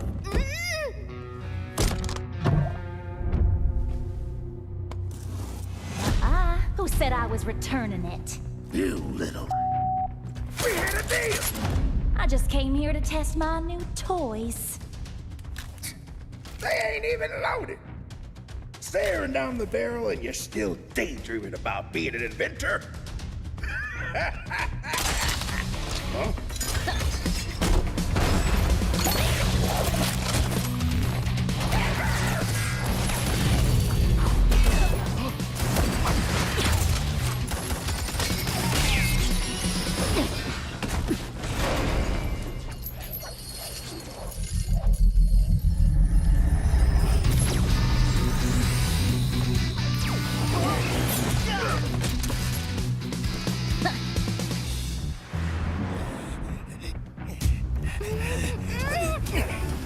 Stop, or she gets it! Then you'll have to answer to RSG. RSG. Well, isn't that perfect? I got a bone to pick with them. So how about I just blast you both? You're crazy! Leave me out of your squabbles!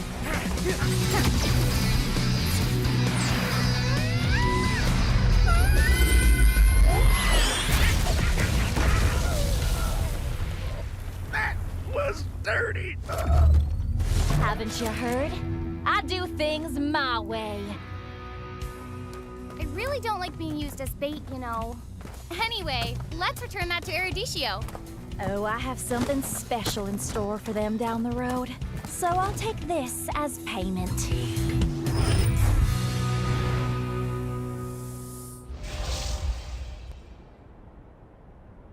Welcome to Mobile Legends!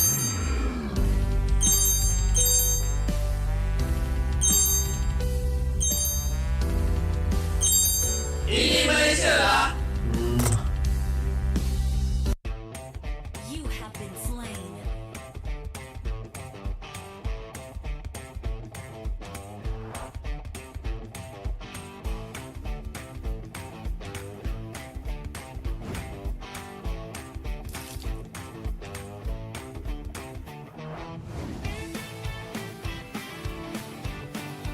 An enemy has been slain. Double kill. Legendary. Victory.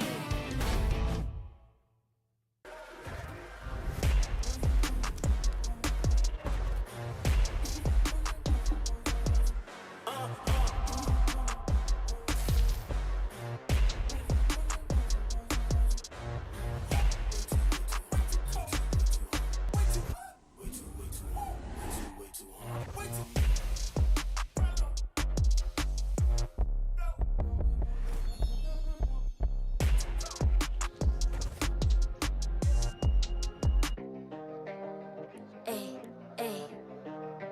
I'm a rock star. Yeah, Rock star? Ay, ay, ay. I'm a rock star, baby. I'm a rock star. I'm a rock star. I'm a rock star. I'm a rock star. Panggil aku rock star. Ini kejohanan kita semua orang rock star. Kita rockstar, kita buat saja gaya kita. Makin panas apinya sudah membara. Macam mana pun kau menempuh segala. Demi negara kau buat semua bangga. Step into my world, you know I'm always in my zone. You know I got my team, no I'm never alone. Bring out my best, buat yang terbaik. Jadi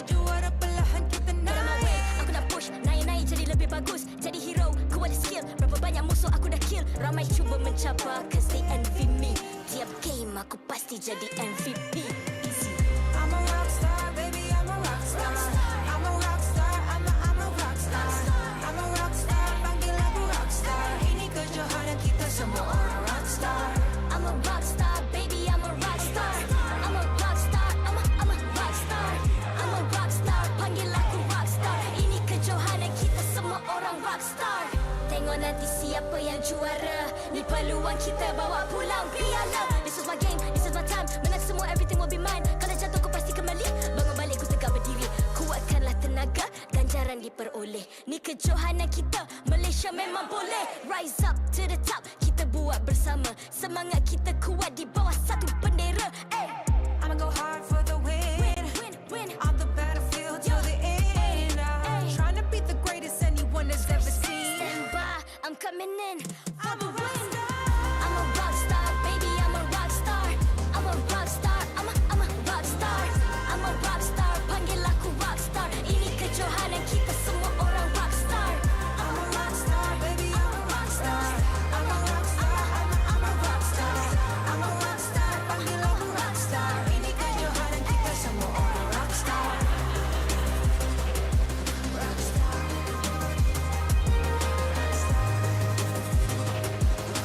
Ini kejohanan kita semua orang rock star. I'm a rock star, baby, I'm a rock star. I'm a rock star, I'm a rock star. I'm a rock star, panggil aku rock star. Ini kejohanan kita semua orang rock star.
I'm a rock star. Yeah, Rock star. Ay. I'm a rock star, baby, I'm a rock star. I'm a rock star, I'm a rock star. I'm a rock star, panggil aku rock star. Ini kejohanan kita semua orang rock star. Kita rock star, kita buat saja gaya kita. Makin panas apinya sudah membara. Macam mana pun ku menempuh segala. Demi negara ku buat semua bangga. Step into my world, you know I'm always in my zone. You know I got my team, no I'm never alone. Bring out my best, buat yang terbaik. Jadi juara perlahan kita naik. Aku nak push, naik jadi lebih bagus. Jadi hero, ku ada skill. Berapa banyak musuh aku dah kill. Ramai cuba mencabar cause they envy me. Tiap game aku pasti jadi MVP. I'm a rock star, baby, I'm a rock star. I'm a rock star, I'm a rock star. I'm a rock star, panggil aku rock star. Ini kejohanan kita semua orang rock star. I'm a rock star, baby, I'm a rock star. I'm a rock star, I'm a rock star. I'm a rock star, panggil aku rock star. Ini kejohanan kita semua orang rock star. Tengok nanti siapa yang juara. Ni peluang kita bawa pulang piala. This is my game, this is my time. Menang semua, everything will be mine. Kalau jatuh kau pasti kembali. Bangun balik ku tegak berdiri. Kuatkanlah tenaga, ganjaran diperoleh. Ni kejohanan kita, Malaysia memang boleh. Rise up to the top, kita buat bersama. Semangat kita kuat di bawah satu bendera. I'ma go hard for the win. On the battlefield till the end. Trying to beat the greatest anyone has ever seen. Stand by, I'm coming in for the win. I'm a rock star, baby, I'm a rock star. I'm a rock star, I'm a rock star. I'm a rock star, panggil aku rock star. Ini kejohanan kita semua orang rock star. I'm a rock star, baby, I'm a rock star. I'm a rock star, I'm a rock star. I'm a rock star, panggil aku rock star. Ini kejohanan kita semua orang rock star.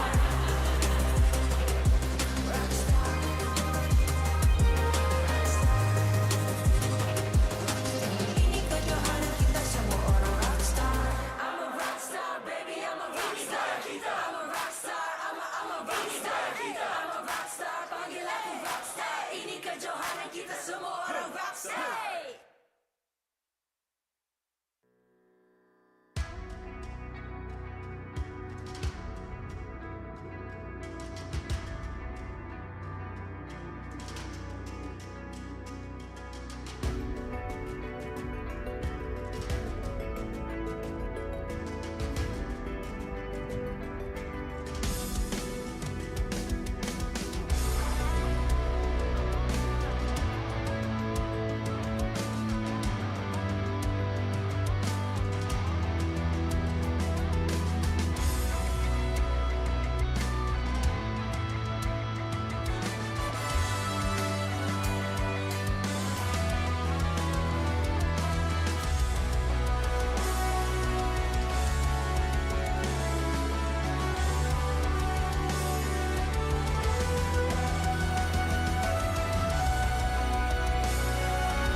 I'm a rock star. Yeah, Rock star? Ay. I'm a rock star, baby, I'm a rock star. I'm a rock star, I'm a rock star.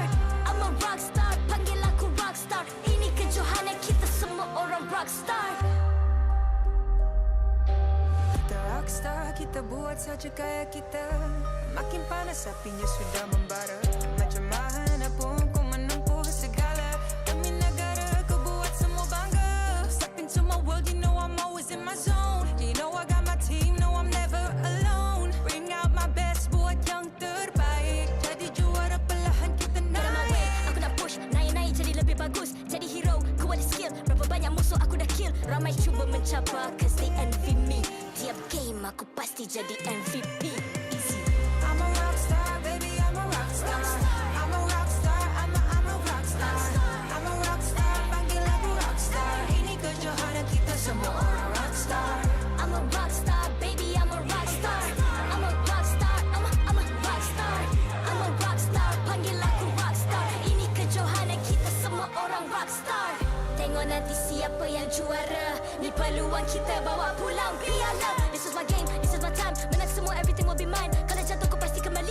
Bangun balik ku tegak berdiri. Kuatkanlah tenaga, ganjaran diperoleh. Ni kejohanan kita, Malaysia memang boleh. Rise up to the top, kita buat bersama. Semangat kita kuat di bawah satu bendera. I'ma go hard for the win. On the battlefield till the end.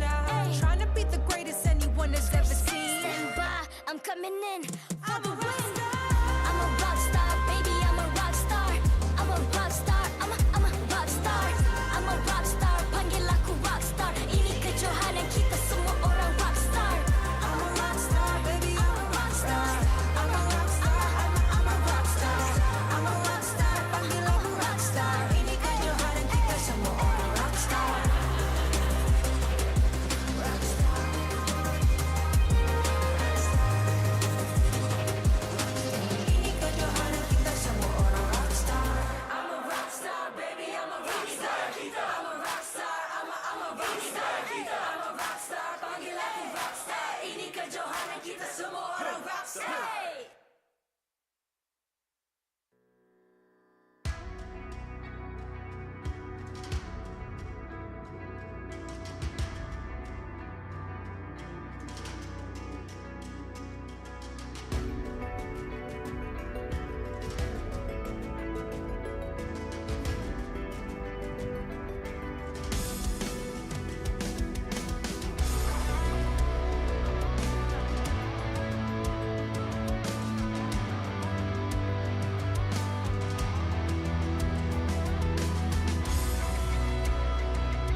I'm a rock star.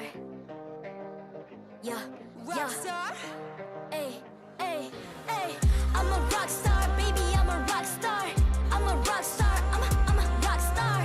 I'm a rock star. Panggil aku rock star. Ini kejohanan kita semua orang rock star. Kita rockstar, kita buat saja gaya kita. Makin panas apinya sudah membara. Macam mana pun kau menempuh segala. Demi negara kau buat semua bangga. Step into my world, you know I'm always in my zone. You know I got my team, no I'm never alone. Bring out my best, buat yang terbaik. Jadi juara perlahan kita naik. Aku nak push, naik-naik jadi lebih bagus. Jadi hero, ku ada skill. Berapa banyak musuh aku dah kill. Ramai cuba mencabar, cause they envy me. Tiap game aku pasti jadi MVP. Easy. I'm a rockstar, baby, I'm a rockstar. I'm a rockstar, I'm a rockstar. I'm a rockstar, panggil aku rockstar. Ini kejohanan kita semua orang rockstar. I'm a rockstar, baby, I'm a rockstar. I'm a rockstar, I'm a rockstar. I'm a rockstar, panggil aku rockstar. Ini kejohanan kita semua orang rockstar.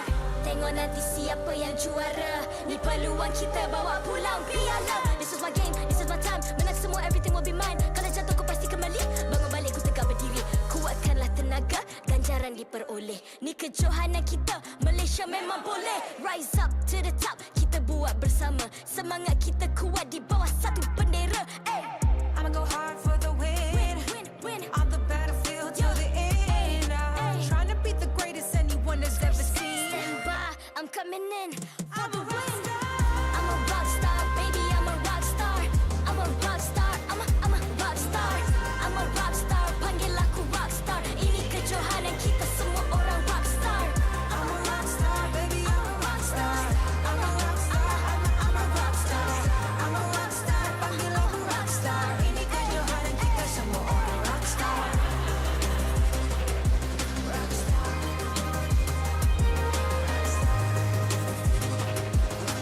Ini kejohanan kita semua orang rockstar. I'm a rockstar, baby, I'm a rockstar. I'm a rockstar, I'm a rockstar. I'm a rockstar, panggil aku rockstar. Ini kejohanan kita semua orang rockstar.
I'm a rock star.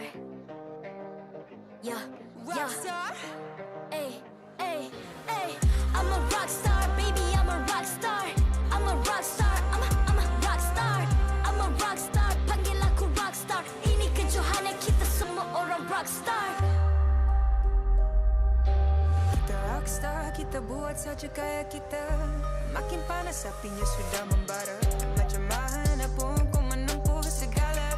Demi negara kau buat semua bangga. Step into my world, you know I'm always in my zone. You know I got my team, no I'm never alone. Bring out my best, buat yang terbaik. Jadi juara perlahan kita naik. Get on my way, aku nak push.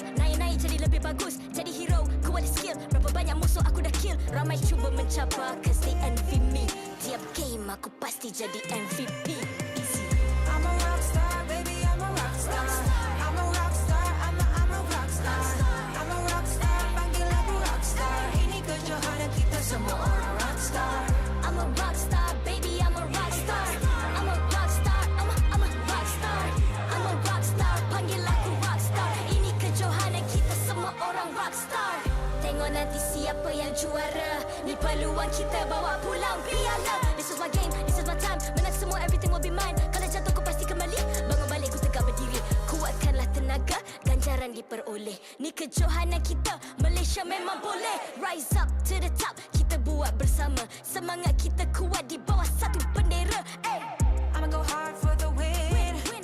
On the battlefield till the end. I'm trying to beat the greatest anyone has ever seen. Stand by, I'm coming in for the win. I'm a rock star, baby, I'm a rock star. I'm a rock star, I'm a rock star. I'm a rock star, panggil aku rock star. Ini kejohanan kita semua orang rock star. I'm a rock star, baby, I'm a rock star. I'm a rock star, I'm a rock star. I'm a rock star, panggil aku rock star. Ini kejohanan kita semua orang rock star. Rock star.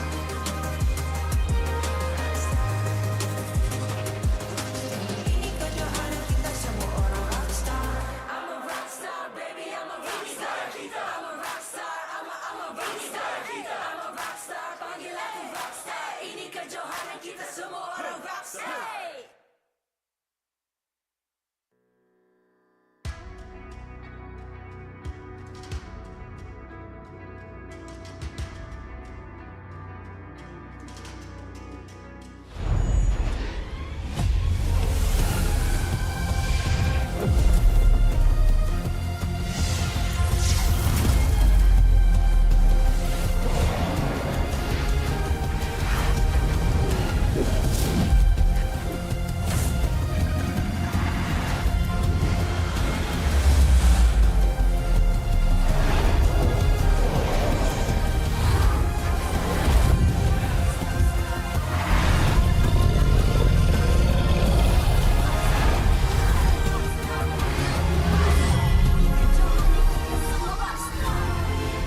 MPL Malaysia Season 12 is powered by Munton, official mobile internet hotlink.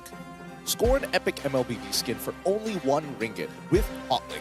Summon your legends, unleash your style. Lightning-fast gaming experience with Hotlink all-new prepaid. Now with 5G. Visit the Hotlink booth today. Champion Extra GG with Garnier Men. Fight 99.9% acne-causing bacteria in just 10 seconds. Thank you to all our sponsors for your support in MPL Malaysia Season 12. Selamat kembali ke MPL Malaysia musim ke-12. Anda bersama dengan saya, Rose, host anda sepanjang musim ini. Dan sekarang kita sudah berada dekat match terakhir untuk minggu ketiga, manakala kita akan saksikan perlawanan yang sangat panas dan pedas. Sebab kita akan tengok RSG MY dan juga Selangor Red Giants. Sekali lagi full house dekat Dewan Sri Putra. Sebelum I ajak kedua-dua pasukan ke atas pentas MPL Malaysia, I nak buat vibe check. Dewan Sri Putra, are you ready? Nampaknya semua dah ready. Korang nak dorang naik atas pentas tak? Alright, and with that, marilah kita jemput RSG MY ke atas pentas MPL Malaysia. Berjaya mengalahkan Selangor Red Giants di regular season musim lalu. Musim ini, mereka hadir dengan barisan pemain baru yang sangat meyakinkan. Adakah gergasi merah menjadi santapan sekali lagi hari ini? Mari kita nantikan.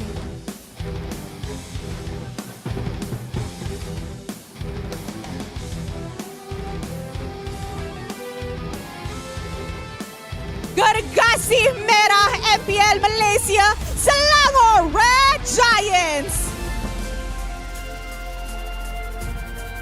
Bukan sahaja mendahului carta liga, pasukan Gergasi Merah juga mendominasi carta kill terbanyak dan juga assist tertinggi. Dominasi Red Giants bukanlah sesuatu yang patut dipandang rendah. Adakah SRG berjaya mengekalkan win rate 100% mereka hari ini? Let us see!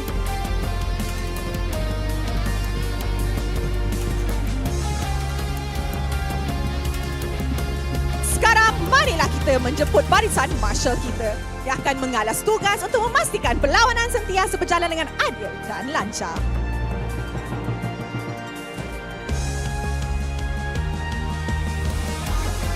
Mari kita teruskan dengan fist bump di antara pasukan sebagai tanda profesionalism. Inilah gaya kita. Inilah semangat kesukanan kita. Kawan di luar gelanggang, lawan di Land of Dawn. Okay guys, I tahu semua orang nak tengok Gorgeous dengan Ripo Taunting. Tapi, I nak tengok benda lain. Can I please have Storm and Demon Kite? And from this side, can I please have Super Red and Pancake? I nak tengok macam mana the Filipino imports taunt dekat MPL Malaysia.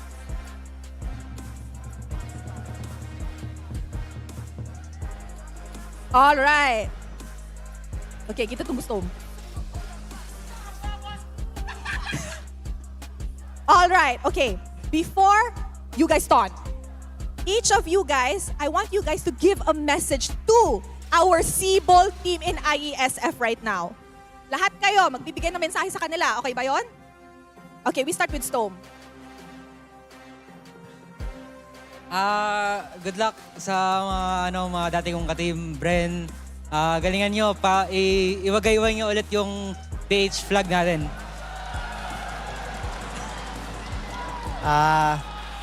Good luck sa Bren sa IESF. Kunin nyo na yung champion para meron na ulit tayong achievements. Alright, mantap! Pancake! I want to send to Red Esports that PH era is not end and you can do it. Alam ko na kayang-kayang bawian ng Pinas yung Indo. Alam ko kaya mag-champion ng Pilipinas. Alright, dorang semua cakap satu benda je. The Philippine era is not over yet. Dan dorang yakin the Philippines boleh menang IESF kali ini. Alright, with that, enough of IESF. I nak cakap pasal sekarang. Alright, I want to talk about now. The two Filipinos will be going up against each other in a very exciting match. Okay, let's start with Super Red. Super Red, trash talkin mo na to. Masasabi ko lang kay Demon Kite, tinalo na namin sila sa ESL, baka gusto niyang bumawi. Oh, okay, kejap. Dia cakap. I nak cakap dekat Demon Kite. Kita orang dah kalahkan korang dekat ESL. Takkan nak kali kedua. Alright, let's do this, Pancake. For me, your former teammates exhort we beat, and now we bantay you. Wow! Nako, Demon Kite. Everybody's targeting you. What do you have to say to that? Come on, Demon kita. My message to Pancake is just do your best and hope your Chu play well this time. Okay, Storm. Panghang, spicy. Good luck to SRG. We already broke Team HAQ's win streak. Yours is next. Wow! All right, guys, before they go back to their respective seats, a round of applause. All right, good luck. Good luck. Nampaknya bukan Gorgeous dengan Ripo je yang pandai taunting. Pemain import Filipina kita pun pandai. Korang rasa pedas tak? Pedas? I tengah berpeluh atas pentas ni sebab panas sangat. Alright, nampaknya let's not waste any more time. Let's throw it over to the casters. And with that, teams, this is your moment. Game on.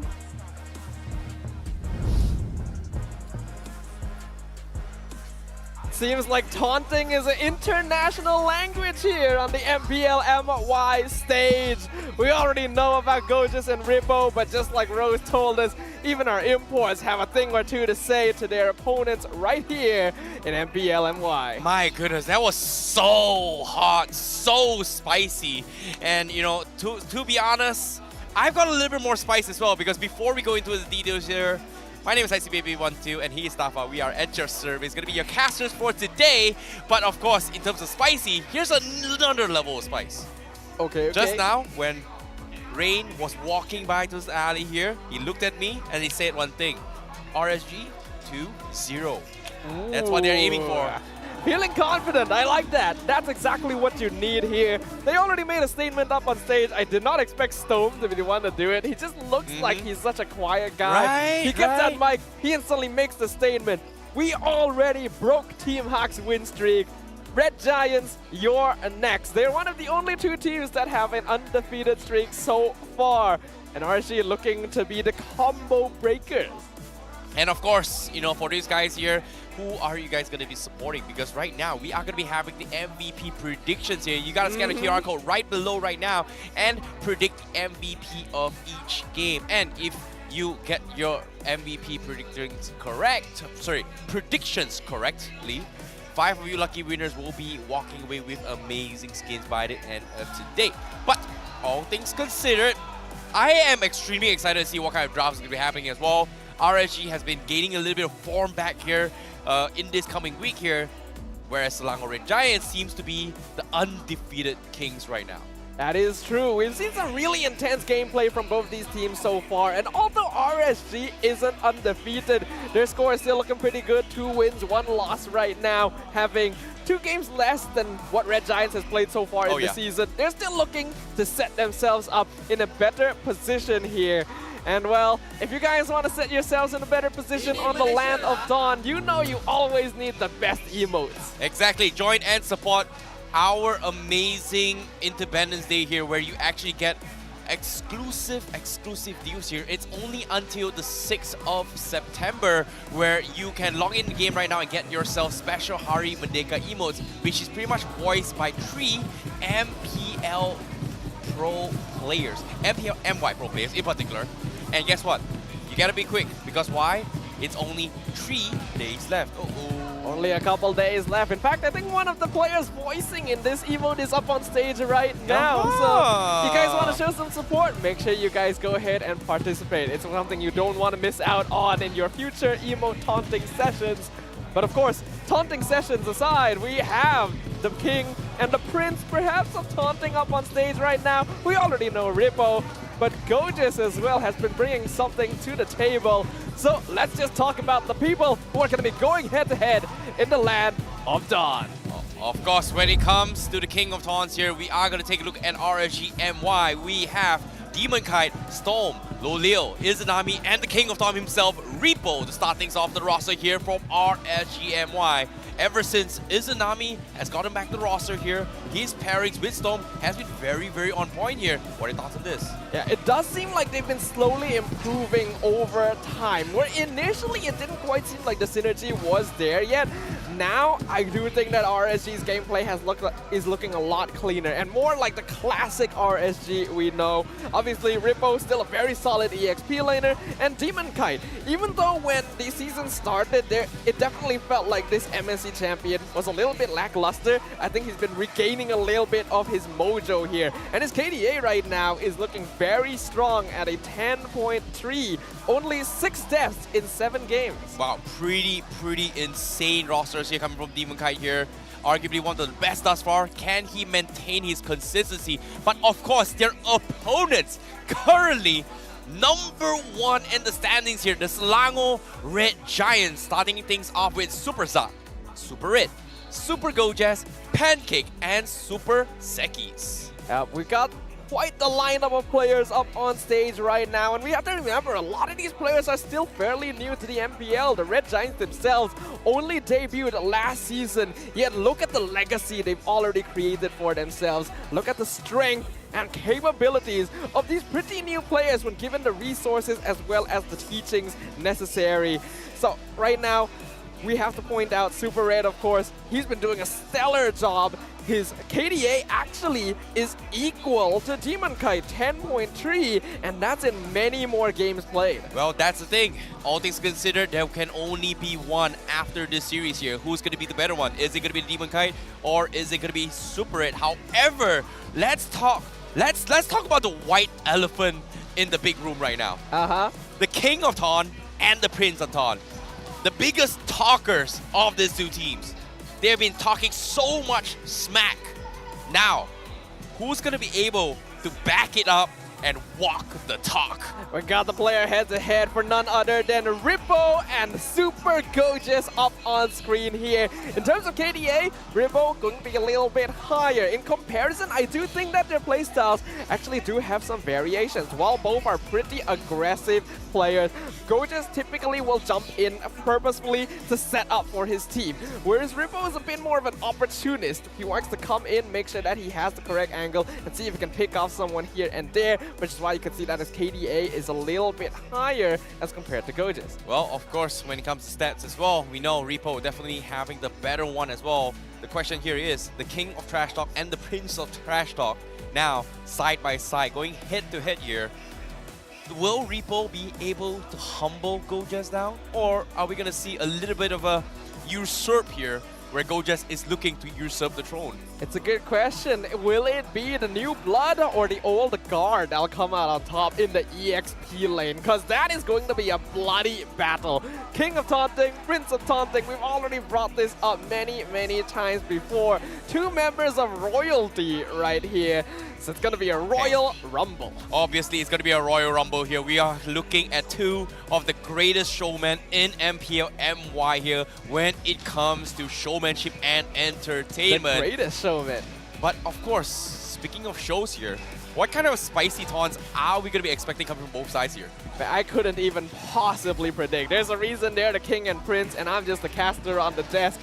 I'm just waiting to see, because I thought we were going to get a little bit of taunting before the game started. Instead, we let the PH imports take the stage for a short while. Exactly. Sometimes you got to warm it up, you know? You got to save the main event for the winners of the series. But it also means only the winner gets to leave a mark. Okay. I'm excited here. But of course, now when we talk about coach as well, I did mention as well, Coach Skadaga coming in from RSG is going to be leading the coaching for the team itself. And of course, when it comes to analysts as well, Rain is going to be providing the data. He was the guy that told me that, hey, we're going to confidently take 2-0 against Selangor Red Giants. They have pretty good drafts here. RSG so far has not really run into draft issues. A lot of times it does come down to being a little bit outplayed here and there, but ever since their first loss, they've really been recouping things and returning to form.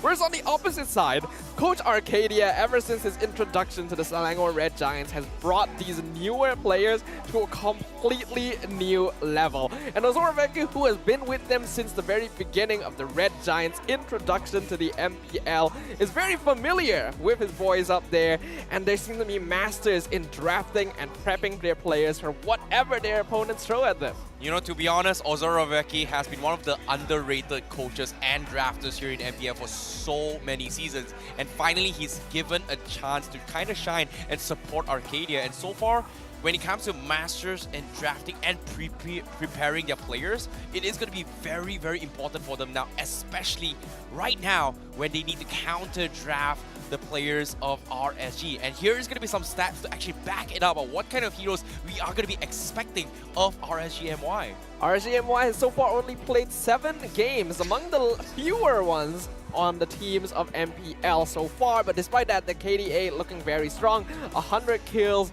50 deaths, 230 assists, and so they do like a bit more flexibility in the way that their team comp goes around, and they don't want to have to deal with a lot of crowd control, because this is a team that likes to move around, they like to control the momentum, so Franco, Kaja will often not see the light of day.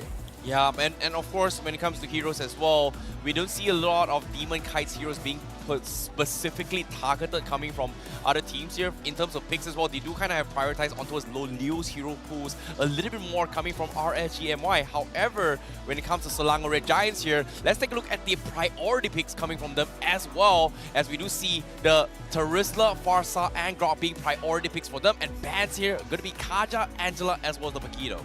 Yep, the Kaja is a common ban, Paquito as well, but Angela is the difference here for the Red Giants. In comparison, RCMY are quite happy picking up the Angela for themselves, which is why you don't see it on their most banned list. Both teams do like to contest for the Grok, and the Terizla is an obvious choice because Gojas does love going for those big setups. Since they, of course, have nearly double the games RSG's played so far, their numbers are going to be notably higher, but in terms of scaling, the proportions, the ratios, actually pretty close. Agreed. And now Selangor Red Giants here, they do have a lot of fans as well. The family is here to support the team.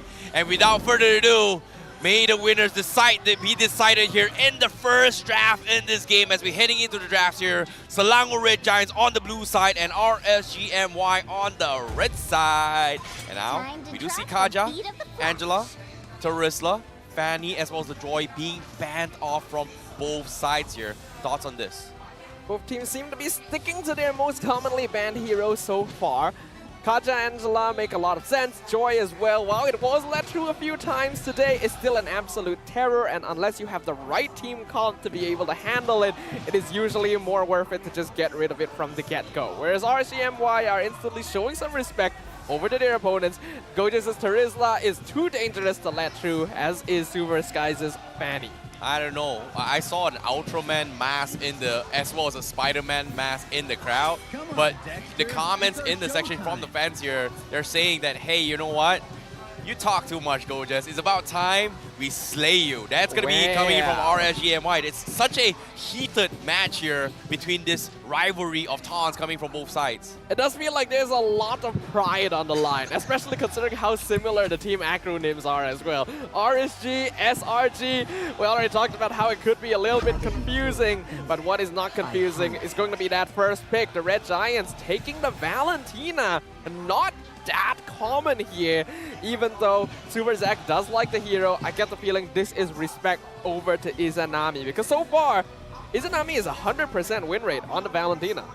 Well, that's actually a pretty on point as well. So when you talk about that, it is going to be denials coming from him. However, need I remind you here, the Prince of Mage, Izanami, has been known for playing a Kanita here to a point that in the early stage of games, teams has kind of respected his Kanita, so I wouldn't be surprised to see it being picked later on. However, RGMY, they're sticking to prio picks here. That is going to be Demon Kai playing the Mortis as well as the Edith.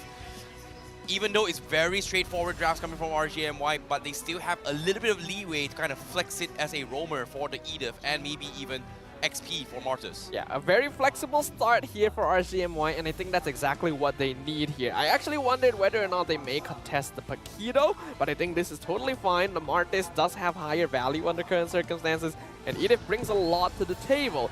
So this does open up Paquito for the Red Giants, but I'm not sure if they'll really want to go for it. The Red Giants have already shown us they're capable of bringing in some pretty surprising picks, such as when Skies brought in the Hanzo previously.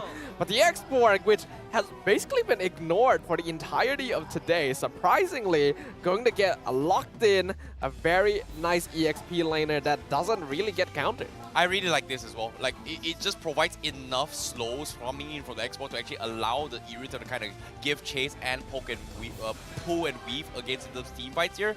But my question here is going to be on RSG MY's side, because personally, I've seen a lot of Edith and XP. Do you think is this going to be him playing on XP, or is it going to be Storm playing Irritor? Okay. I mean, the thing is, it usually is flexible, right? That's part of the goal of it, and I do believe we've been informed that earlier that was Rippo's girlfriend in the crowd right there. Wait. I heard from production it's gossip. Potentially Rippo's girlfriend. Not official, not sure yet. Not official. I don't know. I don't know if they're telling us gossip while we're live on stream. I don't know why, but alright, okay. That's new. That's new to know. That is new. That's never happened before. So hey, Rippo, big news here. Sometimes in life, you know, we gotta have a little bit of entertainment, right? We're only human. Sometimes besides the games, we want to know the personal lives of our idols. You know, don't they want to True, know what true. kind of personal lives are like? Whether or not are you single, are you not? You know, who knows? Maybe some of us might get an opportunity to maybe even go out and get asked for an autograph. Yeah, I'm just gonna leave it at there. Yeah, I'm let's gonna just stop the leave it at conversation there. there. It's time to stop. The Hanzo does get banned out, and unfortunately, it's not going to be the Kadita this time. Izanami went for the Eve to provide a bit more team fight control, but that means giving the real world manipulation to Super Zack, which is kind of weird.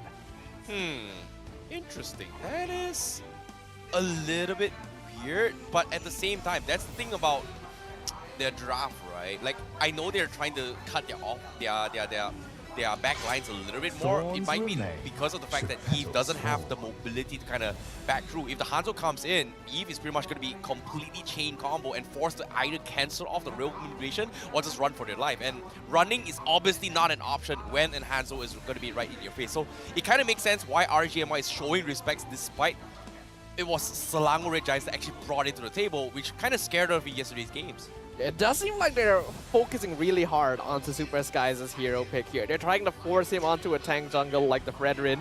Of course, it's not impossible for them to flex that X-Borg into the jungle at this stage. So I think it's still fine for Skies at this stage. As for the Red Giants, we do see that Harif ban, which makes this very interesting. You usually see this banned out against Claude, but the Claude has already been removed from the pool itself. So that means that Super Red on the Irritel, they do want to put a lot of focus onto that gold lane. This is kind of interesting here. Banning of the Yu Jong coming from Selangor Red Giants, it seems like they want to play with the Farsa coming from them, I guess. But at the same time, here is a little bit of fun fact as well. Ixia literally in hiding because Ixia is pretty much the only new hero who has 0 picks thus far in MPL after its debut release. Feels bad. And to be honest, I don't really want a stationary marksman not being able to move and also, despite the buffs, to be very, very played here. It feels like a marksman version of a Gord. It basically, That's how I the feel. thing is, like, part of the strength of Ixia is, of course, the amount of AoE damage you can do with her ultimate. But if you're gonna do that, you may as well just bring Melissa, who already has the inbuilt defensive ult, or you bring Irritel, whose arrows just explode and do a bunch of armor shred. It's understandable why people wouldn't want to go for the risk. Not to mention that Ixia is so vulnerable, even in the laning phase. It's not really worth bringing her to the table. But the Beatrix will get brought to the table. One of Lolil's signature picks here. I think that's pretty solid against the Irritel. And the Red Giants close out their draft. Ooh. Okay, I like the Baxia pickup. We finally seen a little bit more standards here. And the Chow coming in from Selangor Red Giants. So that is going to be a tank Chow coming in from Selangor Red Giants. So I like the standards here. Baxia really, really good here in just tanking their way through. Not necessarily the greatest against a Mortis, but it does kind of slow things down before he hits the decimation threshold for Demon Kite. So I guess there is some idea potential there. To also deal with the spell vans coming from Edith, but personally, RSG MY, I like RSG MY's draft a little bit more because of the early phase, but towards the middle and late stage wise, I feel like this export is going to be a big problem for RSG MY. X-Borg is always a massive problem. As for RSG, are they still looking for Rome? Ooh! The Rippo Khalid. This actually doesn't match up too badly into the export. Go for extra aggro, break the armor quickly. Rippo gonna be straight up challenging Super Gojis on home turf. Wow, I'm curious to see what Repo is gonna go in terms of emblems here. Does he go for like Master Assassin just to deal with it, etc.? Because I haven't seen that build for a very, very long time. But seeing the surprise Khalid here in terms of sustains here, I like it. It's a flex, and I like it as well. It speaks to the confidence, it speaks that they want to go for comfort, that they have a bit of ego challenging happening here, because Rippo really wants to win his EXP lane matchup against one of the most oppressive EXP laners in the current meta. Yep, and of course, when it comes to these drafts here, you can hear the fans already chanting their names here. It is going to be a battle of pride, a battle of a taunt. The winner will have the biggest bragging right here up on the main stage here. We are heading in towards the land of Dom. Ladies and gentlemen, this is game 1 of Selangor Red Giants versus RSG MY. Already some good damage there from the mid lane combo of the Selangor Red Giants, poking down their opposing mid and roam combo. Shouldn't be too much of a problem though for Izanami and Storm. In terms of, oh, you were wondering about the emblem. Rippo has lethal ignition on the Khalid. He is going for full aggro damage here. Okay, technically he's got the capabilities, right? He's got the combos on down. He's going for fighter emblem. He's got spell of wham. So technically he is going to be very, very sustainable here. And that's the problem when you're facing against an export. Can you out-sustain it? So I guess with the sand guards coming in from Repo as well as this little bit of spell wham here, he's hoping to kind of match it as compared to maybe even a Uranus, which is kind of out of meta. However, we do see a little bit of a poke damage coming from Selangor Red Giant that is going to open up a little bit of space and mid-pressure for their vicinity. Top side though, Super Red forced to use, to actually back off here. Meanwhile, they do find a nice pick on Super Zang. Beautiful setup coming from Storm. A really nice counter right there. Both teams were matching each other's movements and pace very well. And actually it was the Red Giants who were gaining some momentum because they already poked Storm down to very low HP in the mid lane. But then they dropped their guard a little bit. I think Super Red dropping that load was not expected. And because of that, they got caught out. The timing was perfect.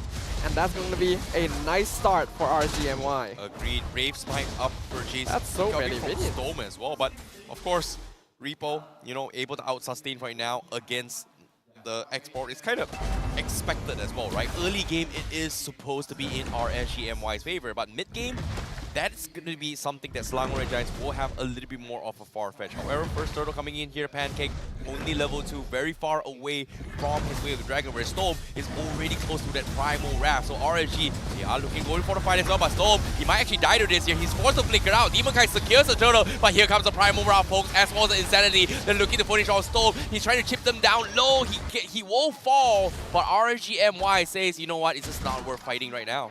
Yep, trading Storm for the turtle is pretty worth for RSG here, giving him a small gold and EXP lead. Looks like we're gonna go into a bit of a pause once again here, so do bear with us, ladies and gentlemen. We gotta make sure that any technical difficulties will be resolved, but I do like the way that that fight was engaged on, and some really big respect coming out of RSG as well. You saw how Storm retreated so quickly. You saw how Rippo jumps in with the Raging Sandstorm and then instantly flickers out to make sure he's not caught out by the last Insanity. Otherwise, that could have actually been much more disastrous. Yeah, I'm really surprised that RSG MY didn't actually, you know, went for it if you think about it. Because Storm was level 4, Cho was only level 2. Technically, they do have that level advantage, but because Storm's health was so low, they kind of just hesitated. So it might be a little bit of miscommunication coming from RSG MY, but Storm definitely dropped everyone from the side of Selangor Red Giants to at least 30% health left. So technically, if they went all out, they could have gotten a couple trades. I actually don't quite agree with that. I think the choice that they made was the correct one, not going too far in this situation, because they don't have enough members in the area, especially with Storm already dropping low, Rippo already tanking a lot of damage as well. They cannot afford to lose their early game advantage. And if they stayed to fight that, there was a very big chance that that could have happened. Well, that's my opinion. That's your opinion here. But at the same time, for these guys watching at home, take a gander. What do you guys think? Who should have won? What should have been done? But for now, that's going to be just now's problem, because making the sound of retreat here coming from RSG MY is going to be playing it safe. They want to make sure that Demon Kite secures that farm. But for now, Selangor Red Giants, they do have a little bit of advantage here. They managed to get a little bit more space to kind of flex it out. So far, this export, we haven't seen too much of it yet here, but his first last Insanity definitely set things up for their team. That's why you gotta respect it, right? That's why RSG are afraid. They knew that the last Insanity was coming out. If they stayed, Rippo would have died to the last Insanity. Then Storm would have died from them chasing him down, and then the fight just is over at that point. And you lose your entire early game because your EXP lane died around the turtle pit, not getting an entire wave of minions. That is the process that we're thinking right now. And that's why even though RSG should have the stronger early game, I like that they didn't push their luck. Yep. At the same time here, we've got a lot of fans here just hoping that Repo is gonna be able to win this game. And so far, his Khalid looks to be doing pretty okay in his XP lane just now. We caught a glimpse here when he was facing off against Export. It feels like, you know, like I said as well, Export is going to be very vulnerable here unless you get your first item. Usually, personally, I'm a big fan of Immortality first item pickups. But in team play, Ice Queen 1's first item helps way much more in team fights compared to Immortality. But if you're playing your pop games here, Immortality first item is always a good purchase. We got a few other pro players in the arena as well. Saksa, Miko, we got Rose keeping an eye on them, making sure they're not up to anything funny over there. But up on stage, the players are going to be prepping themselves for once we jump back into the game. I think this is a pretty even start. Slight advantage for RSG since they did get that turtle and now allow them to keep a certain degree of early game lead. The important part is to not allow themselves to fall behind in terms of map control. Yep, I agree. And of course, we are going to be jumping into this game very, very shortly here. But let's catch a glimpse of what the fans have to say here. And, oh, wow, that is, I don't know how to translate that. You gotta explain that to me. I thought you were the one in charge of this stuff. You know what? It's a little bit too sensitive to talk about here. Let's not translate it because why? The marshals sound the horn. We are gonna be jumping back into the game. All right. Looking at things here, yep, RSG with a slight goal lead, but not too much. Gojes was able to get a kill on Storm earlier, so this Export is going to have a slight bit of an advantage, but I don't think it'll matter too much, at least until he does get that first item, depending on which one he decides to go for here. Otherwise, Red Giants can just continue to take this early game a little bit slow. They want to get farm on Super Red especially. Now that I think about it here, you know, our Filipinos did taunt each other, and in this case, RSG MY, they did taunt on Pancake, hey, come on, play your Cho again. We wish you the best. And this time, he is going to be here to demonstrate himself. And so far, we haven't seen that major kick yet. He's just hit his 4, maybe looking for the play. He still has the flicker as well. But it seems like RSG and Super Slango Red Giants, they just don't want to fight yet. I do get what they mean though. Like Demon Kite, I feel like he could have definitely delivered his taunting a little bit better, but he is pointing out that Pancake's Cho recently has not been consistent. He oftentimes misses his flicker kicks. He doesn't quite land the right targets and then gets picked off too early on. And when you're playing on Cho, it's expected that you're going to die a bit more than you usually would on a roamer just because of how you want to dive in. But Pancake's success rate has not been the best compared to other roam heroes. Therefore, this is a little bit of a test here, as well as Pancake proving to them that, hey, I can still bring the Cho against you and come out on top. Yep, agreed. Now, Demon Kite does have his purple buff just in time for this first turtle. Likewise can be said for Selangor Red Giants. So they are going to be trying to sink this fight. And Gojes going to be zoning up Demon Kite for now. Repo looking for the flank with the backlines, but where's the rest of the team? RSG MY is down to 20% as well. The Real Division has been used as well. Is a Nami looking for the push, but it's going to be Skies that secures the turtle. A little bit too late here, but the stolen Real Manipulation does help out a little bit more. Izanami trying to get a couple of trade backs, but RGMI says, no, I just want Lulius to get some farm. Yeah, that was some really nice positioning from the Red Giants, as well as Super Zack using the stolen Real World Manipulation to zone things out while making sure not to stand too close together that they made stack for the Raging Sandstorm. Because of that, RC had no chance of entering the Turtle Pit to try and contest that, so they tried to make a play across the map on the gold lane side, but Super Red playing it safe. Beautiful ambush coming in as well. They've dropped the damage on Pancake, but now Super Sekis, he wants to re-engage this, but thinks twice, you know what, we don't have Pancake. That's going to be a reset coming in, so that's going to be space created for now. Super Red shows himself here. Ooh. Storm looks for the catch, unfortunately doesn't connect. Demon Kite as well, going to be kited out with Sekis. But RSG playing this very slow, very disciplined right now. They don't really want to make mistakes, and it feels like Slango Red Giants is also making the same play. Real Manipulation to try and zone out Pancake. Pancake doesn't have a lot of room to work with, but the tier 1 will fall, and that's going to be RSG MY taking a small edge and just backing out. Good trigger finger from Red Giants, understanding that RSG definitely have the advantage at this stage of the game, and it's better to play safe and play slow, even if it means sacrificing the tier 1. Whereas for RSG, they're doing a good job as well, making sure to pile on the aggression, not allowing the Red Giants to hit their power spike, but they do need to be able to start getting some pickoffs. Super Red especially, the slower they can make this Irritel, get her second or third item, the better it will be. And right now, 0-0-0, that's exactly where Super Red wants to be. Exactly. Now, first item purchase, Ice Queen 1 already up on Gojaz. We are going to start to see the power spike of this export in all this long drawn out team fight. So if RSG MY is caught out with those insanities or even those fire stakes here, they are going to be very, very slowed down alongside with the Eve. And now Storm with the broker catch as well. They find Super Red very quick as well. And immediate disengage. Pancake now looks for the way of the dragon, finds the Prince of Mage, and Lolios looks to try and return the damage. But they lose a mage for a gold laner. In this case, RSG, they're looking pretty strong here. They are going to try and secure the turtle. Meanwhile, we do see Super Gojaz already trying to tear the tower as well. But Super Gojaz, they take the turret, and Lolios gets the shot on Pancake. And RSG MY, they also secure the turtle. Man, I haven't seen a Wesker kill in so long, and that always feels good. Lolios with flicker forward to get that final hit on the Pancake. A 2-for-1 trade, and RSG get the turtle as well. Excellently done. I literally just mentioned they gotta kill Super Red to slow down the Irritel, and that's exactly what they did. Storm waiting perfectly for the chance to go in with a flicker Earth Shatter, sets it up into the Bandit's Rage.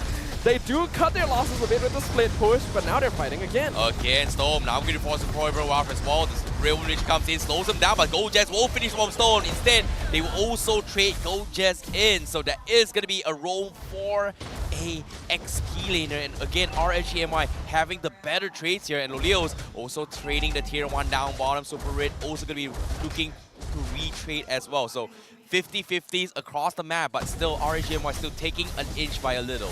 A lot of macro play happening right now. The top and bottom tier 1s on both sides have actually been exchanged for some kills and plays on the center of the map. So we're seeing some very similar movements and rotations right now for both teams. RSG going to have a pretty nice goal lead as of right now. It's still pretty even though. As long as Red Giants doesn't fall more than say 2 or 3k behind, they still have a chance of scaling back into this. They just gotta avoid allowing Super Red to get caught out like that again. Yep, Demon Kite tried to go for the steal. They forced the retribution up on Seki, so that's gonna be huge. However, well, Lord is gonna be 28 seconds here, so it is gonna be able. It's gonna be up online for Seki's in a while. However, now, interesting enough, Repo actually opted to go for Malefic Roar as a Khalid damage. So I'm not sure what's the intention there, but he is gonna be extremely squishy, but he will hit like a truck. Well, if we get, oh, hold on, we get the kick. Oh my goodness, Repo! As soon as I said it, he got checked, and Pancake gets the catch as well. Gojaz does not have the insanity. He gets popped the Firaga armor, but here comes the collapse from Lolios to catch him with the root coming in from Izanami, so they won't be able to trade him off. So they finally equalize the kills here for RSG MY, but now with the Lord up and open as well, Demon Kite, they are looking to try and force this wall. Lolios trying to go for the push. Storm catches Pancake, but not enough damage. Lolios forced to disengage, but they are trading in terms of HP here. Super Zap used the stolen Wesker, but it is not going to be able to do a lot here. Storm for the catch. That's doesn't close. Connect again. Repo joins the fight now. He's a little bit fast. He does have the mobility, so they are in position now. But the kick catches the Lolios, but he gets out to safety. A big Lord Storm is going to be Kite. That steals the Lord, and now it's going to be a free for all. But Lolios, he's stunned from afar. He finds Pancake, and Red will trade. Storm in the contrary here, and that's going to be the full disengage from both teams. The scrappiness of these fights is insane right now. Perfect synchronization though from RSG MY and Lolios. He's got some damage there, nearly taking out Super Zack as well. The Beatrix is a signature hero for a reason. 4-0 on the Beatrix. Definitely out farming that of Super Red right now, which is something not a lot of gold laners can claim as part of their achievements. There's too much pixel perfect moments right now coming from both of this team that is scary, because one small little mistake is going to cost up the entire fight, and you can see the respect coming from both sides is just phenomenal. But with the Lord pushing from the top side, RSG MY, they've just got all the time in the world here to pick their fights in this next upcoming few seconds. Red Giants are still in the range of goal difference that can be scaled into, but RSG are really piling on the pressure here, not giving them the space to breathe, not allowing them to retain map control. The structures are no longer being evenly traded. Oh my goodness, though. He's going to force out the insanity, but the Lord will be traded off. So RSG MY will settle with that here. You know, with just only one skill, I was able to force out insanity as well as Selangor Red Giants. That's going to be a big win. Demonkind, however, going to be forced to back out as they try and trade objectives across the map. Yeah, things are looking a little bit dicey for the Red Giants here. I mentioned that they needed to make sure they don't fall more than 2 or 3k behind, and this is that threshold for RSG MY. Now that they've hit this, RSG should be able to play the next like 3 or 4 minutes quite comfortably, as long as they don't throw too many bodies into the Red Giants. And this is going to allow them to secure the first Lord, maybe even set up a good positioning for the second. What's important is to make sure that any plans the Red Giants may have will be scouted out. And I think that's exactly what Stone is doing. Well, that is going to be a very, very difficult one. But as we had, again, mid-control coming from RSG MY. With that Lord push advantage, only 1k gold earned and 1k XP earned from RSG MY. So it's still not that far of an inch. It's only a 3k difference, but still, it's very manageable for Selangor Red Giants to still kind of bounce back with the right fights to take. RSG honestly has been doing a great job this game. They've been managing their waves, they've been balancing the EXP gain. We can see that in terms of the EXP lane matchup, although neither side is particularly one out, Super Gorgeous is definitely in a less than ideal spot. Oh my goodness, they found Gorgeous. He's gonna be prolapsed as well. Lil drops the out to try and zone him up, and he's gonna be able to flicker out. Meanwhile, Pancake will be caught out, misses the angle away of the dragon here, and that's gonna be RSG forcing them to back off. Sekis finally takes away the aggression to try and draw them into this fight, but RSG says, you know what? We got one. That is good enough for me. Unfortunately, that's one of those moments we talked about for Pancake here. The chow mechanics can be a little bit lacking, especially in the chaos of battle. The fact that he just jumps in, isn't able to find the kick, and then dies before he's able to set anything up for the Red Giants means that they're able to get things for free. The Lord is now completely open. Lolios, what are you doing? He's got the Winds of Nature. He's trying to do a lot of damage, but he flickers out of there. Used himself as a bait for the kill. Is Tsunami finishes off Zak, finishes off Red, and Selangor Red Giants loses the Lord again. What a ballsy play from Lolios. My goodness. RSG had already gotten really solid control of the game for the next 3 or 4 minutes earlier, but after that, they are almost guaranteed a win here unless Red Giants are able to create the space that Super Red needs. RSG have understood perfectly what they need to do, and it does seem like all the preparation they've had for these worthy opponents has now come into fruition, as Super Gorgeous is not able to frontline on one of the most easy to frontline heroes in the current meta, just due to how much damage RSG has been able to build. Now, interesting enough, we do see Repo going for the Blade of Hephaestus as well. He's looking to try and shred as much armor while trying to tank through all this damage from the Selangor Red Giants. He's got the Oracle as well, which is a little bit of an interesting fact, but it does boost us up his second skill. Meanwhile, the Lord coming in as well. Super Gorgeous doesn't have his immortality, so he's going to be playing a little bit more defensively to actually try and clear off the Lord. So that's going to be one inhibitor down, while RSG MY looking for the play. Stop, going for the conceal here. Super Gorgeous going for Insanity, trying to finish more, but they don't really want to commit to this. So RSG MY is going to back out. Meanwhile, Pancake! Stop! How do you know? You blindly went for it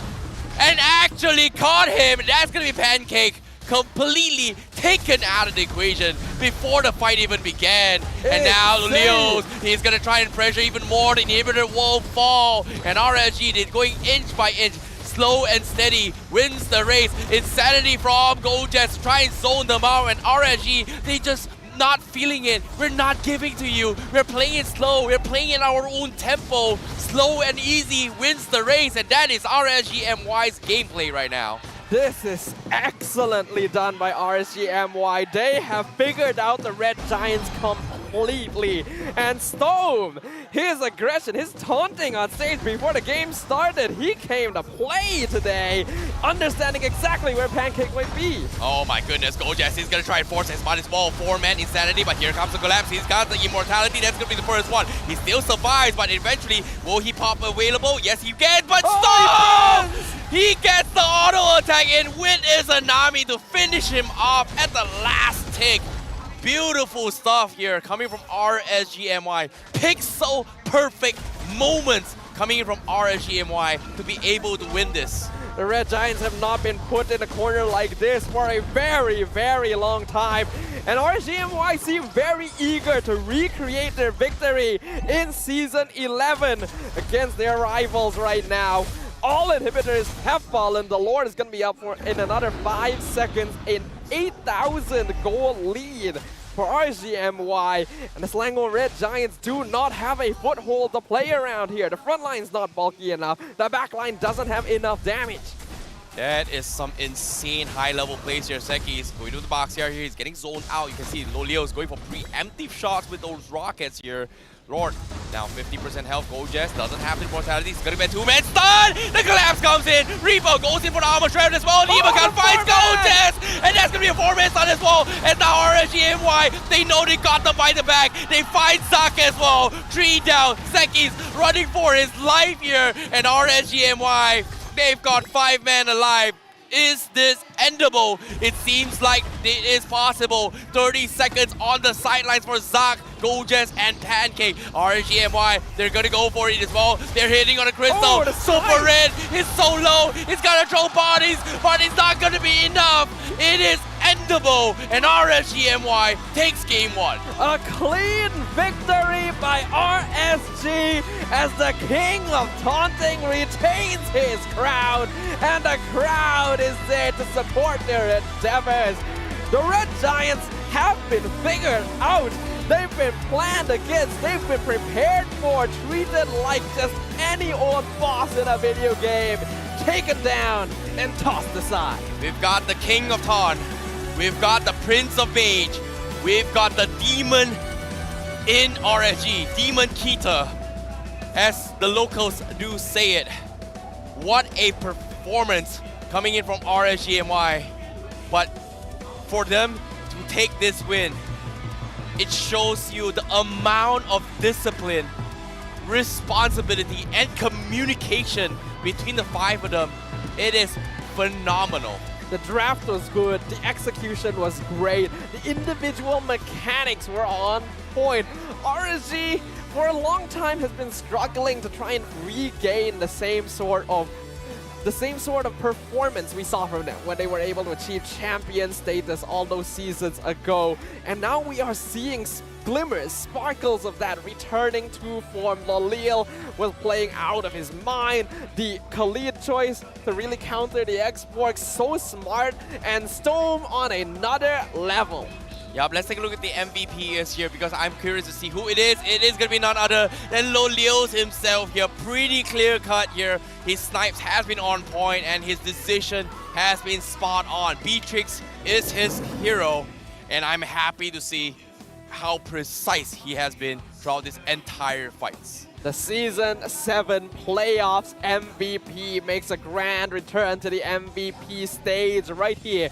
5-0-7 game KDA. The emblems all pretty normal in terms of the build as well. Actually going for a slightly more aggressive variant there. Having the Hunter Strike and Malefic Roar to go for full pen. And then actually getting both Rose Gold Meteor and Wind of Natures to make sure that if the Red Giants weren't able to fight back at any point, the defensive utility would be there so that RSG does not give up their lead. Yeah, what a game coming from RSG. But I'm curious to see what they have to say because with that dominating performance, there has been some insane communication here. But let's take a look at their mic checks with RSG MY. Guys, you know where the Lipo girlfriend? Where the people? Cukup lah, Bas. Kita menangin dulu, Bas. Okay. Fokus lah. Lupa lah fokus kita. Fokusnya. Wait for team first, wait for team first. Hey, smoke. Xbox. Amanda, wait. Chono ki. It's work. Wait guys. Nice. Go. Open. Chono, try to kick. Kami. I cancel the show. Can you contest lot? I got the Lord. Let's go. Can we back, guys? Back. Show that. Nice. Careful, guys. I cannot out. Okay. Out, guys. They conceal, guys. Be careful of Cho. Show that. Can we still go? Cho in this bush. What bush? Nice one. Go top. Guys, can you go?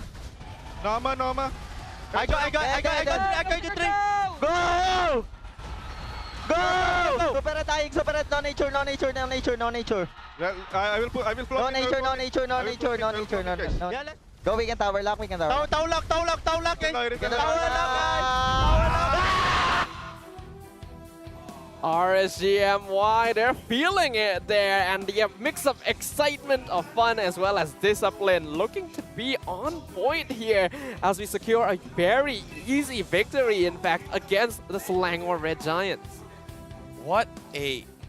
I'm sorry, man. Like, after hearing the mic check here in the opening here, they're so chill, and then, you know, it's like, hey, they're just having a little bit of fun here, but the confidence from the Leos to say that, hey, Cho date before the shot even hit, damn, that is crazy confidence coming from him. He really thread the needle there. I hope we get to see that in the highlights again, because that is a moment worth reliving. Looking at the performance here, we got a 9k goal lead, 7 extra towers as compared to the Red Giants. In terms of objectives, things are pretty close initially, but then RSG got complete control over the map. Skies, Gojes not able to walk up in front at all, and when you're not able to do that, this lineup from Red Giants does fall apart. And in terms of itemization as well, even in the final fight, Repo, even though I'm not a big fan of him going for the damage for the XP, but his job was to almost shred the AoE fights in order to allow both Demon Kite and Lolios to kind of pop off in those AoE combos. So he got the Shredder, he went for the Malefic Roll, went into the fight, dived it, get his armor reduction off, and then tanks it with the Sand Guard and Oracle to heal himself up, which is ridiculous. The role of this Khalid specifically to counter the X-Borg is actually very effective. Considering that Rippo went for full damage, he's got lethal ignition, his job here isn't actually to kill Super Goges, it's to break the armor. Because X-Borg really relies on being able to apply some ticks with the fire missiles before having to use the last Insanity, and oftentimes Goges wasn't even given that chance after the laning phase, thanks to the damage that was being built in by the rest of RSG as well. Lalil going for a lot of penetration, Izanami fulfilling his support roles very well as well. I was surprised as well. Why didn't he go for any kind of physical defense at all? But let's take a look at the physical defense coming in from Selangor Red Giants. The only physical defense that is going to be bringing in a lot of value damage is pretty much coming from the Xbox as well as the Irritel. Cho pretty much doesn't really do a lot of physical damage.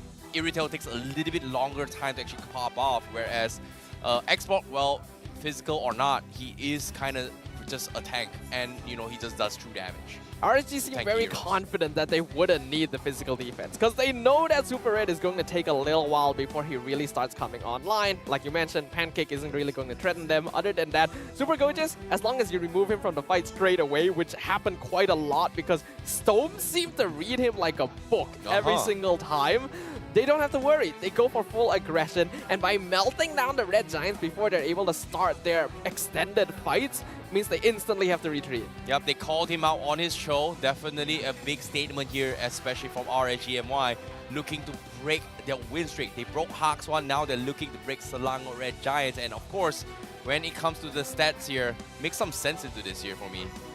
Well, of course, we do have Loliel as the rich guy, and the carry, the Beatrix, got completely free reign. He was already beating Super Red in the lane, and because RSG and Y were gaining control and priority over the rest of the map, it's pretty obvious that the Beatrix would be able to farm very comfortably. Gojes will obviously be the sandbag in this situation, because he was getting caught out every single time. And typically you expect Xborg to be in this position, but Gojes was not comfortable walking up in front at all, and he still had to do it. And because of that, it just gave Stone free reign to like grab him, toss him behind once the X-Borg is gone, which was synced up very well too. Izanami was using that real-world manipulation to set up kills with the Bandit's Rage beautifully. And I really love the way that RSG was orchestrating their team fights. Yeah, and that's the thing about deciding like how and when to choose the team fights as a swarm.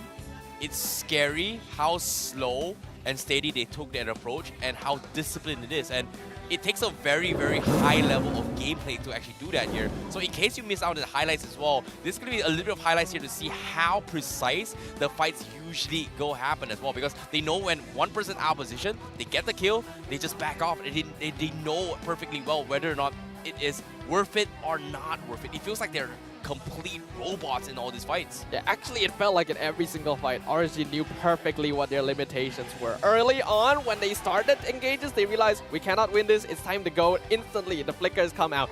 And then there were points where Selangor Red Giants were able to get nice pickoffs, but Pancake didn't really get a chance to do this often. Then the nice real-world manipulation sync here, and here the needle thread onto Pancake in between all the members of the Red Giants, and you know that RSG MY are feeling themselves.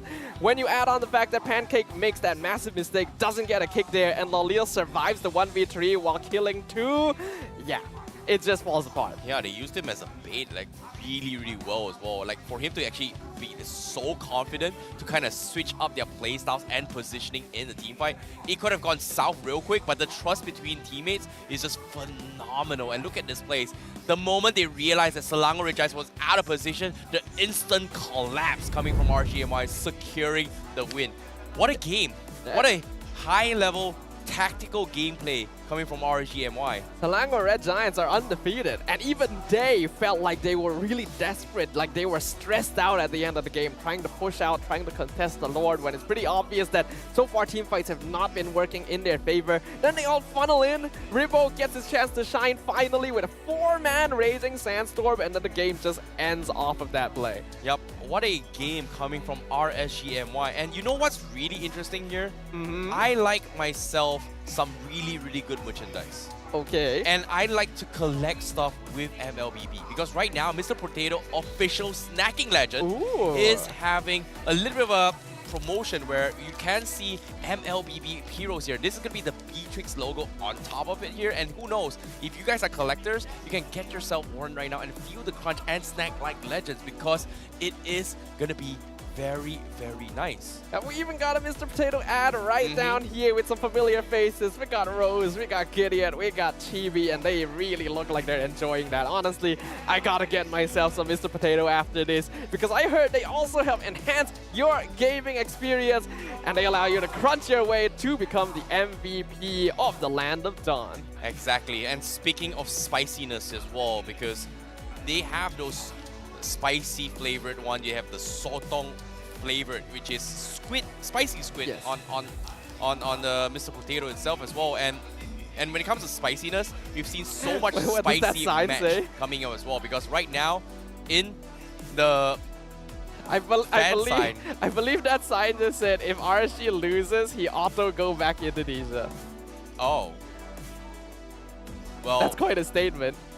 Doesn't he need to go back to Indonesia if he's from Indonesia regardless? Well, I don't know. I don't know the stories of the fans. Right now, he's definitely putting some stakes onto this game. Some very personal ones, in fact. Okay, fair enough, fair enough. But of course, adaptations needs to be made here because Selangor Red Giants, it felt like, I don't know if it's the drafts or is it execution because it felt so difficult to actually pinpoint what was wrong.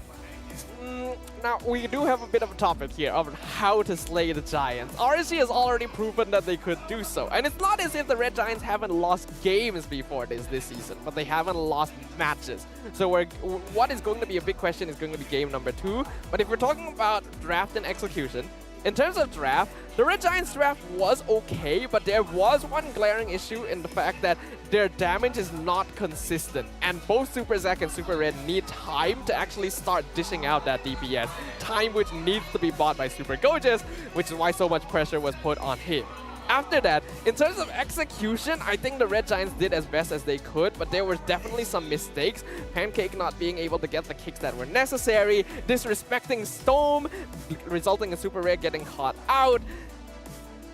But it's not that big. These are not mistakes that usually cost you a game. It's just that RSG was operating very clean.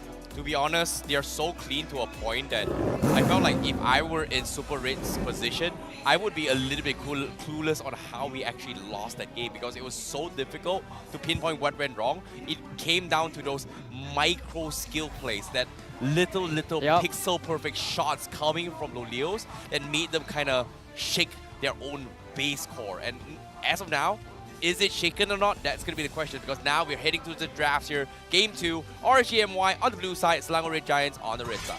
The Selangor Red Giants definitely have experience coming back from deficits here, and this is a team that, despite being very new, has that mental strength, that psychological capacity to not feel too down after a loss, and that's what allows them to keep this win streak going. But RSG MY right now, very close to making do on their promise of breaking the Red Giants win streak, and if that happens, it would be a massive topic of discussion here.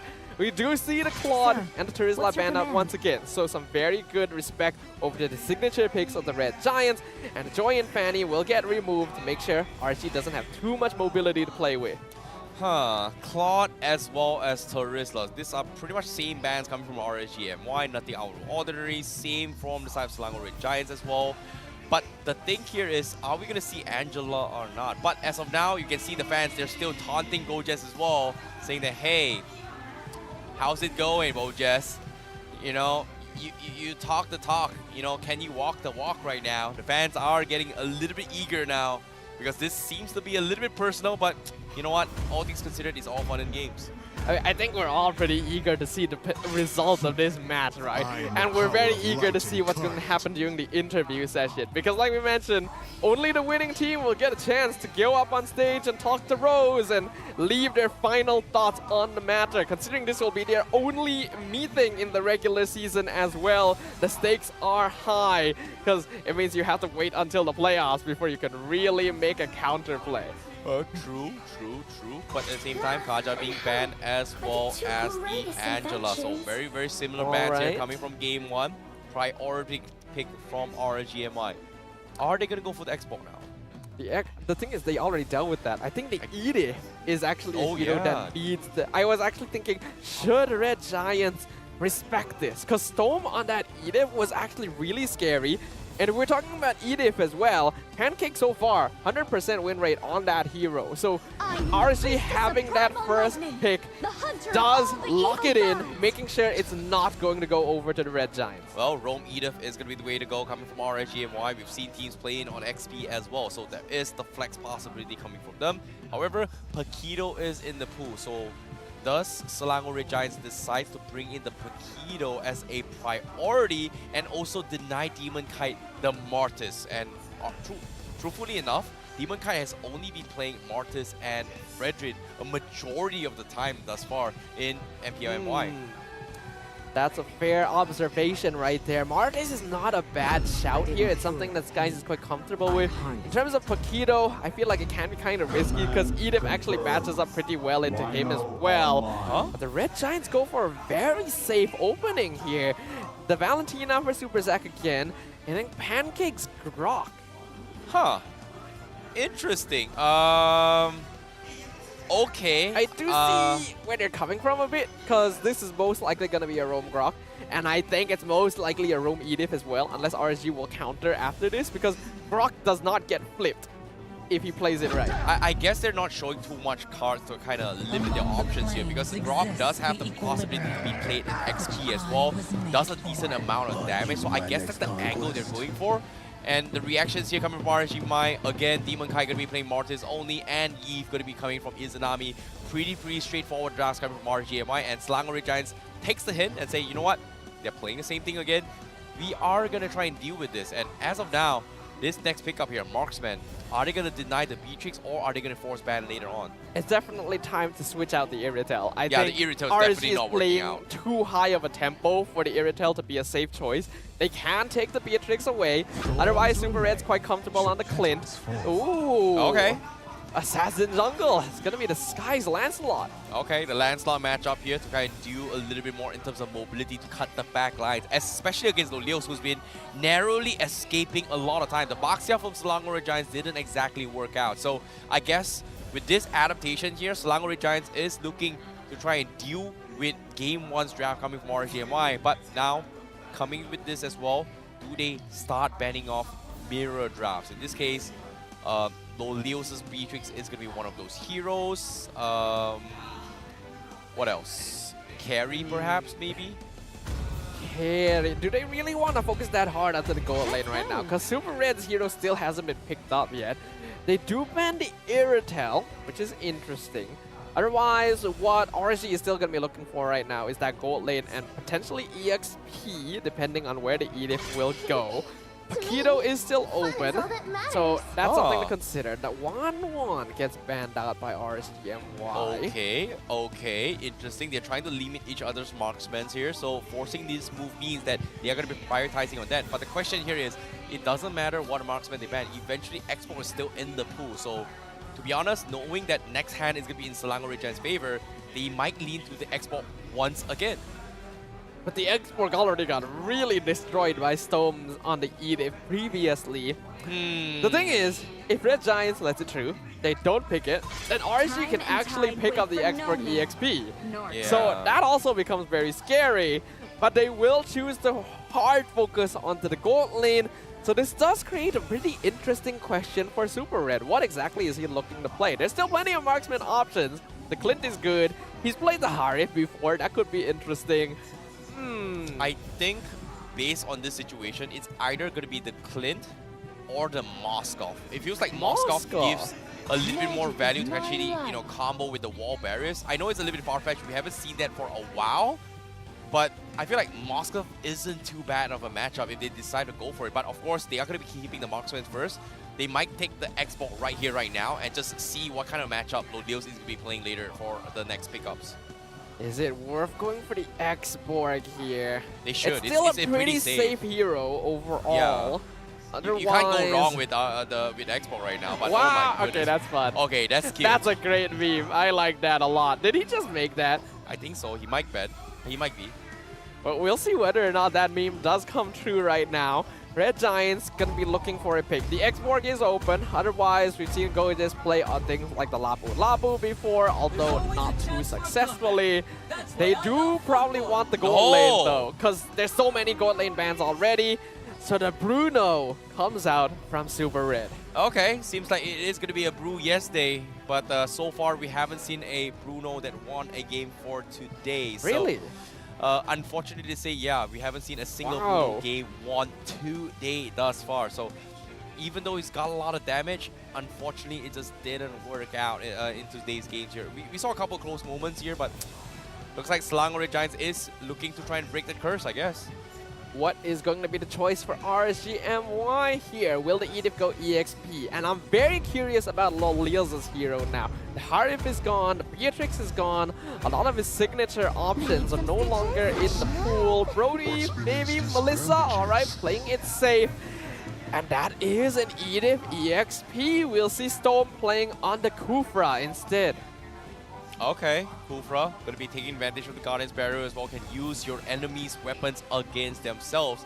Try and slam for those Tyrant Revenges, Tyrant's Rage here. So I guess that's going to be the idea here in case... Well, I would say it's a good response to deal with the punctures coming from the Landslot itself. But personally, last pick here, Export, I guess isn't too bad. Since we know it's going to be against the Edith now, yeah, Export is unless not he wants too to force bad. a Franco, which I don't think they should put in XP Grok here. I might be overthinking a little bit here, but Franco is a pretty okay way to deal with the Ballista. But it feels inappropriate to play this right now, considering how RSG MY have played that slow and steady playstyle. So, they're not going to go for the Export, they're going to play the Yuzhong instead. Okay, Chaos is the name of the game. Wait, have we seen Gojas play on the Yuzhong before? It's been a while, we have. During, it was during the SPS, he did play a lot of Yuzhong as well. So, I'm excited to see this, but I'm curious, is this Vengeance Yuzhong or not? I guess we'll find out. I do still feel like Petrify Yuzhong is always going to be the way to go. The team fight combination from the Red Giants here definitely looking to be much more solid, and their early game potential is definitely there in comparison to what we saw in game number 1. As for RSG, things are definitely going to be a little bit more balanced, but I do think that Red Giants might have the slightly better comp this time. But based on their execution, that's not going to be a big limiting factor, because I'm very excited about this one. Agreed. With the drafts being set in stone here, Selangor Red Giants handles the problem with a different composition, brings in a slice of life, trying to bring life to Bruno to actually secure a game. Or will RSG MY, the king of taunts here, with Repo driving the charge on this Edith to try and close out the 2-0. without further ado, we're heading in towards the land of dawn, ladies and gentlemen. This is game 2 of RSG MY versus Selangor Red Giants. RSG MY on the blue side, currently 1 game up and 1 game away from ending the Red Giants win streak, which has persisted through half of Season 12. Red Giants wants to avoid this from happening. They've already been in this position before, though it's definitely not something they're used to. So we'll find out whether or not the adjustments in their draft will be sufficient. We can see a good amount of tenacity on the side of RSG MY, recognizing that the Red Giants are going to have a lot of damage overall and more agility on the Red Giants side. Now Storm going to be looking for the setups. Oh, the great combos coming in from both Storm and Repo to set things up. First blood in the hands of RSG MY. Meanwhile, Super Red, they do get first blood on top themselves, taking a kill on Lolios. A 1-for-1 exchange, but still, it seems like Selangor Red Giants has got the better trade. It is arguable about which one is the better trade in this situation, because EXP lane going even or even having a lead at this early stage matters a lot, especially for early objective contestants. But since Super Red is on the Bruno, early kills are actually very valuable, so it probably does end up in their favor for this extent. Agreed, but as of now, like you said as well, Gojes just got his 4 as well. Xavvsz trying to be a little funky here, but at the same time, Demon Kai not going to be able to chip him away to get the decimation proc, but it seems like they don't really want to play a team fight here. It is going to be a lane matchup coming from both sides. And Storm, for the jump, unfortunately, doesn't see him at all. So he is going to be backing out for now. Demon Kai looking to get a little bit greedy with the crab. Xavvsz, he's going for the steal, but it is going to be Gojes that yoinks it away from his jungler. Super Sky's gonna use Phantom Execution for the gold crab when the turtle just spawned. That's kind of an important resource for a neutral take at this stage. Agreed, but at the same time here, Demon Kite, he does have the advantage here. Pancake looking to go for the reset on towards the turtle, but here comes the Black Dragon from the back lines. Well, Lunatix comes in, he collapsed on 4 of them, but at the same time, Super Zach, he needs to get out as RSG collapsed on him. They get the kill on him. Meanwhile, Demon Kite is so far back behind where he is going to be finished off, but the turtle will be secured by Selangor Red Giants instead, and RSG, they're looking to bat out. And that is going to be Lolios getting free farm. Super Gojes is still chasing. Oh my goodness, what are you thinking? Gojes. Wow, really? Okay. That seems unnecessary. Okay, what are you doing? All right. Gojes was doing a very good job. He won against Demon Kite. He got a double petrify. There was no reason to chase that far. But Izanami is already going to be forced to go back to base anyway. That feels like a big mistake. Agreed. Meanwhile, Pancake now going to be playing a little bit slow approach here. But need to remind you as well, Super Red actually died one time in that fight. It was I think it was Lolios that got a solo kill pick off on the top side. So that's a huge one coming from him. Meanwhile, Super Red does have the Heart's Claw. Still very far-fetched before his next item power spec. So I guess it's back to the drawing board of just safe farming from both sides. Yeah, play it safe now. RSG MY are in a position where they're quite comfortable going even into the mid game. The Red Giants are the ones who ideally want to have a certain amount of lead. Okay, Pancake getting dived on here. Follow up a little bit slow coming from RSG MY. So that's going to be the reset coming in. Pancake, half HP. Will be forced to regen himself, but nothing out of the ordinary. He's all okay. Whereas making sure that Super Red has his farm is going to be the way to go from the side of Selangor Red Giants. Xavvsz will be farming on the other side of the map. RSG MY just, I guess, just mirroring each other as well. Yeah, things are definitely going to slow down for now until the next turtle comes out, and that's going to be in around 20 seconds.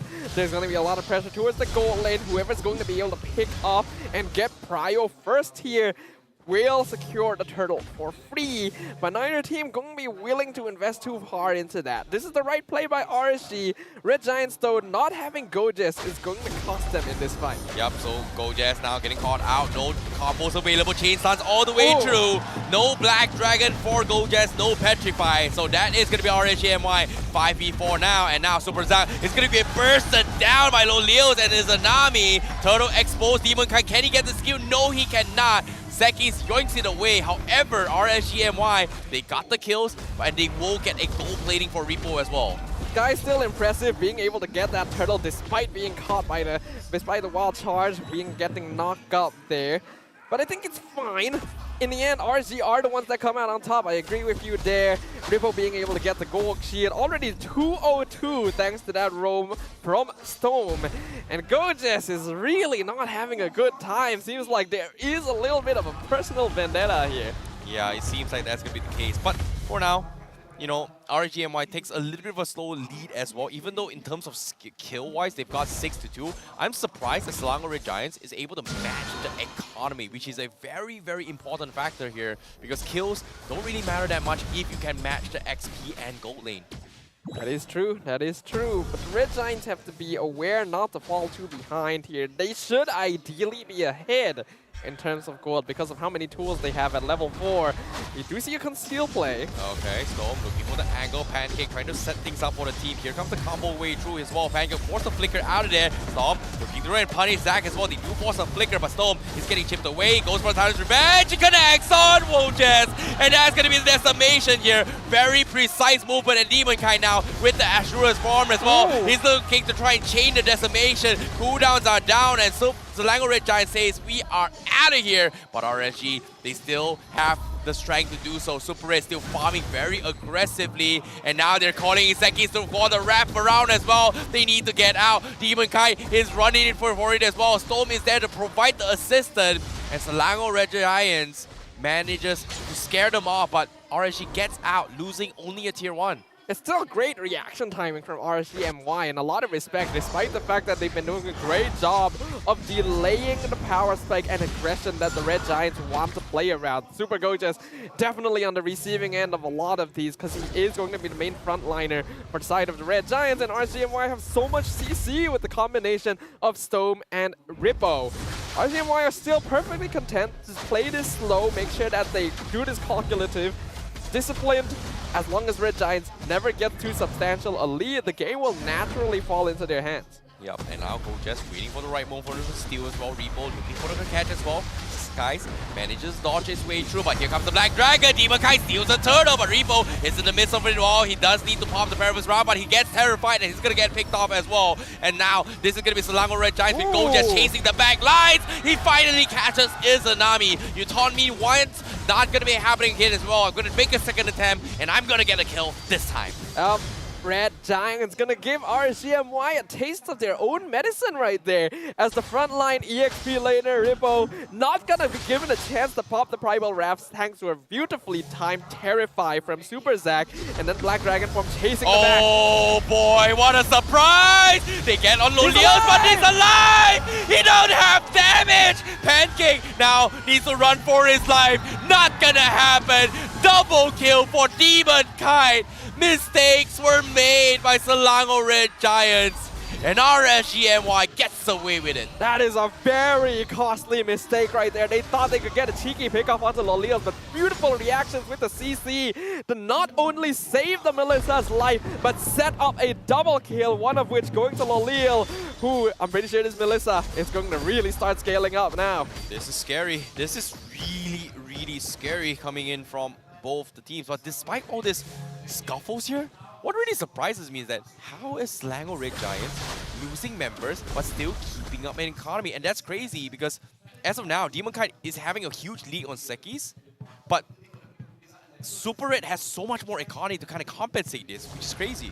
Super Red just farms insanely quick right now, but I don't know if this is the right style he should be going for here, because on a Bruno, you want to farm kills. Okay, conceal play comes in. Storm goes for the blind Tyrant's Revenge. Needs to force to go for the retreat as well. Xavvsz looking for the right moment to try and force them out for this first fight, but Black Dragon still available. Zach doesn't have his ultimate as well.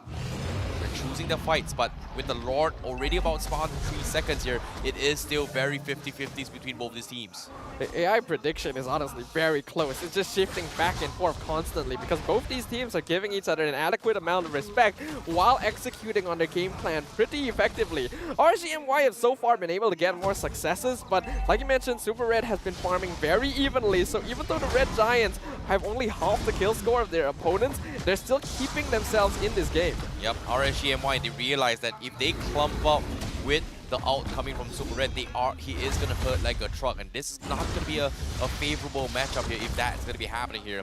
Slice and dice, isolation kills is going to be the way to go. Meanwhile, Super Red shows himself on the top side. He's still going to be farming his way through. Lord, half HP. RSG waiting for this dance here, and it is going to be a pretty long one as well. Malefic roll up on Super Red. That's huge.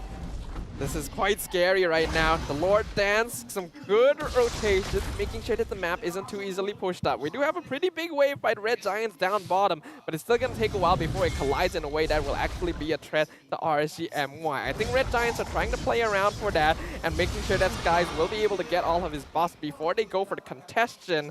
And I'm pretty sure Super Red should be nearing another item power spike now too, so they want to delay this. Yep, they're going to make an attempt as well. Skies goes for the fight as well. Storm needs to back the hack out, and he knows he made a mistake. And yes, you said as well, Super Red, he just got his Malefic roll. Likewise can be said for Lolio's getting his Winds of Nature. So that's going to be the power spike coming from both sides before they go in for the scuffle. However, now makes an attempt! He gets the two-man storm as well. The knockup stops him from the Tyrant's Rage. And now Selangor Red Giants stops the tempo of RSG MY. They go in for the collapse. Super Red finds Storm, and Lolil will scare them all with the Voodoos here. And now he's looking for more as well. Selangor Red Giants, can he get out? The damage is not good enough. And that is going to be Selangor Red Giants that gets out with 1 kill.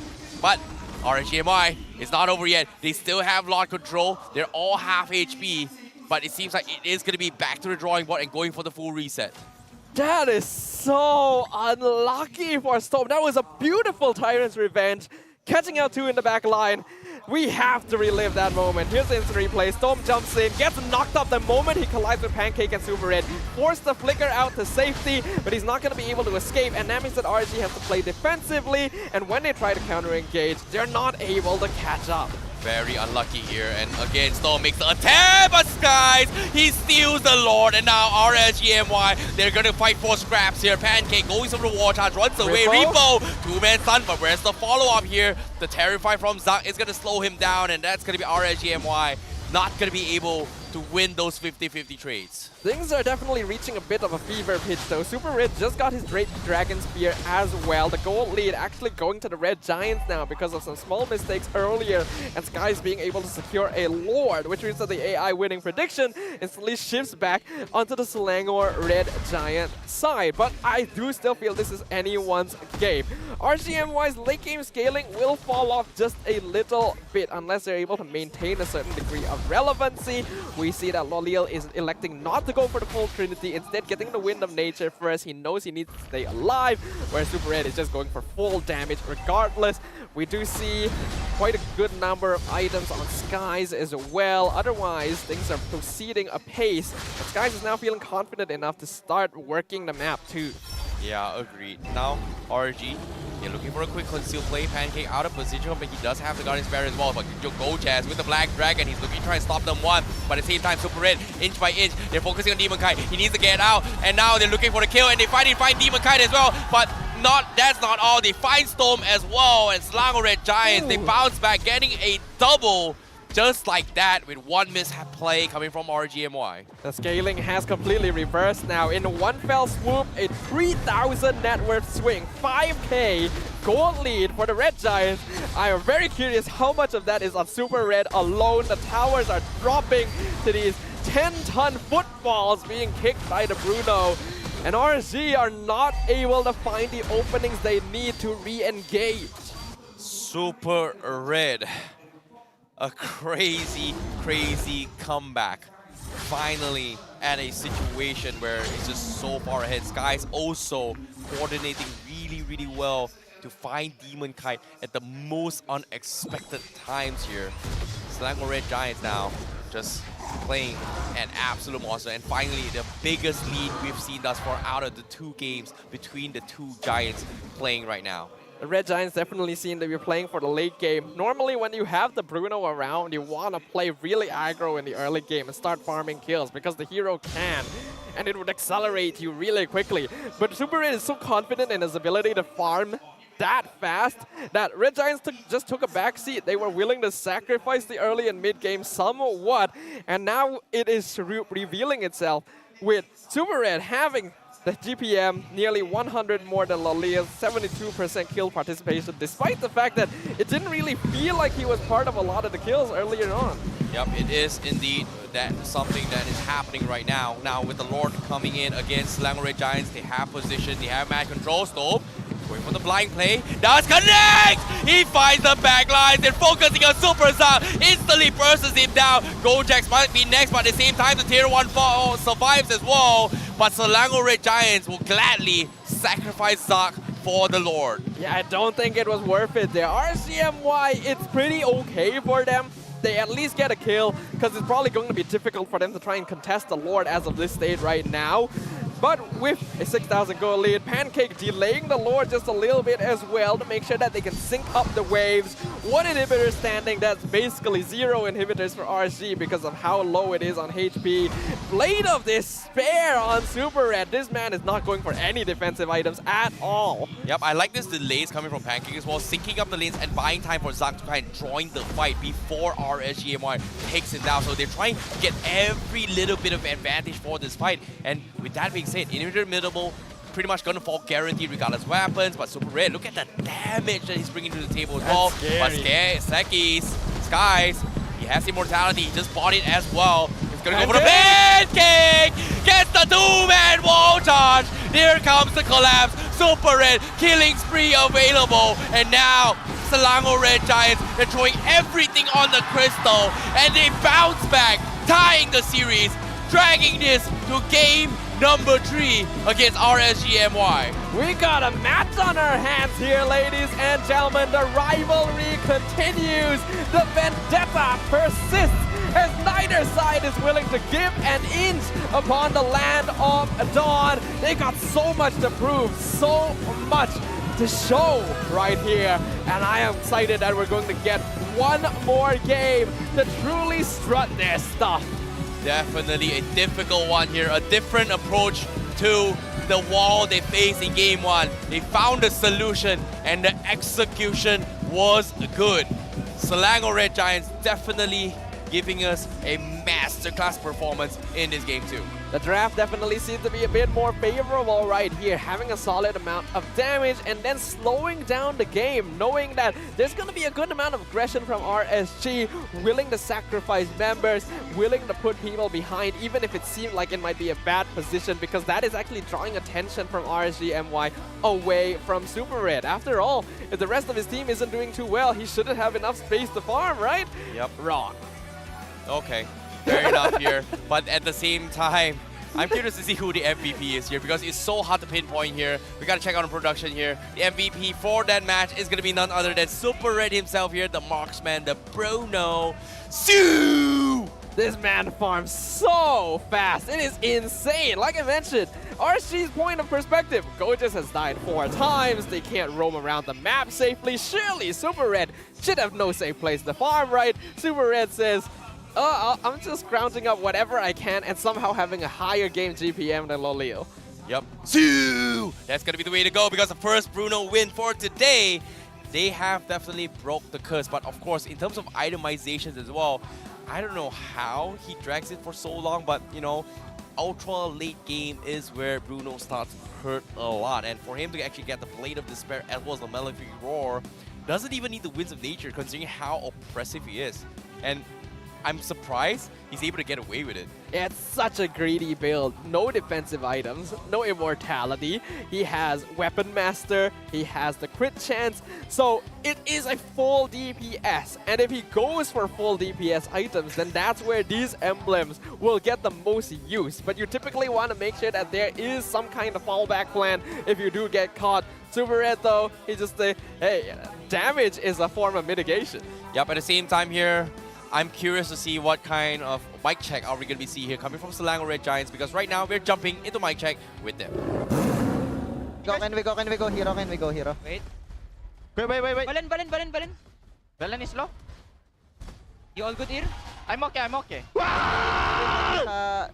Yusong, just kill the Yusong. Nice one, Elton! Nice. I saw that! We can still war. Okay, war. Okay. Okay, target. I go. Edit dulu. Yeah, for Jess. No, pick ka Push me. This one, Jess. Nice one. Me. Tracing Cobra. I think. Boy, Grok here. Valentina guys, Valentina. Nice, Valentina died, nice! You cannot kill me now. Bruno is low, guys. Can we take bottom? Yeah. Let's go. Take bot. Go. Go, Ade. Try. Out. I will ulti out. I will ulti out. Just out. No flicker. Back. No ward, please. No ward. Okay. Punish. You're back there, Ade. Kufra, guys. Go. Nice. Nice. You can out, Red. You can out. Yeah. Nice. We got out. First. Back up, Red. Can Melissa? No, not Thief, guys. Not Thief and... Santaya. Protect Red. Tower, Ade. I help you, Ade. Nice! Santay. Just based on the comms, it feels like not everything was already going according to plan for the Red Giants right from the beginning. No matter how downtrodden the situation seemed to be, they were able to keep their spirits up. They were able to focus on what was important, making sure Super Red got his farm, making sure that Bruno was protected, while keeping themselves a certain degree in the game, even if it's behind, and they will get their chance, and that chance came. Yep, and at the same time as well, in terms of damage-wise, well, Lolios wasn't able to catch up in terms of economy as well. His 3 came behind Super Red in this entire fight. And on top of it all, Super Red, he's got 5 items all the way through, whereas Lolios has only got 6. And on top of it all, if I do remember correctly, he also had Weapon Master in his emblem, which is a big power spike when it comes to this kind of a late-game, end-game scenarios. When you go for full damage items, you just get so much value out of the Weapon Master emblem. So Super Red going for that shows a degree of confidence. And well, it's understandable. The efficiency at which his farms, the ability to be able to find that space is really impressive. But it's also impressive that the Red Giants were able to keep themselves in the game despite how much oppression they were under. Super Gorgeous especially was having the worst time of his life, dying 4 times within the first 6 or so minutes. And yet, the usefulness still came into play. The utility was still very strong. Once he got a couple of items and caught things up, he was still able to dive the backline, threaten RSG MY. That's the value of these types of heroes and the value of maintaining that tenacity so that you don't just give up when you fall behind. Yep, at the same time as well, let's take a look at the items here coming from RSG MY. And of course, when it comes to the items here, I think one of the biggest comparisons would be definitely the Marksman, right? So in Lolio's case, he actually opted to go for the Marksman emblem. He's got the Quantum Charge, Tenacity, and a little bit of penetration here. But besides that, it feels like that is just more on you winning the early to mid stage of the game, which I think Lolios did kind of win his 1v1 early on. But after that, when it came to in-game territory, Weapon Master is going to completely outshine the damage, especially when, in this case, I feel like Lolios didn't get 6 slaughtered at all. I think something that we can notice here is that RSG MY may have played a little bit too safe with their emblem and item choices in comparison to the Red Giants. And it's understandable to do so. It already worked for them in Game 1, right? But Red Giants went for the full extremes here. Lolil, he didn't get his Golden Staff until he got the Wind of Nature, so that definitely slowed things down a little bit. Izanami got the Brute Force Breastplate to try and survive against Super Gorgeous, but considering how ahead they were, I feel like they could have definitely gone for a bit more items. Lolil especially wasn't really getting dived on, so getting the full Trinity would have probably given enough damage for RSG to continue pushing their momentum. No, even though in theory, the Weapon Master should be able to hit a little bit more into his later stage game here, what I'm surprised is that despite all that, Lolios is still able to match in terms of damage with Super Red, who's only about 51,000. And, you know, technically, it feels like RSG MY is just winning in all the overall damage dealt department, but just can't seem to find the finishers instead. Yeah, because Red Giants were honestly gluttons for punishment this game. They were getting killed very often. And then they started playing safe, started sacrificing bodies to trade for towers, sacrificing them to create space for Super Red, and they were ready and willing to do so. In comparison, RSG MY seemed very much looking for these teamfight wins. They don't exactly have split push potential because Rippo is on that Edith, so they gotta play together, they gotta fight together, and that does end up reducing the farm speed for some of their cores a little bit. Agreed. And of course, in case you missed out on the action here, this is going to be some highlights on how Game 2 actually went by. You can see that the RSG MY, they had a couple of trades here and there, but eventually it came down to a lot of very pixel moments as well. And yeah, I was right as well. Early game, Lolios was able to win his 1v1 against Super Red in pre-4 in this first turtle. Yep. So Lolios is definitely still a very mechanically gifted player.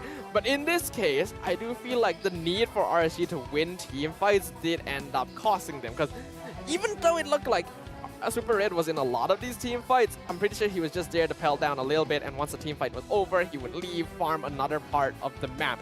And because of that, Red Giants did have to take a lot of these fights down a map, which is why you see a lot of deaths on their side, a lot of punishment. This felt really bad. I get the feeling if Storm was able to land that Tyrant's Rage, the game would have gone very different, and RSG may have been able to maintain control for a lot longer. And you see there where Lolil is doing a lot of damage as they try to re-engage onto the Red Giant side, but this is where you see he didn't have his full build yet. He went for more defensive options in the Wind of Nature. Perhaps if he had that one extra item, it would have made a difference. But this is all a lot of if. The fact of the matter is, Red Giants have evened up the series. Agreed. And seeing how this is actually happening as well, it came down to a little bit of a luck as well. Game 1, it came down to pixel perfect moments. Game 2 seems very similar between both of these teams here. And it's scary to see that one wrong mistake is what cost them. And like you said as well, that one stun coming from Storm, getting cancelled by the Lord Storm there. Oh, it's gotta hurt so much in that fight because that completely swung in Selangor Red Giants' favor. Yeah, it would have given RSG MY a lot more time to play around with, but just based on the way that the Red Giants were maintaining their composure and sticking to the game plan, which is buy space for Super Red to get farm, I feel like even if Storm did land that, all it would have done would buy RSG a bit more time. Obviously, with that time, they could have done a lot more. But again, these are all ifs. What matters is it happened. Red Giants did a great job of sticking to the game plan and adjusting when they realized that, ooh, Gotis is getting punished very early on. Let's not take team fights anymore. Let's wait until the late game because they're confident that they can outscale RSG. And that's what happened. Agreed. And now coming into his game number 3 here, it is going to be adaptations coming in here. Selangor Red Giants, they definitely adapted really well to their mistakes from game number 1. Found a different solution, it worked out in their favor. However, there needs to be adaptations now coming in from the side of RSG. Can they make those changes in the quick of time? Because it feels like Storm and Repo having the roles reversed in terms of playstyle with the Eder kind of messed it up for them. I think nowadays you really gotta make sure your EXP lane has a little bit of late game insurance, right? Have a hero that's able to split push, able to create pressure. Because the Edith Kufra combo was really oppressive early on, but it eventually falls off, and that's what the Red Giants were counting on. Yep, and in this case, hopefully we are going to see a little bit more of a revamp here because we are going to be taking a very, very short break here to kind of figure things out how Game 1, Game 2 is going to be happening as well. The teams need their break to settle down because they are going to be settling the most important score, and that is who is going to be able to have the bragging rights of taunting it over. But before that, we are going to be throwing it over to our stage as we have something special prepared for you guys up on stage with our amazing host, Rose. Rose, take it away. Hi guys, sekarang it's Rose with Team SMG punya pemain import. Kita ada Saksa dan juga Miko.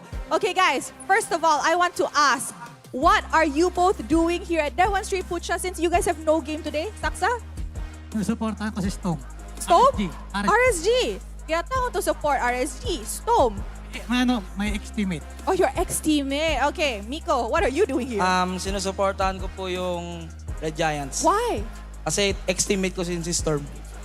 Oh, okay. Kalau dia sokong Storm sebab dia punya ex-teammate ialah Storm, Miko datang sokong Red Giants sebab ex-teammate dia Storm. Okay, pandai, mantap. Alright. Bakit ayaw mo kay Storm? Why don't you like Storm? Kasi sila daw po ipuputol sa win streak namin. Oh! Okay. Dia tak suka Storm sebab Storm cakap RSG yang akan stop win streak SMG. Das. Okay, ikaw naman. Why don't you support Red Giants? There's Pancake and Super Red inside. I changed my mind. If Storm do that, Pagka ganyan sinabi ni Storm, ayoko na siya supportahan.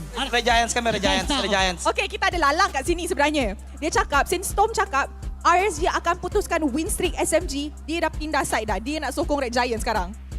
Okay, I'm going to ask you, just now, IESF, the Philippines won. All right, 3-1 if I'm not mistaken. How are you feeling as a Filipino right now, Miko? Sanay naman tayo sa laging panalo. Wow! Wala naman bago. Wow! Dia cakap, Filipinos dah biasa menang. So, tak adalah terkejut sangat. Oh, okay, Saksa? No. Pakiramdam? Parehas lang. Pilipinas lang malakas. Okay. I'm pretty sure perkataan yang semua orang selalu dengar, Pilipinas lang malakas, maksud tu Philippines je yang kuat. Alright, one last question. Alam natin, we both know that this is a battle of taunts, right? Selangor Red Giants, RSG, they have Gorgeous, they have Repo, they even have Super Red and Pancake who's really good at taunting too. So, in your opinion, Miko, who has taunted last week, laying down on the stage, who's the better taunter? Me. Huh? Me. Setuju tak Miko lagi pandai taunting? No daw eh. Babe.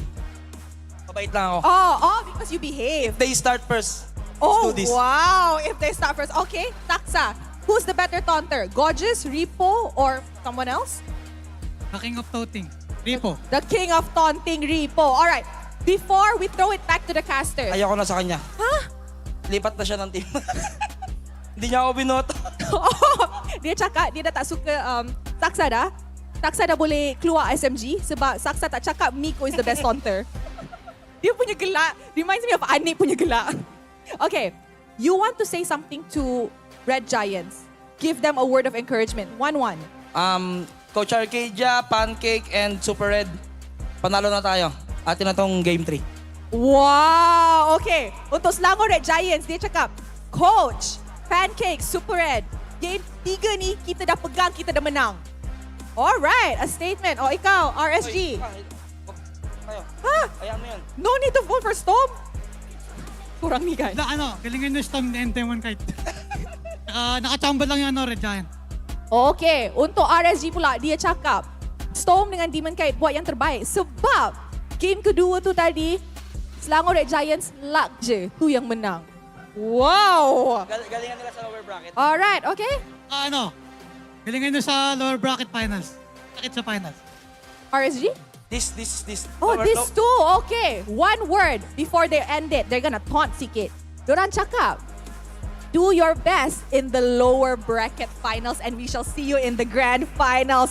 Oh, makin lama makin pedas. Alright, let us throw it back to the casters untuk mulakan game ketiga kita untuk match ni.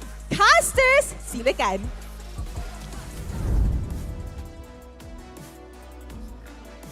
The imports for SMG bringing the same kind of spiciness we saw before this match not even onto the stage, just in the crowd right there.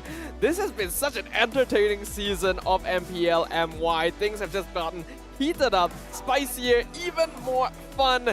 And you can imagine that these teams are really having to develop some thick skin very quickly. I don't know about you, but what I do know is that Malaysia is a very harmonious country where we have multi-racial people and multi-languages from all around the world. That's correct. And we are very, very appreciative of our thickness of our skin, and we are the best in the world, baby.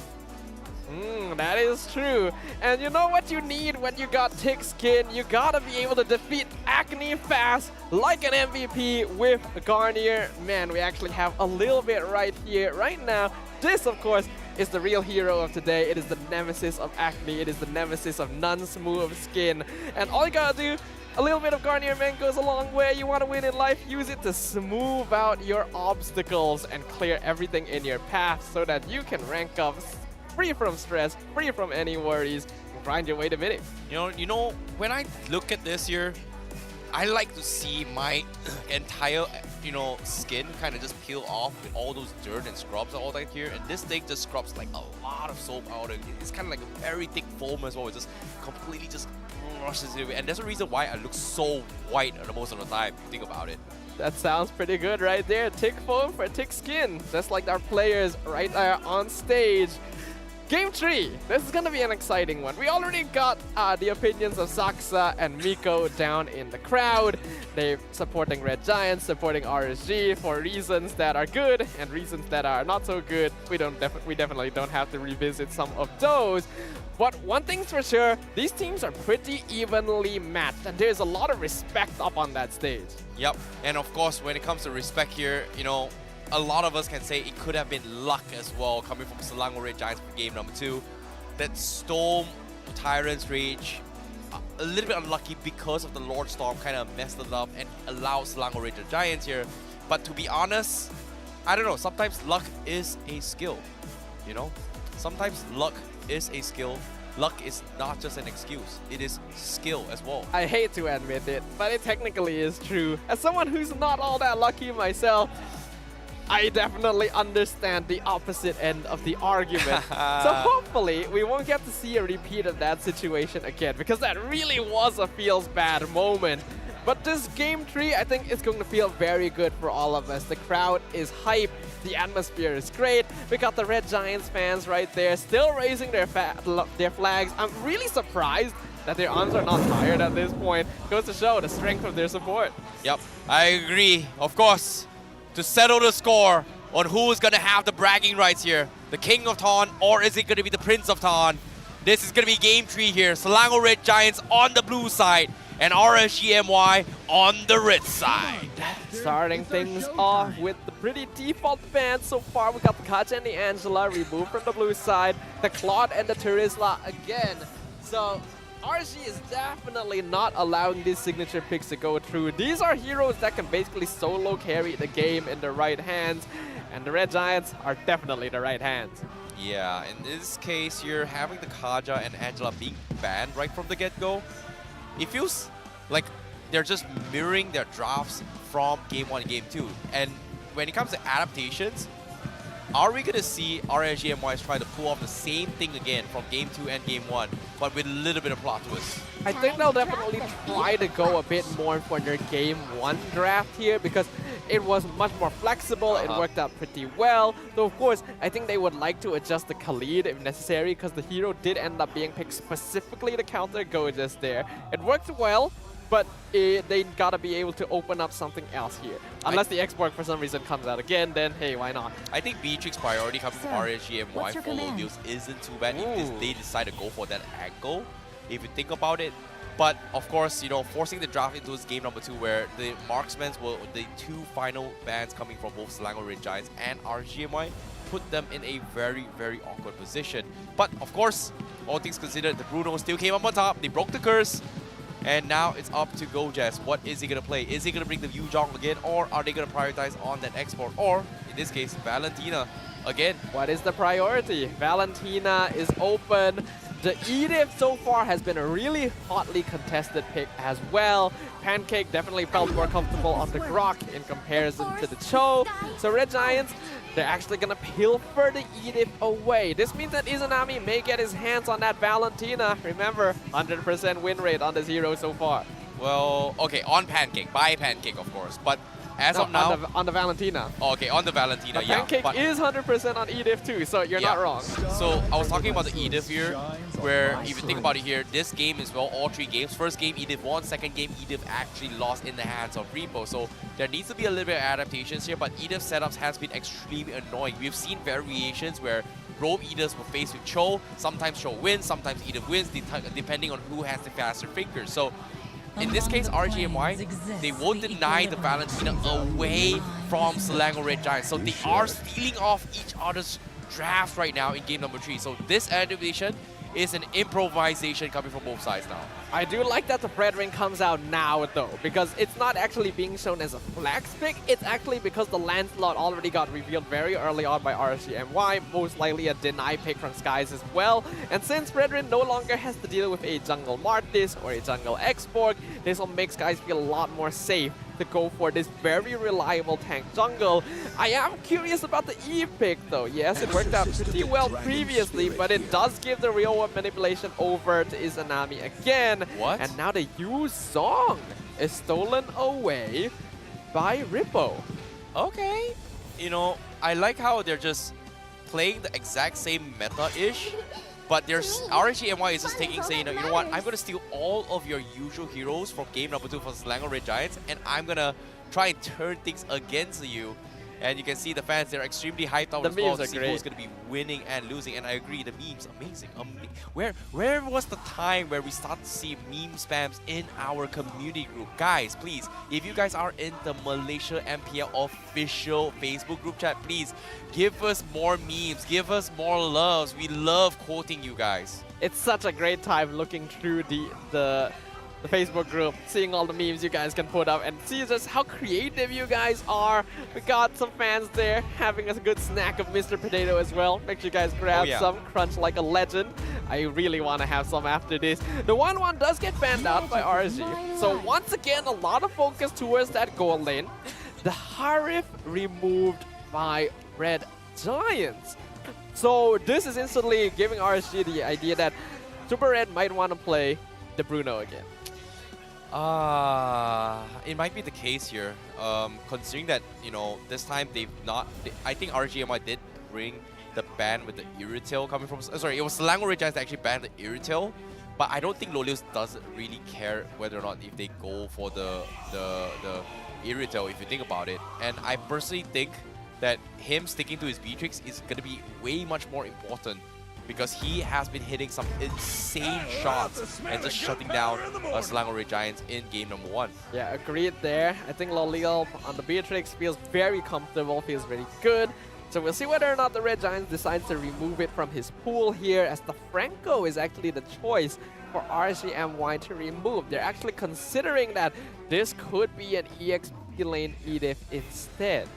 That is indeed going to be something that's happening as well. But at the same time, they do want to try and open up options for Demon Kai to be cutting the back lines with this Lancelot, right? So Selangor Red Giants, they might be forced to play the Kufra this time to kind of stop a little bit of momentum, like how Storm kind of did it.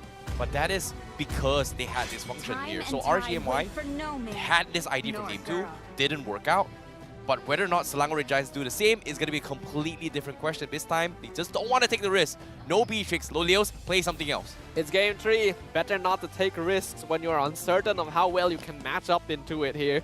So RGMY will see what they lock in here. The Irritel, yep, they do take it away for themselves. So this will give an open field for Super Red to go for the Bruno once again if he decides to do so. The Clint is still available too, but I feel like both of these heroes will be pretty vulnerable to the Yuzong overall, and that's probably what RSG MY are hedging their bets on. I think Brody from Selangor Red Giants isn't too bad. It's not the greatest, but it isn't too... Oh, no, wait. On second thought, Melissa also isn't too bad. The go away kind of shoves the Black Dragon away. Kinda. Maybe. I think it's kind of risky though. And so far, it doesn't feel like the type of hero that Super Red likes to play. Otherwise, I think we would have seen more of it. But hey, anything's possible here. And we'll get to find out where this EDIF does go. Yeah, I think Bruno is probably the safest option. But this is the Red Giants we're talking about. We could see a surprise. Let's find out. Yep, Bruno and the Benedetta. Oh, in the hands of Gojes. It's been a while since we've seen this. I like this. This is a different approach here. They are going to use the Benedetta to cut the creep waves, and we know for a fact that Yu Zhong can't necessarily match that up unless he is going to be forced to play the Paquito. So adaptations definitely needs to be made here. RSGMI, will they have a solution for this Benedetta? Or is this a jungle Benedetta? I don't think so, right? I don't think so, no. Jungle Fredrin for sure. Yeah. Right? Because if they were to give Gojes the Fredrin, I would just feel like it's a disservice to the man. Okay, fair enough. Fair enough. Final pick here coming from RSGMI needs to be a roamer. Is he going to stick with the Kufra once again? And I think the Kufra not bad. It's not bad against a Benedetta. I'm wondering if there's anything better though that we're not... Arlet Robe. Okay. We have seen this before, not here, but in other tournaments internationally.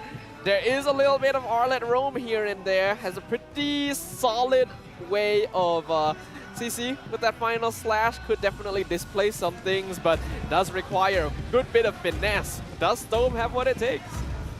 I'm curious to see how this Arlet's going to play. Ever since the start of MPL, people kind of strayed away here. It has lost his touch in terms of tankiness and damage here. 0% win rate thus far, only picked once. And RSGMY brings it up to the table to try and prove their grounds. What do you think about this? I think this is going to be a very fun match to watch. Both teams are pretty balanced overall, so this Arlet Roam is definitely going to be a point of contention. I would love watching EXP laners on the Benedetta, and Gojis is definitely one of those that we haven't gotten to see in quite a while. Red Giants will want to try and delay the game again for the Bruno, while RSG MY actually this time quite comfortable doing the same. It's all going to be about that gold lane matchup once more. Well, the decider match is on its way. Winner gets the bragging rights here.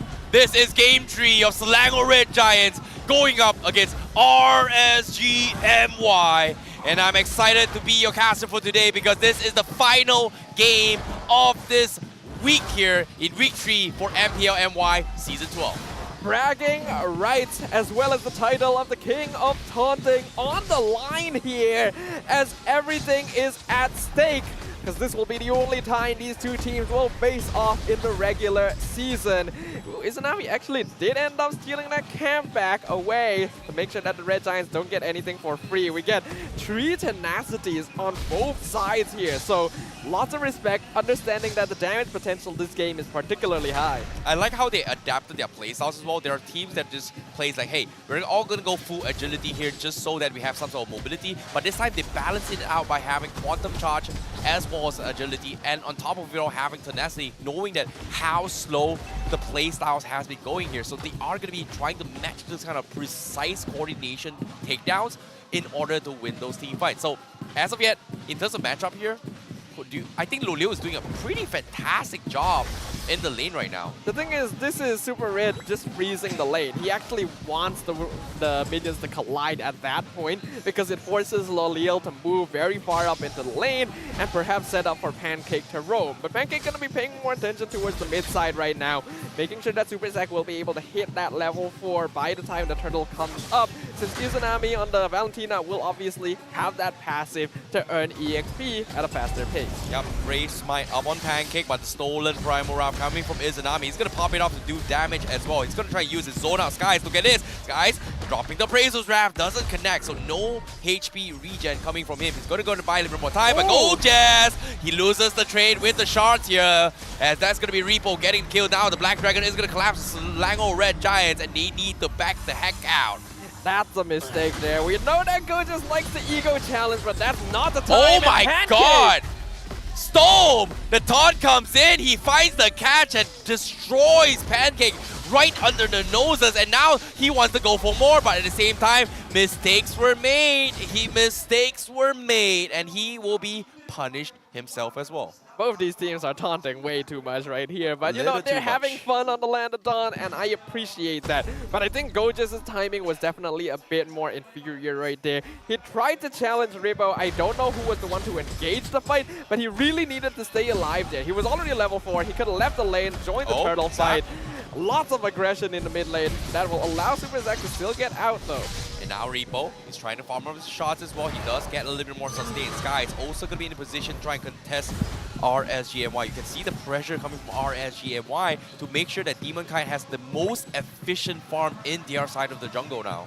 Yeah, Demon Kite will be slightly ahead of EXP, and we're against Super Skies here, which will be totally fine.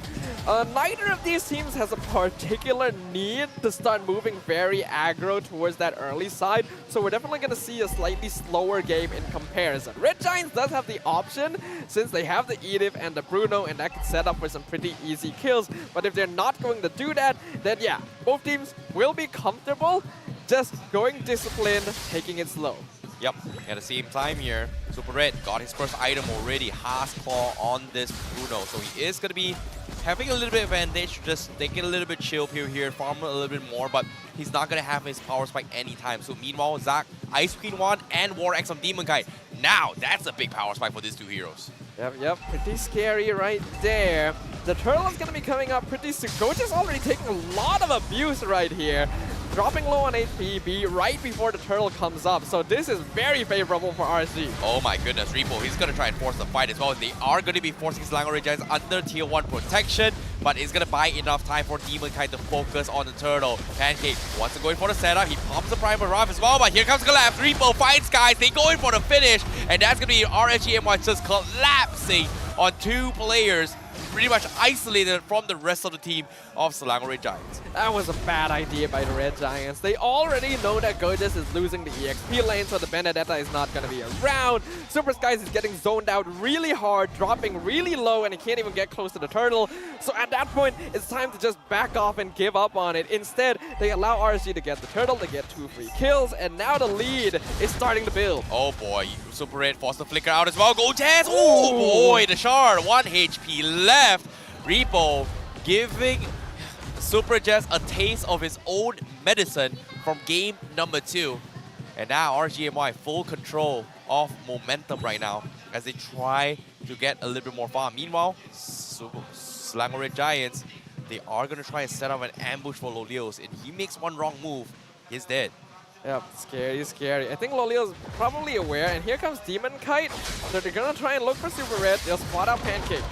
Oh boy, Pancake is gonna take too much damage. Small Lolios forces out the Primus Wrap. Meanwhile, Gojaz at the side as well is gonna be looking for a little bit more fight. And they are gonna go a little poke. Storm, he's gonna be out of the wrong side of the map, but he's dodging his way through. How is he alive? How is he dodging everything? And just like that, Selangor Red Giants, they could not make the decision on what they need to do. And Skies and Zhang, they just fall like that. What a play! Set up by Storm, and now Gojaz in the middle lane, gonna be run down by Lolios as he bursts them down with a heavy crossbow attack. A sequence of events that instantly shift momentum in RSG MY's favor, and they're in full control already, just off of this 6,000 net worth lead, 6.5 minutes in. The top lane of towers for the Red Giants is completely gone, and you know how we talked about playing Roam Arlet needs a bit of finesse? Storm is flexing on us right now. This is not the footwork of a Roam player. I'm really impressed. That is, technically, you should not even be alive. Like, you technically don't have enough spells to get in and out. Like, once you go in and there's no minions to back out, he took advantage of that, caused so much chaos, and it just completely collapsed on Selangor Red Giants. And that's crazy how RSG MY just managed to turn things around. And now Gojaz forced to go for the final blow, connects to Lolios, he does the damage as well. But Lolios, he will be able to escape this here. Repo is there to save the day, and that's going to be killing spree for Repo. This is bad. Gojaz needs to stop. I feel like going for the Benedetta may have been a bit too optimistic in game number 3. It requires a lot of understanding, a lot of small micro decision making, whereas Repo only needs to run him down, and Gojaz is now 0-3. While Repo is 3-0, we're wondering who is going to be the superior EXP laner in this matchup. And right now, the MPL veteran, the king of taunting, making his presence known. Now Stope looking for the angle, he's looking for the final slasher. He doesn't have the right angles yet. Tier 2 still surviving, and RSG MY says, you know what, we can't play this safe here. Demon Kite, he is going to be trying to shove the top side of the lane here. Selangor Red Giants a little bit afraid to push out. With this 8k lead coming from RSG MY, it's a little bit too scary, to be honest, to actually be fighting outside of the base. Red Giants are just way too far behind at this stage. I mentioned how both teams are quite okay playing it safe and slow, and the goal is to make sure that they are even in terms of EXP and gold, but 8,000 net worth lead is far from even, especially when Super Red is on a hero like Bruno as well. Loliel is already online, and that's a huge problem. Boy. Ooh, the damage coming from Demon Kite starting to scare them off as well. But you can even feel the presence of the audience here in the venue itself.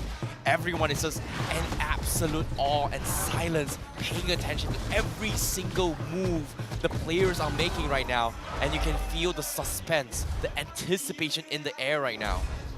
RSG looking very clean in their gameplay here. I do notice a lot of the time when it comes down to power ranking between MPL teams, rather than just the straight up the strongest and then the weakest, there's oftentimes a lot of rock, paper, scissors situations where teams are perfectly equipped to deal with a particular opponent.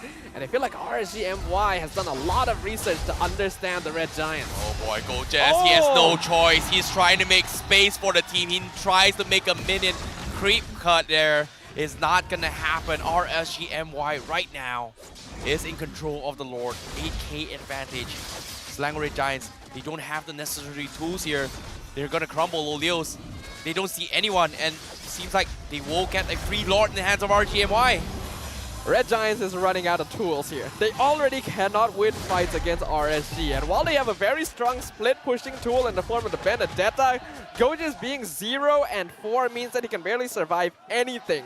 Demon Kite has so much damage, so much mobility. Oh, hold on. Oh boy, they found the catch as well. They find Storm. Can they finish more? But he survives. He gets his health back. He goes for the final slash. He turns things around. Pancake will fall, and now Repo gives Chase as well the shot. Does he get rid? It does! Repo finds him as well, and Izanami finds Skies while they're at it. Slango Red Giants losing 3, and now RSG MY is diving inside like no tomorrow. The dive composition, killing spree for Demon Kite, and they are still running them down with the tier 3 still standing, the Lord still alive as well. RSG, a very, very clean game opening here for game 3. The Red Giants are being systematically destroyed by RSG right now. 11.5k lead before the 11-minute mark is massive. They are no longer any tools. This is now a ticking time bomb for the Red Giants that is just waiting for RSG MY to press on the detonator. There is no way of clawing back from this, not with Storm setting up like this. Oh boy, here he comes again. Gojaz, he tries to make a play. Can he get out? No, he cannot. And Repo picks him off. Unstoppable for him. And now, RSG MY, absolute domination in this round as they are about to slay the Giants here. The Giants currently 4-man clumped up in front of the crystal.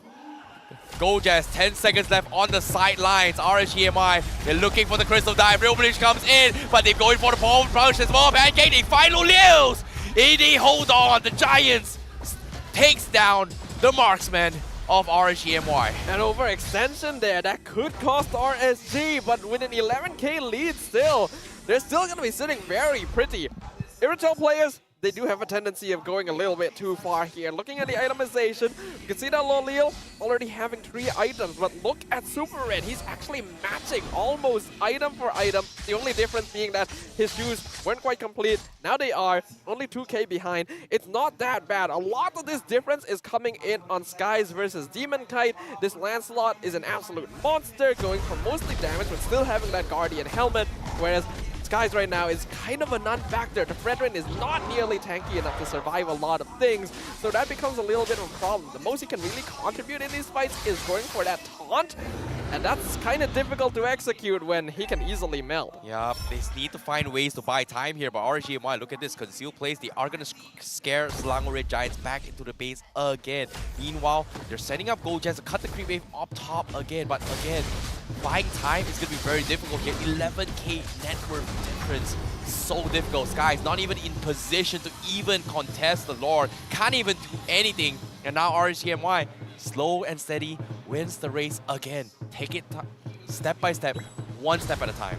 One thing is for certain, if Red Giants are somehow are able to turn this around, it will be the ultimate flex. But now it's so difficult to do. It would require RSG MY to make like 2 or 3 big mistakes in a row, unless they just decide that they're all gonna die at once. That's the only choice they have. Gojaz is still split pushing, but the Lord is crashing in and there's no in-hit. Yep, Storm tries to go for the play, he pulls Zach off. Zach's going to flicker out as well. Black Dragon coming from Repo is going to try and collapse on them. And you can see Super Skies is trying his best to tank as much damage as possible. Pancake stops the aggression, but they do find Lolios again. But the Crystals are still exposed. Can they do any damage as well? But no, they don't have Lolios. They have to back out. The Giants, they hold on again, but they're so low. At the same time, Super Red, he's still alive. He's focusing them, but the minutes are cleared out and RSG MY, they turn their tail and say, we are out of here. No Lolios, no damage. The Giants still hold on. Another mistake by the RSG goal laner. That should not have been a save by the Red Giants. Look at how low the crystal is. All they had to do was hit it once or twice more. But there's no tools. The Red Giants are actually somehow holding on to this. Will they be able to keep this up? They've reduced the net worth lead now to 9.5k, but that is still massive at this point in the game. Despite how long it feels like it's been going, we're only 14 minutes in. The next Lord is another 80 seconds away. The question now, Does Red Giants have what it takes to go out and find something? Because RSG is looking for it. Oh boy, Gorgeous. He's been doing this exactly twice now. Can he get out? He's going to try and go for the Lacto final blow. But his Tsunami will flicker forward and kill himself as well. But this might be a mistake. They're focusing on Tsunami. His Tsunami gets out, but Demon Kite from behind. They find Super Red. It doesn't even matter. The Black Dragon and the Demon Kite comes from behind. Strikes the back lines. They get the full wipeout. It is over. RSG MY has done it. It is over. They have slain the Giants. You can see the taunts, the celebrations by the players. Ladies and gentlemen, RSG MY slays the Giants 2-1. They break their win streak. And now, the King of Dawn, Repo, showing us what is God. Look at the crowd right there. Look at the man. The stage is his. He is the center of attention. He is the spotlight.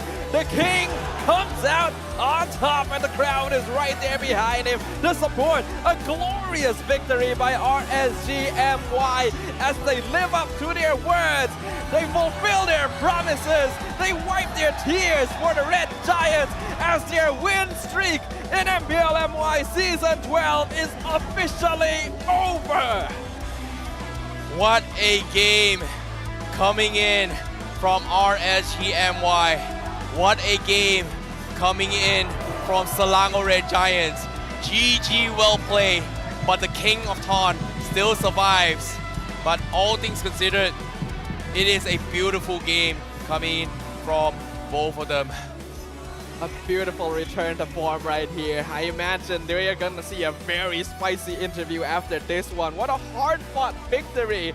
Some mistakes that could have caused some risks at the end there. But let's take it over to our host, Rose. I'm sure she'll have much to say to the team. RSG MY just put an end to Selangor Red Giants win streak. The King of Taunting does it again. Okay, King of Taunting. Sebelum apa, I nak tanya, apa yang you nak cakap dekat Gorgeous sebagai the Prince of Taunting?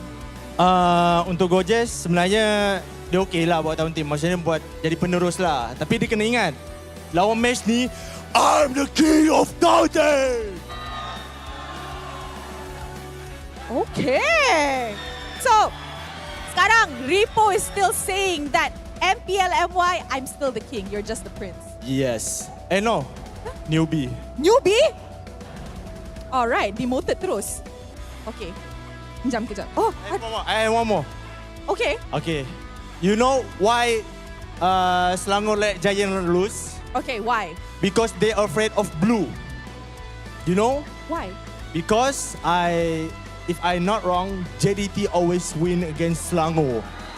Blue is my color, man! Wow! Tengok! Lafel, high five diorang Johor. Johor! Johor! JDT ni bas! Nasib baik orang Johor. Okay, alright. Okay. Alright. Okay, Storm. Just now, I'm not sure if nakita mo, I'm not sure if you saw, but during the one-on-one interview, I interviewed Miko and Saksa.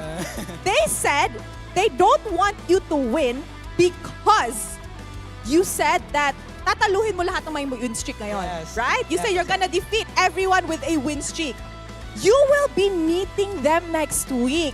And you just defeated Selangor Red Giants. What do you want to say to those two rascals over there? Kay Miko, wag kang masyado magpakampante. Alaga lang kita last season. Oh my God! Korang tahu tak dia cakap apa? Dia cakap, Miko, jangan belaga sangat. Last season, you were just my pet. Don't be too confident. It's just my pet last season. Oh my goodness! Okay, so, this is interesting.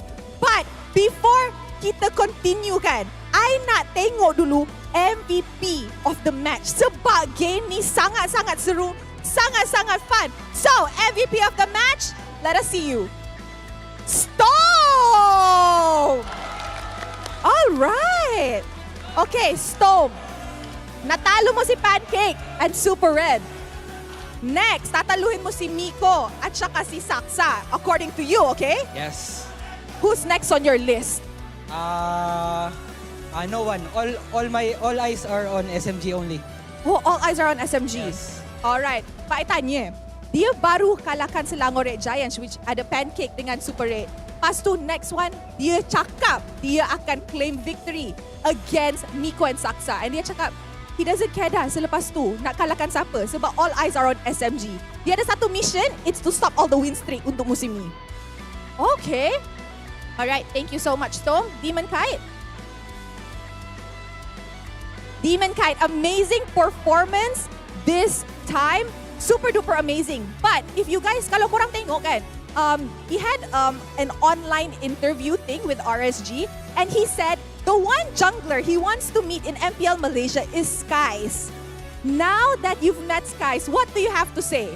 I'm more stronger than him. Okay. All right. Okay. You're more stronger than him. We agree. Dorang baru menang kan? All right. So with that, Ripo nak cakap something lagi. I want to say something lah. Okay. This because I doing a favor for Chico because he says that dia nak turunkan diorang tapi susah kan. It's okay Chico, aku dah turunkan diorang dah. Relax je.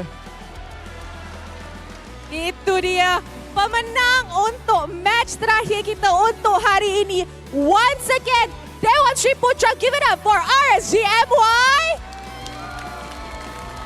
A very, very well-played game. And with that, mari kita throw it back to the casters untuk mendapatkan apa yang menjadi dalam game ni. Casters, silakan. All right, there's the spiciness we were waiting for right there from RSG MY. I imagine they could finally breathe a sigh of release as one win streak has fallen beneath their heel. And Storm, the MVP for this matchup, going to play a massive role in allowing them to achieve it. No, very, very consistent gameplays coming from him as well. Even when he was playing either for game number 1, game 2, his Kufra was also on point. Maybe it had met with a little bit of unfortunate events, but game 3, pulling in the surprise Arla tank, completely destroying Selangor Red Giants' early game right from the get-go. And the confidence bestowed by this young man is just crazy. That Arla tank was terrifying. The way that he could just dive in and constantly regen off of the Vengeance spam to the point that Red Giants would just not know what to do at all. I imagine it's going to be very entertaining to see what they have to say. So let's just jump right into it. Here's RSG's mic check. Hey, careful, Fred in low. Yeah. They all dying. I'm on the way. The Bruno. One, bro. Nice! Wow! Arlo, God! Go mid, bro. Nice, Bruno still no flicker. 6, 7, 10, 7, 10. Push. Let's go mid here. Edit solo. Just be careful. They might want to fight. Careful. Nice. Just die. Go. Pancake, guys. If dying. Bruno dying. Careful. Aman. Wow! Guys, go top. Go. Fight. Like, come. Back up each other. No skill edit, no skill. Super red. Wow! I go for pancake. Go. Guys,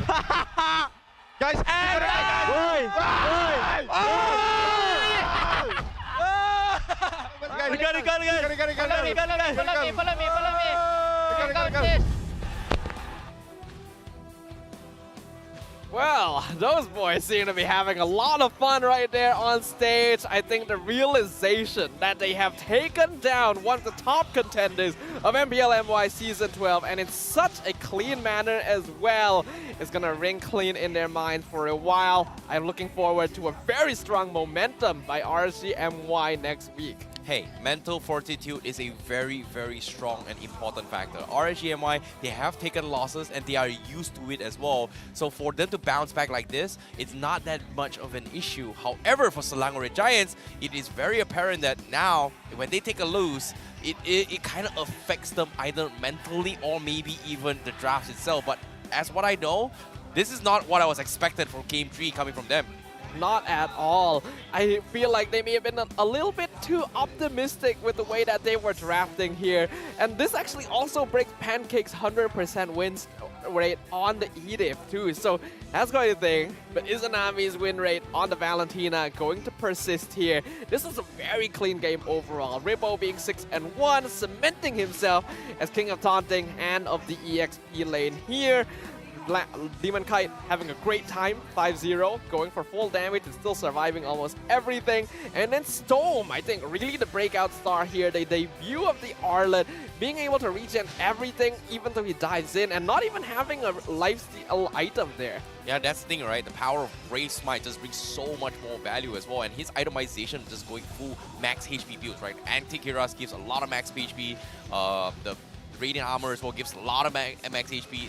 Anti-Kiras is, sorry, that's not Anti-Kiras. The Brufrost Breastplate gives a lot of max HP as well. We kind of capitalize on that. So I like the idea that it's going for as well. But what really surprises me is that he's able to get away with all this. Because if you think about it as well, Gojaz, he opted to go for damage build, which kind of puts him in a situation where he's not able to out-tank Yu Zhong nor Demon Kite at all. When you go damage build on the Benedetta, it basically forces you to have to outplay your opponents every single time. And I don't doubt that Gojaz has the mechanics for it, but he's against some very well-established veterans here who also understand the capabilities of the Benedetta. Add on to that, I get the feeling that he may have been a little bit triggered here from the performances beforehand, wanting to prove himself on this stage now that they're in Game 3, definitely dying way more often than was necessary. Yep. And seeing how this is going as well, I'm curious to see how the post-game stacks is going to be looking like as well, because in terms of the damage apartment here, my goodness, Izanami 62,000, Low Leo's 41,000, 46,000 for Demon Kite, and 38,000 for Repo.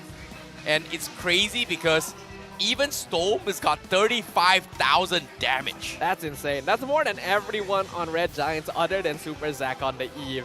And look at the GPM as well. Demon Kite 962 on a jungle hero. We already mentioned how like 890 was pretty high earlier in the day. This just blows it out of the park. Demon Kite was having a free game, Lil was having a free game, and the Red Giants just didn't have any lane prio to be able to play around, trying to delay for that late game. But when they're already losing early game to this extent, RSG MY is not going to give them the chance, not after what they saw in game number 2. Yeah, that is an insane game coming from both of them as well. GG, well played from both sides, but of course, when it comes to matches here, there will always be winners and also going to be losers here. However, it's not over yet for Selangor Red Giants, right? Technically, if they make it to playoffs here, there is still a possibility they will be facing off against each other. So that's going to be the serious ones here, because now it's a time of place of learning. Losing is a step to victory. Losing is an experience gained to become a better version of yourself.